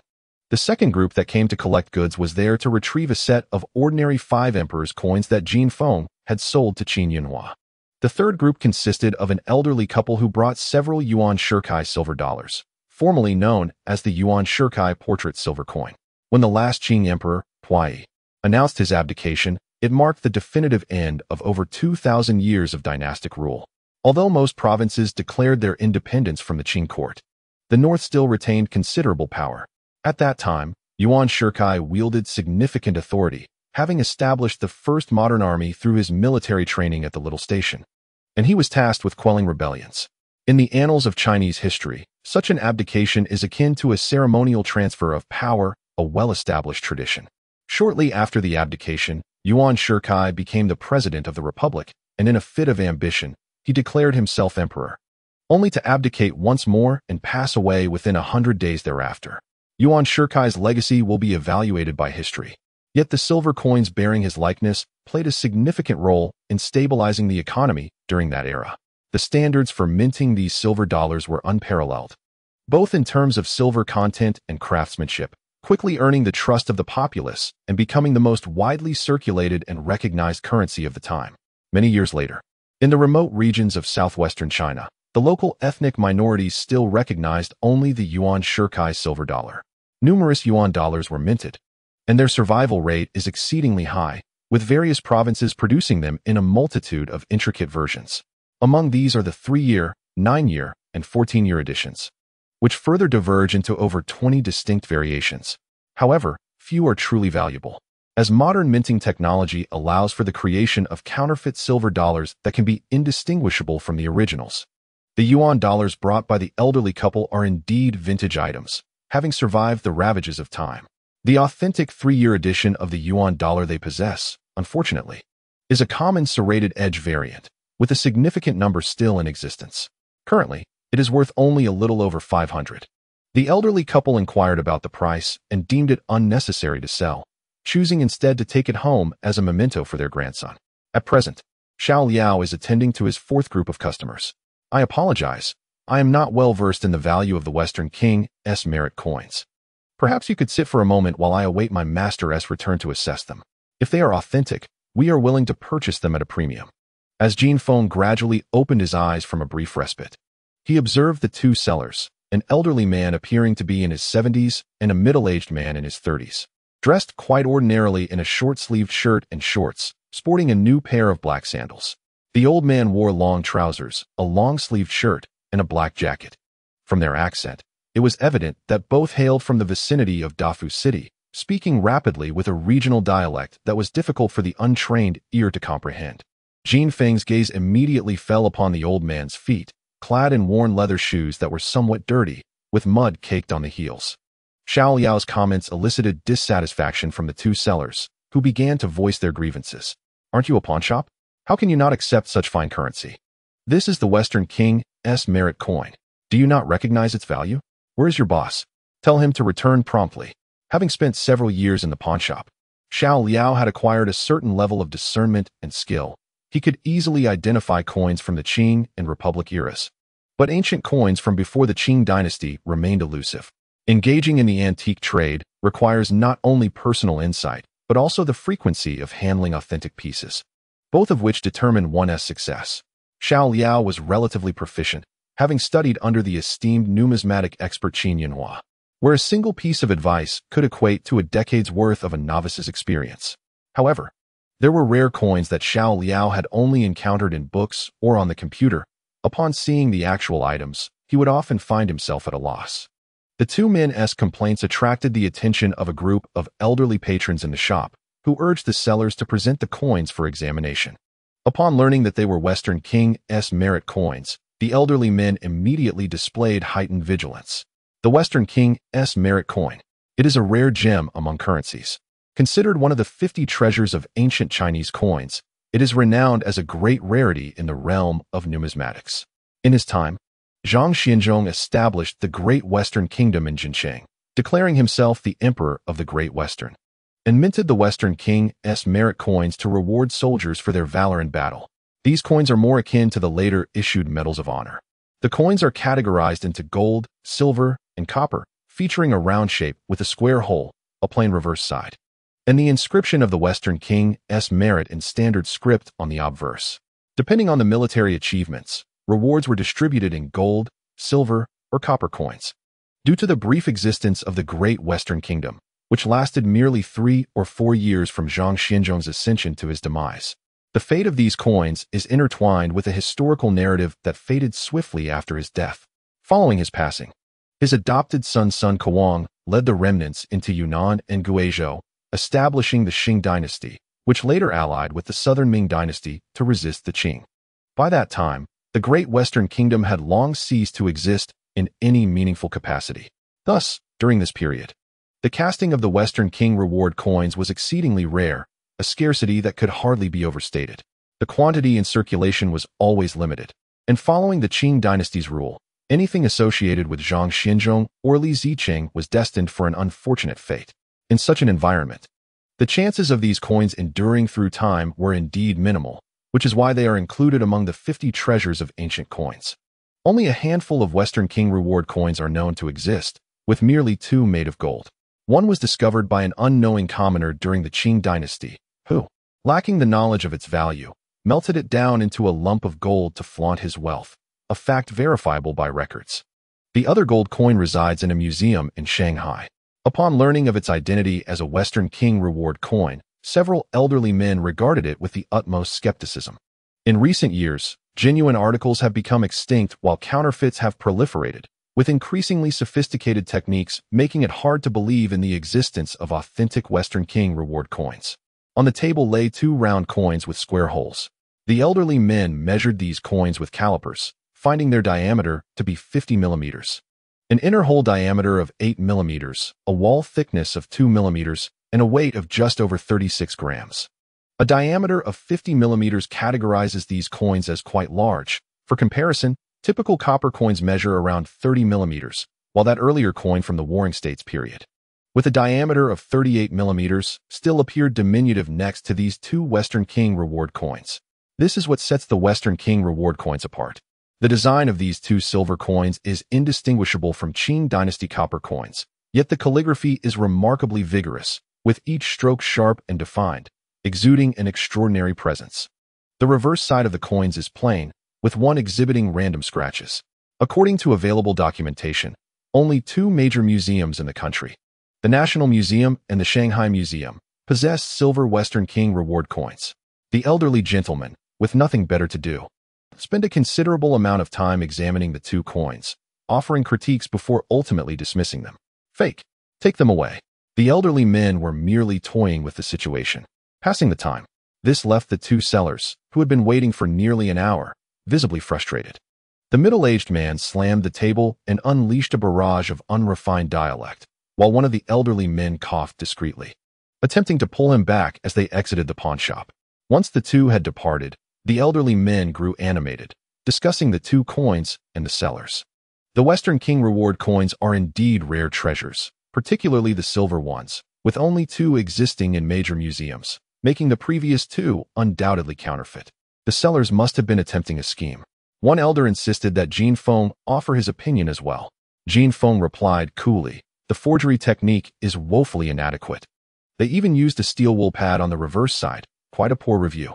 The elderly men erupted in laughter, praising Jin Feng's keen eye for detail, noting that he could discern the steel wool scratches on the reverse. Jin Feng chuckled softly.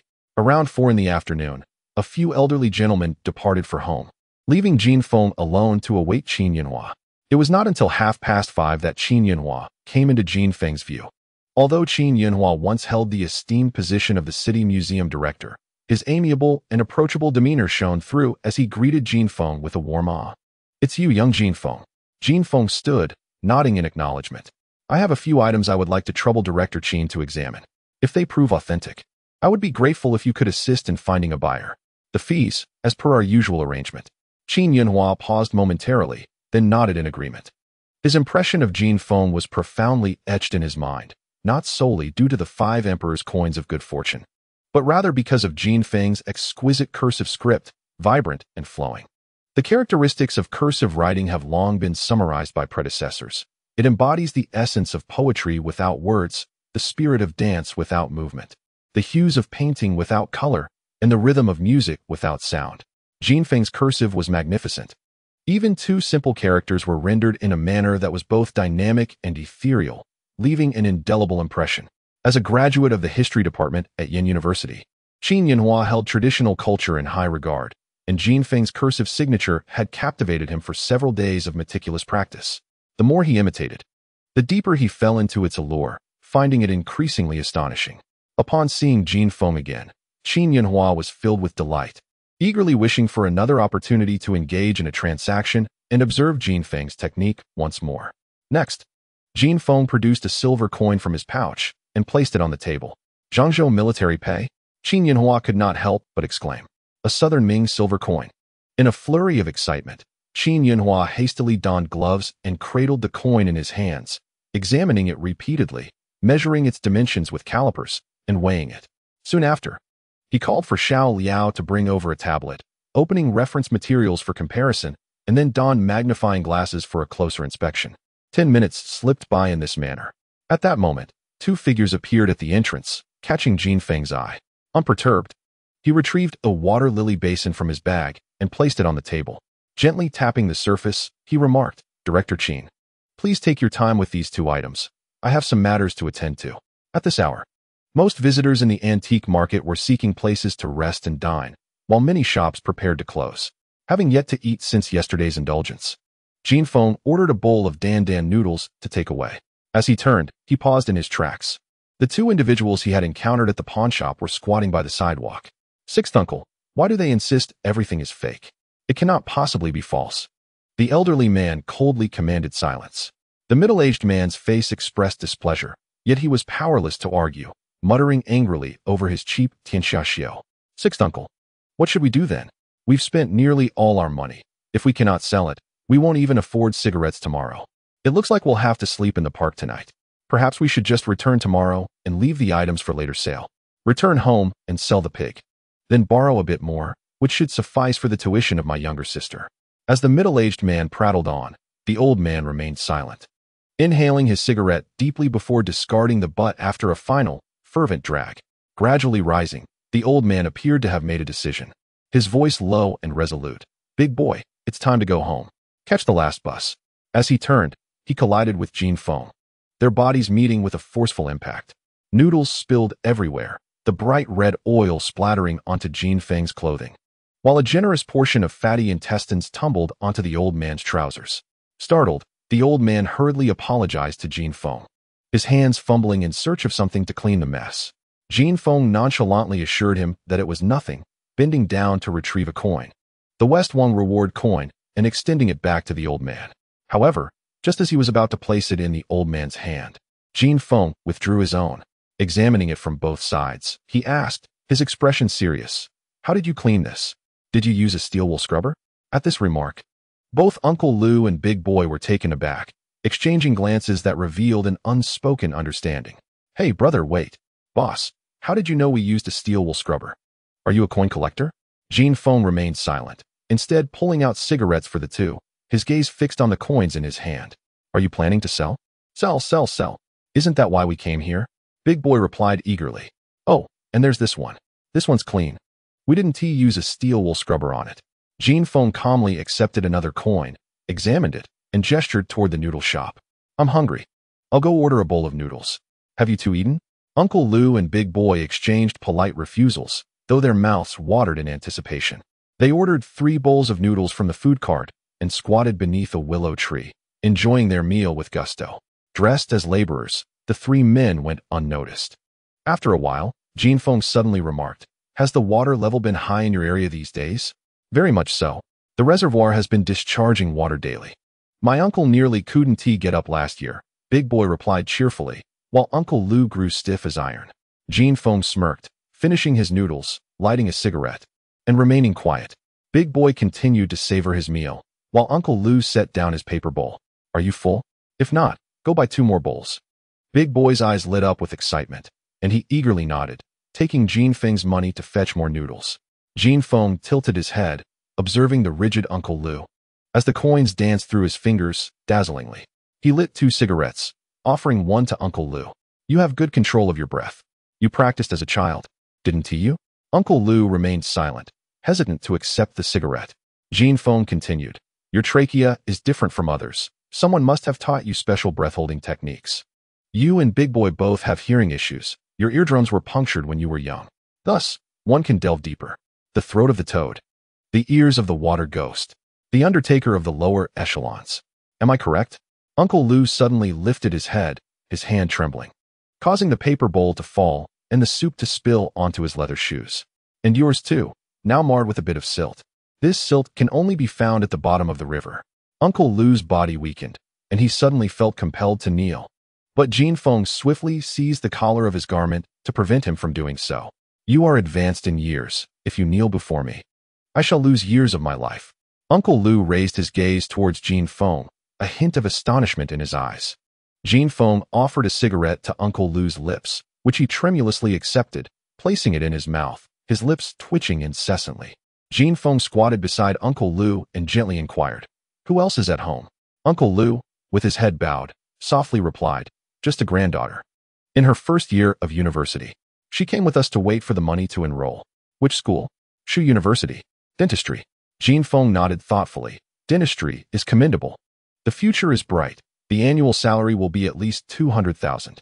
Uncle Lu murmured. She is this year's female top scholar from our area. Dentistry is indeed good, but the tuition is steep. The undertakers have become extinct in this generation. I have grown old and cannot earn much. I only know a bit about water. Now that you are aware, do as you wish. But do not let my granddaughter know. She still has to face the world. After speaking, Uncle Lu took a deep drag from his cigarette, suddenly breaking into a fit of coughs, crouching down as he coughed violently, a distressing sight. Jin Feng took a long drag from his cigarette, flicked the butt aside, and rose to his feet. Where are the items? Uncle Lu trembled all over. Slowly standing up as Jin Feng pulled out 2 bills, coldly stating, exit to the left, Siama's self-service hot pot. Wait for me there. Having been delayed considerably by Uncle Lu and Dewa, by the time they returned to the money shop, all the lights inside were ablaze. Besides Qin Yinhua and Xiao Liao, another person was present in the shop. Jin Feng's absence lasted over half an hour, leaving Qin Yinhua in a state of agitation. Upon seeing Jin Feng, she grasped his hand without hesitation, exclaiming urgently, "Oh, Jin Feng, where have you been? I was almost frantic. Where did this water lily basin come from? And this military pay from Zhangzhou, where did you procure it?" Jin Feng had already withdrawn his hand, offering a brief explanation. Qin Yinhua began to scold him, suggesting that if they wanted to eat, they should simply order takeout and have them deliver a full spread, seemingly recalling something. She then introduced another person in the room to Jin Feng. The individual opposite is Dong Zhiqin, a university classmate of Qin Yinhua. He is robust in stature. Though in his 60s, he is exceptionally well-preserved, donning a pair of rimless resin glasses that lend him a youthful appearance and an air of refined elegance. Dong Zhiqin comes from a significant background. While Qin Yinhua has retired to enjoy a leisurely life, Dong Zhiqin remains steadfast in his duties. Currently serving as the director of the Provincial Museum of Cultural Relics in the prominent province of Zhengzhou, and also overseeing the Cultural Relics Bureau. He wields considerable influence within the field. As Dong Zhiqin smiled and shook hands with Jin Feng, he was also observing him closely.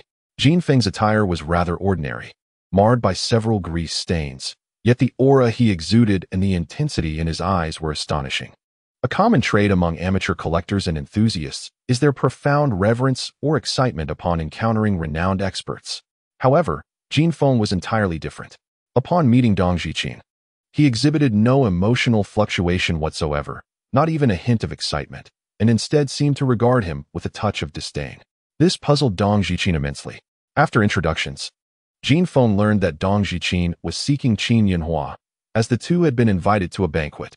Qin Yinhua had just finished authenticating the military silver coins from Zhangzhou when Dong Zhiqin arrived. Both were alumni of the history department from the 3rd cohort at Yin University and were authorities in the realm of antiques. Qin Yinhua specialized in miscellaneous items, particularly ancient coins, while Dong Zhiqin's expertise lay in ceramics and bronzes. Upon entering, Dong Zhiqin spotted Qin Yinhua engrossed in examining some items. Just as he was about to greet him, his attention was drawn to a narcissus basin on the table, under the lights. The glassy sheen of the basin caused Dong Zhiqin's heart to skip a beat. Without pausing to set down his bag, he picked up the basin for a closer inspection, inhaling sharply in surprise. As his fingers grazed the uneven surface, he sensed its significance. Adjusting his glasses to scrutinize the glaze, he noticed delicate pale blue lines resembling silk cotton amidst the sky blue glaze, causing his heart to race. Flipping it over to inspect the markings and the 6 supporting nails, he exclaimed in astonishment, 6 nails. Upon closer examination, he discerned the faint fiery stone red of the exposed body and the delicate foot ring, reminiscent of a loach's back, igniting a spark of excitement in his eyes. Just then, Qin Yinhua removed a high-powered magnifying glass, only for Dong Zhiqin to snatch it away. Leaning in to analyze the glaze's cracks and bubbles. As he examined, he exclaimed, "Old Qin, take a look at this. It's quite intriguing. The crack patterns are more orderly than those of the Song-Ru kiln, very natural. With a hard fiery stone red body and a loach-like foot, this is a masterpiece from the Qianlong official kiln. A monochrome glazed narcissus basin.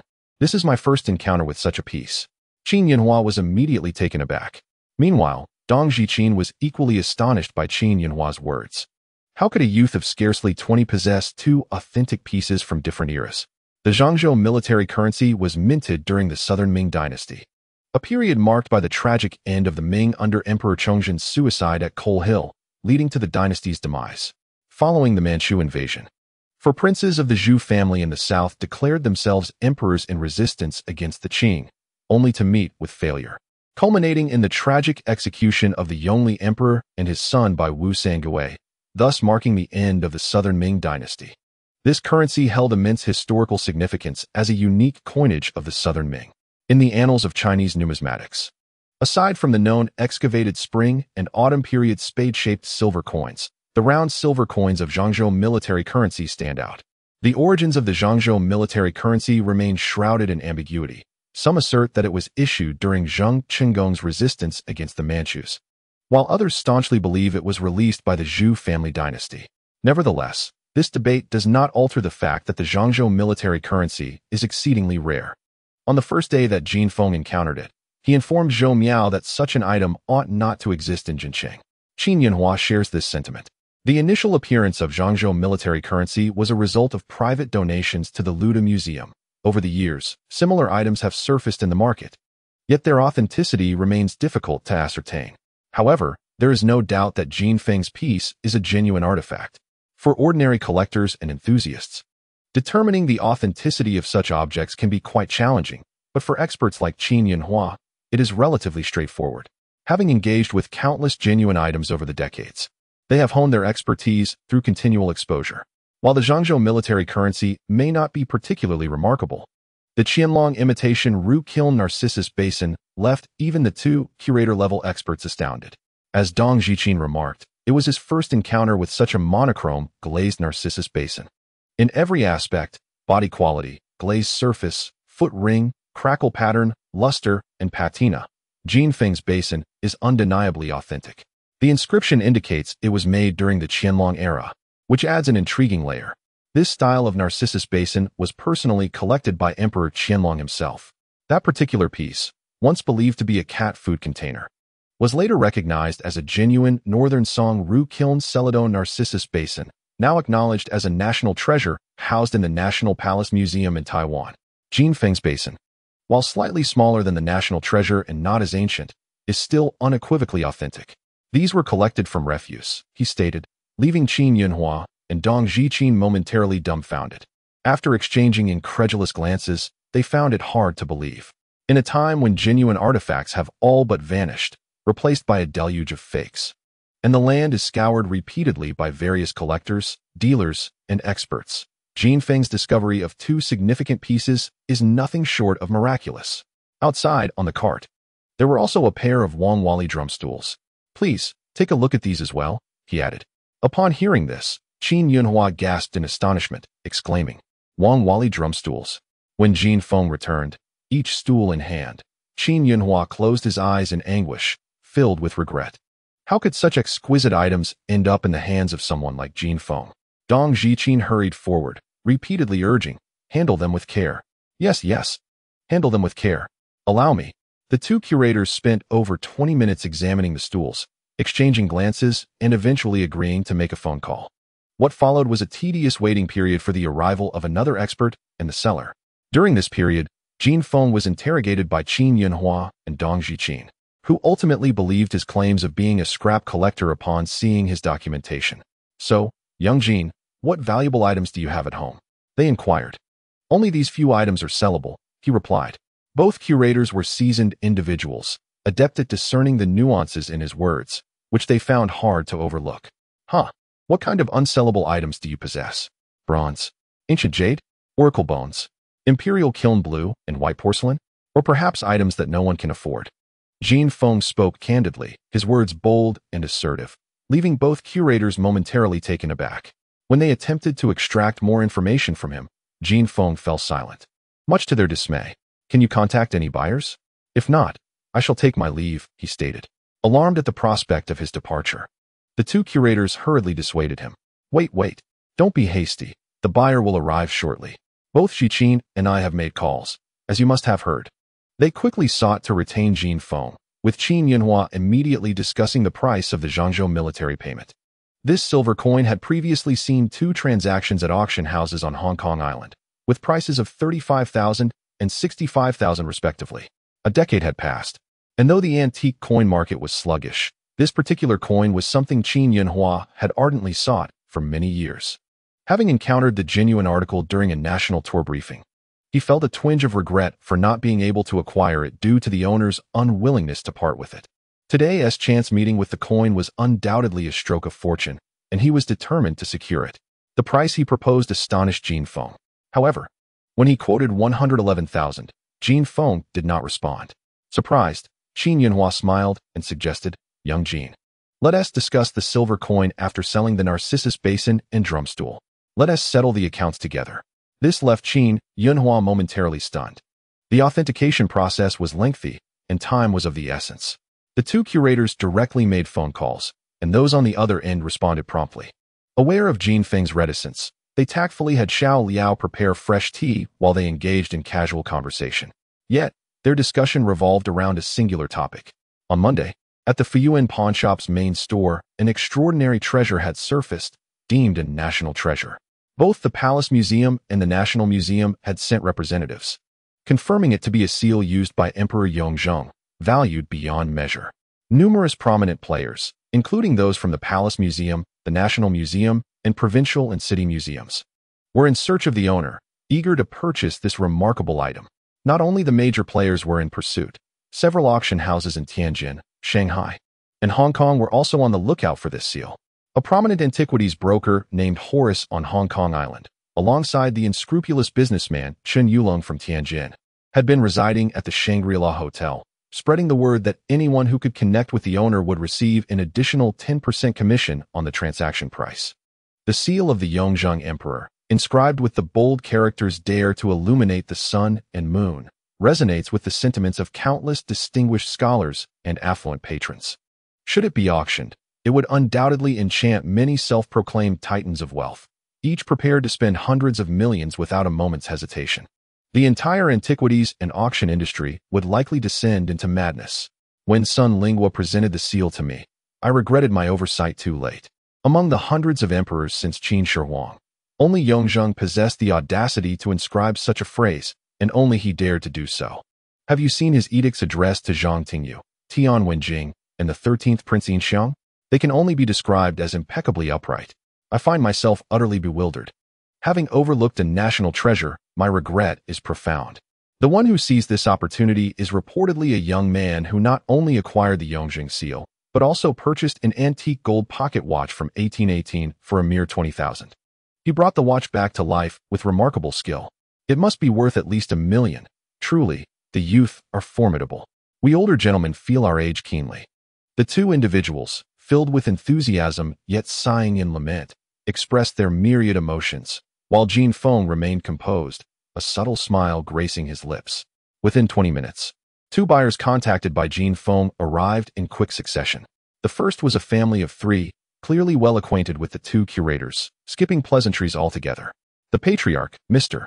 Wu Guohua, was accompanied by his daughter and son-in-law. The banquet that evening was hosted by Mr. Wu, who is an automobile dealer, with 4 Audi vehicles parked outside, a testament to his status as the regional distributor. Upon greeting Jin Feng with a handshake, Mr. Wu immediately took an interest in the Narcissus bowl.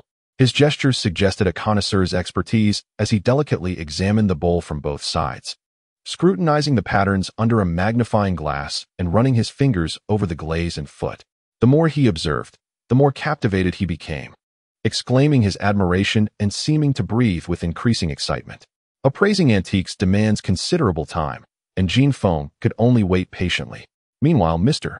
Wu's daughter handed Jin Feng a business card, smiling as she mentioned her father's particular fondness for monochrome glazed ware, stating that he had no interest in blue and white porcelain. The realm of monochrome glaze is vast. Prior to the Tang dynasty, most Chinese ceramics were monochrome, and though the Tang period introduced Sankai, the monochrome pieces of that era were exquisite. The pinnacle of monochrome glaze was undoubtedly during the Song dynasty, the zenith of feudal cultural achievement, widely acknowledged. My father has long desired a monochrome Narcissus bowl. To fulfill this wish, he makes at least 10 trips to Treasure Island each year, to view the authentic Ru-Kiln Narcissus bowls. This time, his wish has been realized. Thank you, Mr. Jin. Mr. Wu expressed, while observing closely, as his daughter provided explanations to Jin Feng. Jin Feng nodded in acknowledgement, choosing not to respond further. At that moment, a second group of individuals arrived, and upon noticing the Narcissus basin in Wu Guohua's hands, one of them abruptly halted in his tracks. Jin Feng's eyes glinted with a cold light as he recognized the newcomer. This individual sought to take advantage of him, demanding 2,000 yuan for the 5 Emperor's coin, a rather audacious request from Professor Liu, the proprietor of Tang, accompanied by his young aunt. The open Narcissus basin immediately captivated Professor Liu's attention. A glimmer of greed flashed in his eyes, yet he restrained himself, for the object was already in someone else's possession. In the world of antiques, those of higher standing must adhere to decorum. Professor Liu was dressed quite ostentatiously, carrying a small Gucci bag, worth a staggering 20 to 30,000 yuan. His wrist bore a Jaeger LeCoultre watch, valued at over 100,000. The other wrist was adorned with a string of red coral prayer beads, consisting of 108 pieces, also an antique. Despite his yearning for the Narcissus basin, Professor Liu merely cast a fleeting glance at it before shaking hands with Dong Zhiqin, engaging in amiable conversation. When it came time to greet Qin Yinhua, he only allowed the briefest of touches before retracting his hand. As for the seller, Jin Feng, Professor Liu merely nodded in acknowledgement. Soon drawn to the Wangwali drum stool at Jin Feng's feet, it was evident that Professor Liu was an expert in his field. Otherwise, Sun Lingua would not have sought him out with a hefty 5,000 yuan appraisal fee. Upon flipping the Wangwali drum stool and inspecting it, a spark of avarice ignited in his eyes. Qin Yinhua quietly informed Jin Feng that Professor Liu's real name was Liu Rui, a man of authority. He held the title of Vice President of the Jinsheng Chamber of Commerce and concurrently served as the President of the Jinsheng Antique Association. Additionally, he was the Deputy Director of the Archaeological Institute in the province, existing in a semi-retired state. Juggling multiple roles, he had garnered a formidable reputation, making this an opportune time for his side endeavors. Individuals like Liu Rui, who straddle the line between the official and the commercial while possessing genuine expertise, naturally became the objects of admiration among wealthy elites. The rationale was simple. Today's affluent individuals surpass those of any previous era, with their vast fortunes seeking investment in the most stable sector, antiques. Many wealthy patrons have splurged on countless antiques to showcase their taste within their luxurious estates, only to face the embarrassing revelation from experts that all their possessions were counterfeit. In the wake of such revelations, while these incidents became fodder for laughter among the elite, they also prompted heightened caution. Consequently, genuine scholars and experts became the coveted allies of the affluent. Liu Rui was one such individual. As the number of wealthy individuals in the country increased, Liu Rui navigated the social circles with ease, providing artifact appraisals for the rich, assisting them in acquiring genuine items, all while managing his own business, a quintessential broker in the realm of commerce. Upon encountering the Wangwali drumstool, Liu Rui could scarcely be bothered with the customary pleasantries exchanged with Jin Feng. He instructed Xiao Liao to bring a blanket to spread across the tea table, upon which he carefully placed the drum stool and began to inspect it meticulously. Meanwhile, his sister-in-law meandered about in Qin Yinhua's shop, her gaze persistently fixed upon the Narcissus basin.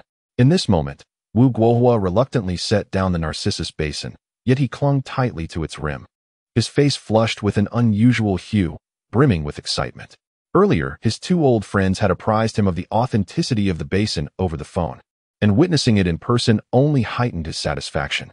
Remarkably, Wu Guohua was smoking a rare brand, one seldom seen in the market, known as swimming. At the scene, only Jin Feng joined him for a smoke, and the two engaged in conversation. Wu Guohua, exhilarated by the sight of the Narcissus basin, began to chatter animatedly, expressing his fondness and gratitude in a flurry of words. Jin Feng, succinct and precise in his speech, astonished Wu Guohua further. Having gleaned Jin Feng's temperament, Wu Guohua cautiously gestured towards him. Jin Feng lowered his eyelids and took a languid drag from his cigarette. Wu Guohua gasped. It was evident that Jin Feng found the offered price unsatisfactory. Wu Guohua glanced at Qin Yinhua and Dong Zhiqin, seeking their assistance with a subtle blink. Qin Yinhua chuckled softly, shaking his head while whispering a few words, insinuating that as an intermediary, He should not interfere in the negotiations between buyer and seller. Nevertheless, he shared factual insights. The Qianlong imitation Ru Kiln Sky Blue Narcissus Basin had not seen any transaction records in the past 2 decades. The highest recorded sale for similar Qianlong monochrome glazed porcelain was the powder blue Songlong, teaching his son jar, auctioned in Hong Kong 14 years ago for 90 million. Domestic transactions varied widely, ranging from several hundred thousand to a few million, with some even lower. I had facilitated 2 private sales, which were not excessively high. Dong Zhiqin chuckled, stroking his chin as he leaned forward and lightly scribbled a figure on the table. Little Jean, you've acquired this piece, proving you possess considerable acumen. And you are certainly no ordinary individual. He continued, items of this nature lack reference prices. The powder blue jar mentioned by old Qin is documented in the Qing Palace archives. A genuine imperial item with a well-established lineage, thus commanding a high price. Your piece, while also an official imitation from an official kiln and a fine specimen, lacks historical transmission and documentation. Jin Feng smirked slightly, confident that Qin Yunhua and Dong Zhiqin would not deceive him, yet the price fell short of his expectations. At that moment, Lu Rui's sister-in-law, who could no longer contain her impatience, suddenly interjected into the throng, clearing her throat before addressing Jin Feng. Handsome boy. They offer 90. I shall bid 100. Upon hearing this figure, the elderly gentleman present turned ashen. Qin Yunhua and Dong Zhiqin snorted coldly, casting a disdainful glance at the woman, yet refraining from rebuke due to their social standing.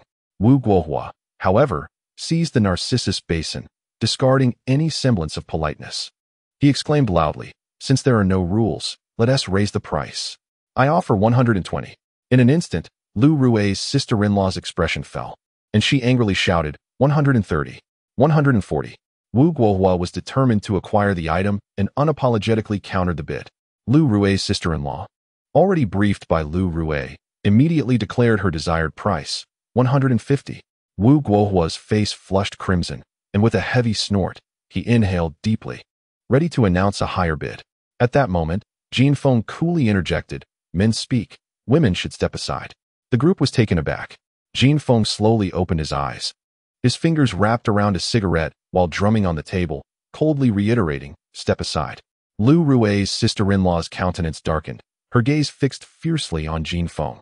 About to explode with anger, Jin Feng calmly remarked, dare to utter a word, and I assure you, you won't be able to purchase anything. Lu Rui's sister-in-law was infuriated to the point of near explosion, but the words she was about to unleash were swallowed back down. Glaring at Jin Feng, her face pale and trembling with rage, she remained silent. Jin Feng straightened up, revealing a card that he placed on the table. A mad dog is barking, disrupting everyone's enthusiasm. As Director Dong stated, 90. 70 will be charged to the card, and I require 111,000 in cash. The remaining 90,000 is Director Qin's commission. Everyone understood the concept of commission, which constituted 10% of the transaction price.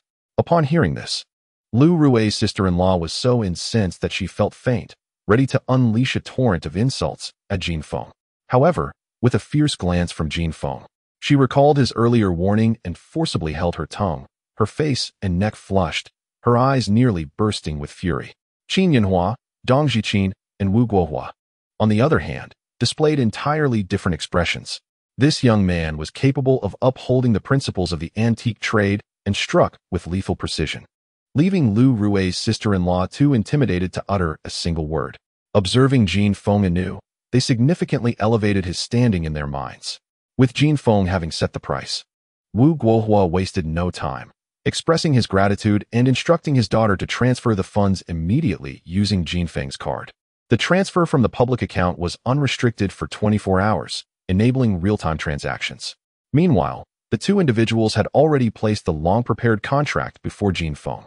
Just as he was about to sign, unexpectedly, an inkstone and a brush appeared beside him.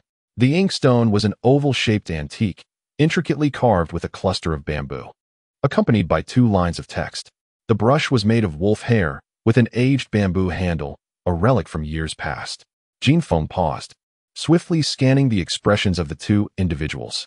With a cold snort in his mind, he reached out his right hand, deftly grasping the bamboo brush, dipping it lightly into the inkstone and pulling it up at an angle. With a couple of strokes, he inscribed his name on the transfer contract, tossed the brush aside, and settled back into his seat. From the moment he picked up the pen to the instant he set it down, the action was executed seamlessly, taking less than 2 seconds. Even with 2 pairs of eyes wide open, intently observing, it felt as though a gust of wind had swept by. And Jin Feng was already seated. Upon glancing at the text of the contract, Qin Yunhua was momentarily rendered speechless. Dong Zhiqin, who had initially doubted Jin Feng's abilities, experienced a complete reformation of his understanding in that fleeting moment. As he beheld Jin Feng's signature, it struck him like a thunderbolt, leaving his mind in disarray. The celestial crane body. At that moment, Jin Feng casually remarked, Luo Yuan, a successful candidate from the 17th year of the Guangxu era, hailing from the land of the 3 Sus. His inkstone is rather unimpressive. Suddenly, both men turned their gazes towards Jin Feng, their expressions dramatically altered, as his stature seemed to soar to extraordinary heights. In their presence, they felt like mere dwarfs. At this juncture, Lu Rui had finished examining the Wangwali drumstool, rising with a calm demeanor that could not conceal a glint of avarice. He turned around, smiling, and inquired, Little Jin, how much do you wish to sell this pair of drumstools for? According to custom, Lu Rui was to negotiate the price with Jin Feng first, before discussing further if they could not reach an agreement. Jin Feng, puffing on a cigarette, glanced at the text message on his phone, which confirmed that the funds had been deposited. You may speak, he said. Lu Rui's sister-in-law had already positioned herself beside him, having relayed Jin Feng's earlier threats with embellishments to her brother-in-law.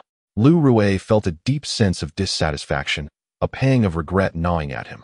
Had that daffodil basin fallen into his hands, he could have easily sold it for 1,800,000. However, someone had seized the opportunity before him, leaving him with lingering resentment. Hearing his sister-in-law's words only intensified his frustration. With a smile directed at Jin Feng, he spoke in a melodious tone. The items are indeed genuine, but upon my inspection, I noticed that 2 legs of each drum stool are crafted from rosewood, not Wangwali. As a broker, one must always negotiate down the price. The patina is considerably lacking, and there are some issues with their condition. Look here, and here, and here, there are damages.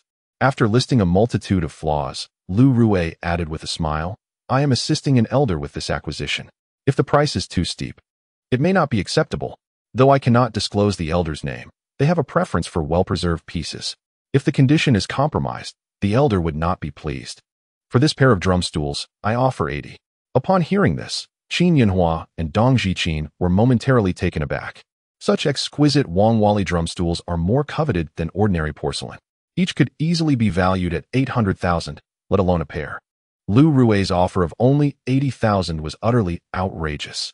Dong Zhiqin, maintaining a composed demeanor, was ready to erupt, but Qin Yunhua discreetly stepped on his foot, signaling that this was customary. Dong Zhiqin let out a cold, derisive laugh, casting a disdainful glance at Lu Rui before retreating to a corner to sip tea. He had indeed made a call to arrange for the collection of the drum stools, but he had not anticipated that Lu Rui would be the one to arrive. Disregarding Lu Rui entirely, he did not bother to grant him even a cursory glance. Jin Feng, with his eyes half closed, lit another cigarette and remained silent. If Qin Yunhua and Dong Zhiqin were astute individuals, then Lu Rui could be likened to a cunning specter. Since the onset of reform and opening up, he had weathered countless storms and honed his business acumen to perfection. Which of these is counterfeit? Lu Rui inquired, his expression unruffled, a smile gracing his lips. Xiao Jin, 800,000 is no trifling sum.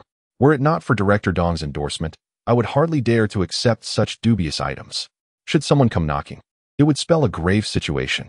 You've secured 800,000. Tomorrow you could purchase a property in the new district. Let me share a little insider information. There will be purchase restrictions next month. With this 800,000, not only can you acquire a home, but having sold the Narcissus Basin for 900,000, you would have enough left over for a wedding. Huh, I must say, selling a Qianlong period Narcissus Basin for 900,000 is quite a pity. This remark offended Wu Guohua, yet Lu Rui paid him no heed. Jin Feng lifted his head, rising to his feet, and stated flatly, Are you done? If so, you may leave. The coldness of his words rendered the atmosphere tense. Lu Rui, momentarily taken aback, quickly regained his composure and replied with a grin, We can negotiate the price. Jin Feng replied icily, Leave. A chill swept over Lu Rue, causing him to shiver involuntarily. His smile faltered as he said softly, "Xiao Jin, you are mistaken. In business, even if a deal does not materialize, civility should prevail. If the price is unsuitable, we can discuss it. There are few who are willing to spend lavishly on antiques these days. Rare opportunities, once missed, may never return." Jin Feng retorted coldly. The last word, leave. The air thickened with tension. Qian Yinhua, Dong Zhiqin, and Wu Guohua remained silent, unwilling to interject. Lu Rue chuckled darkly, his countenance shadowed, and cautioned, "Young man, as an elder and someone with experience, I advise you not to become arrogant simply because you possess a couple of genuine items. Humility is key. The more boastful one is, the swifter their downfall." Jin Feng responded coolly, "You have your skills, and I have my principles. The drum stools are not for sale." With that, he picked up a pair of drum stools, preparing to leave. Lu Rue, growing impatient, commanded, "Stop." His chilling laughter echoed, "Leave the drum stools behind." Jin Feng slowly turned back, stating coldly, "If you cannot negotiate fairly, do you intend to resort to underhanded tactics?" At this juncture, Qian Yinhua and the other elders could no longer remain passive and rallied in support of Jin Feng. Lu Rue's cold smile returned as he ominously declared, "I must acquire this pair of drum stools. They are precisely what the late Master Zheng's family requires."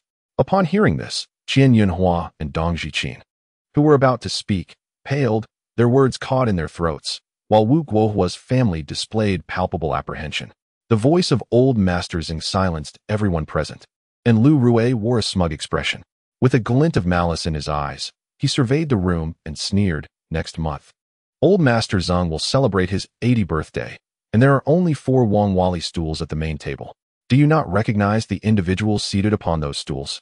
Upon hearing this, the Wu Guohua family was engulfed in dread, lowering their heads in trepidation. Qian Yinhua and Dong Zhiqin dared not utter a word. Lu Rue's sister-in-law, having held her tongue for too long, suddenly sprang forth, brimming with arrogance, and venomously spat, "You, surnamed Jin, dare not sell? The Zheng family will ensure your life becomes a living hell. Tomorrow, we will make you vanish from Jincheng." Dong Zhiqin's face darkened with anger as he let out a heavy snort. Qian Yinhua stepped forward, gently patting Jin Feng on the shoulder, and whispered, "Offer him 800,000. That man has immense power. We cannot afford to provoke him." Dong Zhiqin, standing behind Jin Feng, softly added, "Little Jin, this matter is my responsibility. Give him what he wants. I will compensate you." Jin Feng glanced at Qian Yinhua and then turned to look at Dong Zhiqin.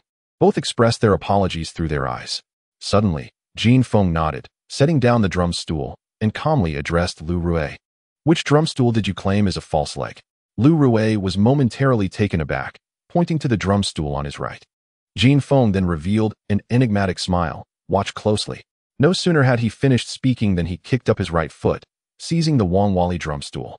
He raised it high above his head, devoid of any emotion in his eyes, and brought it crashing down. With a resounding bang, the Wang Wali drum stool shattered into fragments, with splintering in all directions. The sudden turn of events caused several individuals to scream in horror. In that instant, everyone was left dumbfounded, immobilized by disbelief. No one could fathom that Jin Feng would dare to smash the precious Wang Wali drum stool. There was no hesitation. It was a genuine Wang Wali drum stool, worth at least 1 million. 1 million. For anyone, that is no trivial sum. Yet, Jin Feng obliterated it without a second thought. Everyone stared in shock at the wreckage of the drum stool on the ground, the magnitude of their astonishment enough to drown the entire gathering. What a fiercely resolute young man. He would rather shatter jade than let tiles remain intact. How terrifying. Jin Feng, appearing unfazed, deftly picked up a half-remaining leg from the debris. The short leg revealed the true visage of Wang Wali, its intricate patterns clear as day, exuding a subtle fragrance and a lustrous sheen. Jin Feng held the short leg up towards Lu Rue, offering a sly grin. "Is this rosewood or Wang Wali?" Lu Rue stared blankly at Jin Feng, a forced smile gracing his pale face. Jin Feng tossed aside the broken Wang Wali leg and, with a flick of his foot, lifted another Wang Wali drum stool, coldly stating, "Which leg of this one is made of rosewood?" As the words escaped his lips, a collective gasp filled the air, and eyes widened in disbelief. Jin Feng, was he truly going to smash another leg? What audacity, what courage, what resolute determination could compel such a decision? "Calm down. Jin Feng. Little Jin, stop. Jin Feng, Do not strike. Qin Yunhua, Dong Jiqin, and Wu Guohua exclaimed in unison. Jin Feng replied coldly, Lu Rui, did you not claim that 2 of the legs were false? Were you not so arrogant, threatening me that if I refused to sell you the drum stool, I would vanish from Jincheng entirely? If I smash it, what will you do to me? Lu Rui's face turned an alarming shade of green and white, his eyes blazing with unrestrained malice. Suddenly, he sneered coldly, pointing at Jin Feng. You, Jin, your time is up. How dare you destroy something that old masters and covets? Not even the deities can save you now. If you have the guts, don't walk away. Jin Feng gripped one leg of the drum stool with a fierce determination and declared, with your character, that old man named Xing surely cannot be a virtuous person. Does he even deserve to sit on my drum stool? With that, Jin Feng brought the stool crashing down. Lin, Qin, and Jian, the 3 elder men, sighed inwardly and closed their eyes. The youth was too impulsive. This time, even the gods could not save him. Offending the Zheng family meant that Jin Feng would find no refuge on the vast land of China. Suddenly, a clear and melodious female voice rang out, wait. The crowd turned, their faces lighting up in surprise. A girl, exuding an ethereal beauty akin to a celestial being, stood gracefully at the doorway. Upon seeing her, several individuals gasped, exclaiming in unison, President Zheng.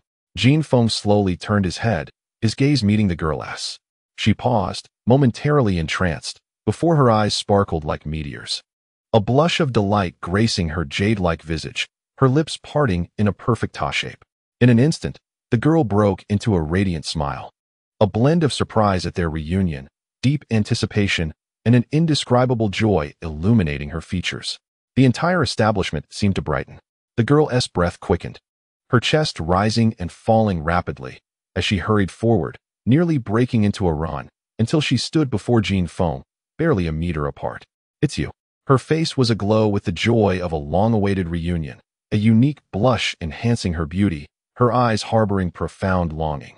Her clear gaze, an enchanting smile swayed like willows in the breeze, her voice soft and gentle as the spring wind. I can hardly believe it, oh my. I've searched for you for so long. It was evident that the girl was overwhelmed with emotion, her words somewhat disjointed, yet the sincerity of her feelings flowed unreservedly. Everyone was taken aback. Seeing this girl once more, Jin Feng felt a wave of unexpected astonishment. The piercing gaze softened. This girl is Zheng Zimo. Heartache like ice. Zheng Zimo. She is the first girl I have encountered here, and her image, with all its grace and charm, is etched deeply in the recesses of my heart. I have searched for you for so long, never expecting to find you here. For days, I have traversed the immortal bridge in search of you. What has transpired? Zheng Zimo's delicate and melodious voice stirred Jin Feng's emotions, yet to others, it resonated like thunderclaps. At that moment, Lu Rui's sister-in-law approached Zheng Zimo, pointing an accusatory finger at Jin Feng, seething with resentment. Mr. Zheng, this is the person who, I hear, has angered the old master by destroying his drum stool and uttering many unkind words. Upon hearing this, Jin Feng's gaze fell, shrouded in an icy demeanor. Zheng Zimo, in response, softly uttered an acknowledgement, glancing at Jin Feng, her eyes shimmering with emotion as she spoke gently. You. Her words were abruptly interrupted by Jin Feng. Is old master Zheng your grandfather? His tone was chilling, penetrating to the bone. Zheng Zimo was momentarily taken aback, her lips parting slightly as she gazed at Jin Feng. In that fleeting moment, Jin Feng's steady gaze revealed a frigidness akin to the heart of the Arctic. Ms. Zheng, control your dog. The words fell, leaving everyone in stunned silence. Jin Feng, with a cold demeanor, lifted the Wangwali drum stool and pointed to the ground. Director Qin, please dispose of this rubbish for me. I desire the car beads. With that, Jin Feng strode away. At that moment, Zheng Zimo's mind was in turmoil. His words struck her heart like a merciless blade, leaving her breathless with pain. Suddenly, she turned to gaze at Jin Feng's receding figure, her delicate hand reaching out, lips moving, yet no sound emerged. As Jin Feng's silhouette vanished from her sight, she felt as though a vital essence had been lost. Memories of their first encounter on the immortal bridge flooded her mind. Recalling his aloofness in the Zuan Winds High and the indomitable spirit reflected in his eyes when facing Yu Cheng's threats. After their parting, her longing was met with his cold indifference upon their next meeting. Zheng Zimo could not help but sigh softly, pressing her lips together and closing her beautiful eyes. Heartache like ice. Gradually, Zheng Zimo reopened her eyes, tilting her head, her gaze imbued with cold intensity and seriousness. President Liu, what just transpired? Liu Rui trembled slightly, lowering his head as he recounted the events to Zheng Zimo, crafting his narrative to favor himself. Liu Rui's sister-in-law eagerly added embellishments, recounting Jin Feng's various acts of arrogance, his disdain for the Zheng family, and his disrespect toward old Master Zheng. Meanwhile, Qin Yinhua, Dong Zhiqin, and Wu Guohua exchanged cold smiles, their faces betraying anger. Yet they dared not voice their resentment. The Zheng family, what a formidable entity it is. Zheng Zimo patiently listened to Liu Rui and his sister-in-law's account, then gently inquired, I recall purchasing a Wang Wali round stool from the Lion Kingdom last month for 1,400,000. Am I correct? Liu Rui felt a tightening in his chest, hesitant to respond. However, his sister-in-law nodded with a smile. Indeed, Mr. Zheng, your memory is truly remarkable. Zheng Zimo softly remarked. Then why is this pair of drum stools priced at merely 800,000? Liu Rui's sister-in-law was immediately taken aback, her smile fading as she awkwardly laughed, struggling to find her words. Liu Rui, mustering his courage, stepped forward cautiously and said, I examined these drum stools, and 2 of their legs are made of rosewood, not Wang Wali. Zheng Zimo glanced at Liu Rui and quietly asked, President Liu, are you certain you did not misread? Sweat began to bead on Liu Rui's forehead. Zheng Zimo's tone was gentle and calming, yet the pressure he exerted on Liu Rui was immense. Observing Liu Rui's expression, Zheng Zimo bent down to pick up a piece of Wang Wali wood shavings and softly stated, a few days ago, at Songxian Bridge, I purchased a smoking rod for 1,000. I subsequently contacted the Bruce family from the empire on which the sun never sets, and after their authentication, that smoking rod was confirmed to belong to their ancestor. It also bears another name, Elgin. At this revelation, the expressions of those present shifted dramatically. Zheng Zimo gazed tenderly at the wood shavings and continued, Do you know who assisted me in acquiring the Elgin smoking rod? A palpable tension surged through the group. It was he. Zheng Zimo turned to Liu Rui and coldly stated, Prior to this, he accompanied me to Su Wenjiang's Boyaz High. Without lifting a finger, he merely glanced and identified that the enamel-painted vase Su Wenjiang provided me was a forgery. President Liu, in your opinion, who possesses a keener eye? These words from Zheng Zimo confirmed the 2 rumors circulating in their circle over the past few days. The astonishment felt by several expert masters was beyond expression. Only individuals of high caliber could grasp the significance of such matters. Liu Rui was already trembling in fear, bowing his head and stuttering. Zheng Zimo coldly interjected. With his discerning vision, could he truly not discern the authenticity of Wang Wali? His voice was frigid, laced with a profound anger. I know his character and integrity. I am well aware. And what of yours, President Liu? Last month, you sold a Wang Wali round stool to my family for 1,100,000. Today, you offer this pair of Wang Wali drum stools for merely 800,000. Liu Rui lowered his head even further, his entire being hunched over, nearly touching the ground. Zheng Zimo let out a soft sigh and gently remarked, How you conduct your business is your own method, and I cannot interfere. Yet, you have forced him to part with this drum stool. I understand him. Were it not for your coercive tactics, he would never resort to such actions. He regards even me with disdain. As the conversation reached this point, Zheng Zimo was nearly compelled to unleash a tirade, yet he exerted considerable effort to restrain his emotions. Liu Rui, consumed by fear, panicked and exclaimed, Zheng, please do not be angry. I will apologize to Mr. Jin at once. I will return immediately and purchase another drum stool at a premium price. With that, Liu Rui hastily took off. Zheng Zimo coldly commanded, Stop right there. Liu Rui froze in place, turning around with a pale and terrified expression, his hands unsure of where to rest. Zheng Zimo pressed his lips tightly together. His voice soft yet commanding, It is too late. At this juncture, Zheng Zimo felt a sharp pang in his heart as he murmured, I am aware of his temperament. After a brief pause, he spoke again, his tone chillingly severe. He said you are but a dog of the Zheng family. He was mistaken. You were once a dog of the Zheng family.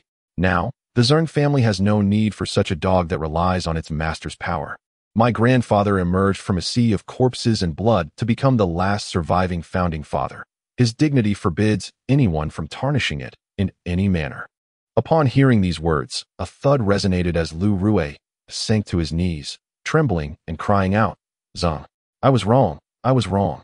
Lu Rui shook uncontrollably, resembling a dog in distress as he pleaded, "Zeng, I was wrong. I will not dare again. I implore you to grant me another chance." Zeng Zimo closed his eyes, coldly stating, "Leave my sight. I do not wish to see you again. Ever." Zeng Zimo was evidently infuriated, and Lu Rui felt a chill throughout his body. Daring not to utter another word as he stood and made his way outside, Lu Rui's younger sister-in-law followed him, clutching his arm, her voice trembling, "Brother-in-law, what shall we do now?" In a fit of rage, Lu Rui struck her fiercely across the face and unleashed a barrage of punches and kicks upon her. "It is all your fault, you wretched harbinger of misfortune. I could kill you."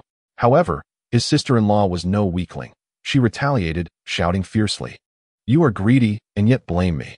If you hadn't used the Zeng family's name as a shield, would anyone have smashed the drumstool? You strike me? Fine. I will fight back. I will tell my sister. You beast." The two engaged in a brawl outside, attracting numerous onlookers from the antique market. Lu Rui, once haughty and domineering, found himself overwhelmed by his sister-in-law's assault, bewildering all witnesses with their shocking exchange of blows and scandalous revelations. In the midst of this chaos, Zeng Zimo, still seething with anger, quietly instructed, "Issue a statement. No company is permitted to employ Lu Rui again. Should anyone engage him, they will be dismissed immediately and never rehired." A group of secretaries outside responded solemnly, promptly recording and disseminating this directive via their phones. Zeng Zimo silently knelt down, meticulously gathering the shattered wood and debris, placing them into a box. "I have purchased the drumstool. Please inform Director Tian that I will take it back to assist him in crafting the beads." Qin Yunhuan nodded gently, responding softly, "Mr. Jin Feng possesses a youthful fervor and a forthright temperament. His words, spoken in a moment of agitation, should not be taken to heart by you, Zeng Zimo." Zeng Zimo was momentarily taken aback, then suddenly broke into a radiant smile, akin to a rose unfurling its petals. "Jin Feng. So his name is Jin Feng. At last, I have uncovered his identity." At 10 o'clock that evening, Jin Feng departed from the self-service hot pot establishment with Uncle Lu and Dehua, making their way directly to Anning Park. At the pond within the park, Uncle Lu retrieved a package from the depths of the water. In the dim light provided by an old mobile phone, Jin Feng examined its contents and, after a thorough inspection, handed Uncle Lu a sum of 120,000 yuan. During the transaction, only Uncle Lu and Jin Feng were present. As Dehua was discreetly ushered aside by Uncle Lu nodded appreciatively, a silent expression of gratitude exchanged. Parting ways, Jin Feng rode his cart home. A construction team he had summoned was present at the site, while Zhou Miao had arrived early to assist at Long Ao's establishment. Within a hastily constructed shelter, Jin Feng opened the bag and retrieved several items. The first was a statue of Guanyin carved from jade, standing at 22 centimeters tall, 8 centimeters wide, and resting on a 10-centimeter base. The statue was encrusted with mud, and Jin Feng filled a basin with water to cleanse it. As the dirt washed away, the true visage of the jade Guanyin was revealed. Her form was graceful, with an aura of solemnity. Her face was round, with a delicate nose and full lips, and her eyes, slightly downturned, exuded a benevolent dignity, as if she encompassed all of creation within her gaze. Behind her head, a flame-patterned halo glowed, crowned with a cylindrical floral diadem. She was draped in a sheer white garment, adorned with jewels at her chest, while the fabric cascaded gracefully over her shoulders. Crossing at her knees and flowing elegantly downwards, the sides of her robe gently curving outward, creating a mesmerizing silhouette. In her left hand, she held the most familiar jade vase, while her right grasped a willow branch, standing barefoot upon a lotus pedestal with 9 petals. The intricacy of the willow branch was particularly exquisite, each detail vividly carved, further enhancing her ethereal presence.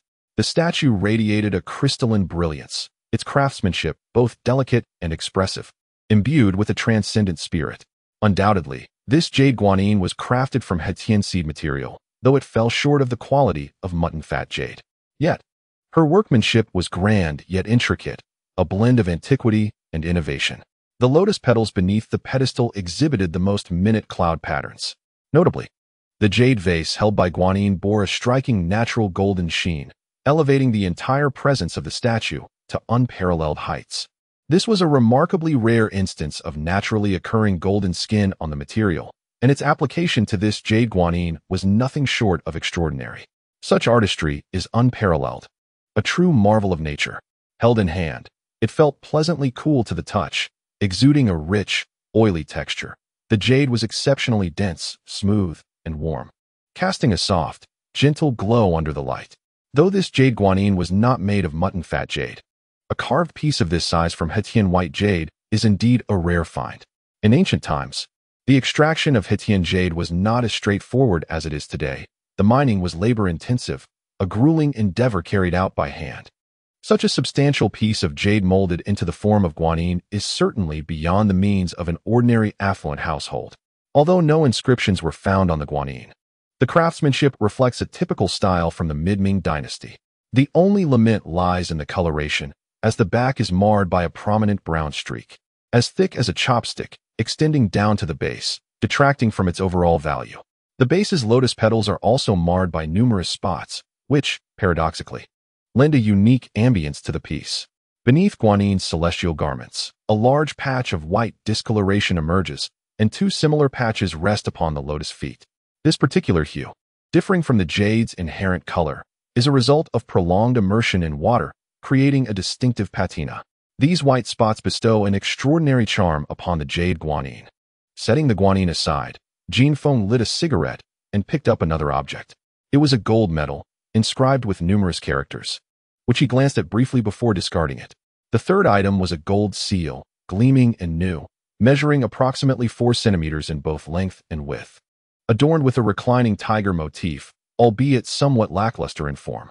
The face of the seal bore 4 characters in a small, cursive script, the seal of the Prince of Sheng. The engraving was commendable, with a few imperfections, yet the characters were distinctly legible. The seal exhibited signs of wear, with various spots scattered across its surface, indicative of natural degradation. Upon seeing the inscription seal of the Prince of Sheng, Jin Feng was taken aback and, with eyes closed, pondered for a moment, astonished to encounter this royal seal. The owner of the seal of Sheng was none other than the Prince of Sheng himself. Historically, numerous individuals have held the title of Prince of Sheng, spanning the Tang, Song, Ming, and Qing dynasties. This particular gold seal belonged to the Prince of Sheng from the Ming dynasty, about whom scant records exist. Zhu Yiming, a member of the Ming royal family, was distantly related to Emperor Chongzhen, with territorial ties to Shenyang. His era coincided with the rebellions led by Li Ziqing and Zhang Xianzhong.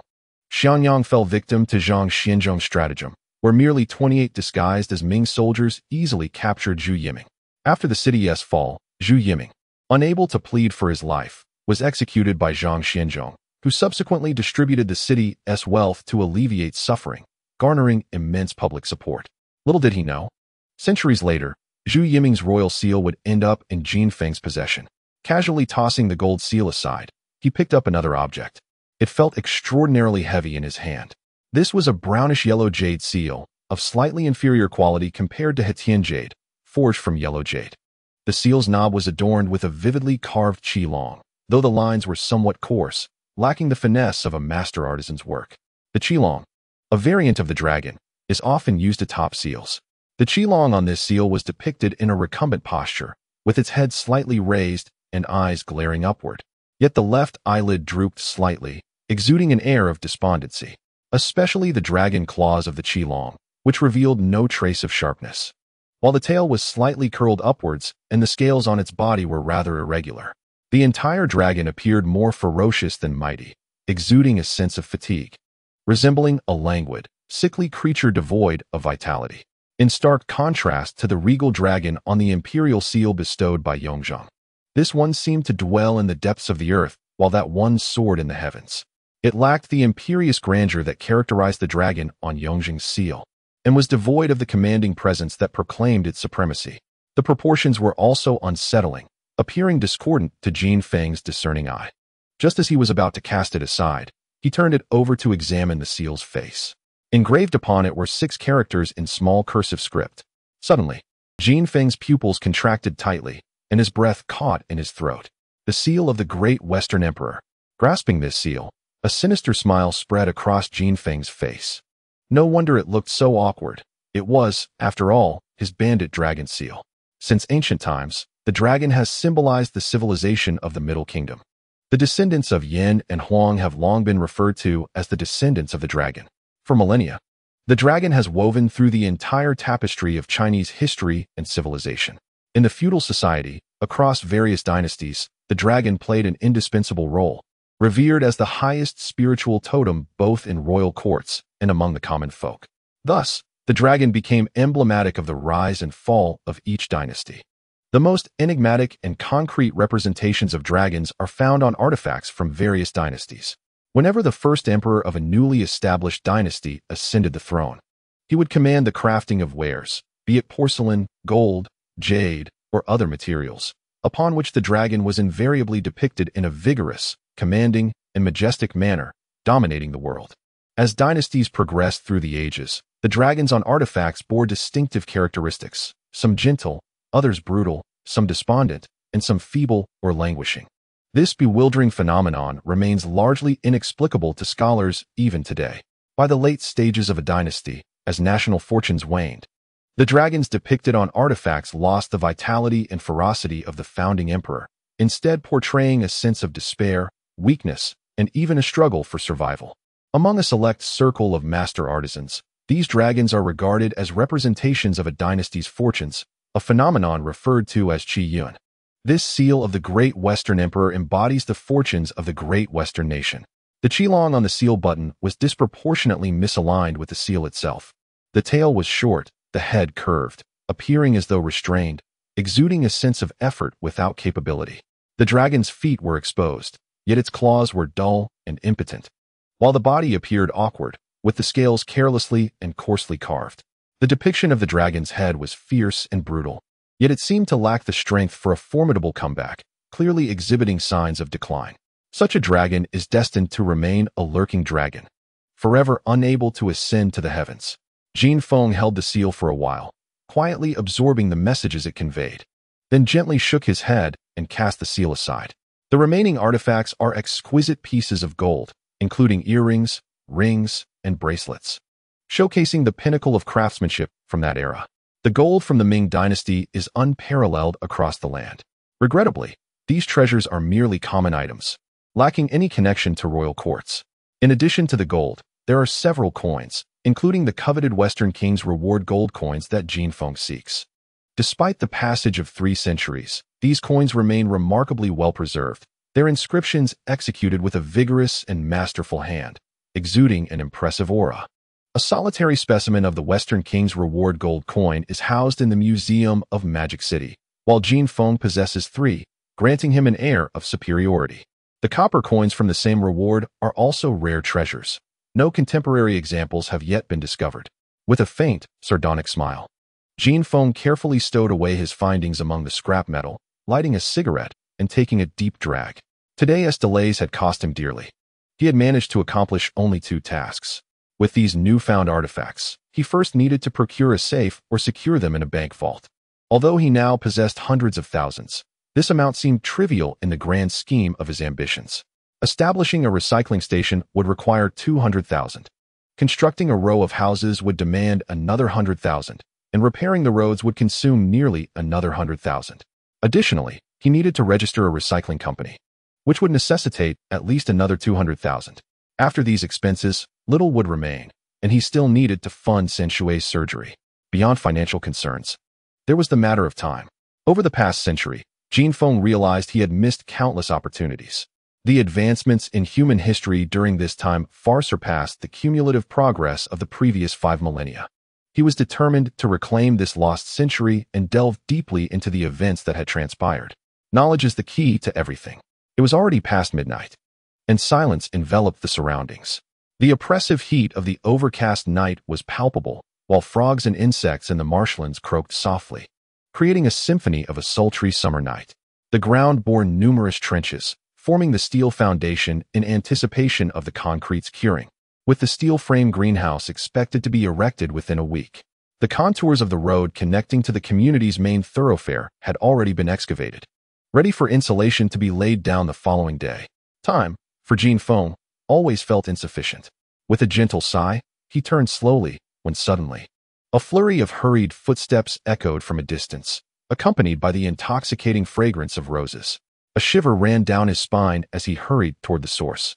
Li Yixue dashed breathlessly to the temporary structure, the light from her phone illuminating Jin Feng's face. In the darkness, her visage appeared pale and ghastly. The artificial red splotches she had previously affixed now torn away. Her expression was one of panic and terror, her eyes betraying an overwhelming fear. Brother Feng, Yang Wei has truly returned. A sudden jolt surged through Jin Feng's mind, as memories flickered before him like the frames of a slideshow. Ultimately freezing on a moment he wished to forget forever. Aeg, the breath of Li Ruixue, fragrant as orchids, quivered as she called out to Aeg, causing Jin Feng's heart to tighten abruptly. What has happened to Long Air? Speak. Jin Feng's emotions spiraled out of control as he bellowed, a glint of ferocity flashing in his eyes. Yang Wei has vandalized Aeg's establishment and assaulted him. Additionally, their Senshui. Upon hearing this, a surge of blood rushed to Jin Feng's head.